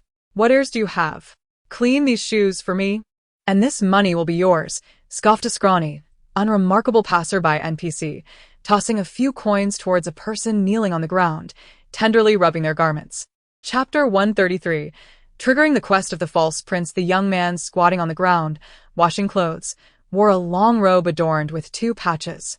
His profile was undeniably handsome, and when compared to that pedestrian NPC, he appeared exceptionally striking. Lu Jiaojiao paused, observing the scene where this scoundrel was bullying the pitiful youth, unsure whether she should intervene to illuminate the narrative. However, it seemed she had never encountered this particular storyline before. At that moment, perhaps stirred by the mention of 2 words, a Yuan awoke. Just as Lu Jiaojiao hesitated, she suddenly felt her earrings sway, followed by a Yuan's voice. Jiaojiao, this is the current empress's son who has fallen into obscurity. Are you truly not going to go over and enhance your rapport? So, This is the storyline of the fallen prince? How melodramatic. Lu Jiaojiao found the situation quite cringeworthy. A Yuan, while acknowledging the narrative's kitsch nature, pointed out that this individual was indeed the emperor's biological son. Upon hearing this tale, Lu Jiaojiao thought, this plot is even more awkward. Wait a moment, didn't Ti recall that there was an incident when the empress was still a consort? She was schemed against, and besides the son she had already birthed, she couldn't conceive again. Hadn't she always remained within the palace? Soon, Lu Jiaojiao's confusion was clarified. Indeed, this was the story of the fallen prince, the tale of a false heir. Lu Jiaojiao mused. Author, you are quite clever. Following this narrative arc, was she expected to assist the false prince in reclaiming his identity? oh dear. Bingo. Congratulations, miss, for triggering the long-term quest of the false prince. Please successfully meet Pei Muqing within 3 minutes and leave a favorable impression on him. Having not encountered a side quest for several days, Lu Jiaojiao almost failed to recognize the voice issuing the quest. It was only after hearing the announcement that she recalled it. A Yuan also heard the side quest being announced and, after a few moments of silence, observed Lu Jiaojiao's expression darkening, deciding to remain silent thereafter. What's wrong? Xiao Wei noticed her change in demeanor. Casting a glance at the 2 individuals nearby, he caught sight of Pei Muqing's appearance, and a glimmer passed through his eyes before he quietly inquired. While Xiao Wei spoke, the side quest's urging voice echoed again, compelling her to hurry with the task. Lu Jiaojiao shook her head, indicating she was fine, and quickly approached. She certainly did not wish to endure another punishment. That was a burden her life could scarcely bear. Excuse me, do you know where Lu Jun resides? Lu Jiaojiao asked Pei Muqing, her tone striving to convey friendliness. Her inquiry disrupted the oppressive atmosphere surrounding the unfortunate youth, much to the dissatisfaction of the pedestrian NPC, who was displeased by this interloper. However, upon seeing Lu Jiaojiao's face, the NPC instinctively activated new dialogue. Oh, Where did this beautiful young lady come from? You seek Lu Jun? I am quite familiar with him. In this academy, I am his closest acquaintance. I know where he is. Shall I accompany you to find him? Lu Jiaojiao maintained an expressionless countenance. What absurd dialogue. She glanced at the 3 large NPCs hovering above him, feeling utterly speechless. What need had this nameless NPC for such attention? Shouldn't he be stepping aside when confronted with someone undertaking a quest? Chapter 134. A fake cat? How could it be so shameless to seize the spotlight from a named supporting character? Lu Jiaojiao was thoroughly displeased with this NPC who hindered her mission and delayed her countdown, particularly when she caught sight of his face. Clearly a haphazard creation that marred the aesthetic of the city, her dissatisfaction reached its zenith. Just as she was about to retort with a few sharp words, she noticed the pitiful true prince crouching on the ground suddenly rise with newfound courage, positioning himself in front of her. She blinked in disbelief, convinced she must be mistaken. This was not the timid kitten afraid of confrontation, but rather a tiger masquerading as a cat, ready for a dramatic reversal of fate. The true prince spoke, albeit with a noticeable tremor accompanying his words. Do not question her keen eyesight. Even the slightest quiver was discernible to her. If someone in front of her trembled so violently that their hairpin shifted, it would be impossible for her to pretend she hadn't seen it. Lu Jia. Do not go too far. If you wish to act, direct your actions towards me. Do not harm this girl, who is utterly incapable of defending herself. Truly, he was a Mr. Bystander. The protected Lu Jiaojiao responded with a string of ellipses to express her respect. Young man, which of your eyes discerned my supposed helplessness? Are you selectively blind to the 3 individuals behind me, each far more formidable than your slight frame? At this rate, I am beginning to suspect that you two are staging a melodrama titled The Impoverished Scholar Bravely Rises to Rescue the Beautiful Maiden from Oppression. Indeed, the beautiful maiden is I. At this moment, Mr. Bystander began to display his own theatrics. He attempted to deliver a slap, but Pei Muqing, instead of pulling her away, braced himself heroically to face the impending blow. Lu Jiaojiao could only watch in utter disbelief, thinking, this is absurd. She had serious doubts about the authenticity of this act. As for the side quest, she felt no obligation to resolve his troubles. As for impressions, it seemed the true prince was already familiar with them. The Wei referred to herself and Xiao Wei. She had initially thought Pei Muqing was merely trying to ensnare her, yet the sidelong glance he had cast her way, along with his gaze toward Xiao Wei, suggested otherwise.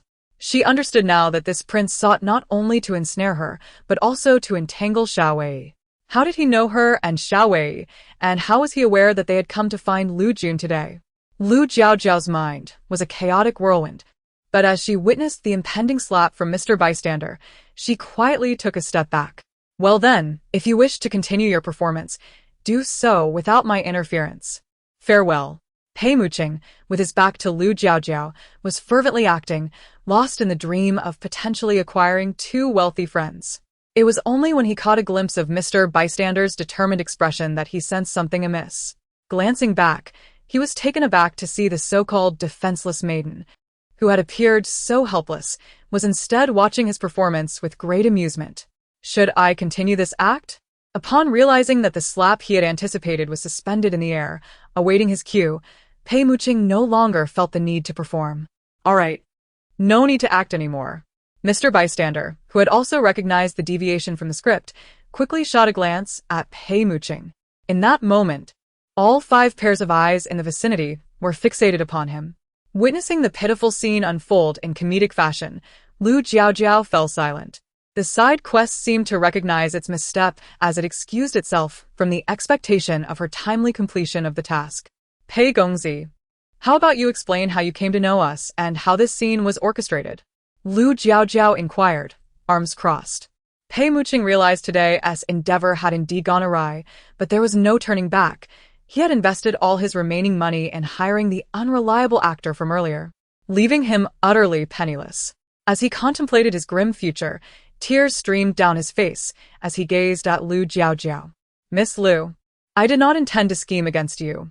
My life has been exceedingly difficult, and I momentarily entertained a misguided thought. Lu Jiaojiao raised an eyebrow, interpreting this as a sign of his reluctance to strive for his own success, preferring instead the easy route of living off others. Reflecting on the plight of this once privileged prince reduced to such a state, she spoke earnestly, Brother, life is only meaningful when one strives for it. You are still young, with plenty of time ahead.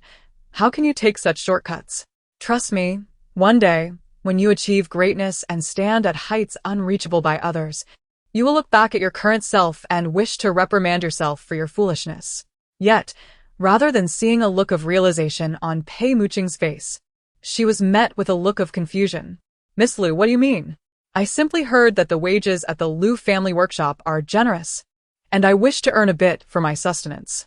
Although it may seem unseemly to pretend to be pitiable in order to secure this job, it's not as dire as you suggest. He was not a mere lackey.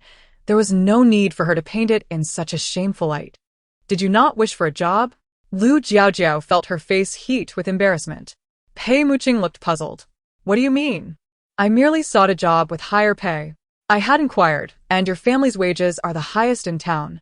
Initially, I considered asking Lu Jun for a favor, but upon seeing you at the academy, I misjudged the situation? Lu Jiaojiao gazed at Pei Muqing's sincere expression, feeling a mix of frustration and amusement. If you wish to work at the workshop, simply approach the Lu family directly. There is no need for subterfuge. Xiao Wei, having come up the hill, interjected, addressing Pei Muqing. His interruption dissipated some of the awkwardness that had enveloped Lu Jiaojiao, prompting her to fall silent and allow Xiao Wei to speak.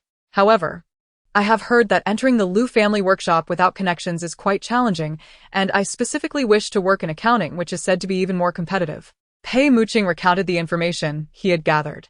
Lu Jiaojiao and Xiao Wei exchanged bewildered glances. How could we be unaware of such complexities in the workshop's hiring process? Realizing she had misunderstood, Lu Jiaojiao remarked, "You have been misinformed. There's no need for such convoluted schemes.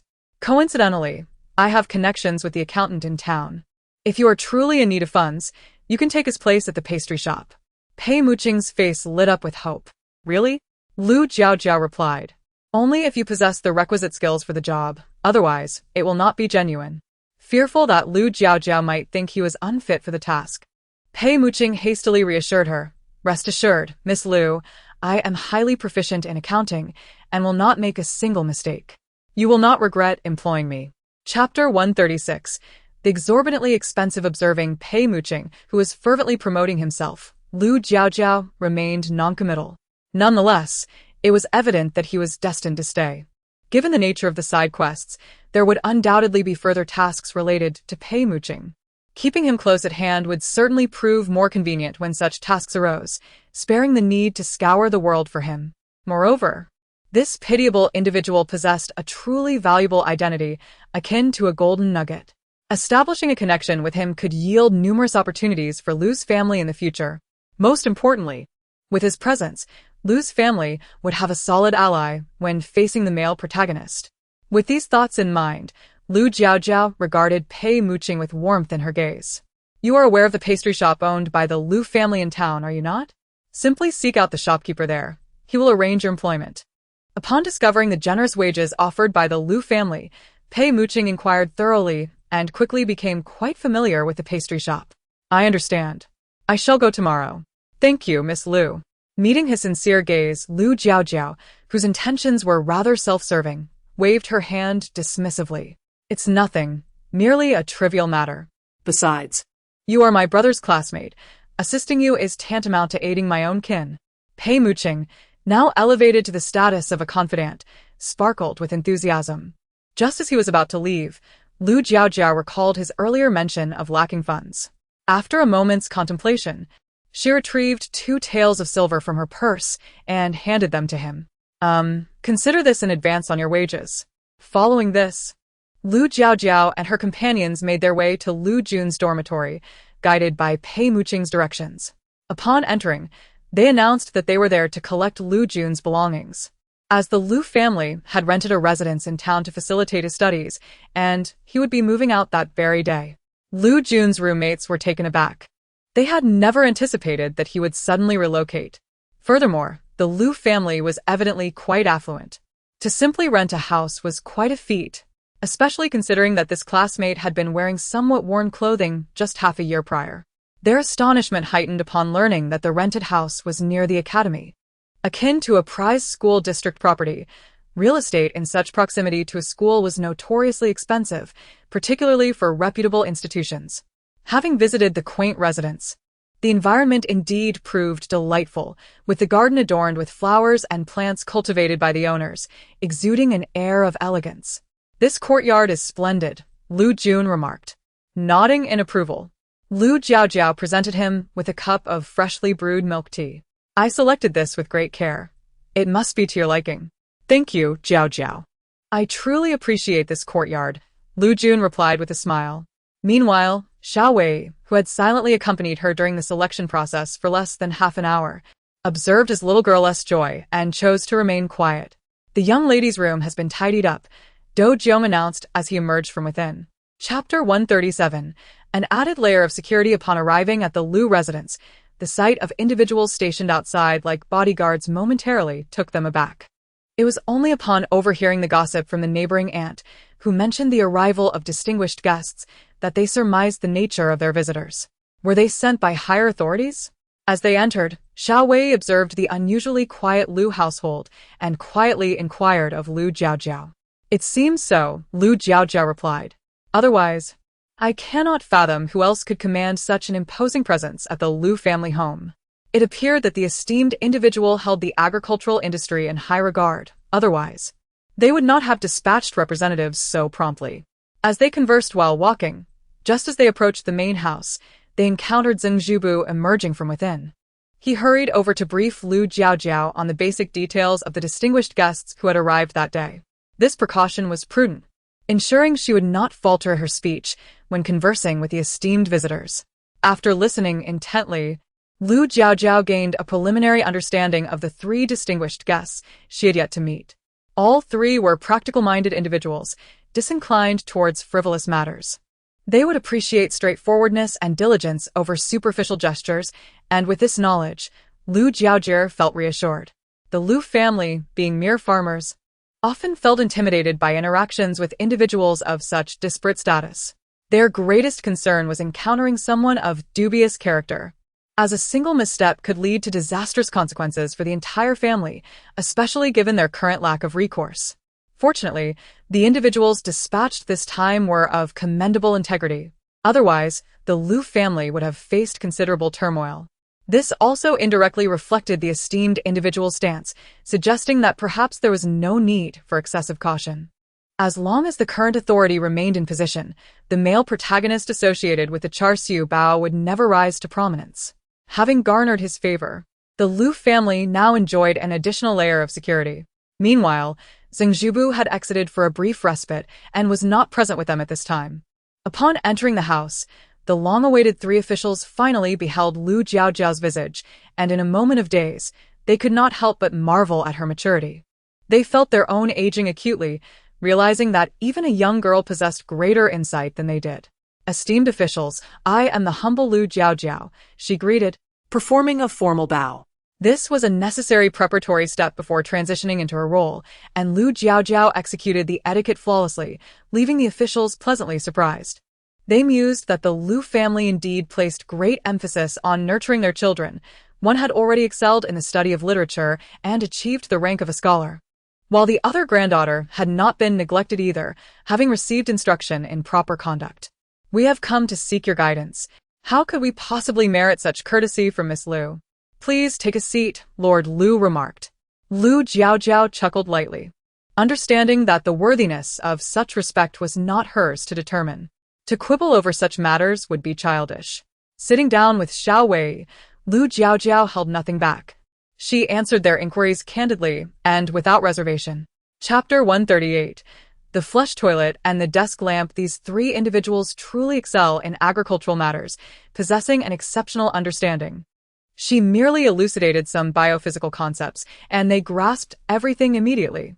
Had it not been for her decision to seek a robust ally for the Lu family from the agricultural sector, having made countless preparations, she might have indeed been stumped by their inquiries.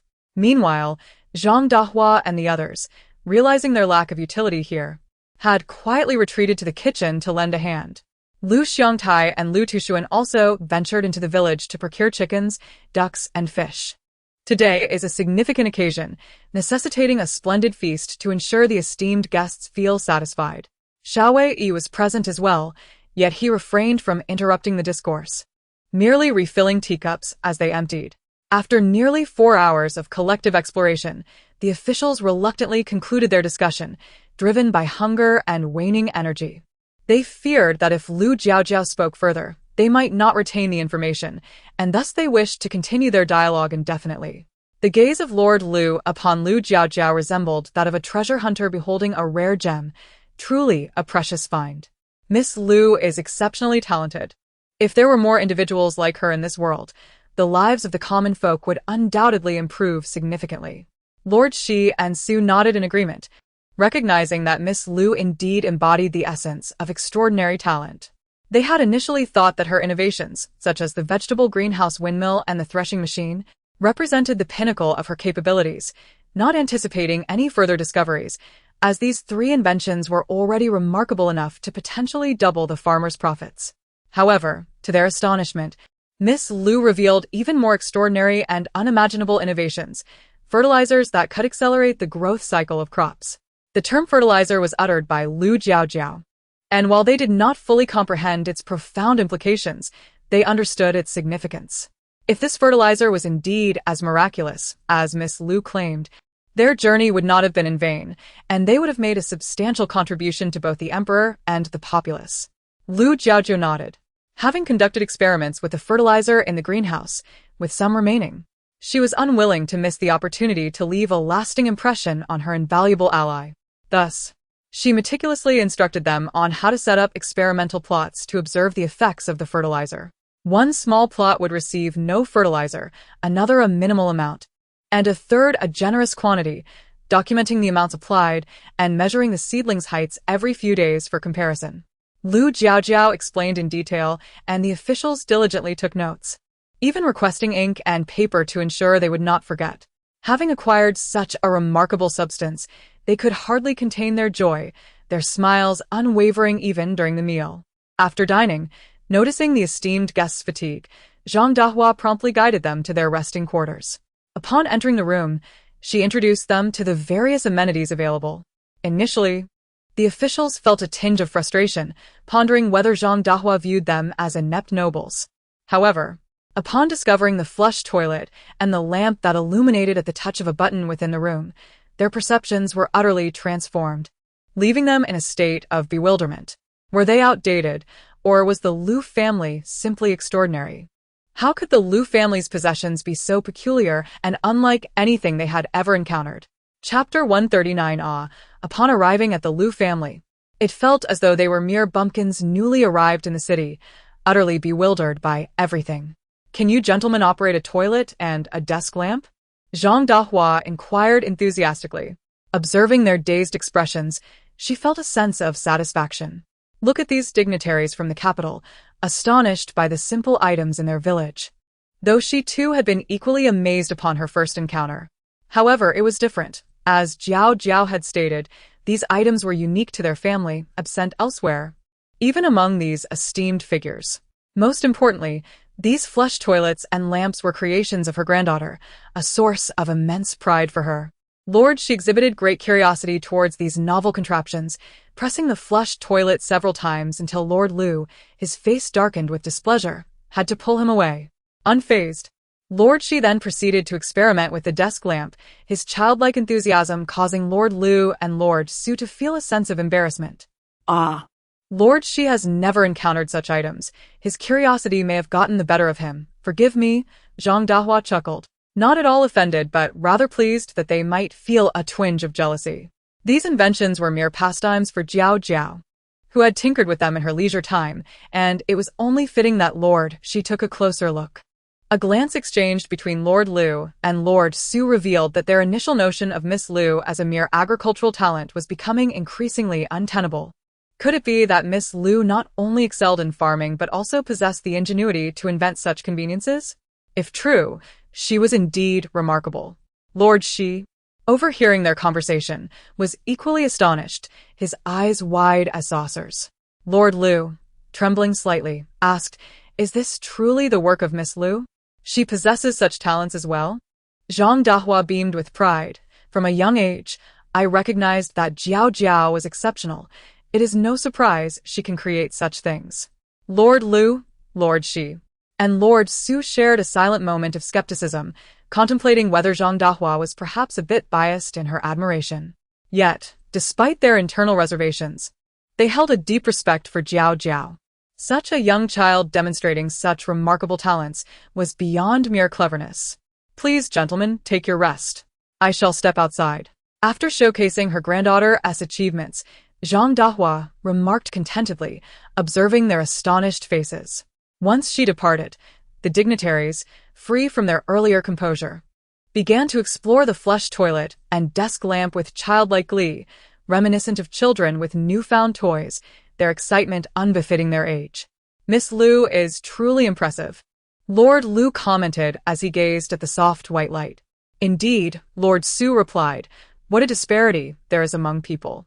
My own son spends his days playing with cats and dogs, while Miss Liu seems proficient in everything." Sharing in the sentiment of parental frustration, Lord Lu sighed. Ah. Who can argue with that? At that moment, Lord Shi suddenly looked up and suggested, "What do you think about me writing to my son tomorrow, inviting him to visit?" Chapter 140. The matchmaker's scheme. Upon hearing this, Lord Shi regarded his son with evident disdain. In such a brief span of time, despite his relentless dedication to study, it would be far more advantageous for him to meet Miss Lu. If he could charm her into the Shi household, it would be even better. Lords Lu and Su immediately expressed their admiration for this scheme of seduction. Truth be told, my eldest son and Miss Lu are not far apart in age and would make quite a suitable pair, remarked Lord Lu, stroking his long beard. Lord Su, however, swiftly pointed out his son's glaring shortcomings. Pa. Your son is nothing but a blockhead.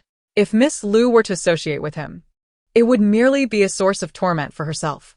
Lord Lu bristled at this, fully aware that his son's character was indeed somewhat dull and not particularly appealing to young ladies, yet he deemed it inappropriate to voice such opinions at this moment. And speaking of your son, he is hardly any better, merely a bookworm, spending all his time cooped up in his study. Do you truly believe Miss Lu would be enamored by such a fellow? Having exchanged barbs, both Lords Lu and Su realized that their son stood little chance of winning Miss Lu's affections. With a huff, they turned their heads away from one another. Meanwhile, Lord Shi, listening to their verbal sparring, felt a slight surge of confidence in his son. As the three men pondered their respective thoughts, Yan Xiao, who had just managed to pacify Gong Hong, felt a gnawing discomfort in her heart. She could not shake the feeling that her current endeavors were utterly futile and had not made the slightest impact on Miss Lu. Even the information she had previously sent to the buyers at the Lu workshop had failed to significantly disrupt the Lu family's business, which quickly resumed its normal course. Was this the so-called protagonist's halo? No matter the attempts at sabotage, it remained unshaken. Was she destined to remain forever beneath the foot of Miss Lu? The thought of living perpetually in the shadow of Miss Lu's brilliance left Yan Xiao feeling increasingly aggrieved. Why should it be so? As a transmigrator, she ought to be the sole protagonist, while that Miss Lu, a mere native and a figment of paper, had no right to claim that title. She had not experienced any extraordinary adventures herself. No, perhaps she had, after all, she could traverse time in her dreams. Were it not for the modern confectionery skills she acquired in her slumber, she would not be enjoying her current fortune. She had heard that the Lu family had even procured servants and carriages, and they had the audacity to employ a steward. How absurd to adopt such heirs with their meager estate, and for such a small household to hire a steward was truly indicative of reckless spending. As Yan Xiao scoffed internally, a sense of unease bubbled up again as she recalled the individuals she was to meet at the Lu household with Gong Hong to discuss recipes. Who were those people? From the former assistant's tone, it seemed they were dignitaries from the capital. But how could such esteemed figures possibly visit this remote location, let alone the Lu family? Most troubling was the fact that they appeared to be there for Miss Lu. Frustrated, Yan Xiao tugged at her hair, overwhelmed by the feeling of being completely out of control. Miss Lu, indeed, was a figure whose radiant halo was blinding, always casting her shadow, regardless of the time or place. Chapter 141. Seizing control of the body, she wished fervently to turn him into an ordinary person at once. However, that seemed implausible. If she did not diligently pursue the male lead or the male supporting character, Lu Jiaojiao's protagonist halo would never dissipate, only grow ever larger. Ultimately, both the male lead and the male supporting character would unconsciously be drawn to her, bowing beneath her skirts. 008 interjected with a tone as cold as ice. Yan Xiao, reflecting on the considerable effort she had recently expended on Gong Hong, as well as the fated male protagonist yet to be encountered in the narrative, felt a surge of frustration at the prospect of Lu Jiaojiao capturing his attention. Why should she have everything? Even good men had to be tamed for her selection. Yan Zhao's ire swelled, rendering her as irate as a pufferfish. You must hasten to pursue Gong Hong. Do not allow this first appearing male supporting character to be captivated by Lu Jiaojiao. Otherwise, your subsequent endeavors may prove even more challenging, 008 advised. Yan Xiao dismissed this possibility. That cannot be. Gong Hong has been quite attentive lately. I have seen the tenderness in his gaze on several occasions. I believe I have made substantial progress in winning his affection. How could Lu Jiaojiao possibly steal him away? Do you genuinely believe that a man's fleeting kindness equates to genuine affection? How naive! Such displays of tenderness can be misleading. Who knows how many others have received similar treatment? They may merely be casting a wide net, akin to a sea king. Do not take it too seriously. We do not truly seek their so-called love. Our goal is merely to conquer them and acquire the protagonist's halo. Do not overthink the rest. After all, one must embrace the persona of a femme fatale, yearning for the company of handsome men while simultaneously demanding their unwavering love is quite foolish. Despite 008's warning tone, Yan Xiao remained unfazed. She was confident, having had her share of romantic encounters, and possessed a modicum of insight into dealing with men. Moreover, her intellect surpassed that of the mere paper figures in this world. Capturing someone's heart, she believed, would be a simple endeavor. 008, perplexed by Yan Zhao's misplaced confidence, had already delivered its lecture. To press further might yield adverse effects. Very well, it thought, I shall keep a vigilant watch over her. Should she falter, I will remind her. If she remains obstinate, I can always take control of this body myself. I have multiple contingency plans. If one path fails, I shall pursue another. However, considering the energy required for an alternate route, 008 glanced at the bountiful produce in the planting space and promptly turned to Yan Xiao. You should sell some of the vegetables in the space these days. My energy reserves are still insufficient, and I must absorb more. Are you not well? Why must we sell the produce from here? Yan Xiao inquired, her brow furrowed. She disliked the idea of selling the vegetables from their space, not out of any moral qualm, but simply because the produce felt ominously potent, giving her the unsettling impression that it could be ruined at any moment. Furthermore, her previous forays into selling vegetables were solely to bolster 008's energy, which had been alarmingly low, rendering it incapable of even powering on. Thus, she had no choice but to gather energy for it. Chapter 142. Deception. Now that it can sustain such a long duration and often makes sounds, it must still have a considerable amount of energy. Why does it require her to gather more? Does it take her for a fool? As Yan Xiaoman felt a surge of dissatisfaction, 008 sensed her emotions and, after jotting down a note, coaxed her gently. I need a substantial amount of energy to assist you in successfully capturing the hearts of the male lead and supporting character. You are well aware that your hardware conditions are vastly inferior to that of Lu Jiaojiao, the female protagonist. To transform your ordinary appearance into that of an unparalleled beauty requires an immense amount of energy. Once you attain it, you can shape your visage as you desire. Indeed. Yan Xiaoman's looks were rather unremarkable, yet she felt a spark of hope. Really?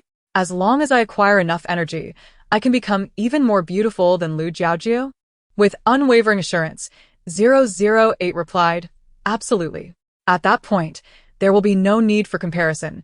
You shall be the most beautiful of them all. The thought of overshadowing Lu Jiaojiao invigorated Yan Xiaoman, and she no longer resented 008's request for her to gather energy through purchasing vegetables.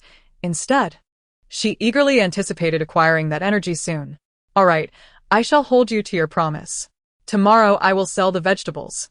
Satisfied with her compliance, 008 inwardly mocked her naivety and vanished with contentment. Transforming her exterior would require far less energy than maintaining it permanently. After all, it had no intention of staying here indefinitely. Once it utilized Yan Xiaoman to amass sufficient energy to tear through space, it would escape this wretched place. Indifferent to her fate. Unbeknownst to Yan Xiaoman, 008 was calculating her, while she dreamed of surpassing Lu Jiaojiao in beauty 100-fold, envisioning a scene where everyone would be captivated by her allure. After a night's rest, when Lord Lu and his companions came to breakfast, their spirits were noticeably brighter. Sitting at the dining table, they were met with a wave of confusion upon seeing the spread before them. What are these? Is this food? Lord Lu inquired, pointing at the golden fried items. The Lu family, aware that their niece's culinary creations were unfamiliar to most, were not overly surprised and promptly explained. This is Jiaojiao. And this is jiaozi and silver ear fungus porridge. The Jiaojiao can be soaked in soy milk for a delightful taste. Your breakfast is indeed sumptuous, Lord Lu remarked sincerely. With Jiaojiao, Jiaozi, meat buns, soy milk, and silver ear fungus porridge, the variety surpassed anything they had at home. It felt less like a farmer's residence and more like dining in paradise. Zhang Dahua chuckled. It's merely simple fare. It cannot compare to the lavishness of the adults' homes. I hope you won't mind. Lord Su replied, not at all. With such a delightful array of dishes, who would be so picky? Hearing them praise the food while they ate brought a smile to Lu Jiaojiao's face, observing their down-to-earth demeanor. She felt assured that the days ahead would be filled with pleasant interactions. After breakfast, upon learning that Lu Jiaojiao planned to pick fruits in the greenhouse, Lord Lu and his companions, having long been curious about it, decided to join her. The vegetable greenhouse had caught the emperor's attention, and he had ordered people to tend to it. However, planting was not a task that could be accomplished overnight. When they arrived, the vegetables in the capital's greenhouse had yet to even sprout. Upon reaching the greenhouse, without needing Lu Jiaojiao's introduction, the three lords eagerly began to explore, their enthusiasm akin to that of children discovering a cherished new toy. Chapter 143. The Rise of Fate. Lu Jiaojia smiled as she and Qilarong went to pick fruits. With guests arriving in the coming days, an abundance of fruits was essential. I noticed this morning that the young lady from the Yen family carried a considerable load to town, seemingly to sell, Qilarong remarked, drawing closer to her. Lu Jiaojiao had always been attentive to Yen Xiao, and Qilarong, often by her side, was aware of this. Thus, she kept Lu informed of any developments concerning Yen. Selling goods? Lu Jiaojiao paused, suddenly contemplating that Yen Xiao might be selling items from her cultivation space. Could it be that she needed to absorb human fate urgently? A Yuan, hearing her thoughts, commented, it seems that way. The item within the cultivation space requires energy again. Lu Jiaojiao's gaze darkened. What precisely was the item in Yen Zhao's space, and how could it convert human fate into something it required? Can it be exchanged for tangible goods? Just like that? Lu Jiaojiao halted her fruit picking, raising an eyebrow in inquiry. Indeed, but here it is. Considering this, the emergence of such a system isn't too surprising. A Yuan replied whimsically. However, Lu Jiaojiao could not genuinely relax. How do you know it can exchange items? A Yuan responded. I have seen Yen Xiao produce ointments packaged in a way not found here. So, aside from the cultivation space, did Yen Xiao possess a golden finger that allowed her to exchange items through that system? Lu Jiaojiao pressed her fingers to her temples, suddenly feeling that what once seemed an easily manageable boss had now multiplied its health significantly. Defeating it would require exponentially more power than before. Moreover, she was uncertain whether the system had limitations on what could be exchanged. Could it procure anything, such as firearms or explosives? If it could acquire such items, this world could be obliterated in an instant, let alone her status as an insignificant human. Understanding her thoughts, a Yuan recognized its own earlier naivety, merely finding it amusing, as it believed it was the sole intelligent system in this world. Should we take advantage of the fact that they haven't gathered much energy and directly incapacitate Yen Xiao? It proposed. Yen Xiao was the host bound to that system. If she were eliminated, the system should vanish too. However, Lu Jiaojiao did not share its optimism or assumptions. She was uncertain if the system could attach to another being after separating from Yen Xiao. Instead of futilely waiting in trepidation for the enemy to strike, it would be wiser to keep them close and wait for the opportune moment to strike. Very well. What shall we do next? A Yuan inquired. Prevent Yen Xiao from collecting energy. Without energy, her system cannot exchange for those items. Lu Jiaojiao already harbored a plan in her mind. Sister Rong, please summon your brother. I need to speak with him. Qilarong complied, placing her basket in the kitchen before going to fetch him. Chapter 144. Grocery shopping today. Qi Dainio did not go out for deliveries. Instead, he aided with some minor tasks in the workshop. Qilarong quickly brought the person over. However, since the Lu family acquired their vegetable greenhouse, they had been harvesting their produce directly from it and had not shopped for groceries in quite some time. Lu Jiaojiao's sudden desire to buy vegetables seemed peculiar to the Qi siblings. Nevertheless, as mere servants, they understood that their duty was to follow the commands of their masters, and it was best to keep any personal opinions to themselves. Upon receiving the order, Qi Dainio pocketed the money for vegetables that Lu Jiaojiao had given him and hastened to the town. Upon arrival, he made a beeline for the market. Qi Daniu was astute enough to sense the subtle animosity that his own girl had towards Yan Xiao, which is why he refrained from purchasing the vegetables himself, fearing that he might be recognized. Having spent so much time at the Liu household in a small village, it was entirely possible that Yan Xiao could indeed know him.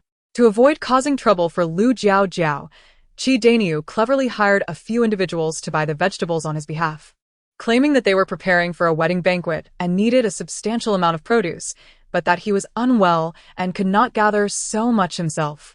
His reasoning had numerous flaws, yet the hired help were primarily motivated by the money, indifferent to any fibs. And it was precisely this dishonesty that allowed them to earn some extra cash. The hired individuals, following Qi Daniu's directions, arrived at Yan Zhao's stall. "We would like to purchase all these vegetables, young lady," the eldest among them declared with an air of confidence. Yan Xiao cast a glance at the last 20 or so items before her, her expression tinged with skepticism. Given the incident where old Yuan was killed by contaminated food, she had grown increasingly wary of selling her goods, fearing that previous buyers might suspect something amiss and return to hold her accountable. "What do you intend to do with so many vegetables? Although the weather is fine, excessive quantities will not last long, and any that spoil would be a waste of money. I suggest you buy just a little, enough to suffice," she advised. Noticing her guarded demeanor, the eldest man thought of the warm money in his pocket, and his acting skills kicked in. He first expressed his excitement before continuing, "Well, you see, I have come of age, and my family has arranged a marriage for me. The banquet is in 2 days, and we are to set up more than 20 tables. I am uncertain if this quantity will suffice. If it falls short, we will need to purchase more." As Yan Xiao scrutinized his facial expressions, she noticed his eyes brimmed with joy and a longing for a warm home filled with family. Her vigilance began to wane, leading her to believe that she might have been overly cautious. The people surrounding her, aside from herself, were all ordinary folks. How could they possibly know that her vegetables were problematic? Even if they did notice something, it was unlikely they would focus on her, as the notion of food causing illness was simply too absurd. Regaining her composure, Yan Xiao soon sold all her vegetables, her spirits lifted. If circumstances allowed, she would prefer not to hawk her goods in the marketplace. Meanwhile, the eldest man counting the money glanced at her and casually remarked, "Sister, I see your vegetables are quite fresh. Having them at the wedding banquet would surely reflect well on me. It's just a pity I arrived too late to buy all of your produce." Chapter 145. Multiple personas. The question posed was instigated by Qi Daniu, though he himself was uncertain of its purpose. Nevertheless, he felt that as long as there was money to be made, the specifics mattered little. His expression bore the weight of regret, which instantly convinced Yan Xiao. However, there was something to it.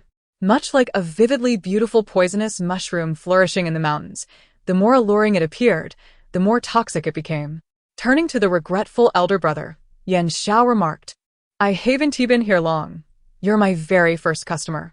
I have brought only a modest selection of vegetables today, all laid out before you." This was no mere pretense. Ever since aligning herself with Gong Hong, she felt a distinct separation from the common folk. She had long held disdain for peddling in the streets, as it reminded her of her former self, an individual without support, striving to ascend through sheer effort. Thus, even though compelled by 008 to sell vegetables today, she felt a lingering resistance despite the benefits that such endeavors could yield.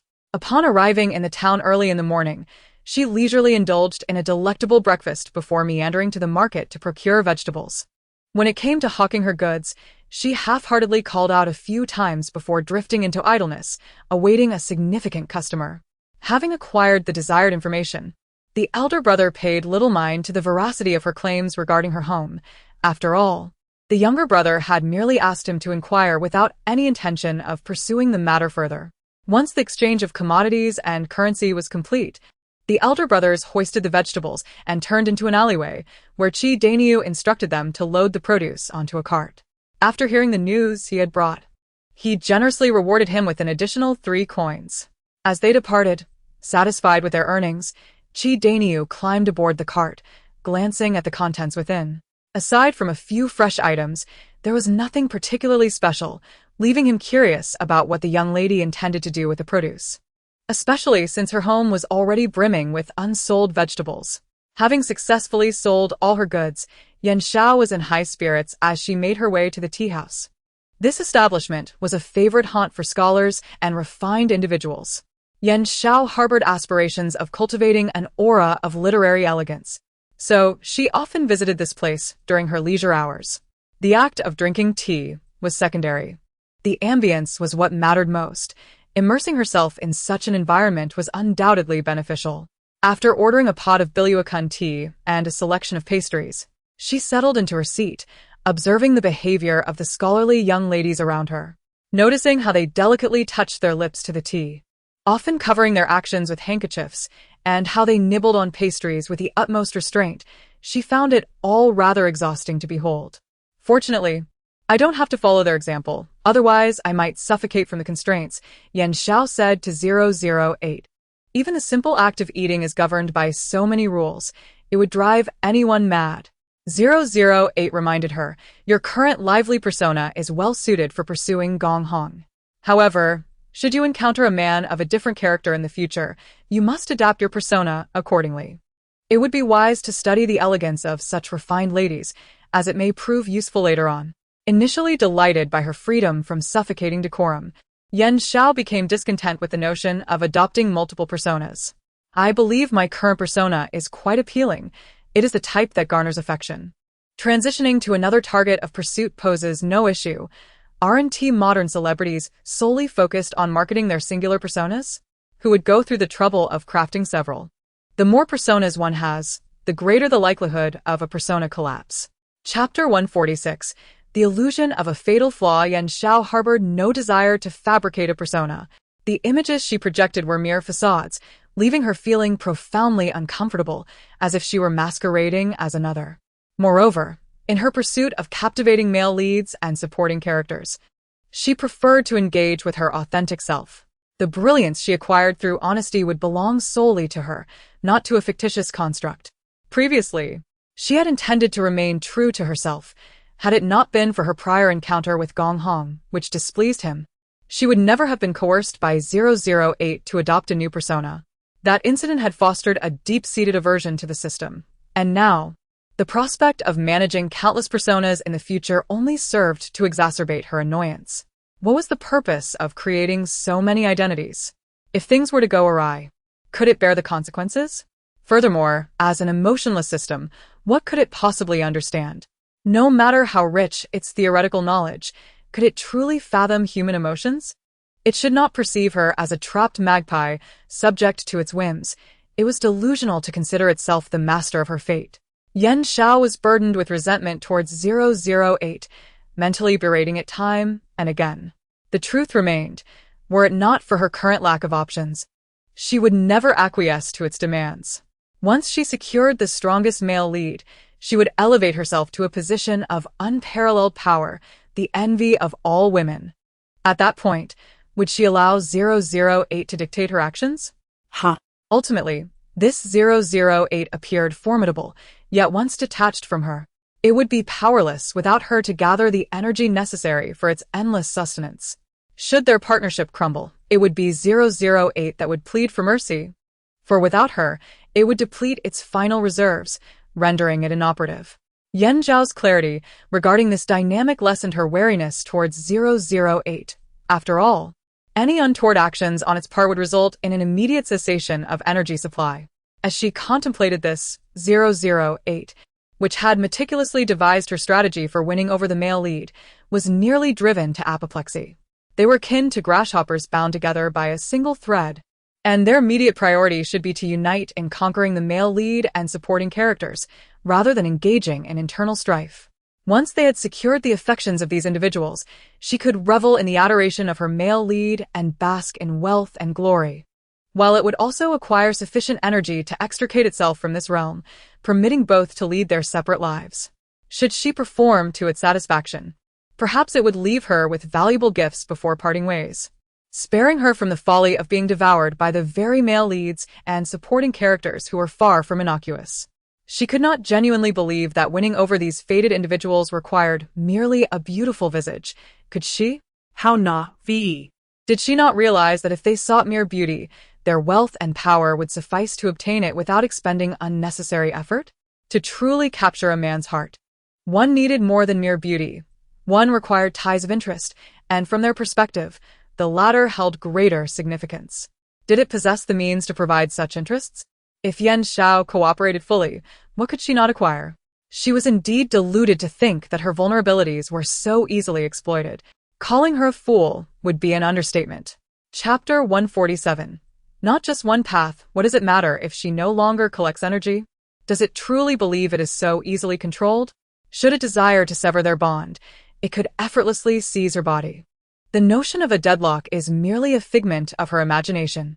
Although it lacks a bonded host to gather energy, it is not bereft of alternatives, when necessary. It could seek out another to fulfill that role even while still bound to her. No one is indispensable in this world, and moreover, Yan Xiao is but an inconsequential figure to it. Without her, it could simply find a more compliant host, potentially yielding greater benefits. After witnessing Yan Zhao's repeated foolishness, 008 has often contemplated the prospect of changing hosts. However, the timing is not yet ripe, especially since she has already been scrutinized by Gong Hong. To switch hosts now and reattempt to win over Gong Hong would likely present significant challenges. After all, regardless of Yan Zhao's previous shortcomings, she has left her mark as a woman in Gong Hong's heart. A new host may not necessarily perform better than Yan Xiao. Thus, patience is prudent. If Yan Xiao continues her foolish ways, it would be no fault of its own. In any case, it will acquire some energy in the coming days. Utilizing that energy should not pose much difficulty. 008 observes Yan Zhao's futile expressions, its expectations of her diminishing with each passing moment. It no longer feels inclined to advise her, preferring instead to watch her self-destruct. Unbeknownst to her, the absence of 008's reprimands brings Yan Xiao a sense of relief, leading her to believe that it fears her neglect and the consequent loss of its energy-gathering channel. In her newfound pride, she resolves to assert her position as the master, establishing dominance over both the host and the system. Just as she once observed, in those tales, the system was subservient to the host, obliged to comply with their commands. That is the life she yearns for. Her previous naivety led her to be manipulated by 008, momentarily daunted by its authority. Surely, it must adhere to the principles stated in those narratives, refraining from harming the host indiscriminately, right?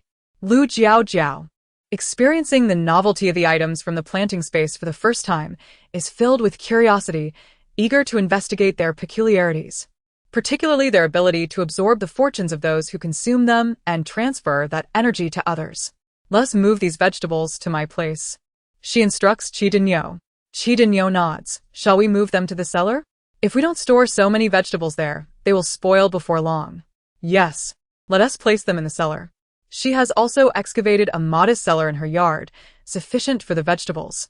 During the transfer, Luda Run and the others arrive, astonished by the abundance of produce. Did you just purchase these? One inquires, noting the stark difference from the vegetables cultivated in greenhouses. Sudaran adds, Indeed, I thought the greenhouse vegetables were ample enough. There was no need to buy more, and we cannot linger here for too long. Purchasing such a quantity seems wasteful. Shidaran nods in agreement, as they all assume Lu Jiaojiao bought the vegetables to entertain them. Considering their families are small, and the greenhouse produce should suffice. Observing their misunderstanding, Lu Jiaojiao refrains from elaborating. She cannot reveal that she purchased these vegetables to prevent the buyers from losing their fortunes. Chapter 148. The glass cup. If she were to articulate such thoughts, these gentlemen would undoubtedly suspect her sanity. Thus, Lu Jiaojiao chose to remain silent, allowing them to harbor their misconceptions. My Lord Lu, shall we retire to the study for a discussion? The three gentlemen recalled the peculiar toilet and lamp they had seen in her room the previous night, and were eager to inquire about them today, so they readily agreed. Understanding that they would likely pose questions, Lu Jiaojiao led them to her study, which doubled as a modest laboratory, equipped with various materials for crafting small projects and detailed procedural instructions. Upon entering, the gentlemen were greeted by an array of curious items that dazzled their eyes. Is this glass? Lord, she asked, lifting a piece of transparent glass, his surprise evident. It was no wonder he was astonished. This glass was a precious commodity, imported from distant lands and exceedingly rare. Only the Empress and her court possessed a few pieces. Lu Jiaojiao nodded, feeling a tinge of embarrassment as she observed him gingerly cradling the scrap glass she had intended as a delightful surprise. She retrieved a glass cup from her drawer to present to him. This cup is crafted from glass. If you like it, consider it a gift. Lord Shi, taken aback by her offering, was still grappling with how she had acquired such glass when she unveiled a delicately crafted glass piece. You truly wish to gift me this glass cup? He exclaimed. Glass is not inexpensive. This cup could fetch over 100 taels if sold. Why bestow such a treasure upon me? His thoughts wandered, concocting various scenarios, and he gazed at Lu Jiaojiao with a mixture of gratitude and astonishment, leaving her feeling somewhat self-conscious. After all, to her, a glass cup was not a significant offering. She had learned to craft glass in her chemistry class during middle school. Over the years, her skills had only improved, and creating a simple glass cup required minimal time, far less than the emotional weight Lord Shi seemed to attach to it. Of course, it is a gift for you, Lord Shi. If you truly appreciate glass, I could carve a small glass sculpture for you tomorrow, she suggested with a smile. Though the gentlemen were officially there on business, it did not hinder her desire to foster amicable relations. These men were of good character and held respectable positions. Having risen through the ranks of the court, cultivating a friendship with them would surely yield benefits. Thus, she aimed to accommodate them in various ways. Understanding that to gain their favor, one must offer something in return. Glass can be sculpted? Lord Shi was genuinely perplexed, having no prior knowledge of this. Indeed, it can. Lu Jiaojiao assured him. If you have a particular design in mind, do share, and I shall see if I can bring it to life. Lord Shi regarded Lu Jiaojiao with newfound respect. Even if she ultimately failed to create the piece, he was willing to grant her the courtesy of attempting. A small rabbit would suffice, he replied. Even if it is not perfect, it should be relatively simple to craft. Lu Jiaojiao agreed, promising to deliver it the following day. Lord Shi was content with the glass cup alone, expressing that he would not be disappointed even if he did not receive the sculpture. Meanwhile, Lords Lu and Su observed this colleague, who rarely spoke, acquiring two valuable items in mere moments, their envy palpable. They silently berated Lord Shi for his cunning approach in securing gifts from Lu Jiaojiao. Yet, despite their inner musings, they could not help but feel a twinge of jealousy, especially after witnessing the wonders within her study. Lord Lu's attention was captured by an intriguing device emitting warm air, which felt pleasantly soothing to his touch. His wife, often plagued by cold extremities, struggled to find warmth even with cotton shoes and a hand warmer. Each winter brought sleepless nights as she battled the chill, and despite numerous remedies, her discomfort persisted. This device, if placed in their home, could alleviate her suffering. Deeply caring for his wife, Lord Lu had never ventured to invite another into his household, remaining loyal to his original spouse despite his rising status. After considerable thought, he, who rarely requested favors, decided to approach Lu Jiaojiao. Miss Lu, my wife suffers from chronic coldness in her hands and feet. I have tried every remedy, yet she remains uncomfortable. I wish to humbly inquire if I might procure this warm air device from you. Fearing that Lu Jiaojiao might misconstrue his intentions, he quickly added, If you are willing to part with it, I would gladly pay a fair price. His sincerity was evident, and it was clear he intended to purchase the device rather than take it without compensation. Lu Jiaojiao had modified the air conditioner to function using solar energy, making it suitable for use without electricity, while also enhancing its features to promote skin hydration. But my Lady Lu is my elder. It would be improper for me to accept payment for a gift to an elder, Lu Jiaojiao replied. Though she recognized the value of the device and understood that taking it without compensation would not align with the Lu family's integrity. My wife has yet to experience this marvel. Perhaps we shall wait until you visit the capital, where you may be our guest, he suggested, indicating an intention to engage in a proper transaction. Lu Jiaojiao was taken aback, her impression of Lord Lu improving as he demonstrated his integrity by not seeking to take advantage of her generosity. I have never sold one of these before, so I am unsure of the price, she replied. Lord Lu, appreciating her candor, remarked, You may set the price as you see fit. With a smile, he noted the newfound warmth in their interaction as she addressed him as Uncle Lu. Then I shall look forward to your generous payment, Lu Jiaojiao teased. Rest assured, I shall fill your purse, Lord Lu declared with joviality. After their agreement, he carefully examined the device, inquiring about its functions to ensure proper usage. Observing his colleagues acquiring their desired items, Lord Su felt a pang of envy but refrained from expressing it, instead watching them with a sour expression. Lu Jiaojiao noticed Lord Su's flushed face and understood his feelings of envy directed toward Lords Lu and Shi. These are merely items I have tinkered with for fun. If you see something you like, feel free to take it, she offered, her tone exuding confidence as if she were a billionaire unconcerned about losing a trivial sum. It was truly unexpected how her words struck a profound chord with several esteemed gentlemen. Did you truly create all of this? Lord Su's expression, a mix of astonishment and joy, ultimately settled on sheer amazement, his eyes wide with disbelief. The other gentlemen, Lord Lu and Lord Shi, shared a similar reaction. They had assumed that the items adorning the study were merely acquired by Lu Jiaojiao from some distant place. After all, the world is not solely comprised of their own nation. Those exquisite glassworks could have easily been brought here by others. Hence, while they were indeed surprised, it had never crossed their minds that these creations were the handiwork of Lu Jiaojiao. They believed that a person's intellect and talent are finite. How could she possibly excel in every facet? Moreover, her youth was a glaring factor.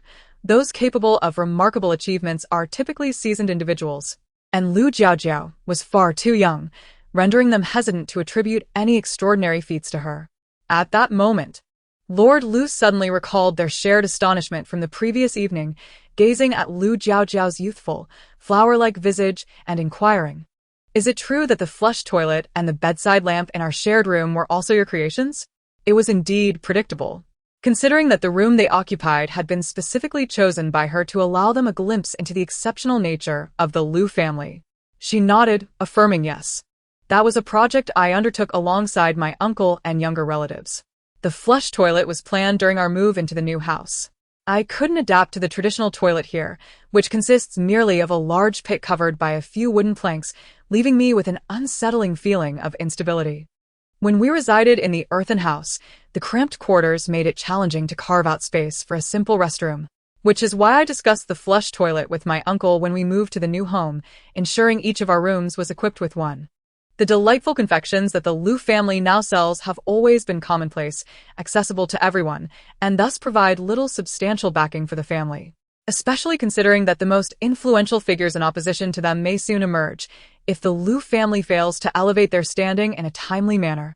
They may ultimately face a grim fate. Her mental capacities were limited, and she lacked the ability to achieve grand feats.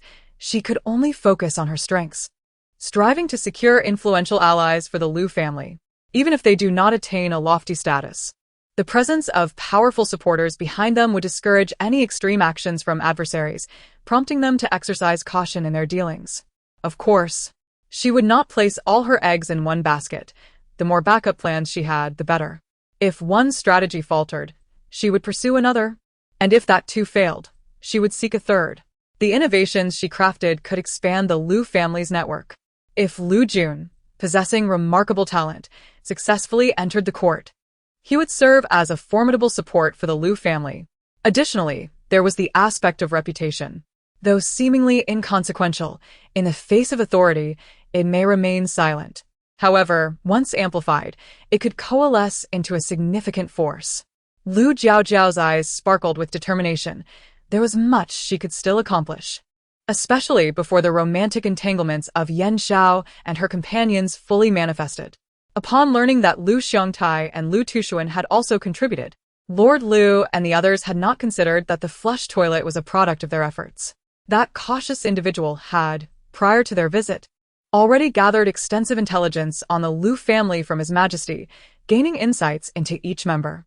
Lu Xiongtai and Lu Tushuan were merely ordinary farmers, skilled laborers, and capable carpenters. Yet their abilities were too commonplace. There was no way they could conjure such ingenious creations. Thus, while they could believe that the two brothers assisted Lu Jiaojiao, given the various signs indicating her exceptional nature, they felt that it was improbable for anyone but her to produce such wonders. Exchanging knowing glances, the three gentlemen shared a wry smile. Indeed, One must not underestimate the capabilities of a young lady who says women are inferior to men, Lord Lu remarked. Their eyes shimmered with fervor and anticipation, hoping that this extraordinary talent might usher in significant changes for the common folk. However, Lu Jiaojiao, who had never harbored grand ideals, humbly replied, "I merely tinker with these matters. I am not comparable to you esteemed gentlemen who serve the nation and its people with such remarkable abilities." Feeling somewhat embarrassed, she acknowledged her academic performance as lacking, merely satisfactory in comparison to her exceptionally gifted brother. Reflecting on her brother, Lu Jiaojiao felt a wave of despondency. She was uncertain whether it had been a moment of folly or something else entirely.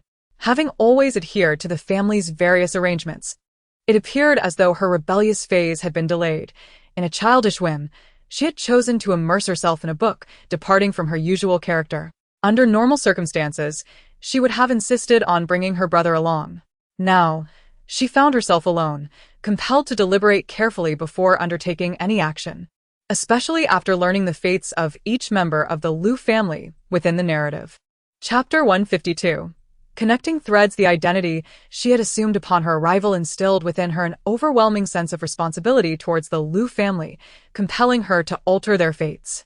Yet, the notion of transforming each individual's destiny proved to be a formidable challenge. Previously, she had been akin to a languid fish, avoiding independent thought and action whenever possible. However, since her arrival, she found herself engaging her mind, which had lain dormant for the first 18 years of her life, and had even acquired the art of strategizing, an occurrence that would have been inconceivable in her former existence. Indeed. The burdens of life had compelled her to embrace the world of literature and learning more than she ever anticipated. Naturally, if it were within her power, she would prefer to avoid overexertion. Yet, devoid of the formidable presence of authoritative parents and a protective elder brother, she realized that to safeguard the Lu family from unforeseen calamities, she had to devise her own strategies. When asked if she felt fatigued, the answer was undoubtedly affirmative. Transforming a carefree fish into someone perpetually striving for success was no small feat. The praise she received from Lord Lu brought a smile to his face. Observing the treasures within the room and considering their worth, Lord Lu was inclined to procure something splendid for Lu Jiaojiao. Given that such a young individual had fortuitously encountered this opportunity, he was determined to facilitate her endeavors whenever possible, knowing that it would ultimately benefit him as well. Moreover, he genuinely admired the young lady. Engaging in a simple act of kindness could yield unexpected rewards for him. Jiaojiao, have you ever contemplated selling these items? They possess extraordinary value, and their sale would greatly assist the Lu family. Lu Jiaojiao had indeed considered selling them. After all, the fruits of her labor were not meant merely for display. With Lord Lu's words hinting at a desire to assist her, she felt it would be ungracious to reject his support. I do plan to sell them, but this is not the ideal place for such transactions. I intend to accompany my brother to the capital when he ventures there, to assess the situation before making any decisions. Upon hearing her intention to sell, Lord Lu, having made the right move in their conversation, replied, "Why complicate matters? If Jiaojiao trusts me, I can facilitate connections on your behalf." Lord Lu was adept at navigating social relationships, and in the capital, he maintained amicable ties with most, barring a few who were excessively ambitious. Thus, his confidence in making such an offer was well-founded. Finding a buyer would be a matter of mere moments for him. Furthermore, the remarkable nature of the items crafted by Lu Jiaojiao meant that, with a mere description or a demonstration of her creations, it would be impossible for anyone to resist parting with their money. From Lord Lu's assured demeanor, Lu Jiaojiao sensed his confidence and felt a considerable weight lift off her shoulders, her eagerness to find a reliable ally somewhat alleviated. Given the current circumstances of the Lu family, opportunities to engage with the upper echelons of society were scarce. Lord Lu's willingness to recommend her would save her considerable effort. She refrained from feigning false modesty and expressed her gratitude directly. "Thank you, Uncle Lu. Rest assured, the items I possess are entirely safe and pose no harm to anyone. Should any issues arise, the Lu family will bear the responsibility, and it will not reflect upon you." Lu Jiaojiao felt it essential to clarify this point. Lord Lu was extending his assistance out of goodwill, and any excessive concern on her part would be unwarranted. Moreover, since Lord Liu would be facilitating the connections, the potential buyers would likely be affluent individuals and esteemed ladies. Any flaws in quality could lead to disastrous consequences. Chapter 153. The desire for agency. The ambitions for agency were not solely directed towards the Liu family, but also towards the esteemed Liu, particularly as the Liu family waned. Lacking any substantial foundation, a misstep could cast them into a veritable den of wolves, surrounded with little hope for survival. While the trio of vegetable greenhouses, thresher machines, and windmills had garnered some attention from a certain individual towards the Liu family, it must be noted that they were mere common folk, insignificant in stature. The whims of that individual could easily render the Liu family to a state of irretrievable despair with just a word. When faced with the choice between sacrificing a farmer who could bring him a modicum of renown and relinquishing a powerful court official capable of plunging the court into turmoil, the decision was rather straightforward. As long as he held his position, reputation was merely an embellishment. Its absence would not affect him in the least. However, should he lose the support of the ministers, the delicate balance cultivated over years would collapse, leaving him in a dire predicament. Lu Jiaojiao understood this clearly, which is why she regarded the vegetable greenhouses merely as a stepping stone, albeit one that could prove invaluable when the time was right. Yet, she would need to assess the sovereign before she could take that step. It must be said that Lu Jiaojiao's words brought great comfort to Liu, as articulating the risks involved in such delicate matters ahead of time was beneficial for all parties. Observing this agreement, the esteemed she felt a pang of unease, as he had neither procured the exquisite glass cup for her as Liu had nor offered any assistance, leaving him feeling somewhat guilty in possession of such a beautiful artifact. Dear Jiaojiao, I almost forgot to mention the purpose of my visit. Here is the payment for the glass cup. With that, She produced 200 taels in silver notes and handed them to Lu Jiaojiao, anxious that she might refuse. You must accept this. You have accepted Lu's offering. If you decline mine, I shall feel quite desolate.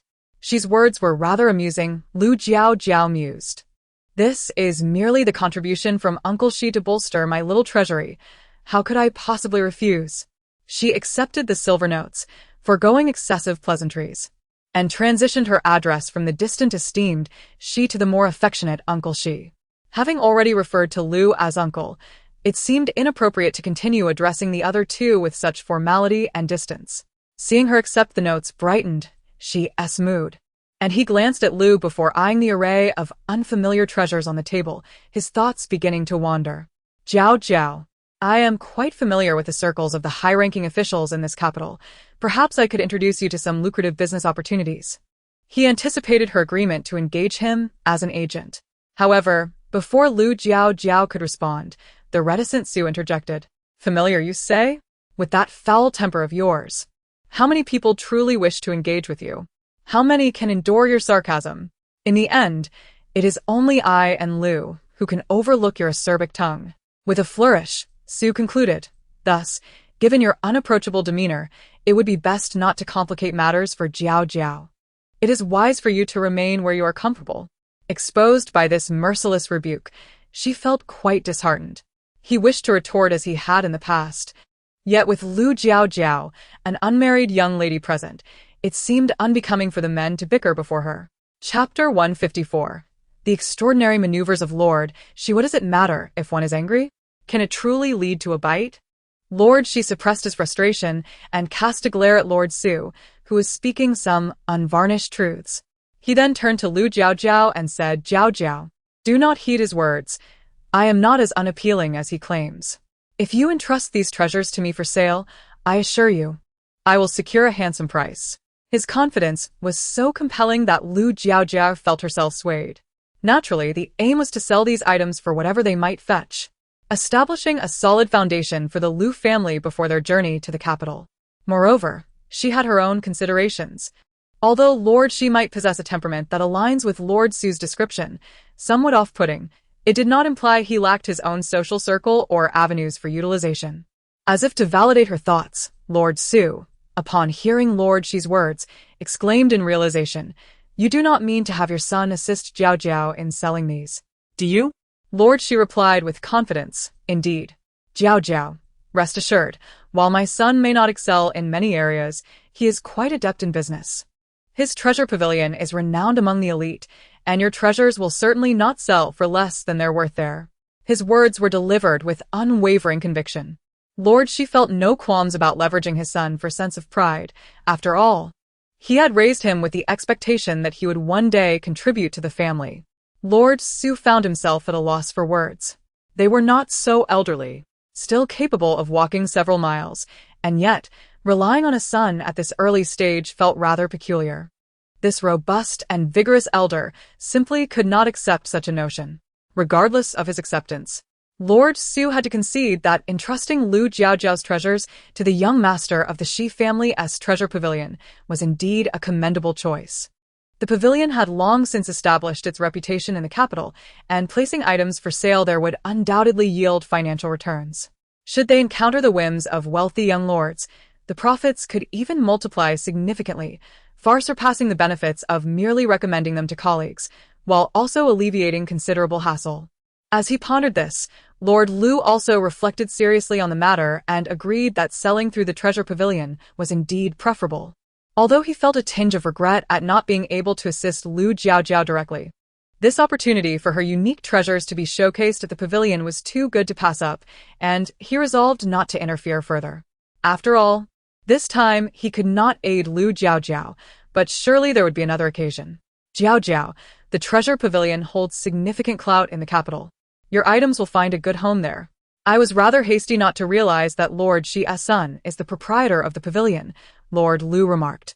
Lord Su took the opportunity to elucidate the merits of the treasure pavilion to Lu Jiaojiao and subtly encouraged her to consider placing her treasures for sale there.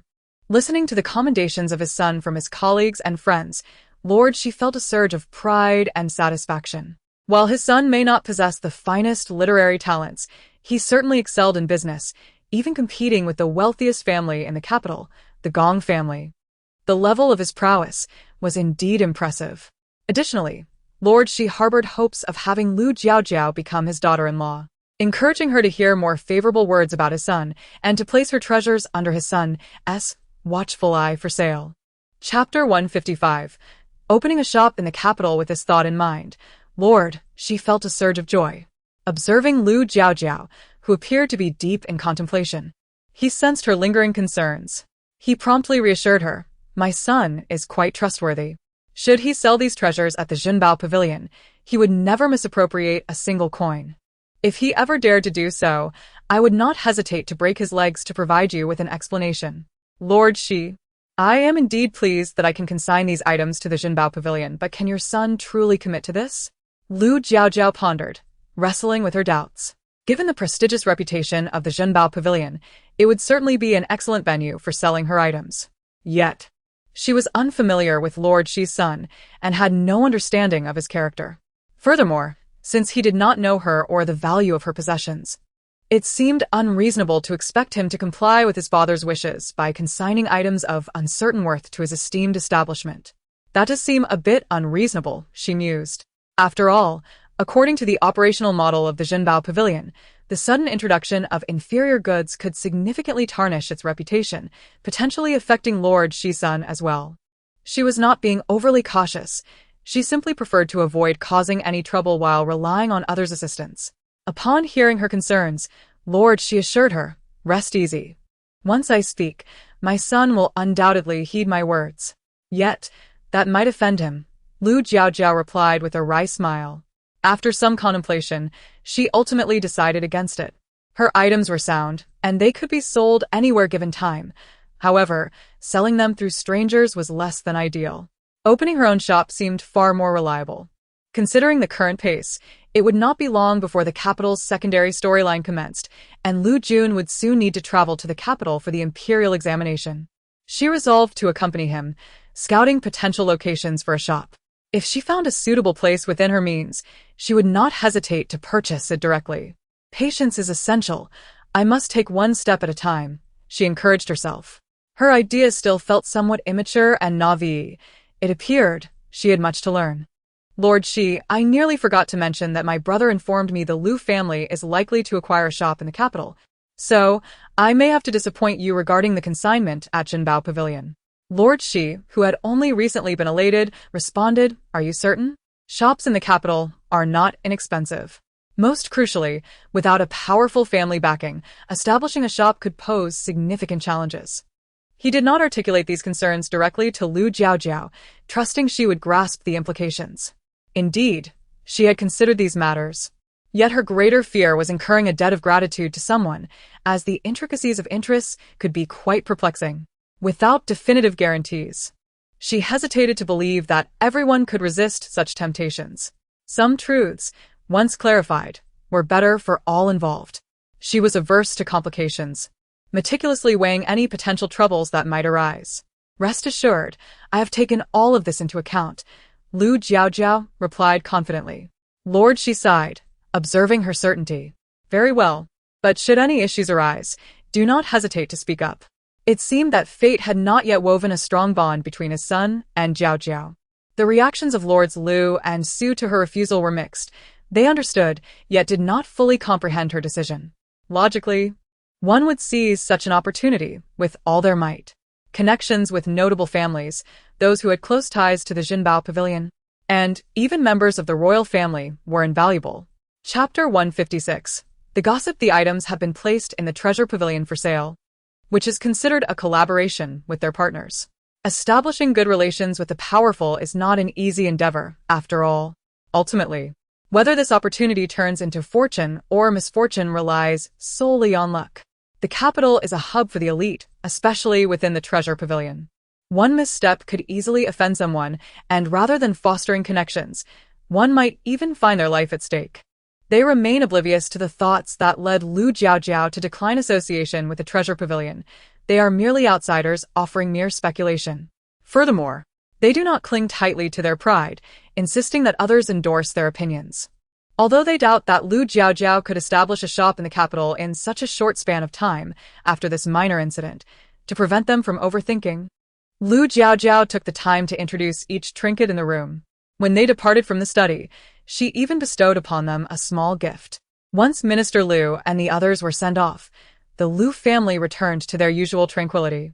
However, to describe it as tranquil would be misleading. It was anything but serene. The villagers were already aware of the esteemed visitors from the court, and as soon as the guests departed and the guards stationed outside the Lu residence withdrew, the gossiping matrons, who had been waiting for days to uncover the truth, would not let the opportunity slip by. "Are those gentlemen from the capital?" Aunt Zhu inquired, tugging on Yu Chui's sleeve. Given the grand display that had unfolded, it was clear to the villagers that the arrival of these dignitaries was a matter of pride for the Lu family, and there was nothing shameful about it. Yu Chui stood tall with pride, exclaiming, "Did you not see? Such a grand affair could only be orchestrated by officials from the capital. Do you think just anyone could summon such a spectacle?" Aunt Zhu smiled in affirmation. "When I saw those gentlemen arrive a few days ago, I knew they were indeed prominent figures from the capital. I just didn't expect it to be true." In truth, she had never even encountered the magistrate of her own county, let alone fathomed what the officials from a distant capital might resemble. Initially, she had presumed that the Lu family's workshop had encountered some issue, prompting the county officials to come and apprehend them, which had amused her for quite some time. She was not alone in this line of thought. The Wang and Yen families speculated even more fervently, convinced that the Lu family was on the brink of disaster. Many awaited the spectacle with bated breath. However, as days turned into weeks, not only did the Lu family not face any calamity, but their fortunes seemed to flourish, with each meal wafting aromas that tantalized the senses, defying any notion of turmoil. The villagers who had anticipated a downfall found themselves infuriated, unable to enjoy their meals. Yu Chui felt a twinge of disappointment as well, for despite the Lu family hiring workers twice, her own family had not received an invitation. They were undoubtedly diligent individuals, and it was clear to her that the Lu family was simply reluctant to part with such wages, displaying a rather petty demeanor. With these thoughts occupying her mind, Aunt Zhu, in her quest for more information, endured the discomfort and continued to flatter Yu Chui. Chapter 157. How wonderful it would be if they were mine. Once she learned that the visitors to the Lu family were not distinguished figures, but merely individuals wronged by them, she felt compelled to share this revelation with everyone, eager to witness how they would continue to boast in public. Were they truly esteemed individuals from the capital? Hadn't she heard whispers that their workshop had encountered troubles, and that these esteemed guests were there to question them about their misdeeds? Those who relished the thought of the Liu family facing adversity were not inherently malicious. Rather, they were simply individuals who, despite their shared poverty, felt a sense of camaraderie. However, when one among them suddenly acquired wealth and became their benefactor, the stark contrast inevitably stirred feelings of imbalance, prompting them to feign friendliness while secretly reveling in the misfortune of the new affluent. Liang Qiao and Yu Chui were incensed by such remarks, for their family was flourishing, and who desired to hear troubling news about their household? Who told you that? The Liu family is doing just fine, and we require no unsolicited concerns from you. The woman confronted by Liang Qiao momentarily wore a displeased expression. Yet she recognized the impropriety of her words. With a huff of indignation, she refrained from escalating the quarrel further. I merely heard it from others. It's not like I spread these rumors, she muttered defensively. Another bystander, observing their fury, interjected, then what business do those esteemed guests have at your home? In this rural area, what could possibly warrant their presence? The crowd surrounding Liang Xiao and Yu Chui nodded in agreement, particularly Aunt Zhu, who was in complete accord. Indeed, while the Liu family had amassed wealth within the village, they remained fundamentally farmers. It was perplexing why such lofty individuals would personally visit them, as the Liu family hardly held the stature of nobility deserving of such attention. When pressed further, Liang Qiao and Yu Chui raised their chins defiantly. Although the esteemed Liu had not elaborated on their purpose, they had gathered, through the past few days of discussions with Jiaojiao regarding the vegetable greenhouse, some insights into the matter. The rewards bestowed upon them were inconsequential. After all, their family was not greedy. Yet, Jiaojiao's commendable actions certainly warranted recognition, for they were indeed significant. Speaking of those rewards, she had never before encountered pearls of such grandeur, especially in a lovely shade of pink. They were simply exquisite. She had heard that young ladies in the capital adorned themselves with pearl-embellished shoes, and her mother insisted that Jiaojiao should have such luxuries as well. As she spoke, the surrounding crowd was left in awe, particularly when they heard of treasures they had only ever imagined in illustrated books. Their envy for the Liu family swelling, wishing fervently that such items were theirs. Chapter 158. The Art of Education. Liu Jiaojiao, how fortunate she is. It seems that much of what the adults bring is primarily for her use. The exquisite pearl shoes, the 20 bolts of fashionable fabric favored by the young ladies of the capital, and the finest adornments. Oh dear! Just how many treasures are being lavished upon her? How could the Liu family be so generous, showering such riches upon a girl who is yet to be betrothed? With so many splendid items at her disposal, does she not fear the whispers of others? As I pondered this, a weary matron, her clothes bearing countless patches, murmured softly, "You are her elders. How can you allow her to monopolize such treasures without a word of protest?" Upon hearing this, Yu Chui paused, momentarily taken aback, and was about to retort when another voice chimed in. "Indeed, you are the aunts and uncles. Surely, any family treasures should not bypass you. Truly, you are indulging that girl too much. In all honesty, she is not your child, and should she falter, no one would dare criticize you," another added. "Yes. Who else but the Liu family spoils their children so? She has never been made to work and has not lifted a finger around the house. Such a lazy girl must be properly guided, lest she find it difficult to secure a suitable match in the future. Do not speak so hastily. While it is easy to suggest discipline for Liu Jiaojiao, one must not forget that she is an orphan without parents. If she were to be harshly treated, who knows what judgment would be cast upon her? Besides, you all know how the matriarch of the Liu family dotes on this granddaughter. Who would dare mistreat her?" After such an extensive discourse, both Yu Chui and Liang Qiao found themselves silenced, their hearts increasingly anxious. Just as they prepared to shout, a powerful voice erupted from behind them. "What nonsense are you all spouting? If anyone dares to speak again, I shall not hesitate to strike them." Startled by the fierce tone, everyone turned to see Zhang Dahua approaching with a hammer in hand, exuding an intimidating presence. The crowd instinctively recoiled a few steps. For Zhang Dahua was known for her strength and ferocity. If she were to unleash her fury, they would surely need a physician. To quell her anger, The onlookers hastily offered apologies. We were just joking around, Aunt Zhang. Please do not take offense. Yes, we are all neighbors just speaking without any filter. Please, do not be upset. We promise not to speak of it again. Zhang Dahua replied. Why should you stop? Just a moment ago, you were so animated. I am quite curious about your methods of child-rearing. I might just pay your husbands a visit and share these educational philosophies with them. With your techniques, your children are bound to achieve greatness.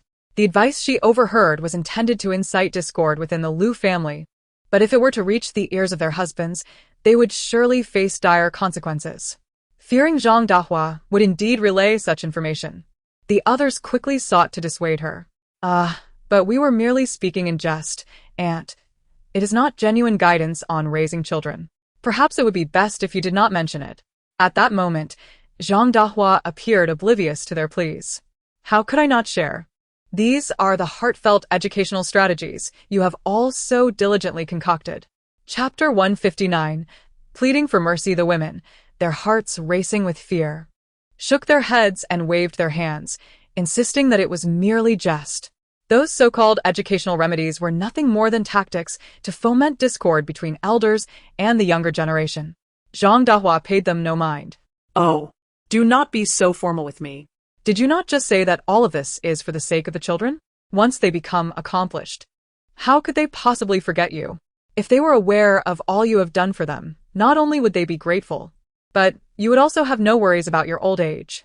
Just look at how well you have raised your children. Your mothers-in-law and husbands would surely be pleased.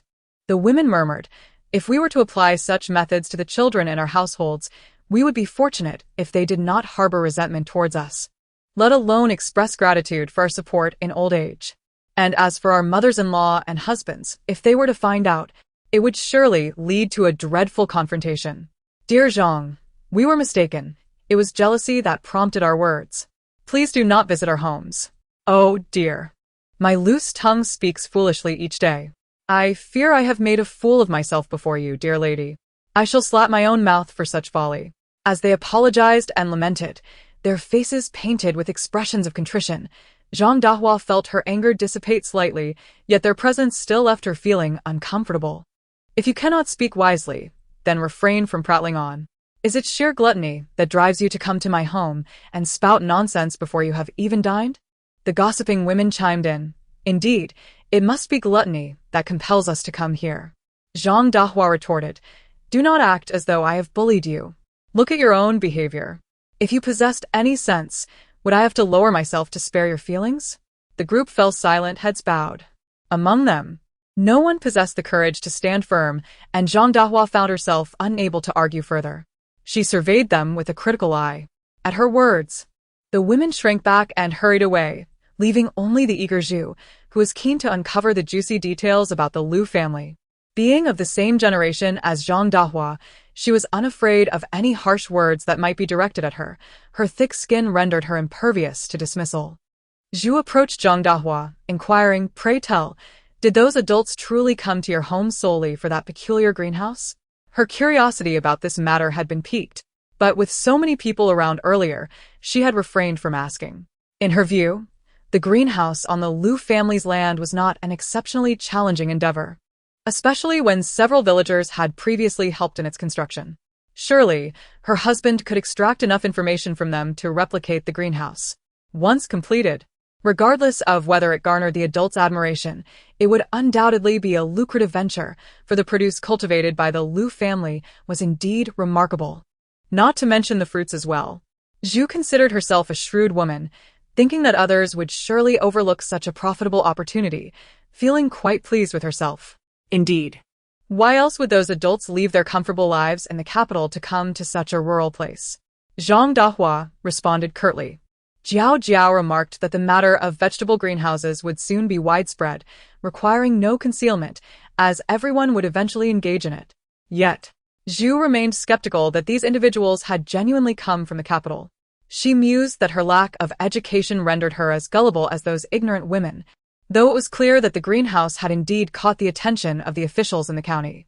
Chapter 160. No energy received. The esteemed individuals of the capital truly have little to occupy their time. journeying all the way to this insignificant place for a mere farmer's vegetable shed. Madame Zhu silently scorned the Lu family for their lack of candor. After discreetly inquiring a few questions without uncovering the information she sought, she huffed disdainfully and swayed her hips as she departed. What is there to be proud of? Just a few guests visiting their home and receiving some trinkets. Who knows if they are merely boasting? The gifts brought could simply be trivial baubles of no value. In any case, she did not believe anyone would be so generous as to bestow precious pearls. Eventually, the crowd at the entrance dispersed. Zhang Dahua cast a sidelong glance at her two daughters-in-law before entering the house. Liang Qiao and Yu Chui exchanged glances, sensing that their mother-in-law was likely upset. And the younger daughter-in-law timidly followed behind her. Once the door was closed, Zhang Dahua settled into her seat, observing the two daughters-in-law who dared not even sit down. A severe headache washed over her. Sit down, both of you. Liang Qiao and Yu Chui nervously complied. Do you two understand where you went wrong? Zhang Dahua inquired lightly, her gaze fixed on the anxious faces of the two awaiting reprimand. Liang Qiao hesitantly ventured, is it that we should refrain from showing off in front of outsiders? To be more reserved? Hearing her mother-in-law's words, Liang Qiao was taken aback. Wasn't it often emphasized that one should be humble and understated, avoiding frivolous displays? Why, then, was it acceptable to flaunt in front of others now? Noticing Liang Qiao's perplexed expression, Zhang Dahua turned to Yu Chui. What do you say? The sisters-in-law had not articulated what their mother-in-law wished to hear, leaving Yu Chui feeling considerable pressure, as she too was uncertain of her mother-in-law's thoughts. However, under her scrutinizing gaze, she felt compelled to respond. Shouldn't we avoid boasting about having distinguished visitors from the capital in front of outsiders? Zhang Dahua shot her glare. Even if you said it, no one would believe you. How is that a mistake? This left Liang Qiao and Yu Chui even more bewildered.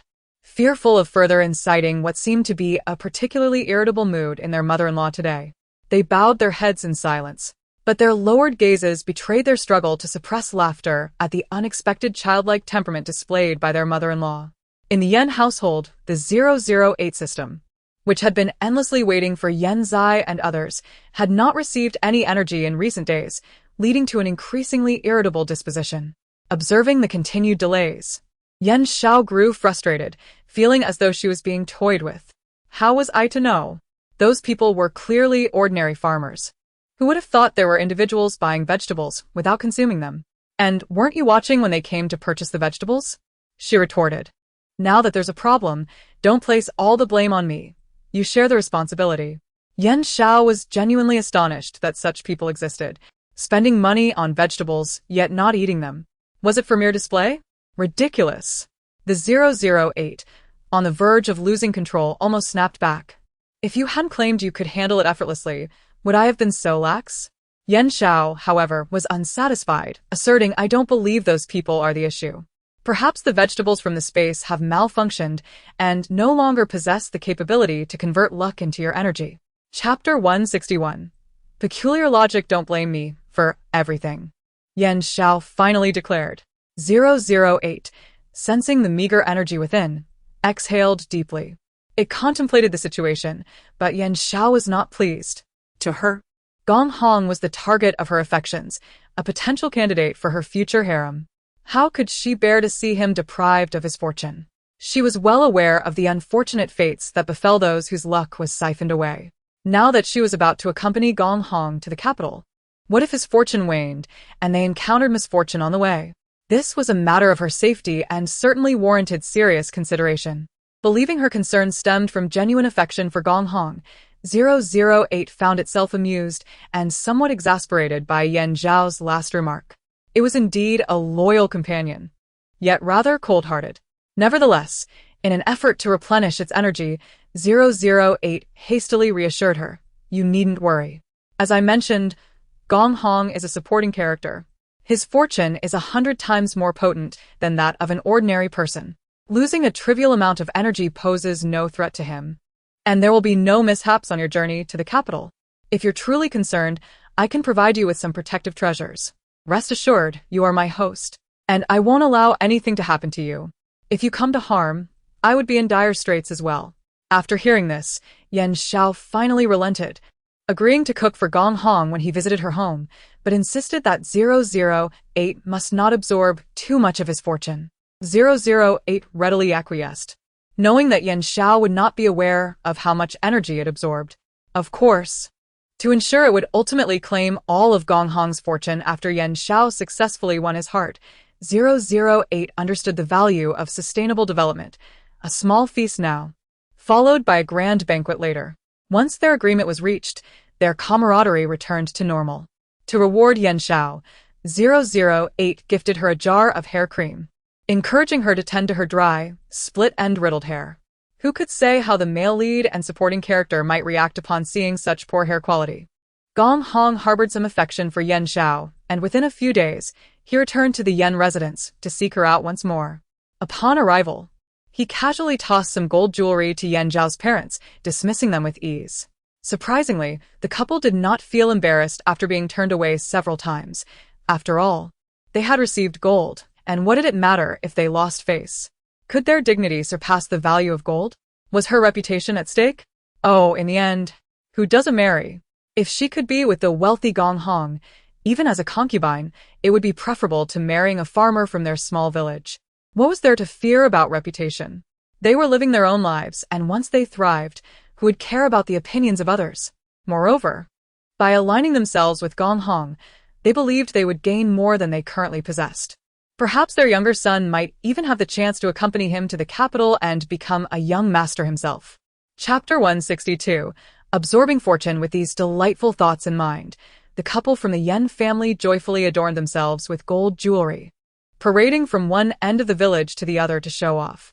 In 3 days, we shall embark for the capital. As for the belongings at home, let us refrain from bringing what we can do without. It would be a bother to carry them along, and once we arrive in the city, I shall ensure you have new clothes and accessories, Gong Hong remarked. Sensing the disdain in Gong Hong's tone, Yan Xiao clenched her fingers slightly. Very well.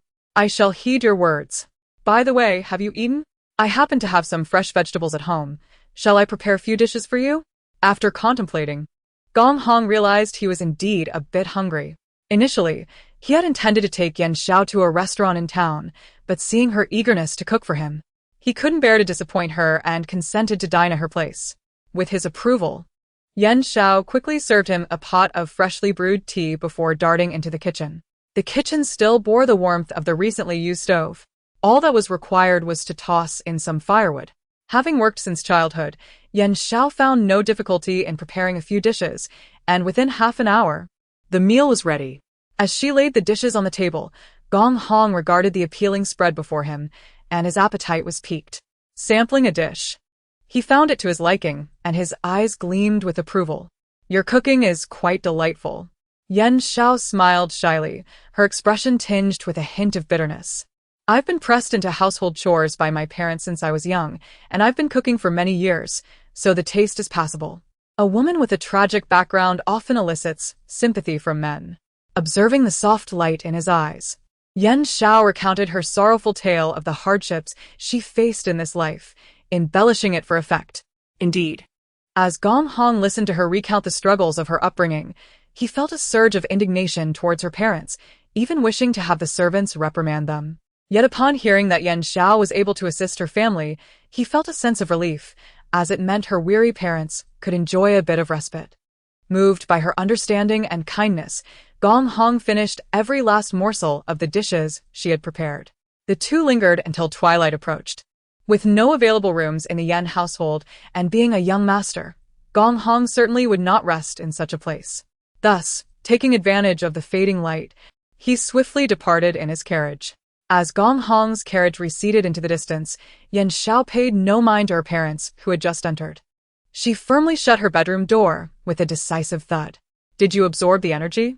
She asked, as the entity known as 008 reveled in its good fortune. Indeed, this is undoubtedly a key supporting character from the narrative. Just a fragment of their fortune surpasses that of an ordinary person. This substantial energy gain is thanks to you, and I owe you a great deal. Allow me to enhance your vision.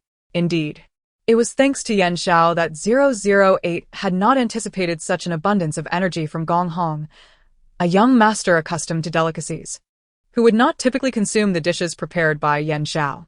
However, to its astonishment, Gong Hong proved to be quite naive, easily swayed by Yan Zhao's fabricated tale.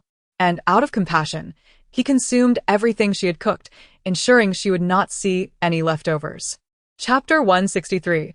Enduring strikes the medium through which it absorbed energy was originally the vegetables in this space. The more it consumed, the greater the energy it acquired. This time, however, it was beyond its expectations. It must have siphoned off a considerable portion of Gong Hong's fortune. Although it had absorbed a bit too much, it could potentially cause some issues for Gong Hong. Meanwhile, Yan Xiao clearly felt no remorse towards Gong Hong. She swiftly dismissed him from her thoughts and eagerly inquired about the enhancement that 008 proposed for her eyes, dreaming of beauty. What enhancement? What does it do? Is it a cosmetic procedure for the eyes? Is there really such an option? Caught in a dilemma among these four choices, Yan Xiao ultimately decided that the first one seemed the most advantageous. After all, men tended to be assertive. They were unlikely to favor enchanting and captivating traits, much less the demeanor of a tomboy. 008 voiced no objections to her choice. Being a male entity, it too preferred the alluring type of female systems. Thus, it surmised that most men in this world held similar inclinations. I choose the first option. 008 responded. Understood. Now, close your eyes and do not open them until I instruct you to do so. Yan Xiao obediently shut her eyes. 10 minutes later. All right. You may open your eyes now and see if you are satisfied, 008 announced. Yan Xiao hurried to the mirror and was astonished to find that her eyes had indeed transformed, imbued with an alluring charm that hinted at an irresistible allure. It seemed that with just a glance, her intended prey would line up willingly before her. She adored her new eyes. With this newfound asset, she was confident that it wouldn't be long before she could conquer Gong Hong and move on to her next target. After spending considerable time with Gong Hong, she felt a twinge of annoyance. She was a woman destined to conquer the galaxy and had no desire to squander time on a man of mere superficial wealth. Resolving him swiftly would allow her to pursue a more promising target. She had read about this particular figure many times and held a profound admiration for him. The crown prince of the current dynasty, he was truly a person of remarkable grace and extraordinary talent, tragically passing away too soon. Had he lived longer, he would undoubtedly have been the rightful ruler of the realm, rather than his brother, who merely ascended due to the protagonist's halo. In chronological terms, this crown prince had yet to meet his demise. She would soon journey to the capital, and the prospect of conversing with such a figure would fulfill her lifelong aspirations. Alas, it was a pity that he had departed so early and was neither the protagonist nor a supporting character. Otherwise, she would have seized the chance to win him over.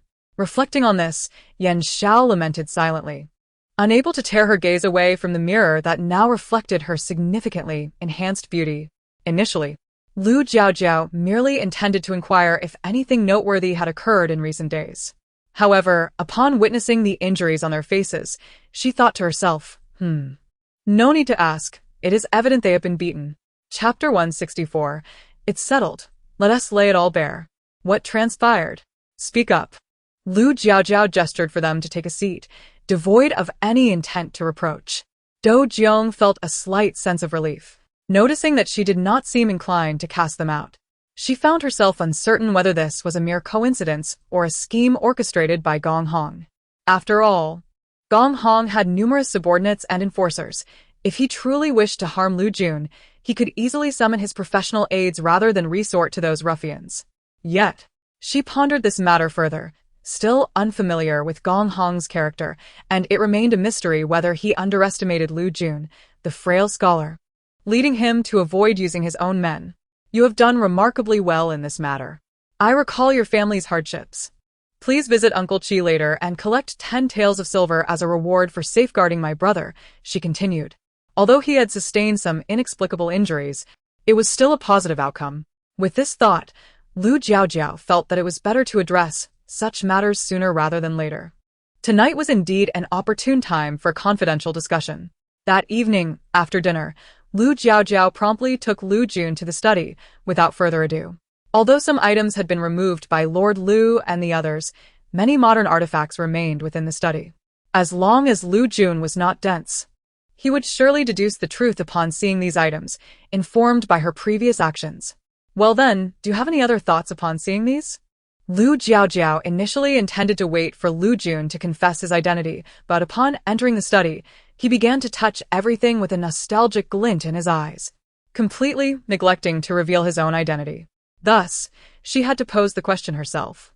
At that moment, Lu Jun was holding a black pen. Hearing her inquiry, he turned around and replied, "I know you come from the modern world. I do not understand why you are here, but my situation differs from yours. I was drawn into this narrative after writing 100 words critiquing the protagonists while reading this book." After uttering this, sensing that Lu Jiaojiao might find his explanation far-fetched, he offered a wry smile and shifted the topic. "However, being from the modern era, you are far superior to me. In my time, I was merely a bookish scholar, lacking any other talents aside from my scholarly pursuits. I notice you possess numerous modern items and even electrical appliances, yet there is no power source here. How did you manage to create and utilize them? Were you a scientist or an inventor in your previous life?" Chapter 165. Lu Jun also wears a book as he swiftly unveiled his identity while speculating about hers. Lu Jiaojiao parted her lips, poised to speak. "Wait a moment. If you were truly one of those two professions, and remarkably proficient at that, it stands to reason that you cannot merely be a girl in her teens. You cannot possibly be 50 or 60 years old, can you? 50 or 60. Lu Jiaojiao's eyelids twitched at the thought. He was indeed quite the guesser.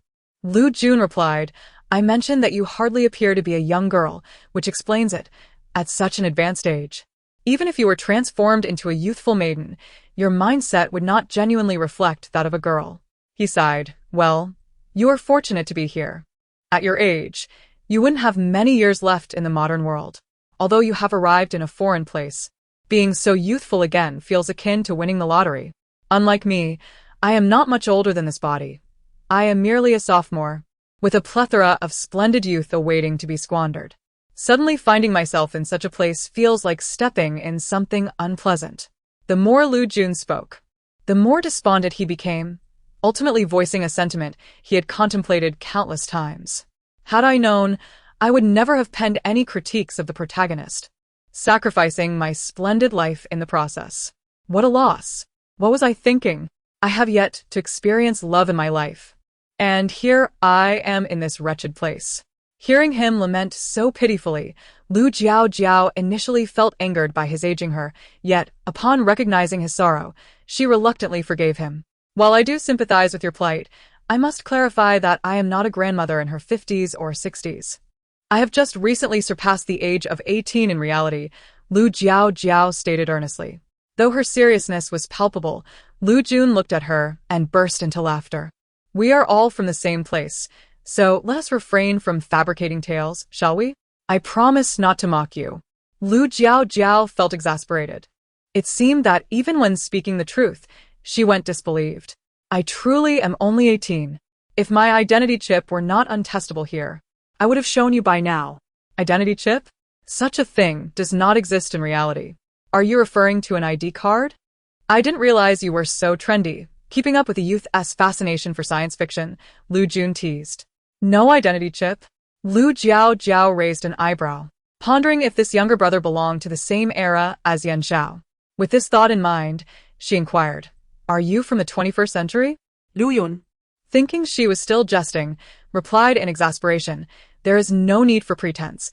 This book was indeed penned by an author from the 21st century, and it was not yet completed at that time. What century could I possibly belong to? This book was written in their era?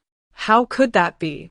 Lu Jiaojiao thought, realizing that since this book was utilized by her father for the experience of transmigration, it must have been written during her own time. Otherwise, how could her father have procured such an ancient text? Moreover, it was a web novel, not a classic, by her time, even if it had been renowned. It would have long been forgotten.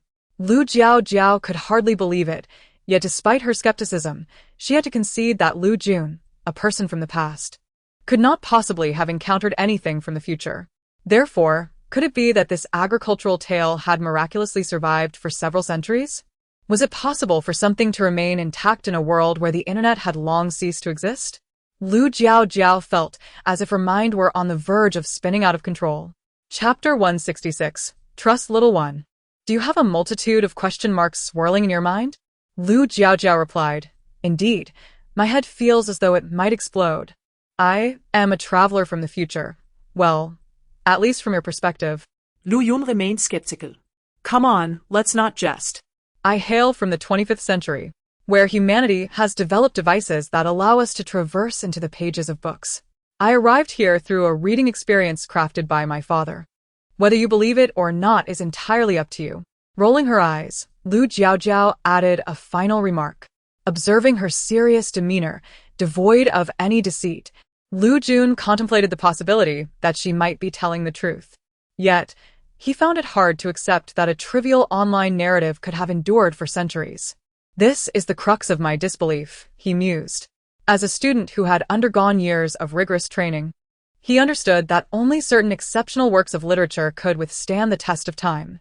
In his view, this particular story, with its flawed character development, could not possibly meet such a standard. Propping her chin in thought, Lu Jiaojiao confessed, I too am curious about that. However, I encountered this book prior to embarking on the reading experience, and I never asked my father how he procured it or why he specifically created a reading experience for this story. Both were at a loss for answers and shifted the conversation to another topic. Is life in your future truly exhilarating?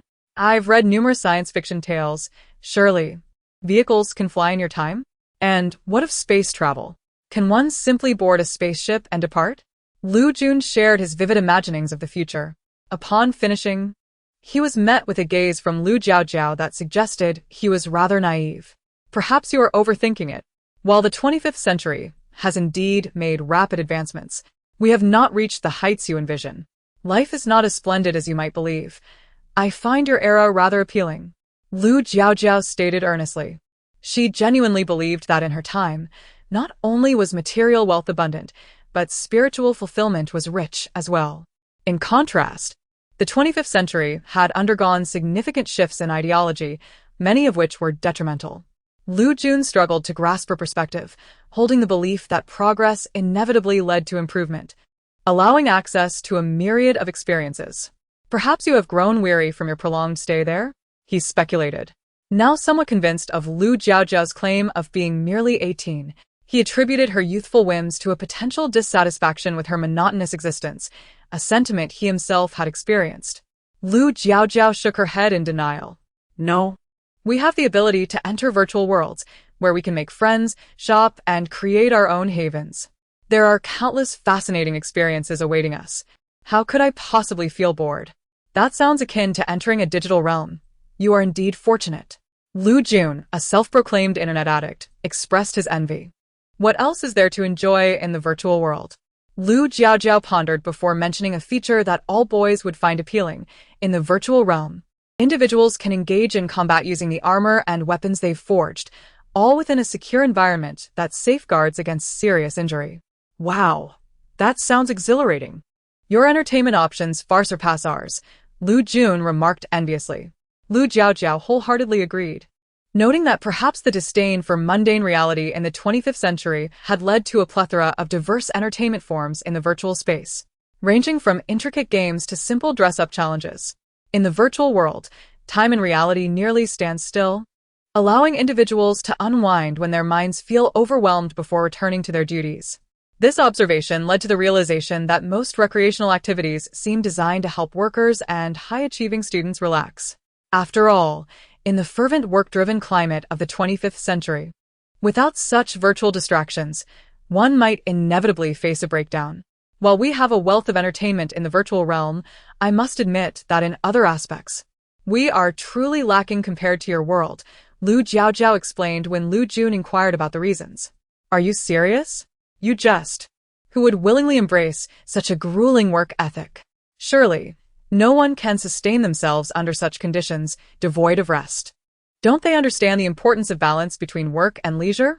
Lu Jiaojiao responded, I cannot say for certain. It has always been this way since my earliest memories.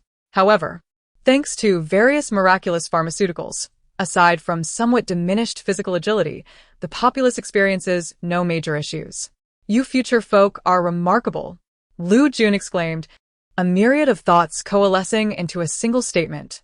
Lu Jiaojia sighed, wishing she could be more like them. Did you utilize your knowledge of the future to create these items? Lu Jun suddenly recalled the various objects in the study. Lu Jiaojiao nodded. The materials and tools here are limited. I could only produce this much.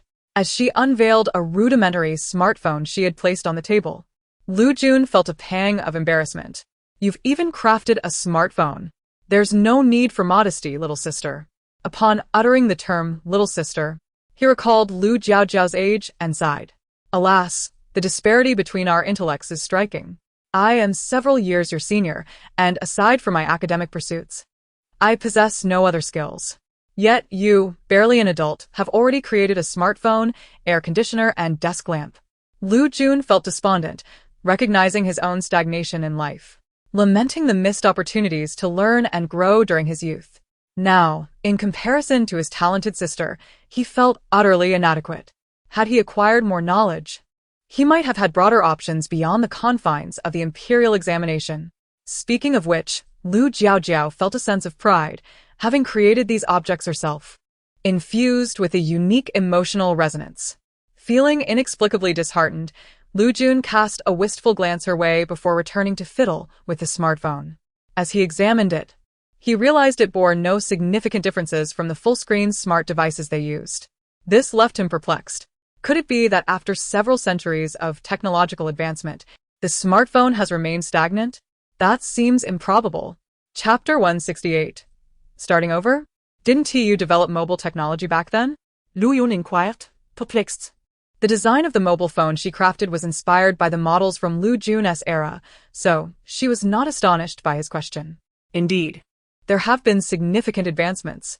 By our time, mobile phones have evolved into intelligent devices. However, lacking the necessary materials here, I could only produce this version. Lu Jun nodded in understanding, yet as he gazed at the phone in his hand, a sudden realization struck him. But wait. How can someone from the future know how our phones were made back then? And to have created one? Isn't that infuriating? Your intelligence is truly on another level. I have never encountered such a phone before, but due to the chips implanted in each of us from a young age, we possess knowledge akin to that of computers, which can also be updated in real time. Guojia has long restored most of the historical data to help us comprehend the society of the past, so we can search for any information within our minds. Lu Jiaojiao's statement left Lu Jun utterly astounded. The technology of your era is remarkable. You can even integrate computers into your brains. Isn't that incredible? How I wish I could have such a chip implanted. Lu Jun expressed with a face full of yearning. This is all managed by Guojia's department, Lu Jiaojiao replied, feeling somewhat helpless. As Lu Jun was not a citizen of the 25th century and could not access that place. Well, if you wish to search for any information in the future, just let me know, and I will look it up for you. Lu Jiaojiao proposed a compromise. Although he could not have the extraordinary chip implanted, Lu Jun was still delighted to have Lu Jiaojiao as a mobile computer. It's just unfortunate that I can't play games myself. I've been here for so many years, longing for it. Why don't you find me a few books to read? Lu Jun, a typical engineering enthusiast, often preferred to stay in his dormitory, playing games and watching shows, which explained his unexpected journey into the narrative of this book. Lu Jiaojiao was taken aback by his initial request. She had assumed he was merely bored and seeking entertainment in agricultural literature, but it turned out he was genuinely intrigued. Finding a few books was a trivial matter, merely a few seconds of work, yet they resided in her mind, necessitating that she transcribe them for Lu Jun. The volume of text was considerable, and writing it out letter by letter was laborious. Reluctant to endure the strain on her hands, Lu Jiaojiao said to Lu Jun, "Please wait a moment. Let me see if I can create a device that connects to my brain and transfers the desired data into the phone." This notion struck Lu Jun as yet another impressive innovation, leaving him somewhat numb. The future truly seemed wonderful. Before long, he believed he would have something to read, filling him with hope and delight. He mused that had he known earlier that Lu Jiaojiao hailed from the future, he should have revealed his own situation sooner. Meanwhile, Lu Jiaojiao contemplated Lu Jun's earlier words and ventured to voice her confusion. "You mentioned you have been here for so many years? What does that mean?" Considering Lu Jun's physical age was merely in his teens, it was illogical for him to be unable to account for the past few years. Upon being questioned about this topic, the light-hearted smile on Lu Jun's face vanished, replaced by an expression of despair. I have restarted in this book numerous times, and I truly have no idea how long I have been here. Restart? What does that mean? Is it akin to playing a game? Chapter 169. Uncertainty surrounding Lu Jiaojiao's future. As if anticipating Lu Jiaojiao's thoughts, Lu Jun nodded in agreement. Indeed, it was akin to playing a game. Without clearing a level, one must restart from the beginning. Lu Jiaojiao seized upon this crucial point and inquired, what are the requirements for clearing the level? At the mention of this, Lu Jun felt an overwhelming urge to express his frustration. To become the master of the world seemed utterly preposterous. He truly could not fathom how an ordinary university student like himself could be burdened with such a formidable task. Initially, he was skeptical, as the hints presented to him resembled strange gaming prompts. What if he followed their advice and found himself in a predicament? Upon realizing he had indeed traversed into a narrative he had once read, becoming a mere background character within it, he succumbed to despair, languishing on his couch, consumed by confusion. When he encountered the same plotlines and dialogues, even noting the leaves falling from the same tree at his home, he found himself dumbfounded. This was the first moment he began to entertain the possibility of the hints being genuine. Yet, even with this newfound belief, he lacked the ability to fulfill the task at hand. Lu Jun was acutely aware of his own limitations, especially evident during his first attempt at the juvenile examination, where he fell far short of passing. The thought of becoming the master of the world felt utterly absurd when he could not even surpass the initial threshold. Thus, after receiving his results from the juvenile examination, he resolved to try once more. After a year of diligent study and reflection, he felt a renewed sense of confidence and entered the examination hall once again, managing to pass by the narrowest of margins. This was followed by attempts 4, 5, 6, countless iterations. Thus far, this journey had unfolded relatively smoothly, largely owing to Lu Jiaojiao's arrival. With her presence, the Lu family had been financially stable, liberating him from the anxiety of insufficient funds that once hindered his studies and forced him to seek ways to earn a living. With this concern alleviated, he utilized the knowledge amassed from his many attempts to ascend to the status of a scholar.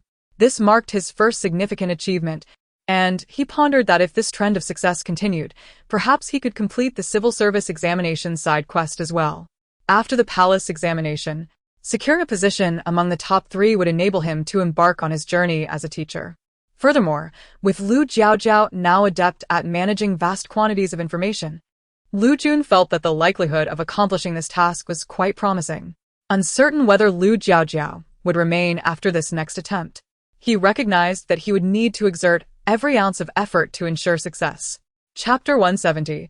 I, too, possess a system. Otherwise, the difficulty of reverting and starting anew would escalate further. In the midst of her astonishment regarding his task, Lu Jiaojiao remained oblivious to his thoughts. Yet she felt a profound sympathy for him upon witnessing his spirited demeanor.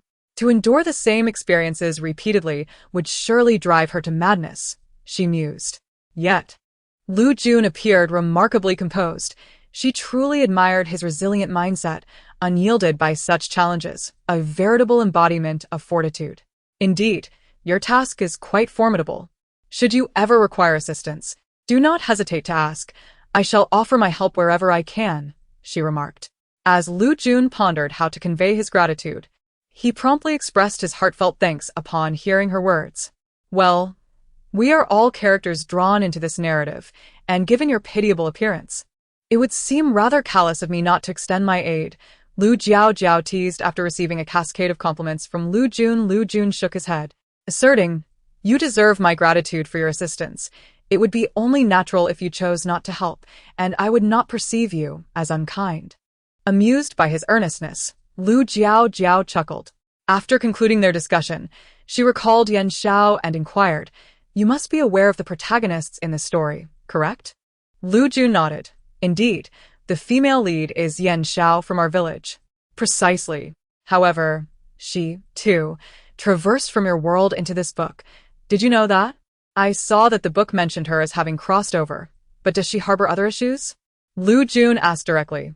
If Yan Xiao had no additional complications, Lu Jiaojiao would not have felt the need to emphasize it. She possesses not only a designated planting space from her author, but also a system that allows her to exchange for anything, provided she has sufficient energy. A system? That was not mentioned. Yan Xiao clearly only has a planting space.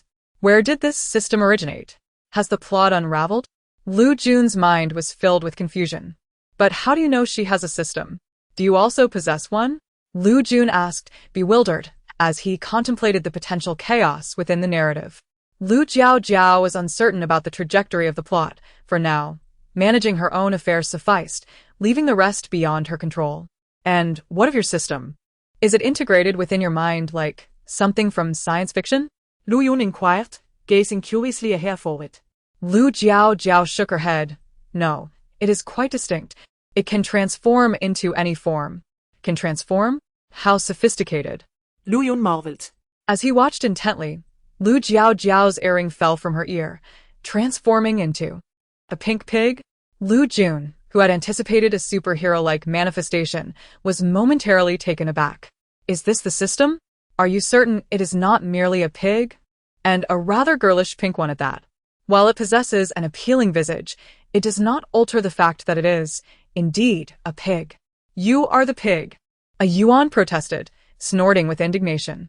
Chapter 171.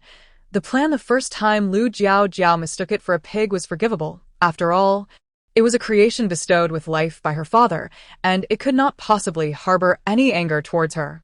Such a lack of discernment. Observing the irate pink pig puffing with indignation, Lu Jun felt no fear. Rather, he found it quite amusing. Jiaojiao, your system possesses a rather unique charm and can even speak. The ones I have encountered before could only converse with their hosts. It's called a yuan. Lu Jiaojiao explained, and technically it is not my system. It serves as a guide through the narrative experience, and we are in a cooperative relationship. You are fortunate to have a guiding system while traversing the pages of a book, Lu Jun exclaimed, unable to suppress his envy for what must have been his countless exclamations of admiration towards Lu Jiaojiao. In contrast, his own situation seemed utterly bleak. I'm merely here for a playful adventure, unlike you. It's entirely normal to have a guide. Have you ever encountered a game without any instructions? Lu Jiaojiao attempted to comfort him. Yet, Lu Jun remained envious. I, too, am navigating this like a game, but aside from the initial prompts I received upon my arrival, I have encountered no further guidance. Indeed, that is quite unfortunate, Lu Jiaojiao remarked, clearing her throat to shift the topic. Currently, I know that the system energy at Yan Xiao SN seems rather limited, preventing excessive exchanges. However, to avert the potential acquisition of dangerously powerful items, I believe we must take proactive measures. With her mention of serious matters, Lu Jun straightened his demeanor. A yuan, recognizing their serious discourse, quietly settled onto a chair and began to nibble on the snacks laid out on the table. Do you know how her system acquires energy? As Lu Jiaojiao indicated her intent to take action, Lu Jun surmised she might possess some knowledge. Lu Jiaojiao nodded, stating, the vegetables grown in Yan Xiao's planting space are peculiar. They can convert the consumer's fortune into energy for the system. She has already sold vegetables on the street twice. If you doubt me, you may hire someone to investigate whether those who purchased Yan Xiao's produce have experienced a decline in health or ill fortune. Her conviction was palpable. And given Lu Jun's understanding of Lu Jiaojiao, he realized she had no reason to deceive him with such statements, particularly as doing so would bring her no advantage. Are you considering monopolizing Yan Zhao's vegetable sales in the future? If she wishes to sell again, I will buy them. However, if she directly prepares dishes for others, I cannot prevent that. Lu Jiaojiao's concern lay precisely here. While she could still procure those vegetables if Yan Xiao continued to sell, she would be helpless if Yan Xiao decided to target those around her. Merely watching as her system's energy grew. What can we do? Should we simply allow them to gather energy? After Lu Jiaojiao's explanation, Lu Jun, having seen numerous science fiction tales, could envision the nature of the system at Yan Xiao's end. As long as there was energy, items could be exchanged. If Yan Xiao were to adopt a reckless mindset and directly exchange for high-damage items like bullets, they would all be in grave peril. This knowledge weighed heavily on Lu Jun's heart, filling him with concern for Yan Xiao and her system.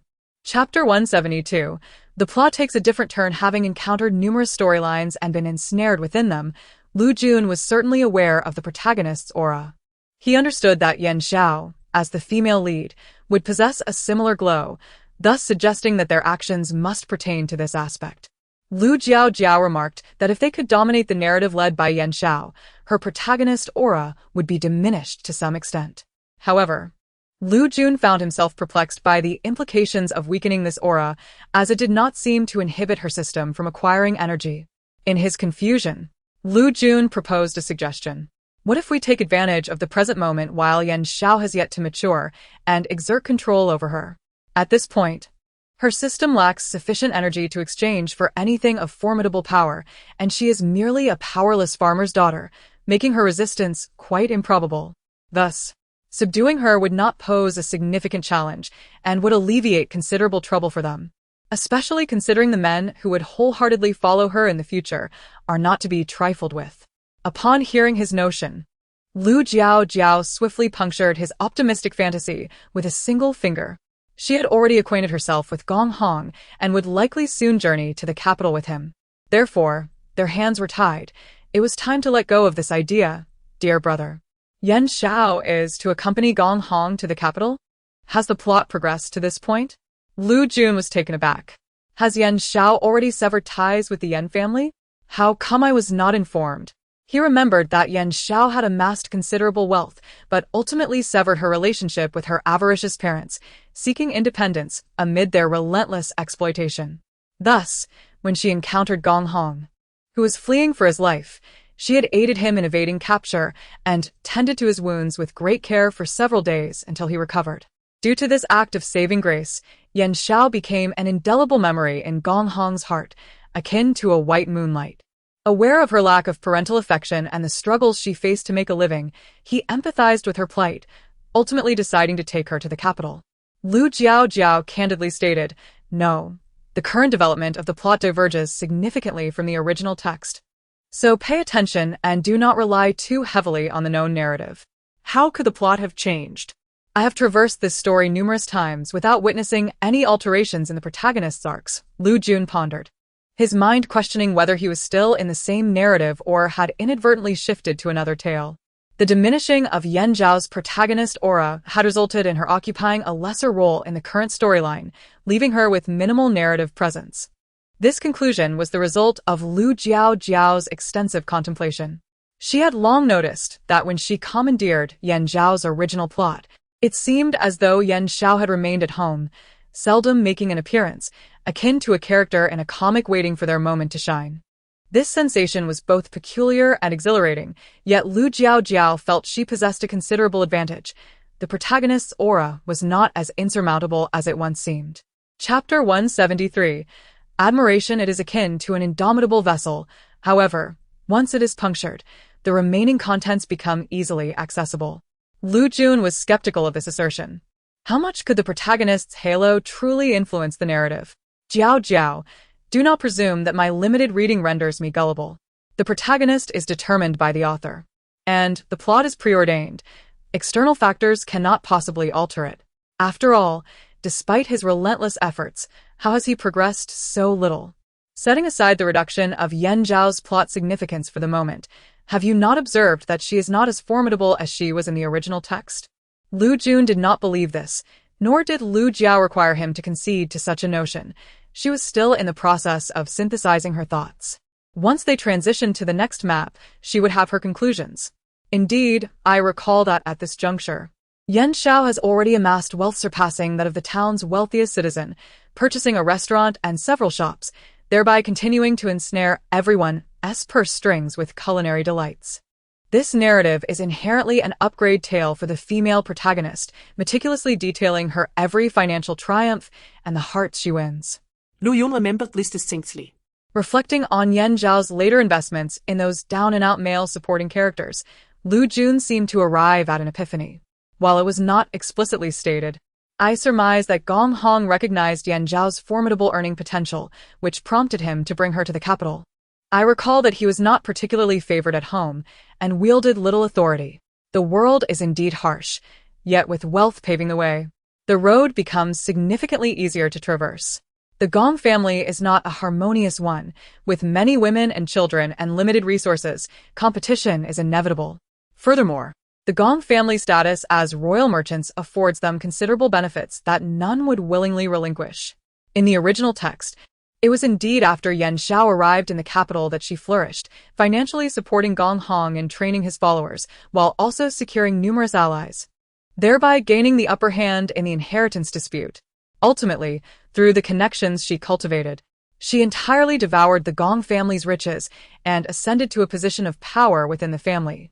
From this perspective, it is evident that Gong Hong received substantial assistance from Yuan Shao. One could argue that without her, his ability to seize control of the Gong family would have been in jeopardy.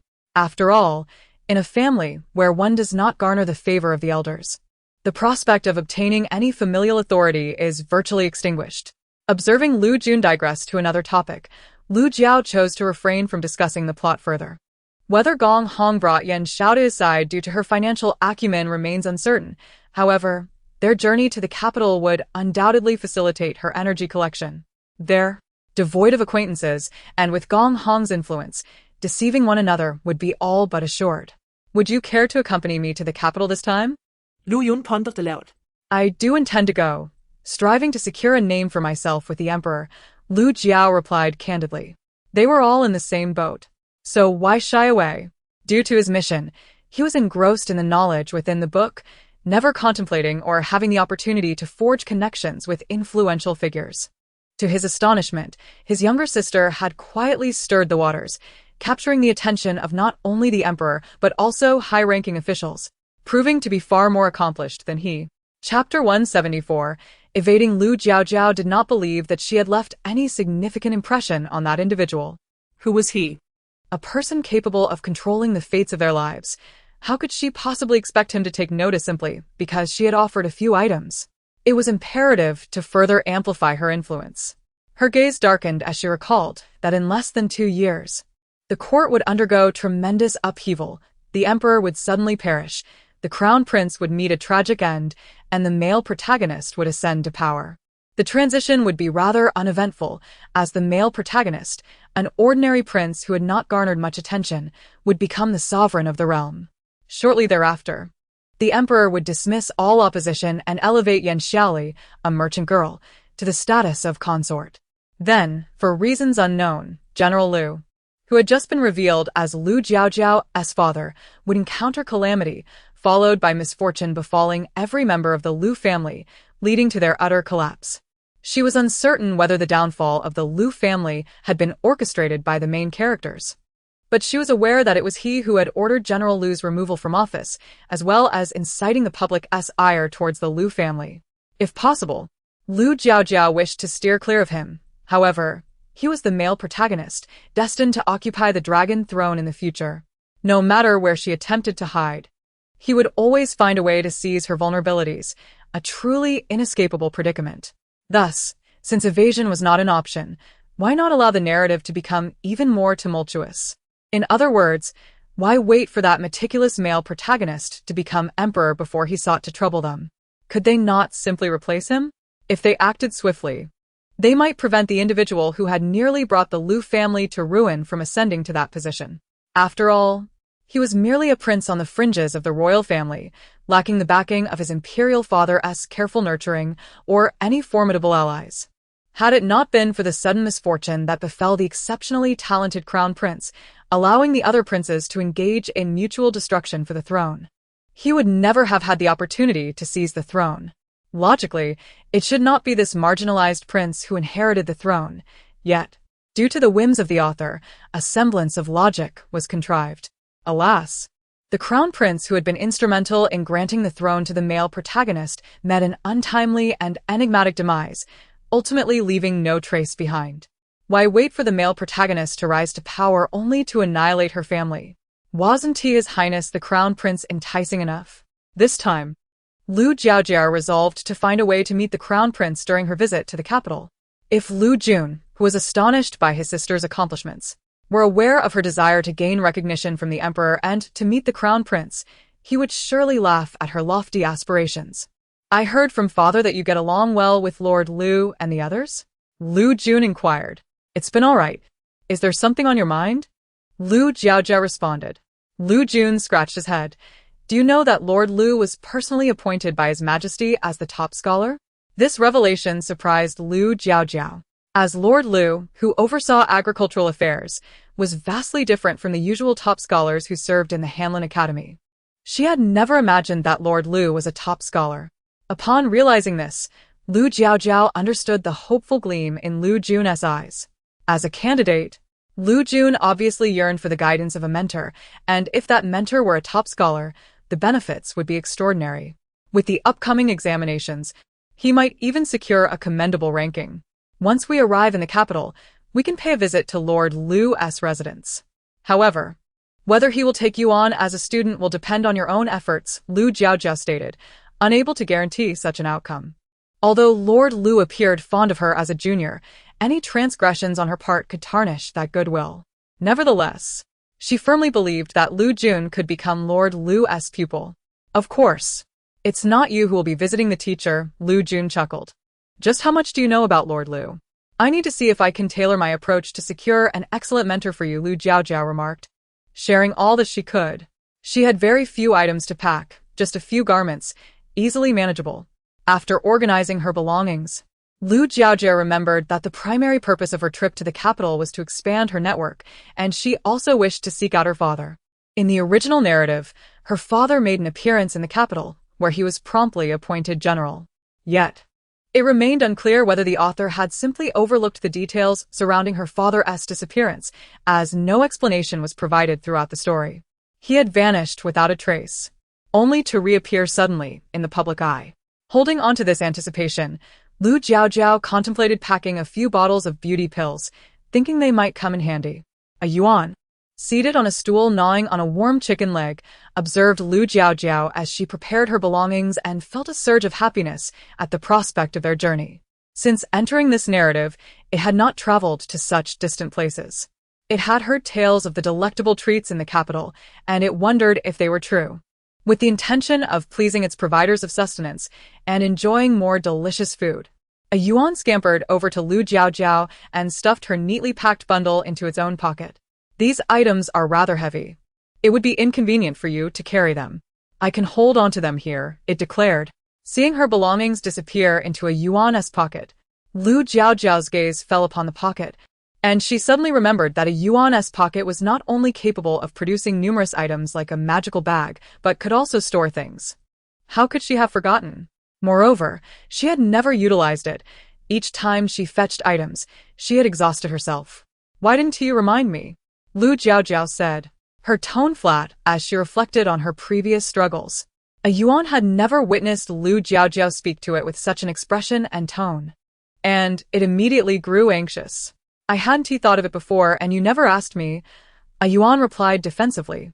Lu Jiaojiao fell silent, and adhering to the principle of not offending useful individuals, she effortlessly brushed aside the matter, while cunningly instilling a sense of guilt in a Yuan.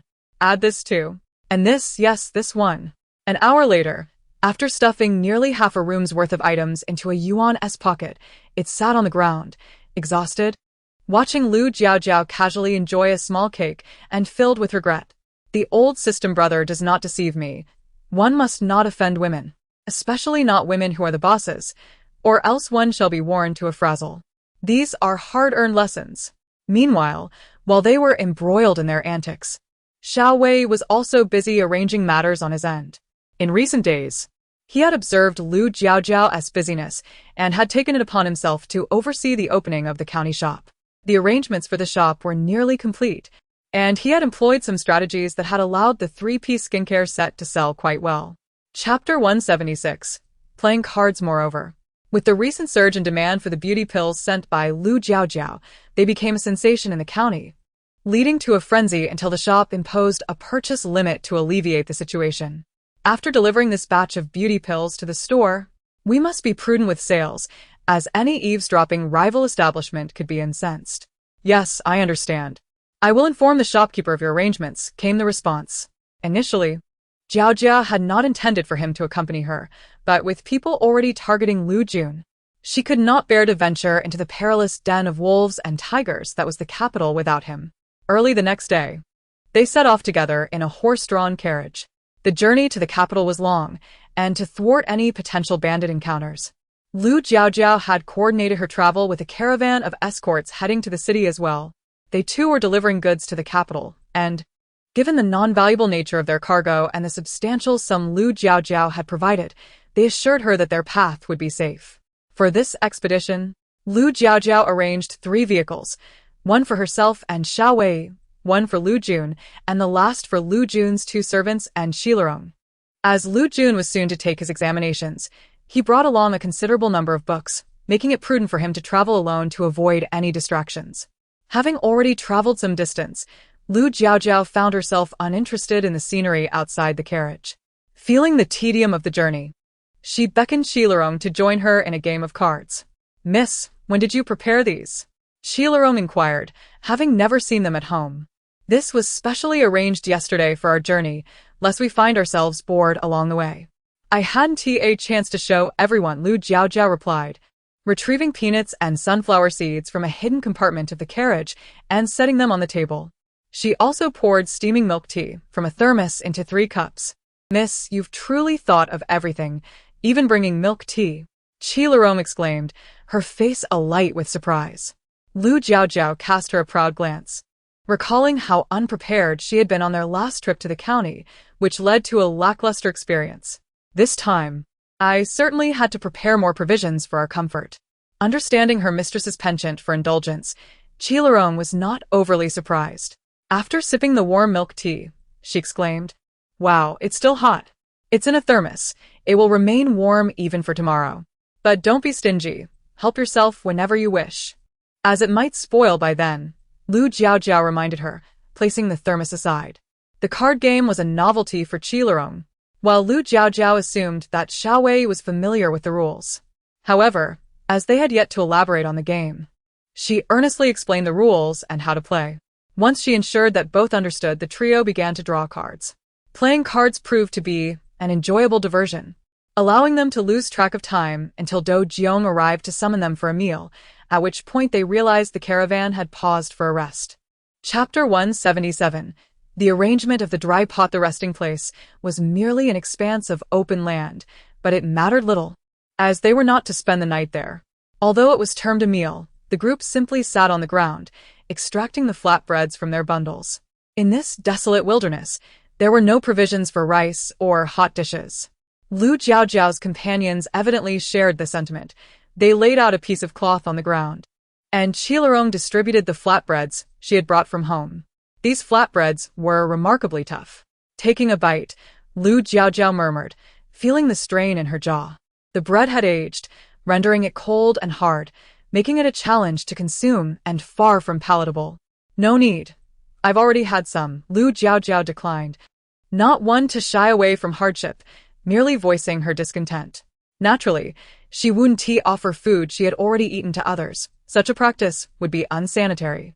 As Xiao Wei watched with concern, Lu Jiaojiao quickly finished her flatbread and reached for some dried meat.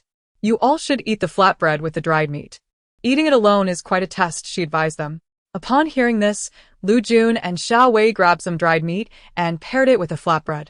Indeed, it was far more enjoyable than consuming the flatbread in isolation. After satisfying her hunger to some extent, Lu Jiaojiao decided against further eating. Watching them for a while, she recalled the unfinished milk tea and decided to share it among everyone. This time, she had packed quite a bit of milk tea powder in a yuan's pocket, making it simple to prepare with just a bit of hot water whenever desired. With their bellies filled, the group boarded the carriage once more and resumed their journey. During their meal, the escort had informed them that after a few more hours on the road, they would reach a small village where they could rest for the night. The following half-day of travel, Lu Jiaojiao, having grown weary of card games, mostly gazed out at the scenery. Influenced by Lu Jun, she found herself quite interested in the sights and had even collected several books to place on the shelf. It was convenient to absorb the content in her mind without needing to read with her eyes. She could simply close them, which felt particularly delightful. After several hours of travel, they arrived at the small village the escort had mentioned. The village was modest, had it not been for the rest stop along the road. Passing travelers would find little reason to linger in such a remote location. Upon entering the rest stop, Xiao Wei requested 3 rooms and a few simple dishes before they each took their luggage to their respective rooms and then gathered for dinner. In this place, one could hardly expect exquisite flavors. Merely having a warm meal was a blessing, and there was no room for picky eating. After placing the pot on the stove and pressing the power button, warmth soon radiated from the pot, prompting Lu Jiaojiao to confidently turn off the stove. This stove, akin to the air conditioning unit from before, would activate as long as there was light in the surrounding environment and could even store energy for later use, a true household essential. Observing her actions, Qilarong was at a loss for what expression to wear. "Miss, when did you bring this along? I didn't see it while organizing the luggage." Chapter 178. Encountering Yan Xiao. Lu Jiaojiao, perhaps burdened by the weight of her luggage, had forgotten. Ahem, in reality, those 2 items were placed with a yuan. Were it not for the conspicuousness of retrieving the vegetables now, she would have asked a yuan to bring them out. However, it seemed not entirely impossible. Lu Jiaojiao's eyes glimmered as she addressed Qilarong, who was dazed and heading towards the kitchen downstairs. "Sister Rong, could you kindly summon my brother and the others? I shall fetch the vegetables myself." "How could I allow the young lady to do that?" Qilarong protested, deeming it improper. Yet, driven by her cravings from the sumptuous meal prepared that day, Lu Jiaojiao, after speaking, hurried downstairs.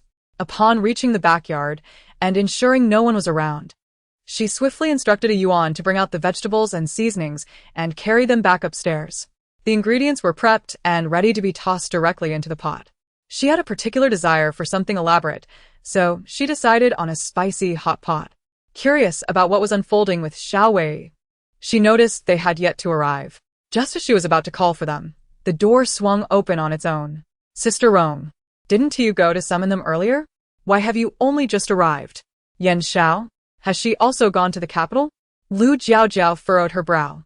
Yet it was not the time for further discussion. She composed herself and invited everyone to sit and enjoy the meal.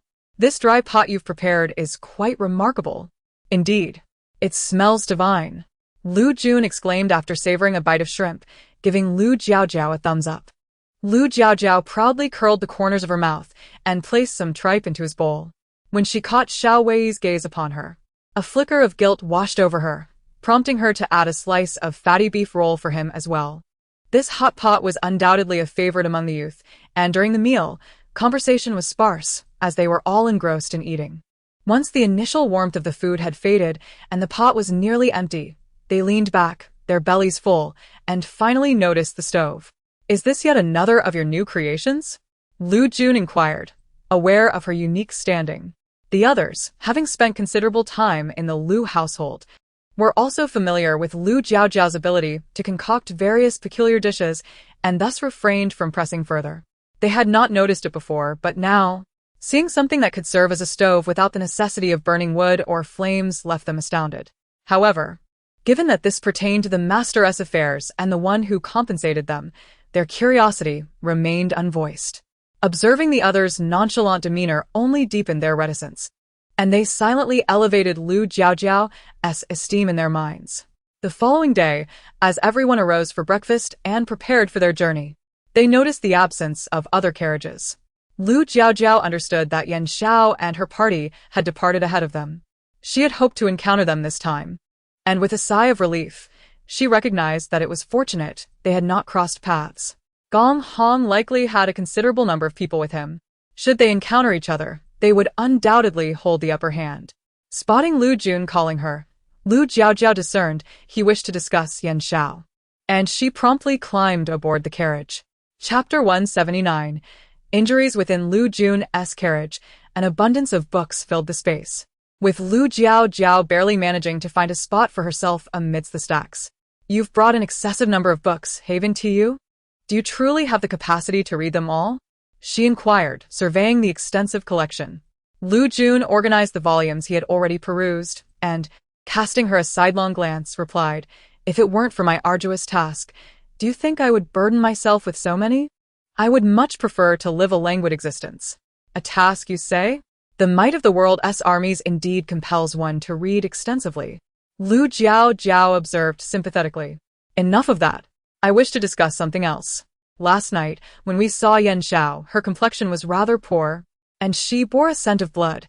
It seems she may have encountered some trouble, Lu Jun stated with a serious demeanor. Trouble?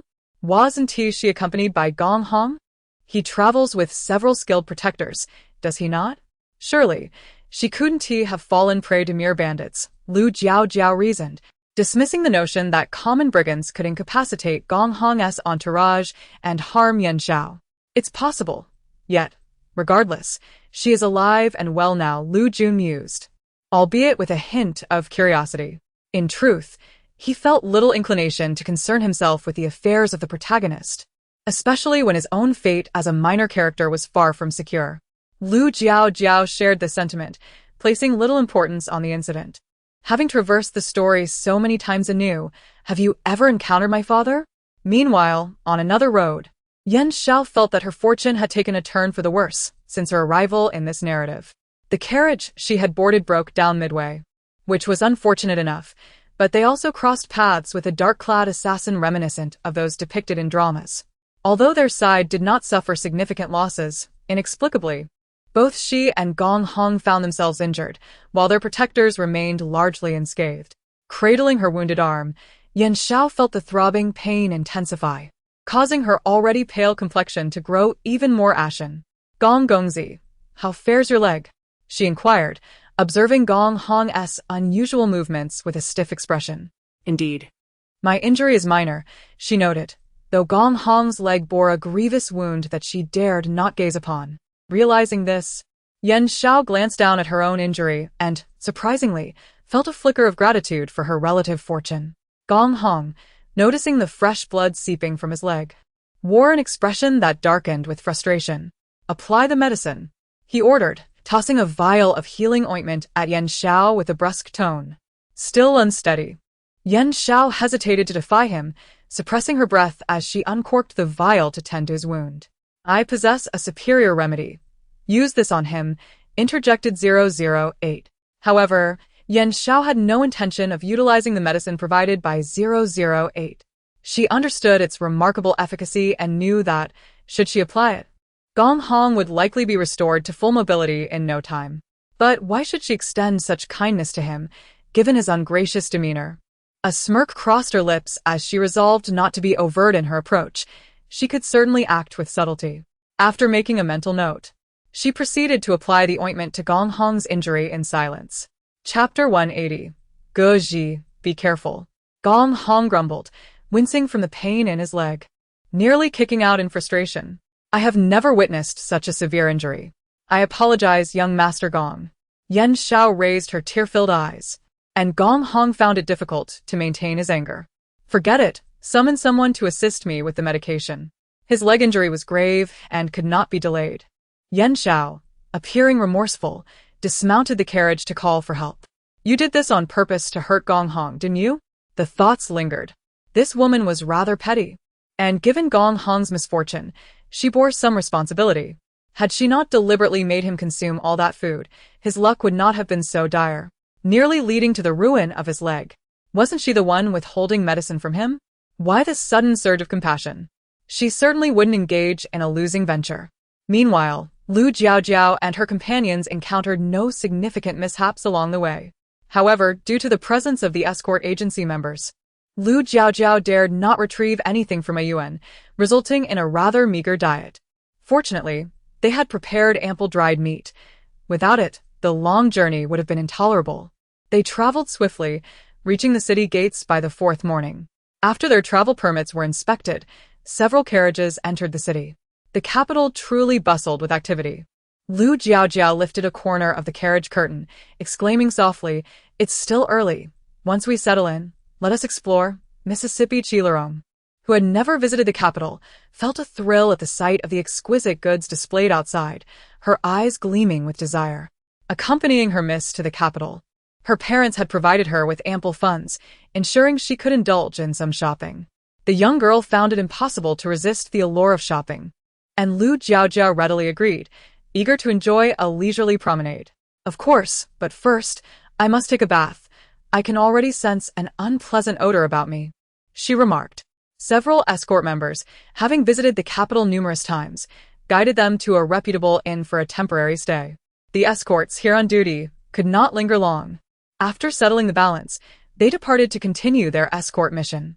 Once refreshed and well-fed, Lu Jiaojiao and Qilerong joyfully set off for their shopping excursion. "Why aren't you joining us?" Lu Jun inquired with a smile, glancing at Xiao Wei. Assisting him with the books, Xiao Wei slightly turned his gaze, replying, "I'll stay here to help you." Lu Jun shot him a glance, uncertain of his sincerity.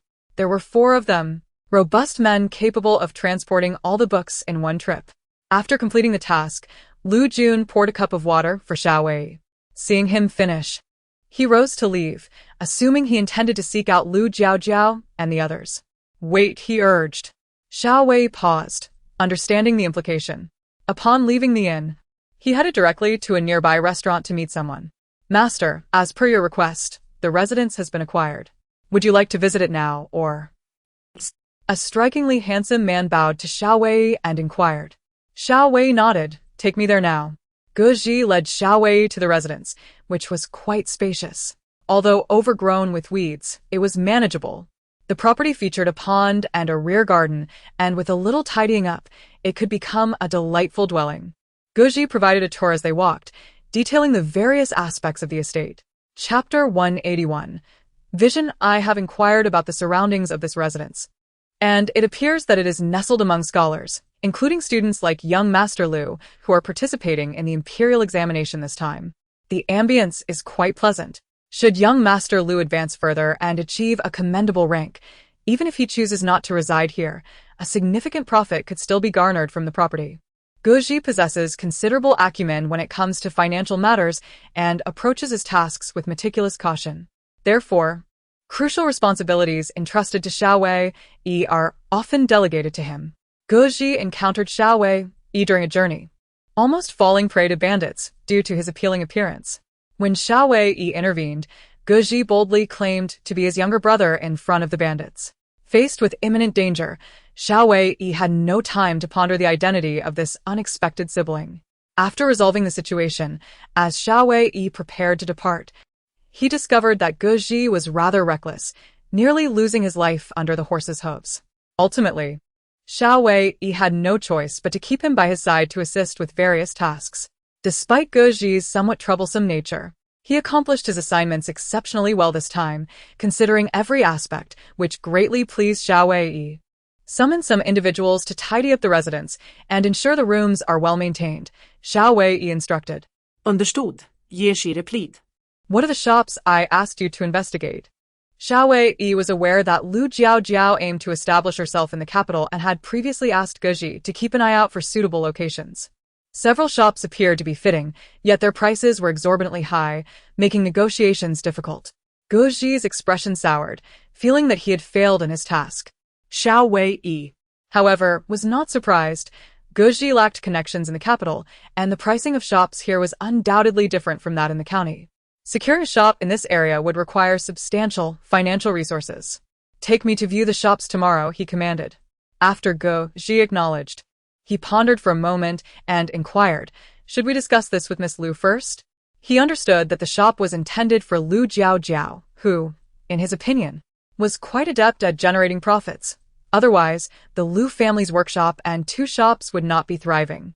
Xiao Wei, who had already intended to bring Lu Jiaojiao along to inspect the shops, cast Ge a dark glance upon hearing his suggestion, said nothing further, and proceeded on his way. Not willing to miss out on utilizing this free labor, he called for Ge to help carry the items upstairs. "What have you all purchased?" "So much," Lu Jun exclaimed, astonished by the pile of goods, relieved he had not accompanied them. Lu Jiaojiao shot him a glare and tossed the garment she had bought for him. "This is for you. Wear it if you like, or discard it if you don't. Of course, I must wear what my sister has bought. I shall don it on the day I enter the Tribute Academy," Lu Jun replied, delighted with his new attire and eager to express his gratitude. Lu Jiaojiao had procured outfits for everyone, adhering to the adage that one must not lose face.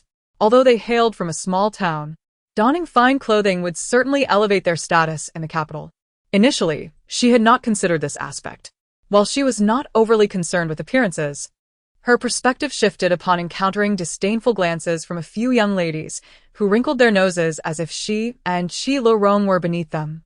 Lu Jiaojiao's temper flared in an instant. She promptly purchased several exquisite garments from the tailor shop, paying without hesitation, and departed, leaving those wealthy young ladies in a state of astonishment. Chapter 182. Opening a supermarket. As Lu Jiaojiao stepped out of the shop, she felt a pang of regret for the 100 taels of silver she had spent, chiding herself for her impulsiveness. However, the thought of the lovely little dresses and the astonished expressions on their faces made her feel that the expenditure was worthwhile. After distributing clothes to everyone, Lu Jiaojiao opened the various snacks she had purchased, including the renowned roasted duck from the capital. "Oh, you bought it? I thought you were too busy shopping for clothes to get me any roasted duck," Lu Jun remarked, his mouth watering at the sight of the fragrant and glistening duck. He promptly tore off a leg. Lu Jiaojiao, who had toiled to carry it all the way without tasting a bite, shot him a glare. "I bought this because I wanted to eat it. It wasn't meant for you.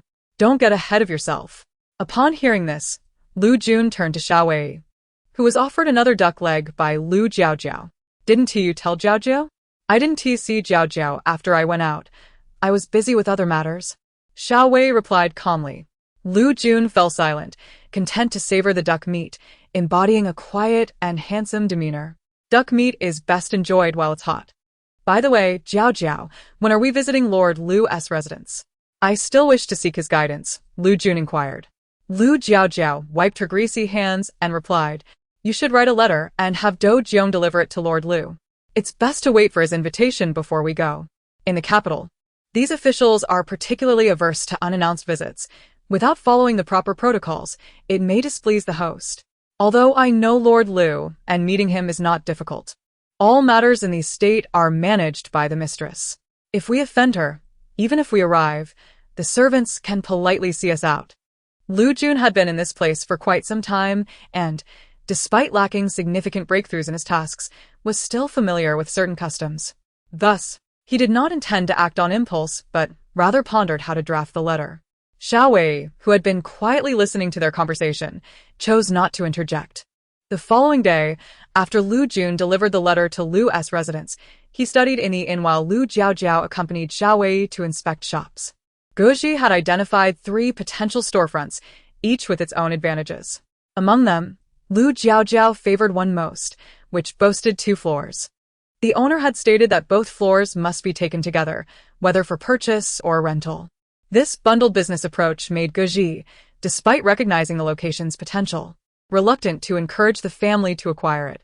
Given that a single storefront was already exorbitantly priced, securing both would drain their finances even further. As a member of a frugal family, Guji found it hard to feel satisfied.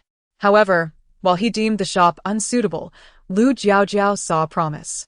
Initially, she had only intended to sell the air conditioners and table lamps she had created, but now, looking at the 2 floors, she thought opening a supermarket would be feasible.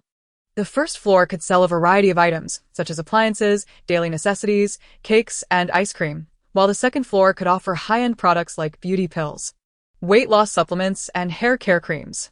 The more she contemplated, the more viable the plan seemed, and she was eager to implement it immediately. However, upon hearing the price quoted by the owner, Lu Jiaojiao was jolted awake by the cold, hard numbers. 10,000 taels of silver? Are you robbing me?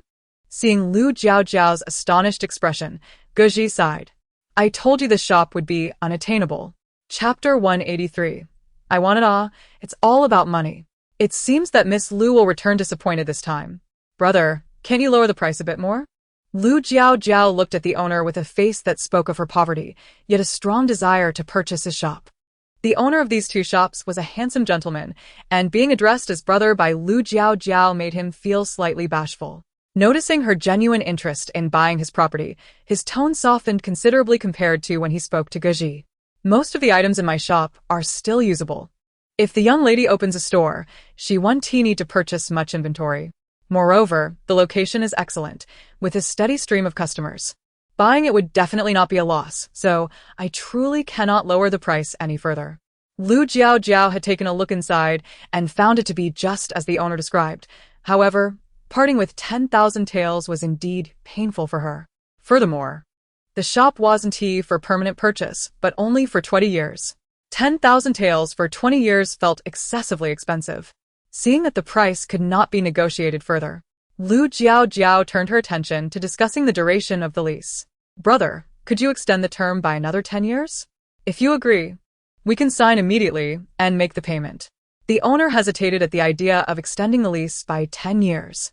He was aware that the price was indeed on the higher side, but extending the term seemed excessive. He wondered if he would even live that long. Thinking of his unworthy son at home, the owner felt that if he did not sell the shop soon, given his son's recent insistence on obtaining the land deed, it would surely be lost within a year under his son's care. For 60,000 taels, the shop will be yours forever.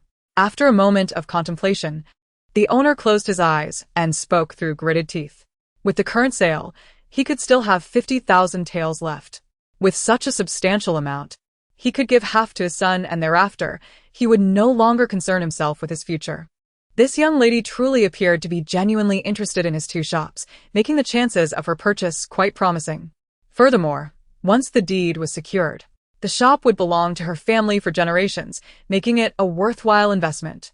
Indeed, Lu Jiaojiao was as he had anticipated. She was moved. However, the issue of money remained.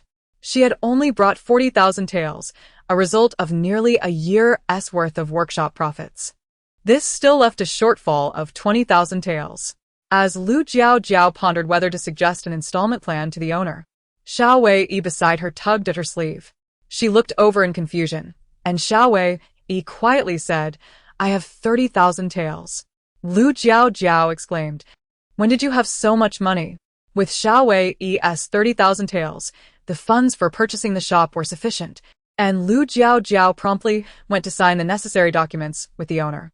After exchanging payment for the deed, Lu Jiaojiao joyfully kissed the document and carefully tucked it away. Once everything was settled, the owner looked at her with some hesitation. "Miss Lu, may I ask what kind of shop you plan to open, and will you be hiring many people?"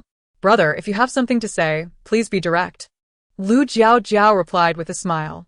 Seeing her kind demeanor, the owner felt a bit more confident about the words he was about to utter. "I am closing the shop, and there were many people working here before. I fear that by suddenly selling it, they will have nowhere to go. If possible, I would like to ask Miss Lu to keep them on." Chapter 184. Worry retaining the workers of her former boss seemed to suggest an intention to engage in charity. However, with a desire to expedite the opening of her supermarket, where the most pressing need was for staff, Lu Jiaojiao hesitated to refuse and mentioned to her boss that she would meet them before making a decision. With an additional enterprise at her hands, Lu Jiaojiao felt particularly elated. She treated Xiao Wei and Ge to a meal at the largest restaurant in the capital as a celebration, also packing a portion for Lu Jun. Upon returning to the inn, she noticed Lu Jun still engrossed in his studies, so she refrained from disturbing him. After handing the food box to Do Jiong, she departed. Inside, Xiao Wei informed Lu Jiaojiao about the estate matters. The property was still under renovation and was not yet habitable, but it was important to discuss it nonetheless. "You've already purchased it?" Lu Jiaojiao nearly dropped the chestnut she was eating. "Yes, it has been bought. Ge has already sent people to renovate it. It should be ready for occupancy in about a month." Xiao Wei nodded in affirmation. With the acquisition of a residence and an expenditure of 30,000 for a shop, this man seemed to possess more wealth than she did. Lu Jiaojiao clapped her hands and inquired, "Brother Xiao, are you engaged in other businesses? It seems you have quite the income." "Not much, merely that I have no place to spend money, which allows me to save more." Noticing Lu Jiaojiao's fondness for the chestnuts they had just purchased, Xiao Wei took the bag and meticulously peeled them for her. Reflecting on the fact that aside from building houses and bringing her gifts, he had not acquired any new clothing, everything he wore had been bought and sent by her, Lu Jiaojiao nodded in realization. "That does seem to be the case," she acknowledged. With a smile gracing his lips, Xiao Wei placed the peeled chestnuts into her palm. "I still have some money left. If you find yourself short for any endeavors, do not hesitate to come to me." The two continued their leisurely conversation, enveloped in a warm atmosphere. "I wonder if my brother's invitation reached Lord Lu. The imperial examination is just around the corner, and I am anxious about whether he will pass this time." As the sun dipped lower in the sky, and with no sounds emanating from Lu Jun's room, Lu Jiaojiao felt a twinge of concern for him. If my brother fails the examination again and has to start over, I wonder if the narrative will still include me. Sighing, she mused about encountering someone who, like her, had traversed into a book, feeling an inexplicable kinship akin to two compatriots meeting after a long separation. If Lu Jun were to begin the narrative anew, and this present Lu Jun transformed into someone entirely different, the prospect filled her with a sense of loss. Thus, she pondered whether to share the extensive study materials she had amassed, thinking they might aid him in his final push for success. As these thoughts swirled in her mind, Lu Jiaojiao felt increasingly compelled to act, eager to present her knowledge to Lu Jun for his last sprint.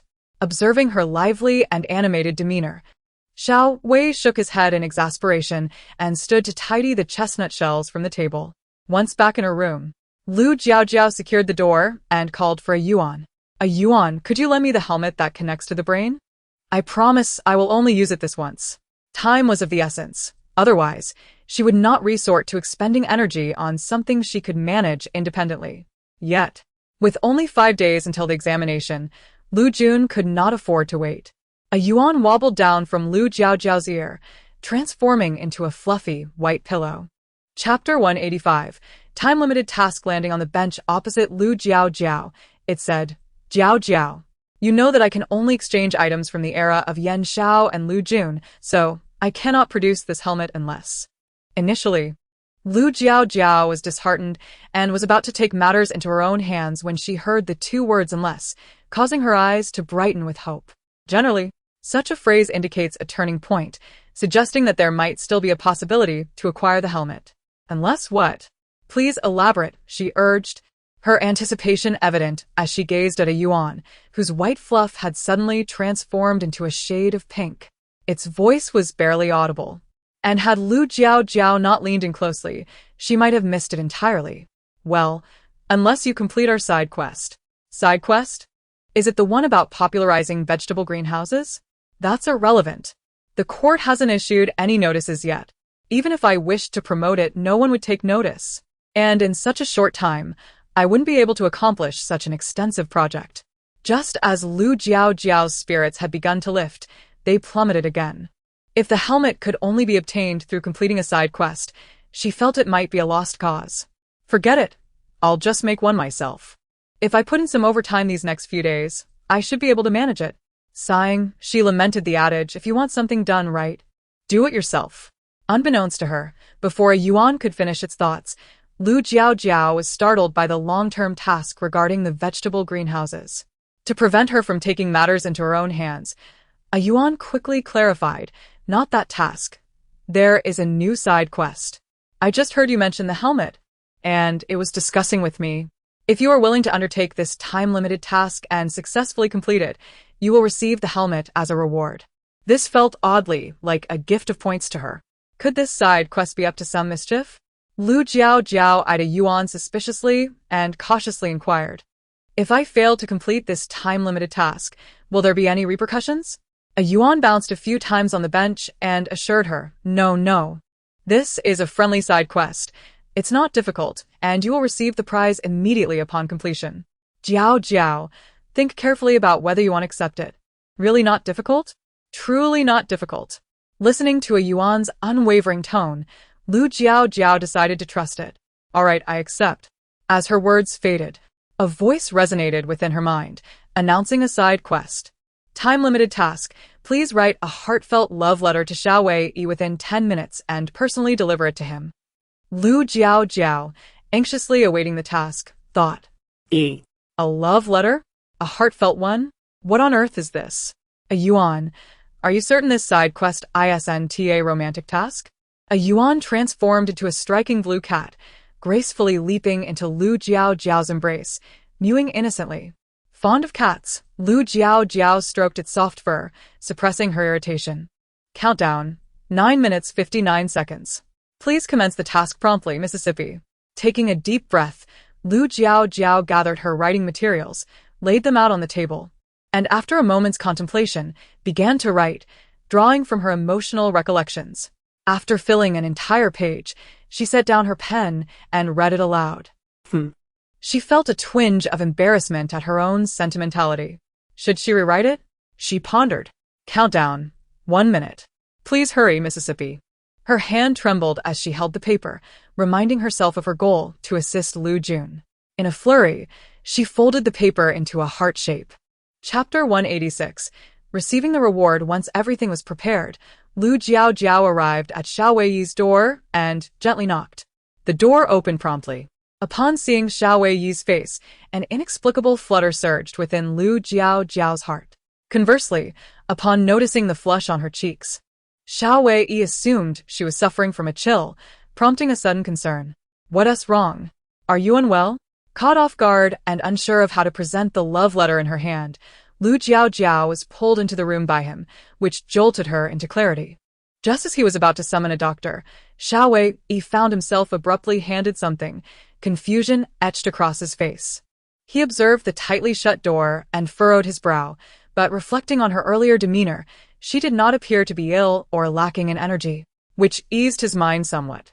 Gazing down at the object in his hand, he suddenly tensed, his ears turning crimson in an instant. Meanwhile, Lu Jiaojiao felt a wave of bashfulness wash over her, causing her body temperature to rise significantly. Has he seen it?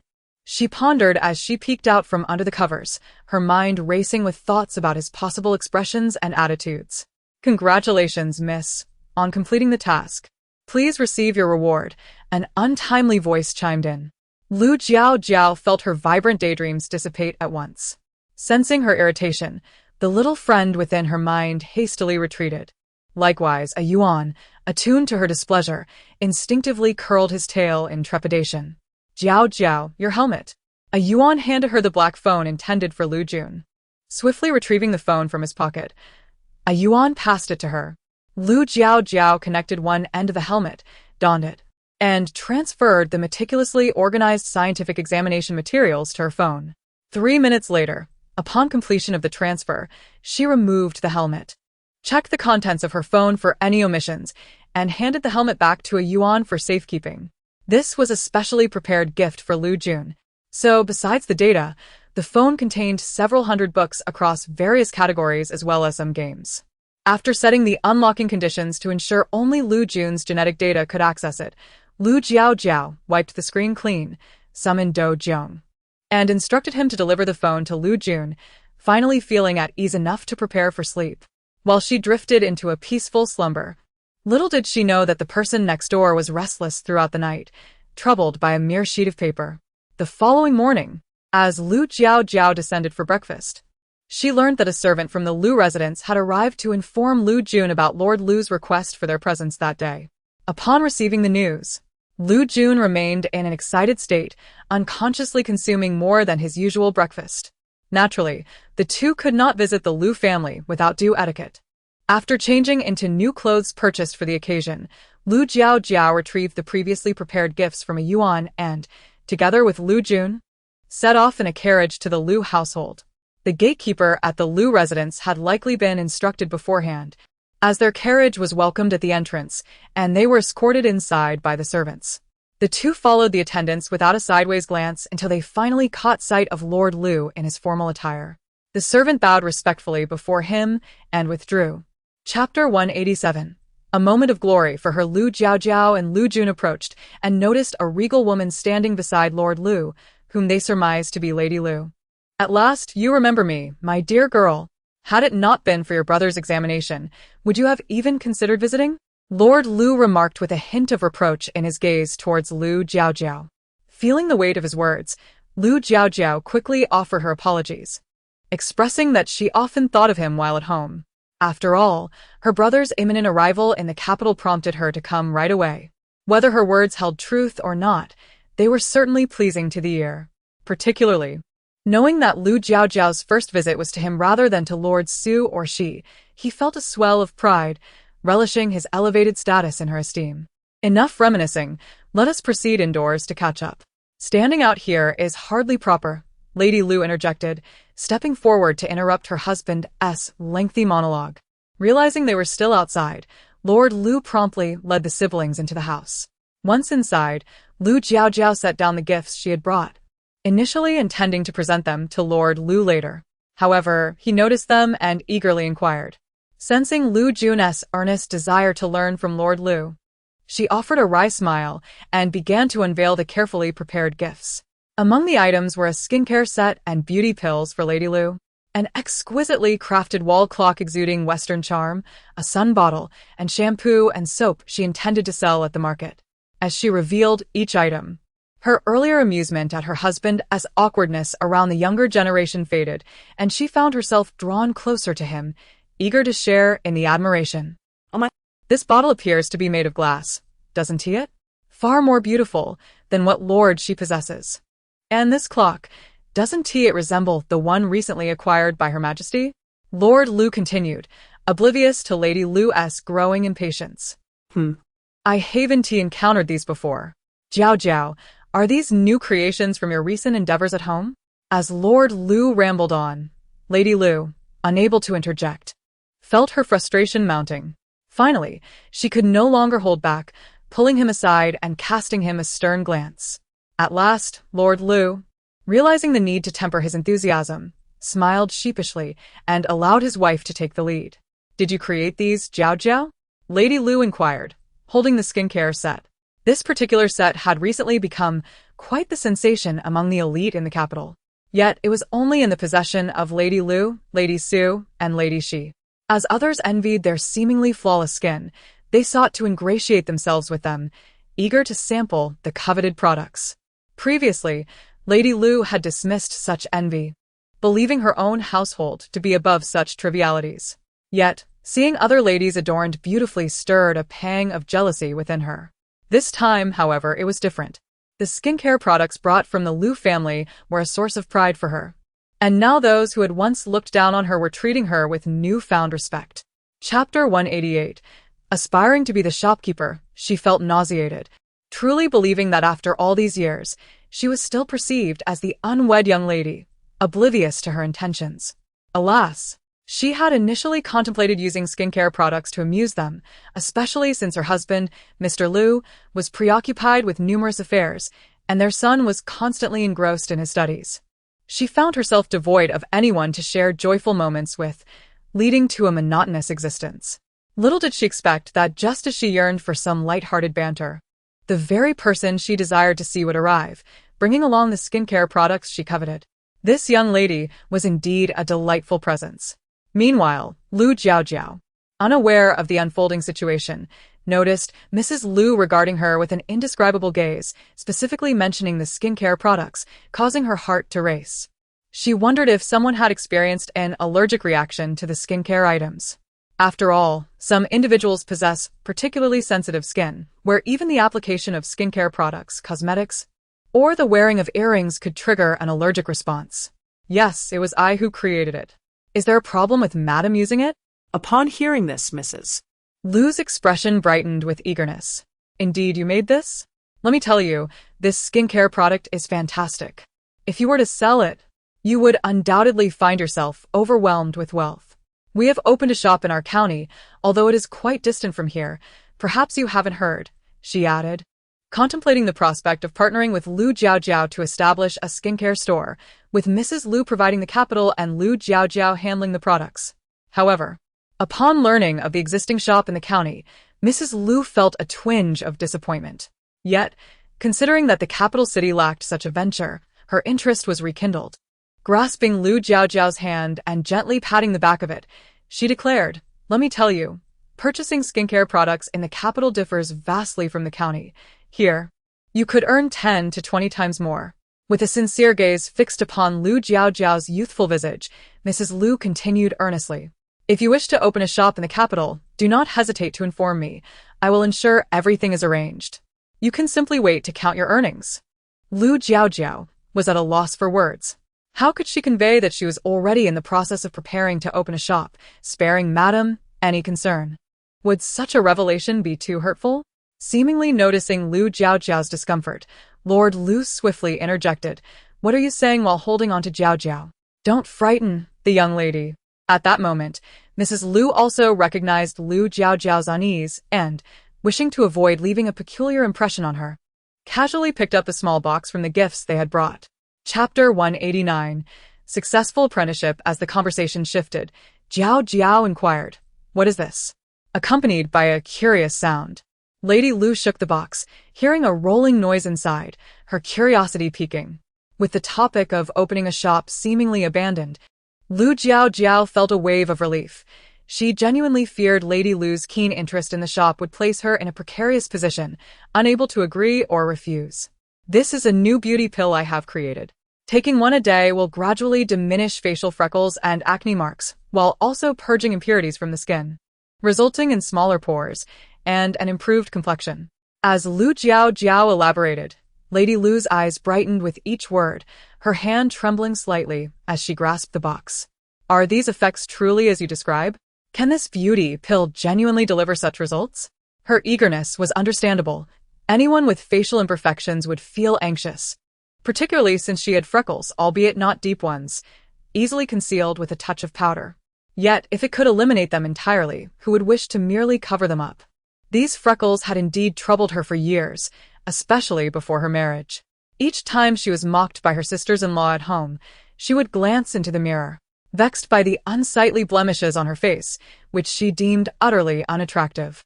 However, once she entered the Lu household, where her husband was not particularly concerned with appearances, her heart gradually lightened.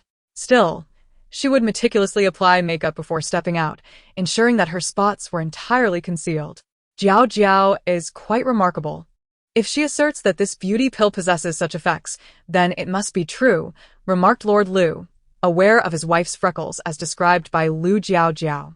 Lu Jiaojiao added, if you are skeptical, you can observe the changes in your complexion after a few days of use. Seeing both her husband and Lu Jiaojiao speak with such conviction ignited a flicker of hope in Lady Lu, tightening her grip on the box. Thank you, Jiaojiao. If this beauty pill proves to be as miraculous as you claim, I shall certainly promote it among the other ladies, Lady Lu expressed, her face alight with anticipation. Lu Jiaojiao smiled broadly. The supermarket will be opening soon. Then I must thank you in advance. Lady Lu waved her hand dismissively. No need for thanks. I am the one benefiting from your generosity.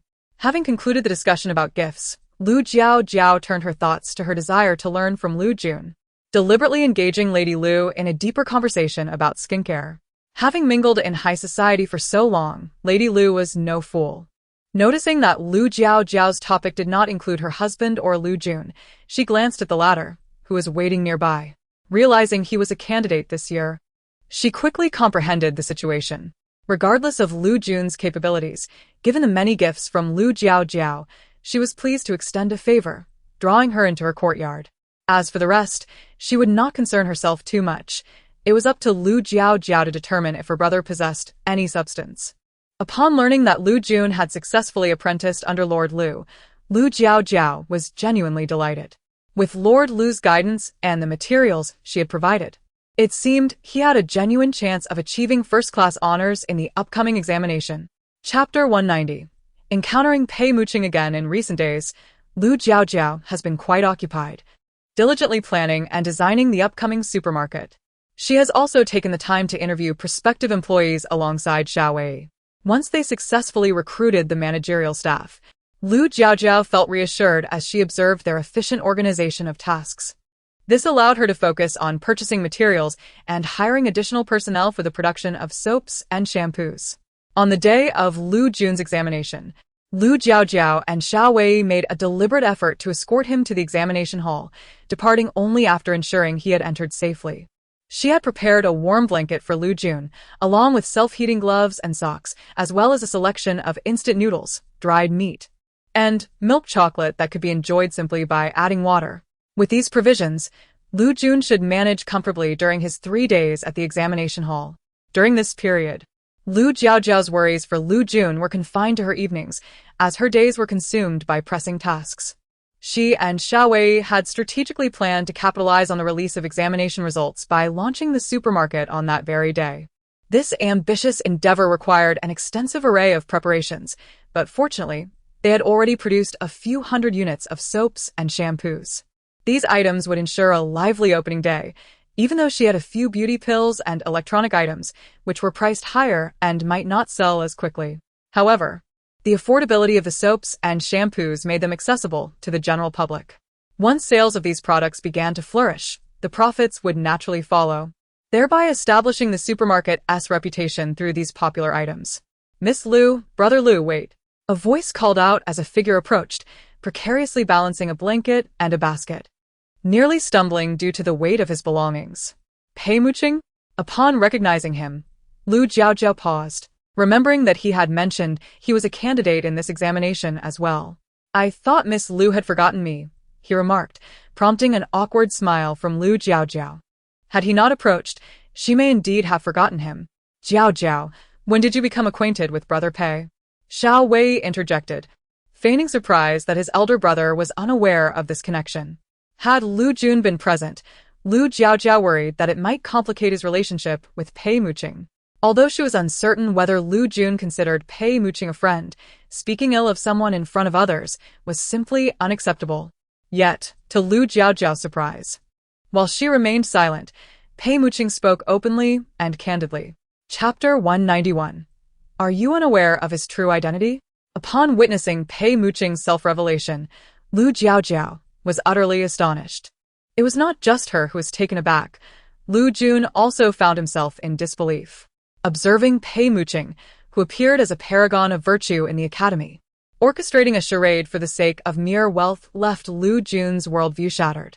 He gazed at Pei Muqing, who wore an unclouded smile, and then at the young man laboriously carrying his quilt, before inquiring, "Where are you currently residing?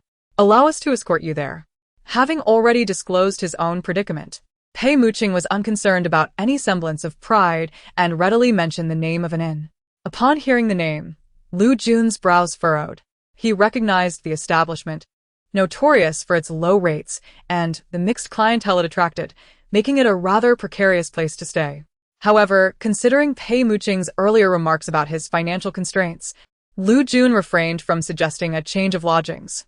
"Let us board the carriage," Lu Jun offered, assisting Pei Muqing with his belongings. The inn Pei Muqing mentioned was closer to their location, and they arrived in a mere 10 minutes. As they dismounted, Lu Jiaojiao turned to Pei Muqing and suddenly asked, "Do you have any tasks to attend to recently?" Pei Muqing turned to her, his eyes glimmering with anticipation. "No, Miss Liu, do you have any work available?" Lu Jiaojiao replied. "Well, it seems I need not be indirect.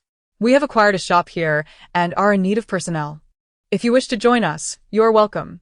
In dire need of funds, Pei Muqing, who might find himself destitute before the examination results were announced, quickly responded, "Yes, yes. Where is the shop? I shall come by tomorrow."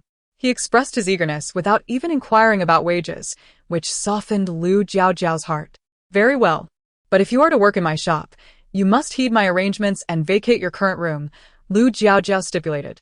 If one were to overthink her words, it could have been misconstrued, but Pei Muqing did not entertain such notions. He actually welcomed the idea of having accommodations arranged by his employer. Nonetheless, he felt compelled to clarify certain details. "Miss Liu, does your employment include provisions for meals and lodging?" Lu Jiaojiao cast a glance at the impoverished prince, finding it hard to fathom what he would eventually become upon reclaiming his identity. "Yes, meals and lodging are included. If you check out today, you may stay at our inn temporarily," she added, providing the name of their current lodging. After Pei Muqing expressed his intent to visit them later that day, Lu Jiaojiao and her companions departed. Upon returning to the inn, Lu Jun, reflecting on Lu Jiaojiao's apparent kindness towards Pei Muqing, felt a twinge of concern. He dismissed Xiao Wei and pulled Lu Jiaojiao aside, asking, "You aren't developing feelings for Pei Muqing, are you? I must remind you that our family, the Lus, cannot afford to be so capricious in matters of affection, especially since you have yet to part ways with Xiao Wei. What are you doing in front of him?" Lu Jun sighed, grappling with his loyalties between supporting Lu Jiaojiao and being fair to Xiao Wei. Standing by Lu Jiaojiao would be unjust to Xiao Wei, yet siding with Xiao Wei would disregard his sister's feelings. Lu Jiaojiao, perplexed by her brother's internal conflict, shot him a glance. "Have you finished reading that book? You are not unaware of Pei Muqing's true identity, are you?" Chapter 192. Investment indeed. Aside from the universally acknowledged fact that Pei Muqing is impoverished, Lu Jun finds himself perplexed by the notion of any other concealed identities. Has Pei Muqing's name ever been mentioned? I cannot recall. It is hardly surprising that Lu Jun does not remember, for he only became aware of it through a side quest. Regardless, It is essential to recognize that his identity is of great value. If one can assist with minor tasks, one should do so, and if unable, one should refrain from hindering him. Lu Yun pondered. Valuable. He cannot possibly be a prince or a noble lord, can he? Why must this be so dramatically convoluted? Lu Jiaojiao had no intention of revealing this matter to him or anyone else. Indeed, Pei Muqing's identity is valuable, but he is currently mired in adversity, devoid of allies. And whether he can reclaim his status in this lifetime remains uncertain. Disclosing this information to Lu Jun may not be prudent, given his wavering resolve. One could not dismiss the possibility that this unexpected revelation might compel him to take reckless risks in pursuit of a brighter future. Furthermore, should Pei Muqing's identity be inadvertently disclosed, it could spell calamity for the Lu family.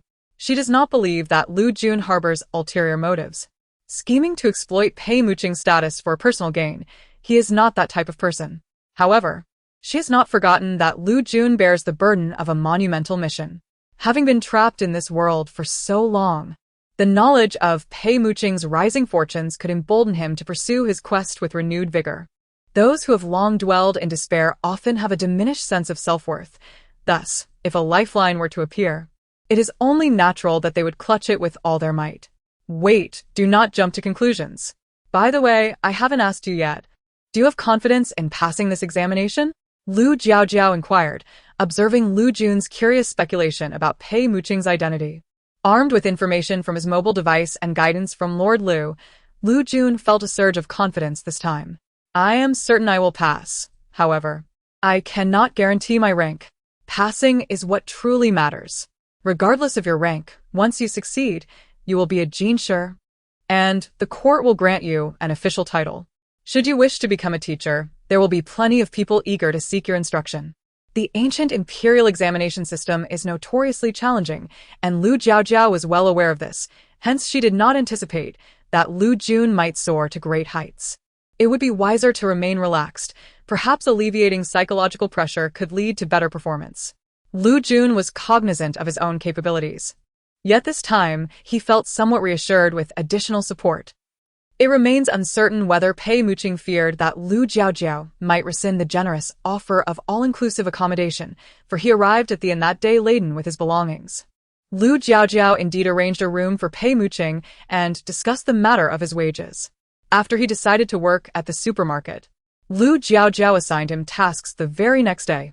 With Lu Jun also available, the entire group busied themselves at the supermarket, and fortunately, the workload was manageable due to the number of people.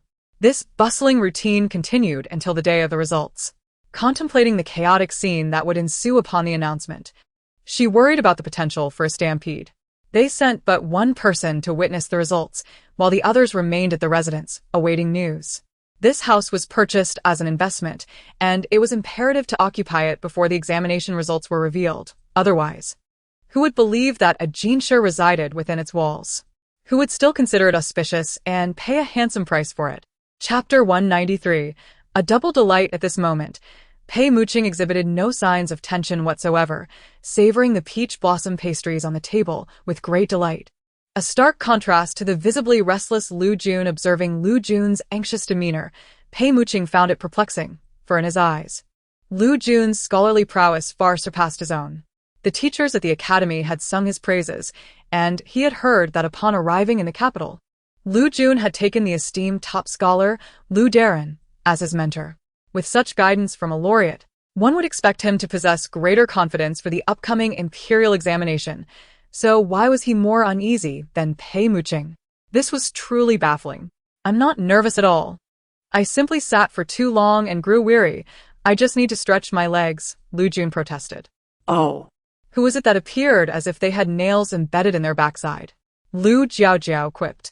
Young master, you've succeeded. Lu Jun sprang to his feet in astonishment. Really? What was my rank? I actually attained the highest honor. Lu Jun himself could scarcely believe it, feeling somewhat dazed. Uncertain whether what he heard was reality or merely a dream. He had achieved the top rank, and Lu Jiaojiao and Xiao Wei rejoiced alongside him.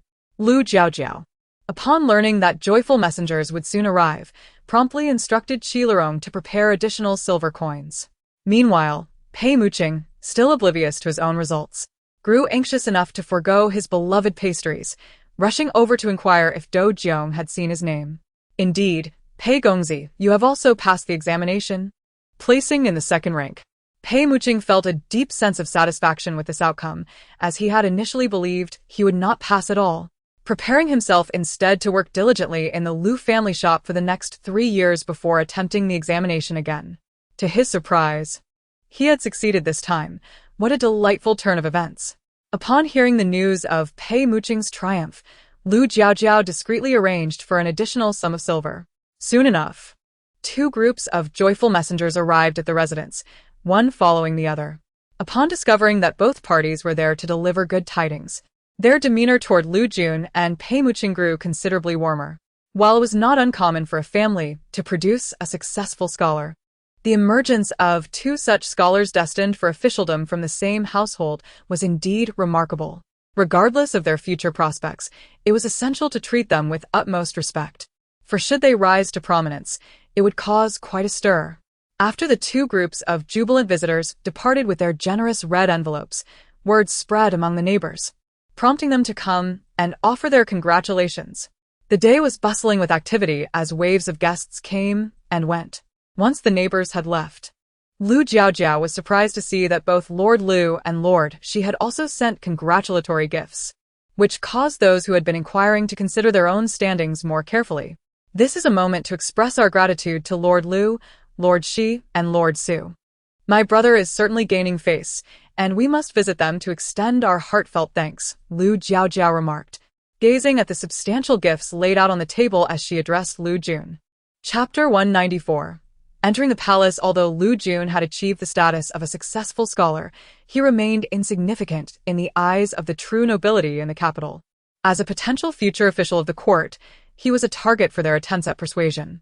However, the disparity in their social standings rendered these overtures less like invitations and more akin to coercion and inducement to draw Lu Jun into their fold.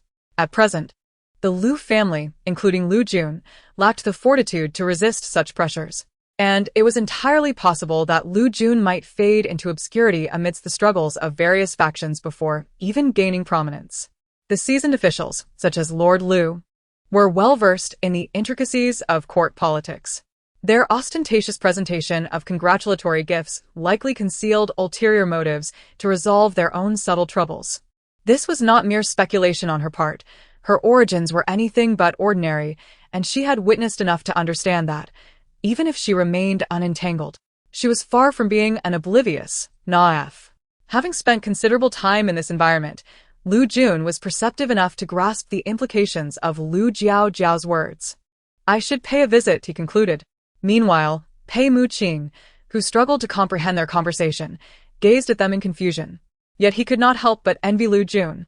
After all, he had received gifts from prominent figures following his success, unlike himself, whose own family seemed to wish for his misfortune, or even his untimely demise. Such is life, Pei Muqing mused, shaking his head with a sigh. Yet devoid of any jealousy, he felt content simply with having passed the imperial examination, with food and clothing to sustain him. One must learn to find satisfaction, lest one be driven to commit unwise acts. Since both Lu Jun and Pei Muqing had passed their examinations, they frequently received invitations to various literary gatherings and poetry events hosted by other scholars. These occasions presented opportunities for forging friendships and expanding their networks, which they were keen to seize. However, after a couple of such events, Pei Muqing began to feel disheartened by the ever-increasing expenses. In response, Lu Jiaojiao extended a loan to him, encouraging him to continue cultivating connections. Consider this an investment, she reasoned, confident it would yield positive returns. While they attended these poetry events, Lu Jiaojiao's supermarket was also commencing operations. As she had anticipated, the selection was initially modest. Yet the soap and shampoo proved affordable and effective, leading to a substantial volume of sales. Customers who purchased these items began to spread the word to their friends and family, generating organic advertising. Thanks to these products, the supermarket garnered a reputation in the capital, attracting a steady stream of patrons. Observing the growing clientele, some small vendors were tempted to procure stock from the supermarket for resale. resulting in an additional income stream for the business. As the sales of these items flourished, Lu Jiaojiao seized the opportunity to produce a new batch of shower gel, toothpaste, toothbrushes, and mosquito repellent, further elevating the supermarket's success. While there were certainly those who wished to undermine the Lu family's thriving supermarket, the presence of Lord Lu and his family, who had personally come to celebrate the opening, instilled a sense of caution in their hearts, preventing any overt actions against them.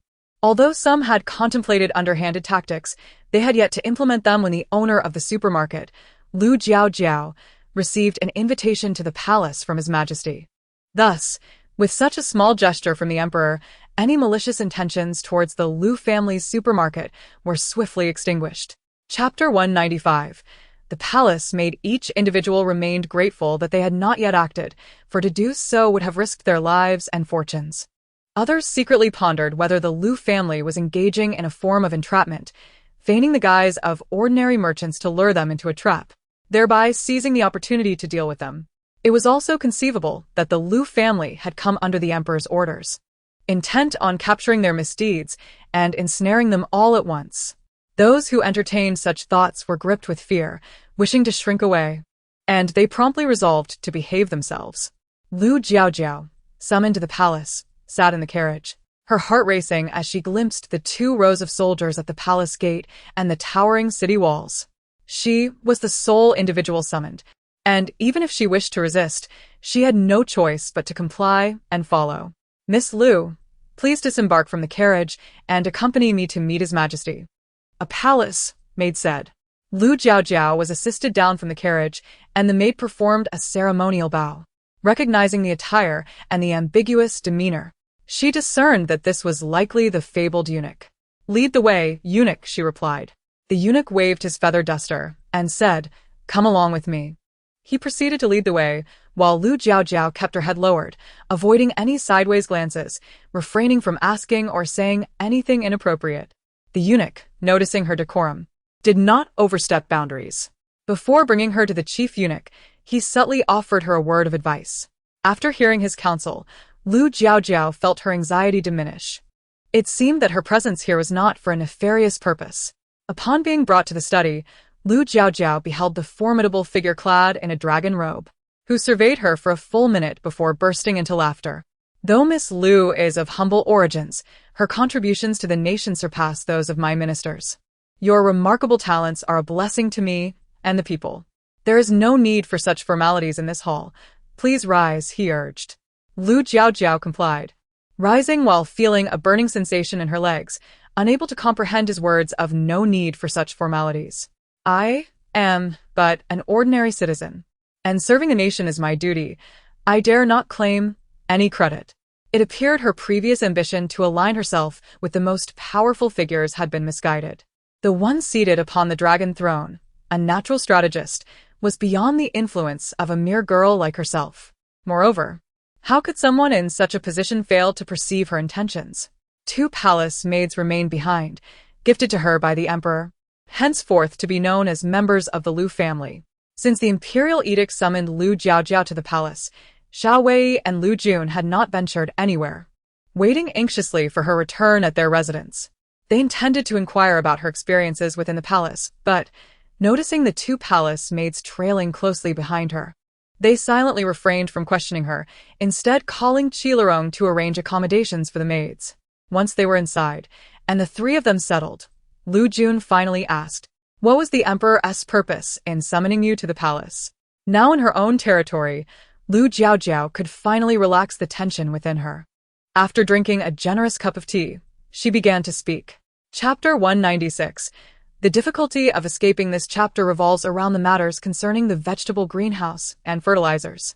The experimental results indeed corroborated her assertions, demonstrating that they could significantly enhance crop growth, with the produce surpassing that which had not been treated with fertilizers. With the vegetable greenhouse in front and fertilizers behind, her name had firmly lodged itself in the mind of that individual. Ever since their arrival in the capital, it was likely that this person had kept a close watch on them. Otherwise, she would not have been summoned to the palace in such a grand manner just as competitors in the supermarket were preparing to take action against them. Whether this was a reward or a warning, Lu Jiaojiao dared not ponder deeply, Regardless, having finally met this person, her desire to cling to him for support had completely dissipated. To grasp the thigh of someone who could extinguish her life with a mere finger would likely lead to a swifter demise than any scheme she could devise. Thus, it was wiser to remain prudent and advance steadily. Lu Jiaojiao admonished herself, recalling the two maidens bestowed upon her and the title of county mistress.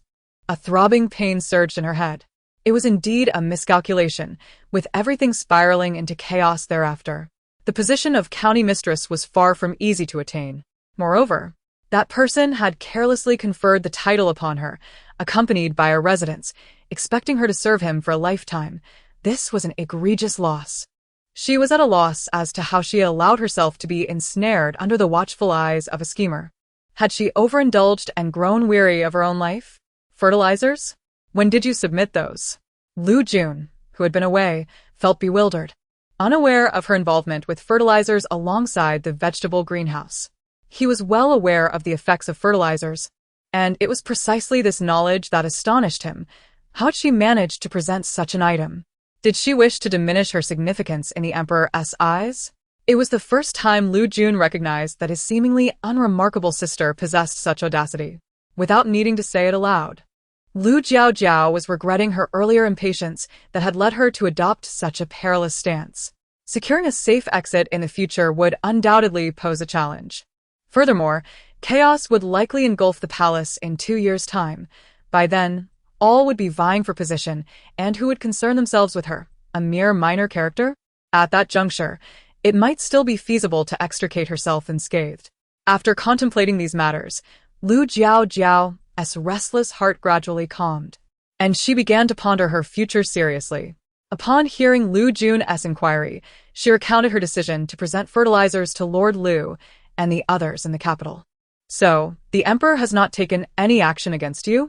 Lu Jun suddenly tensed, aware from his previous observations that those in high positions were most wary of individuals with great talents. Although Lu Jiaojiao did not possess political prowess, her ability to enhance the lives of the populace was indeed formidable. If that person harbored any malice, he might take action against her. Lu Jiaojiao cast him a sidelong glance, twirling around before him. What do you think? Even if he intended to act, it would be done discreetly, leaving no trace to be caught. Seeing that she appeared unharmed, Lu Jun felt a slight sense of relief. However, the thought of the two maidens taken away still pricked at his heart. Chapter 197.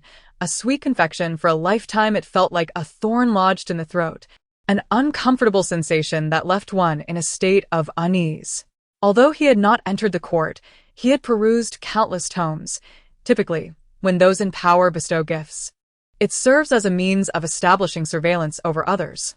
After all, would one be foolish enough to nurture individuals for an indeterminate period only to relinquish them without purpose? Should I confine those two palace maids within the estate? Xiao Wei inquired. Lu Jiaojiao shook her head. The maids had only just arrived at the Lu household. If we were to act in such a manner, it would undoubtedly reach the ears of that individual, posing a significant risk. Are we to allow them to monitor us freely? The mere thought of being observed at home, with every action reported, unsettled Lu Jun. Who told you they are merely here to spy? Lu Jiaojiao, while savoring a morsel, posed a question. After careful consideration, she realized that these two palace maids had been dispatched regardless of their true allegiances. Publicly, they were now associated with her name. It would be more prudent to turn this disadvantage into an advantage.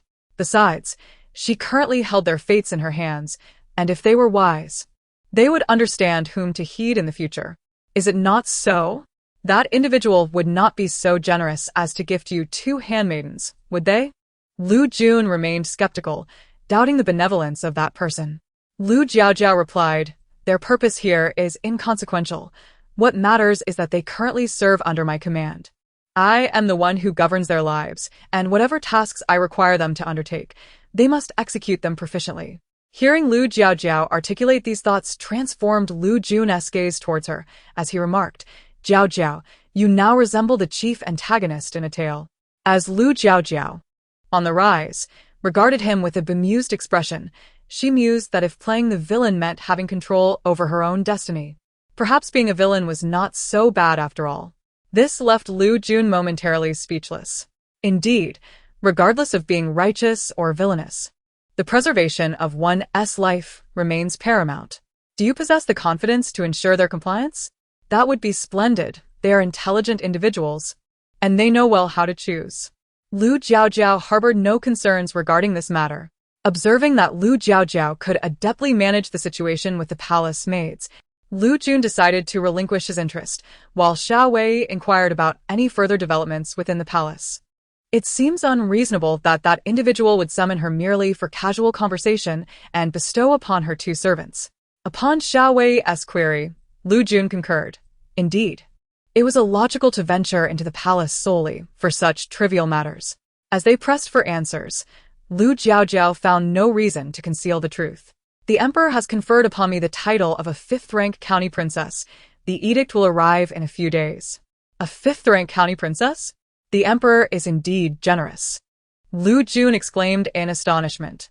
However, once the initial shock subsided, he sensed an underlying discord, especially upon witnessing Lu Jiaojiao's rather subdued expression. He intends for you to serve him, Xiao Wei stated with certainty. Upon uttering this, Xiao Wei's demeanor mirrored that of Lu Jiaojiao, both sharing a weighty solemnity. Lu Jun comprehended the implication.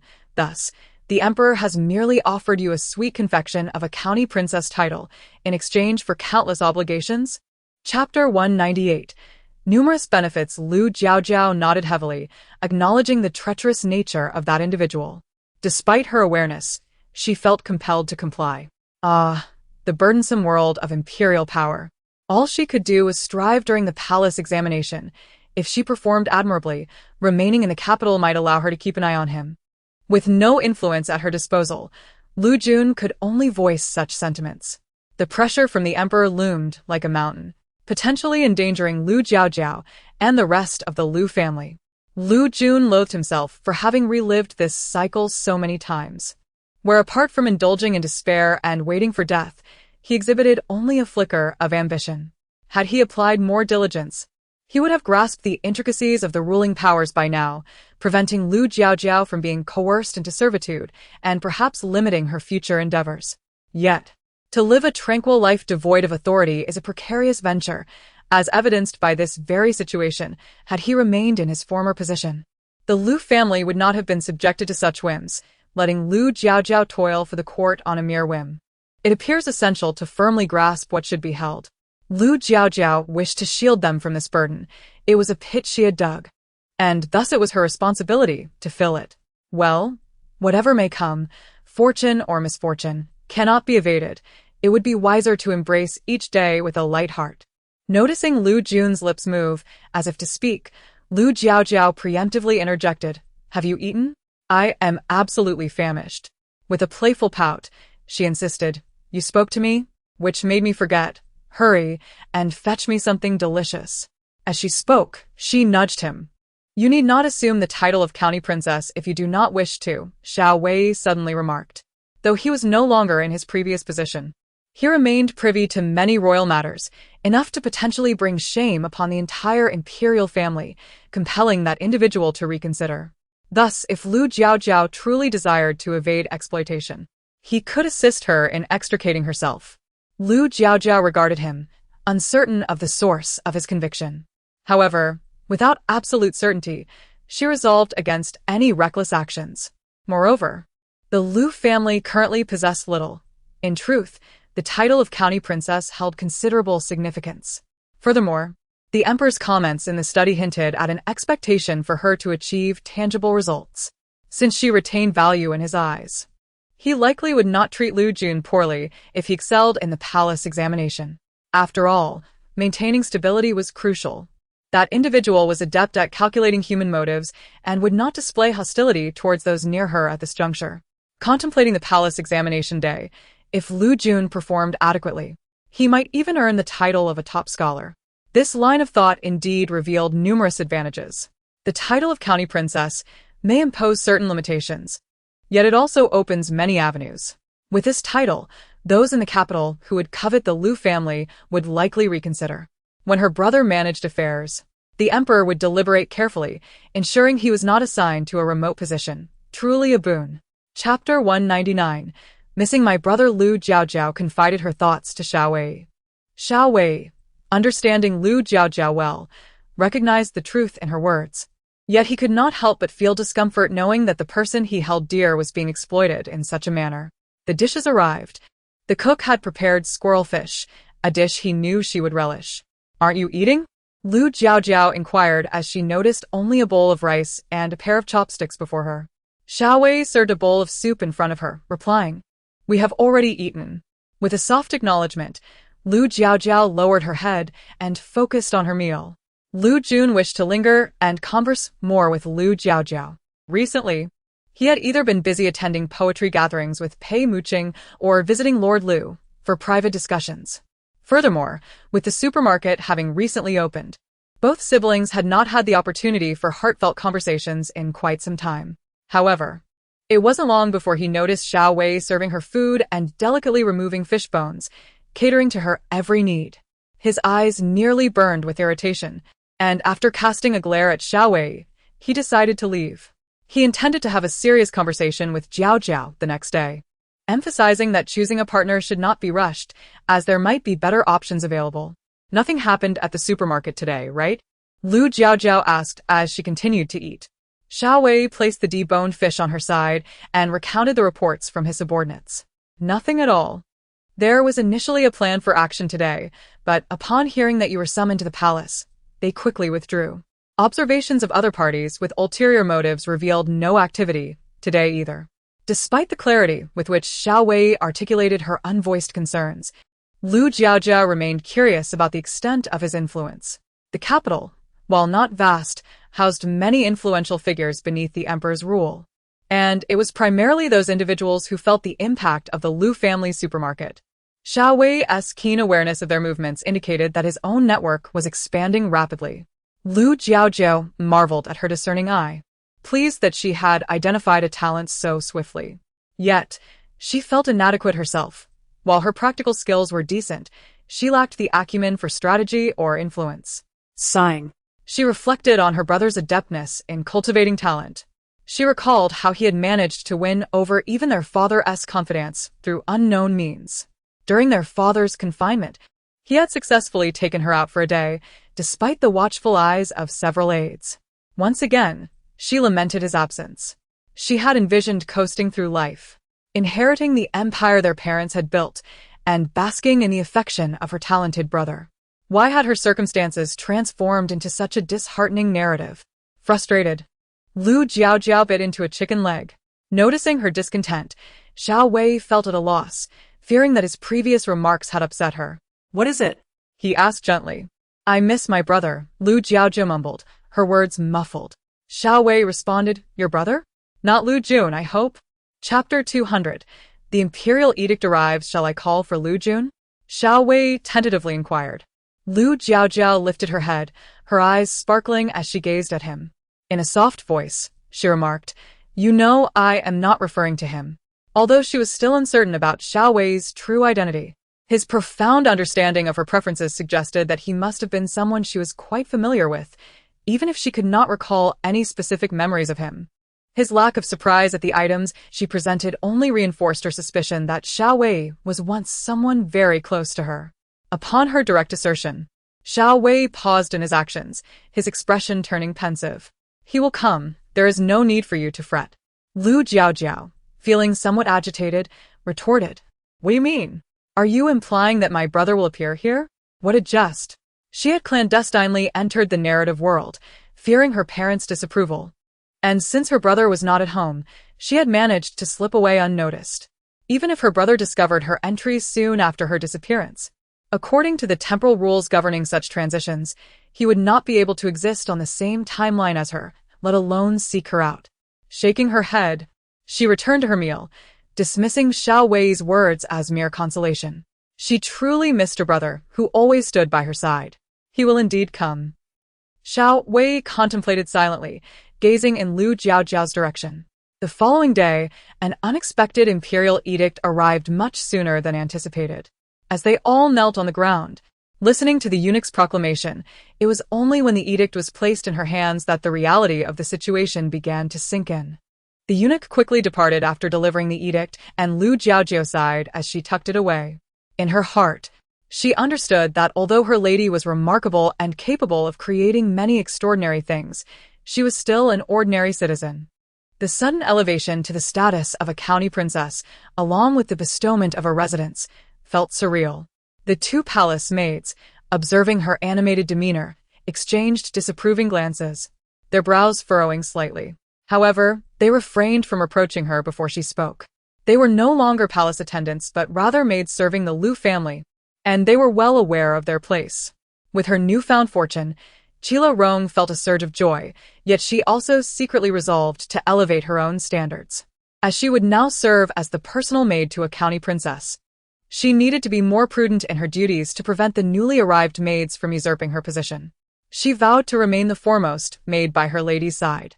Oblivious to Chila Rong's thoughts, Lu Jiaojiao was preoccupied with receiving the visit of Lord Lu and Lady Lu, who had come after hearing the news.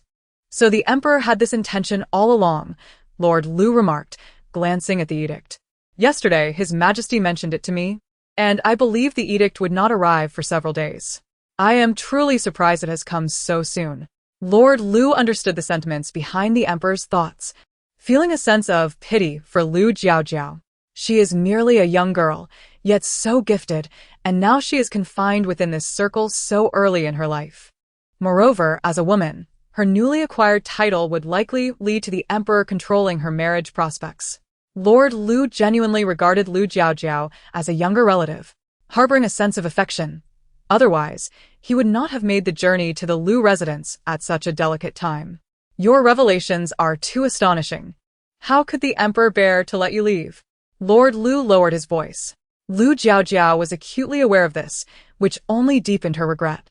She felt foolish for having walked willingly into this predicament, allowing herself to be ensnared. Thankfully, she still possessed many untapped resources, and the necessity of her title as county princess would allow her to accomplish much. Otherwise, she would be utterly despondent. Uncle Lu, rest assured, I am cognizant of my situation. However, it is not entirely bleak. As long as I approach matters with careful consideration, it may not be entirely disadvantageous, she replied. Lord Lu warned her, emphasizing the difficulties faced by the youth, who, despite their courage, could not withstand the tumultuous nature of power struggles. You should avoid entangling yourself in the strife for power. If you conduct yourself properly and avoid mistakes, the emperor will find no fault with you. Lu Jiaojiao nodded, expressing her gratitude. I understand, Uncle Lu. She added, you should not have come today. It draws too much attention. With the edict freshly issued, the emperor's focus may still be on this matter. If he were to notice the proximity between his subjects and the newly appointed county princess, it would certainly not cast a favorable light on them, possibly leading him to perceive them as a faction, which would be detrimental to the Lu family. Yet, could Lord Lu and Lady Lu not have considered this? Those in power are often the most suspicious and wary of alliances. Given their previous closeness with the Lu siblings, if the emperor wished to uncover their connections, he would not miss a detail, regardless of whether they came or not. Their relationship with the Lu siblings was already etched in the emperor's mind, and no amount of concealment could erase that impression. Thus, what purpose did their visit serve? Lady Lu grasped Lu Jiaojiao's hand, gently patting it twice, and said, You little rascal, worrying about us. Have you forgotten that your brother is my husband's pupil? With that connection, our families are essentially tied together in the emperor's eyes. What difference does it make whether we visit today or not? Indeed, as long as the bond between Lu Jun and Lord Lu remained, the Lu family could not sever ties with the Lu family. Lu Jiaojiao felt a pang of guilt. Had it not been for their sibling relationship, the Lu family might not have been drawn into this predicament. They had acted too presumptuously, solely focused on ensuring Lu Jun's success, seeking Lord Lu's guidance for him, without considering how their actions might appear to those in power. Ultimately, it was their narrow perspective that led to this situation. Reflecting on it now, with Lord Lu as a third-rank official and her as a fifth-rank county princess, if Lu Jun were to secure a position, the emperor could easily target one of them, and they would all suffer the consequences. A chill washed over Lu Jiaojiao, and she longed for the simplicity of her small village, where financial stability could be assured with relative ease. Here, She felt that every step was fraught with peril. Unconsciously, she shivered, prompting Lady Lu to feel a wave of concern. You are still too young. Without experience, it is easy to be overwhelmed by deeper thoughts. Chapter 202. Perfume. Do not worry too much. Many matters are under the watchful eye of your husband. Lu Jiaojiao nodded, her heart weighed with understanding. The connection between the Lu family and their own was solely through Lu Jun, which, in truth, could hardly be deemed as intimate compared to that of close kin. Moreover, they had already caused trouble for Lord Lu and his family. It would be rather inappropriate for her to add to their burdens. Each family has its own affairs, and while Lord Lu and Lady Lu might hold them in fond regard, the sentiments of the other members of the Lu family were uncertain. Everyone fears the repercussions of drawing unwanted attention, and their ties with the Lu family are not deeply rooted. Although Lu Jun has taken Lord Lu as his mentor, the formalities of a mentorship banquet have yet to be fulfilled, thus not qualifying as a genuine master-disciple relationship. Should the imperial court's authority wish to act against them, they could sever ties with the Lu family, as long as that individual retains their wits and does not wish to lose a loyal minister. Even in the face of calamity, the Lu family would remain unscathed. Once this notion settled in her mind, she observed the distinct demeanor of the two maidens, who were clearly not like the others. They exchanged glances, recognizing these two as the palace maids who had entered from within. Being under the scrutiny of potential spies, they were not inclined to continue their previous conversation with such candor. Lady Lu inquired about the newly launched custom perfumes, specifically designed for the ladies of the capital. Jiaojiao, I heard your shop has introduced a new fragrance. The ladies have mentioned that it offers a delightful array of scents when sprayed. Currently, the shop featured a singular perfume, categorized into top notes, middle notes, and base notes, each possessing a distinct aroma, allowing the wearer to experience 3 different fragrances. Lu Jiaojiao elaborated on this. The perfume was crafted during her spare moments. It was not particularly exquisite, but it emanated a refreshing and elegant scent, aligning well with the tastes of the prominent young ladies of the capital. Furthermore, this perfume presented an enticing novelty for them, as women are often unable to resist the allure of fragrance. Since its launch, it had garnered considerable popularity, with the initial batch already sold out. Lady Lu was evidently among those who had missed the opportunity to purchase it. She had seen her sister-in-law flaunting her acquisition the previous day, which irked her. However, sending a servant to procure it had proved fruitless, hence her mention to Lu Jiaojiao. Your perfume is exceedingly popular. I have not been able to obtain any. As a fellow woman, Lu Jiaojiao instantly comprehended that Lady Lu was subtly expressing her desire for a bottle of perfume. In the storeroom of her residence, there were indeed more bottles of the same fragrance. However, the scent did not suit Lady Lu. This particular perfume was more appropriate for youthful maidens, and for a dignified lady like Lady Lu, it would create a sense of incongruity.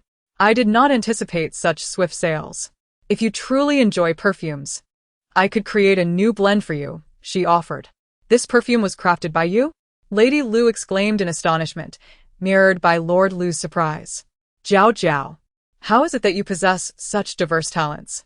You are truly a treasure, Lady Lu remarked. In the past, there had been no mention of her expertise in perfumery, though many women who dabbled in crafting fragrant sachets were not uncommon. However, these women had learned from the ladies of their households over the years to create something presentable. None could compare to Lu Jiaojiao, who seemed to be adept in numerous fields and appeared to excel in them as well. For Lu Jiaojiao, who had undertaken many courses, this was not a matter of pride, as she had dedicated considerable time to her studies. Moreover, her instructors were exceptional. Had she not excelled under such guidance, she would indeed be deemed a hopeless case. Chapter 203.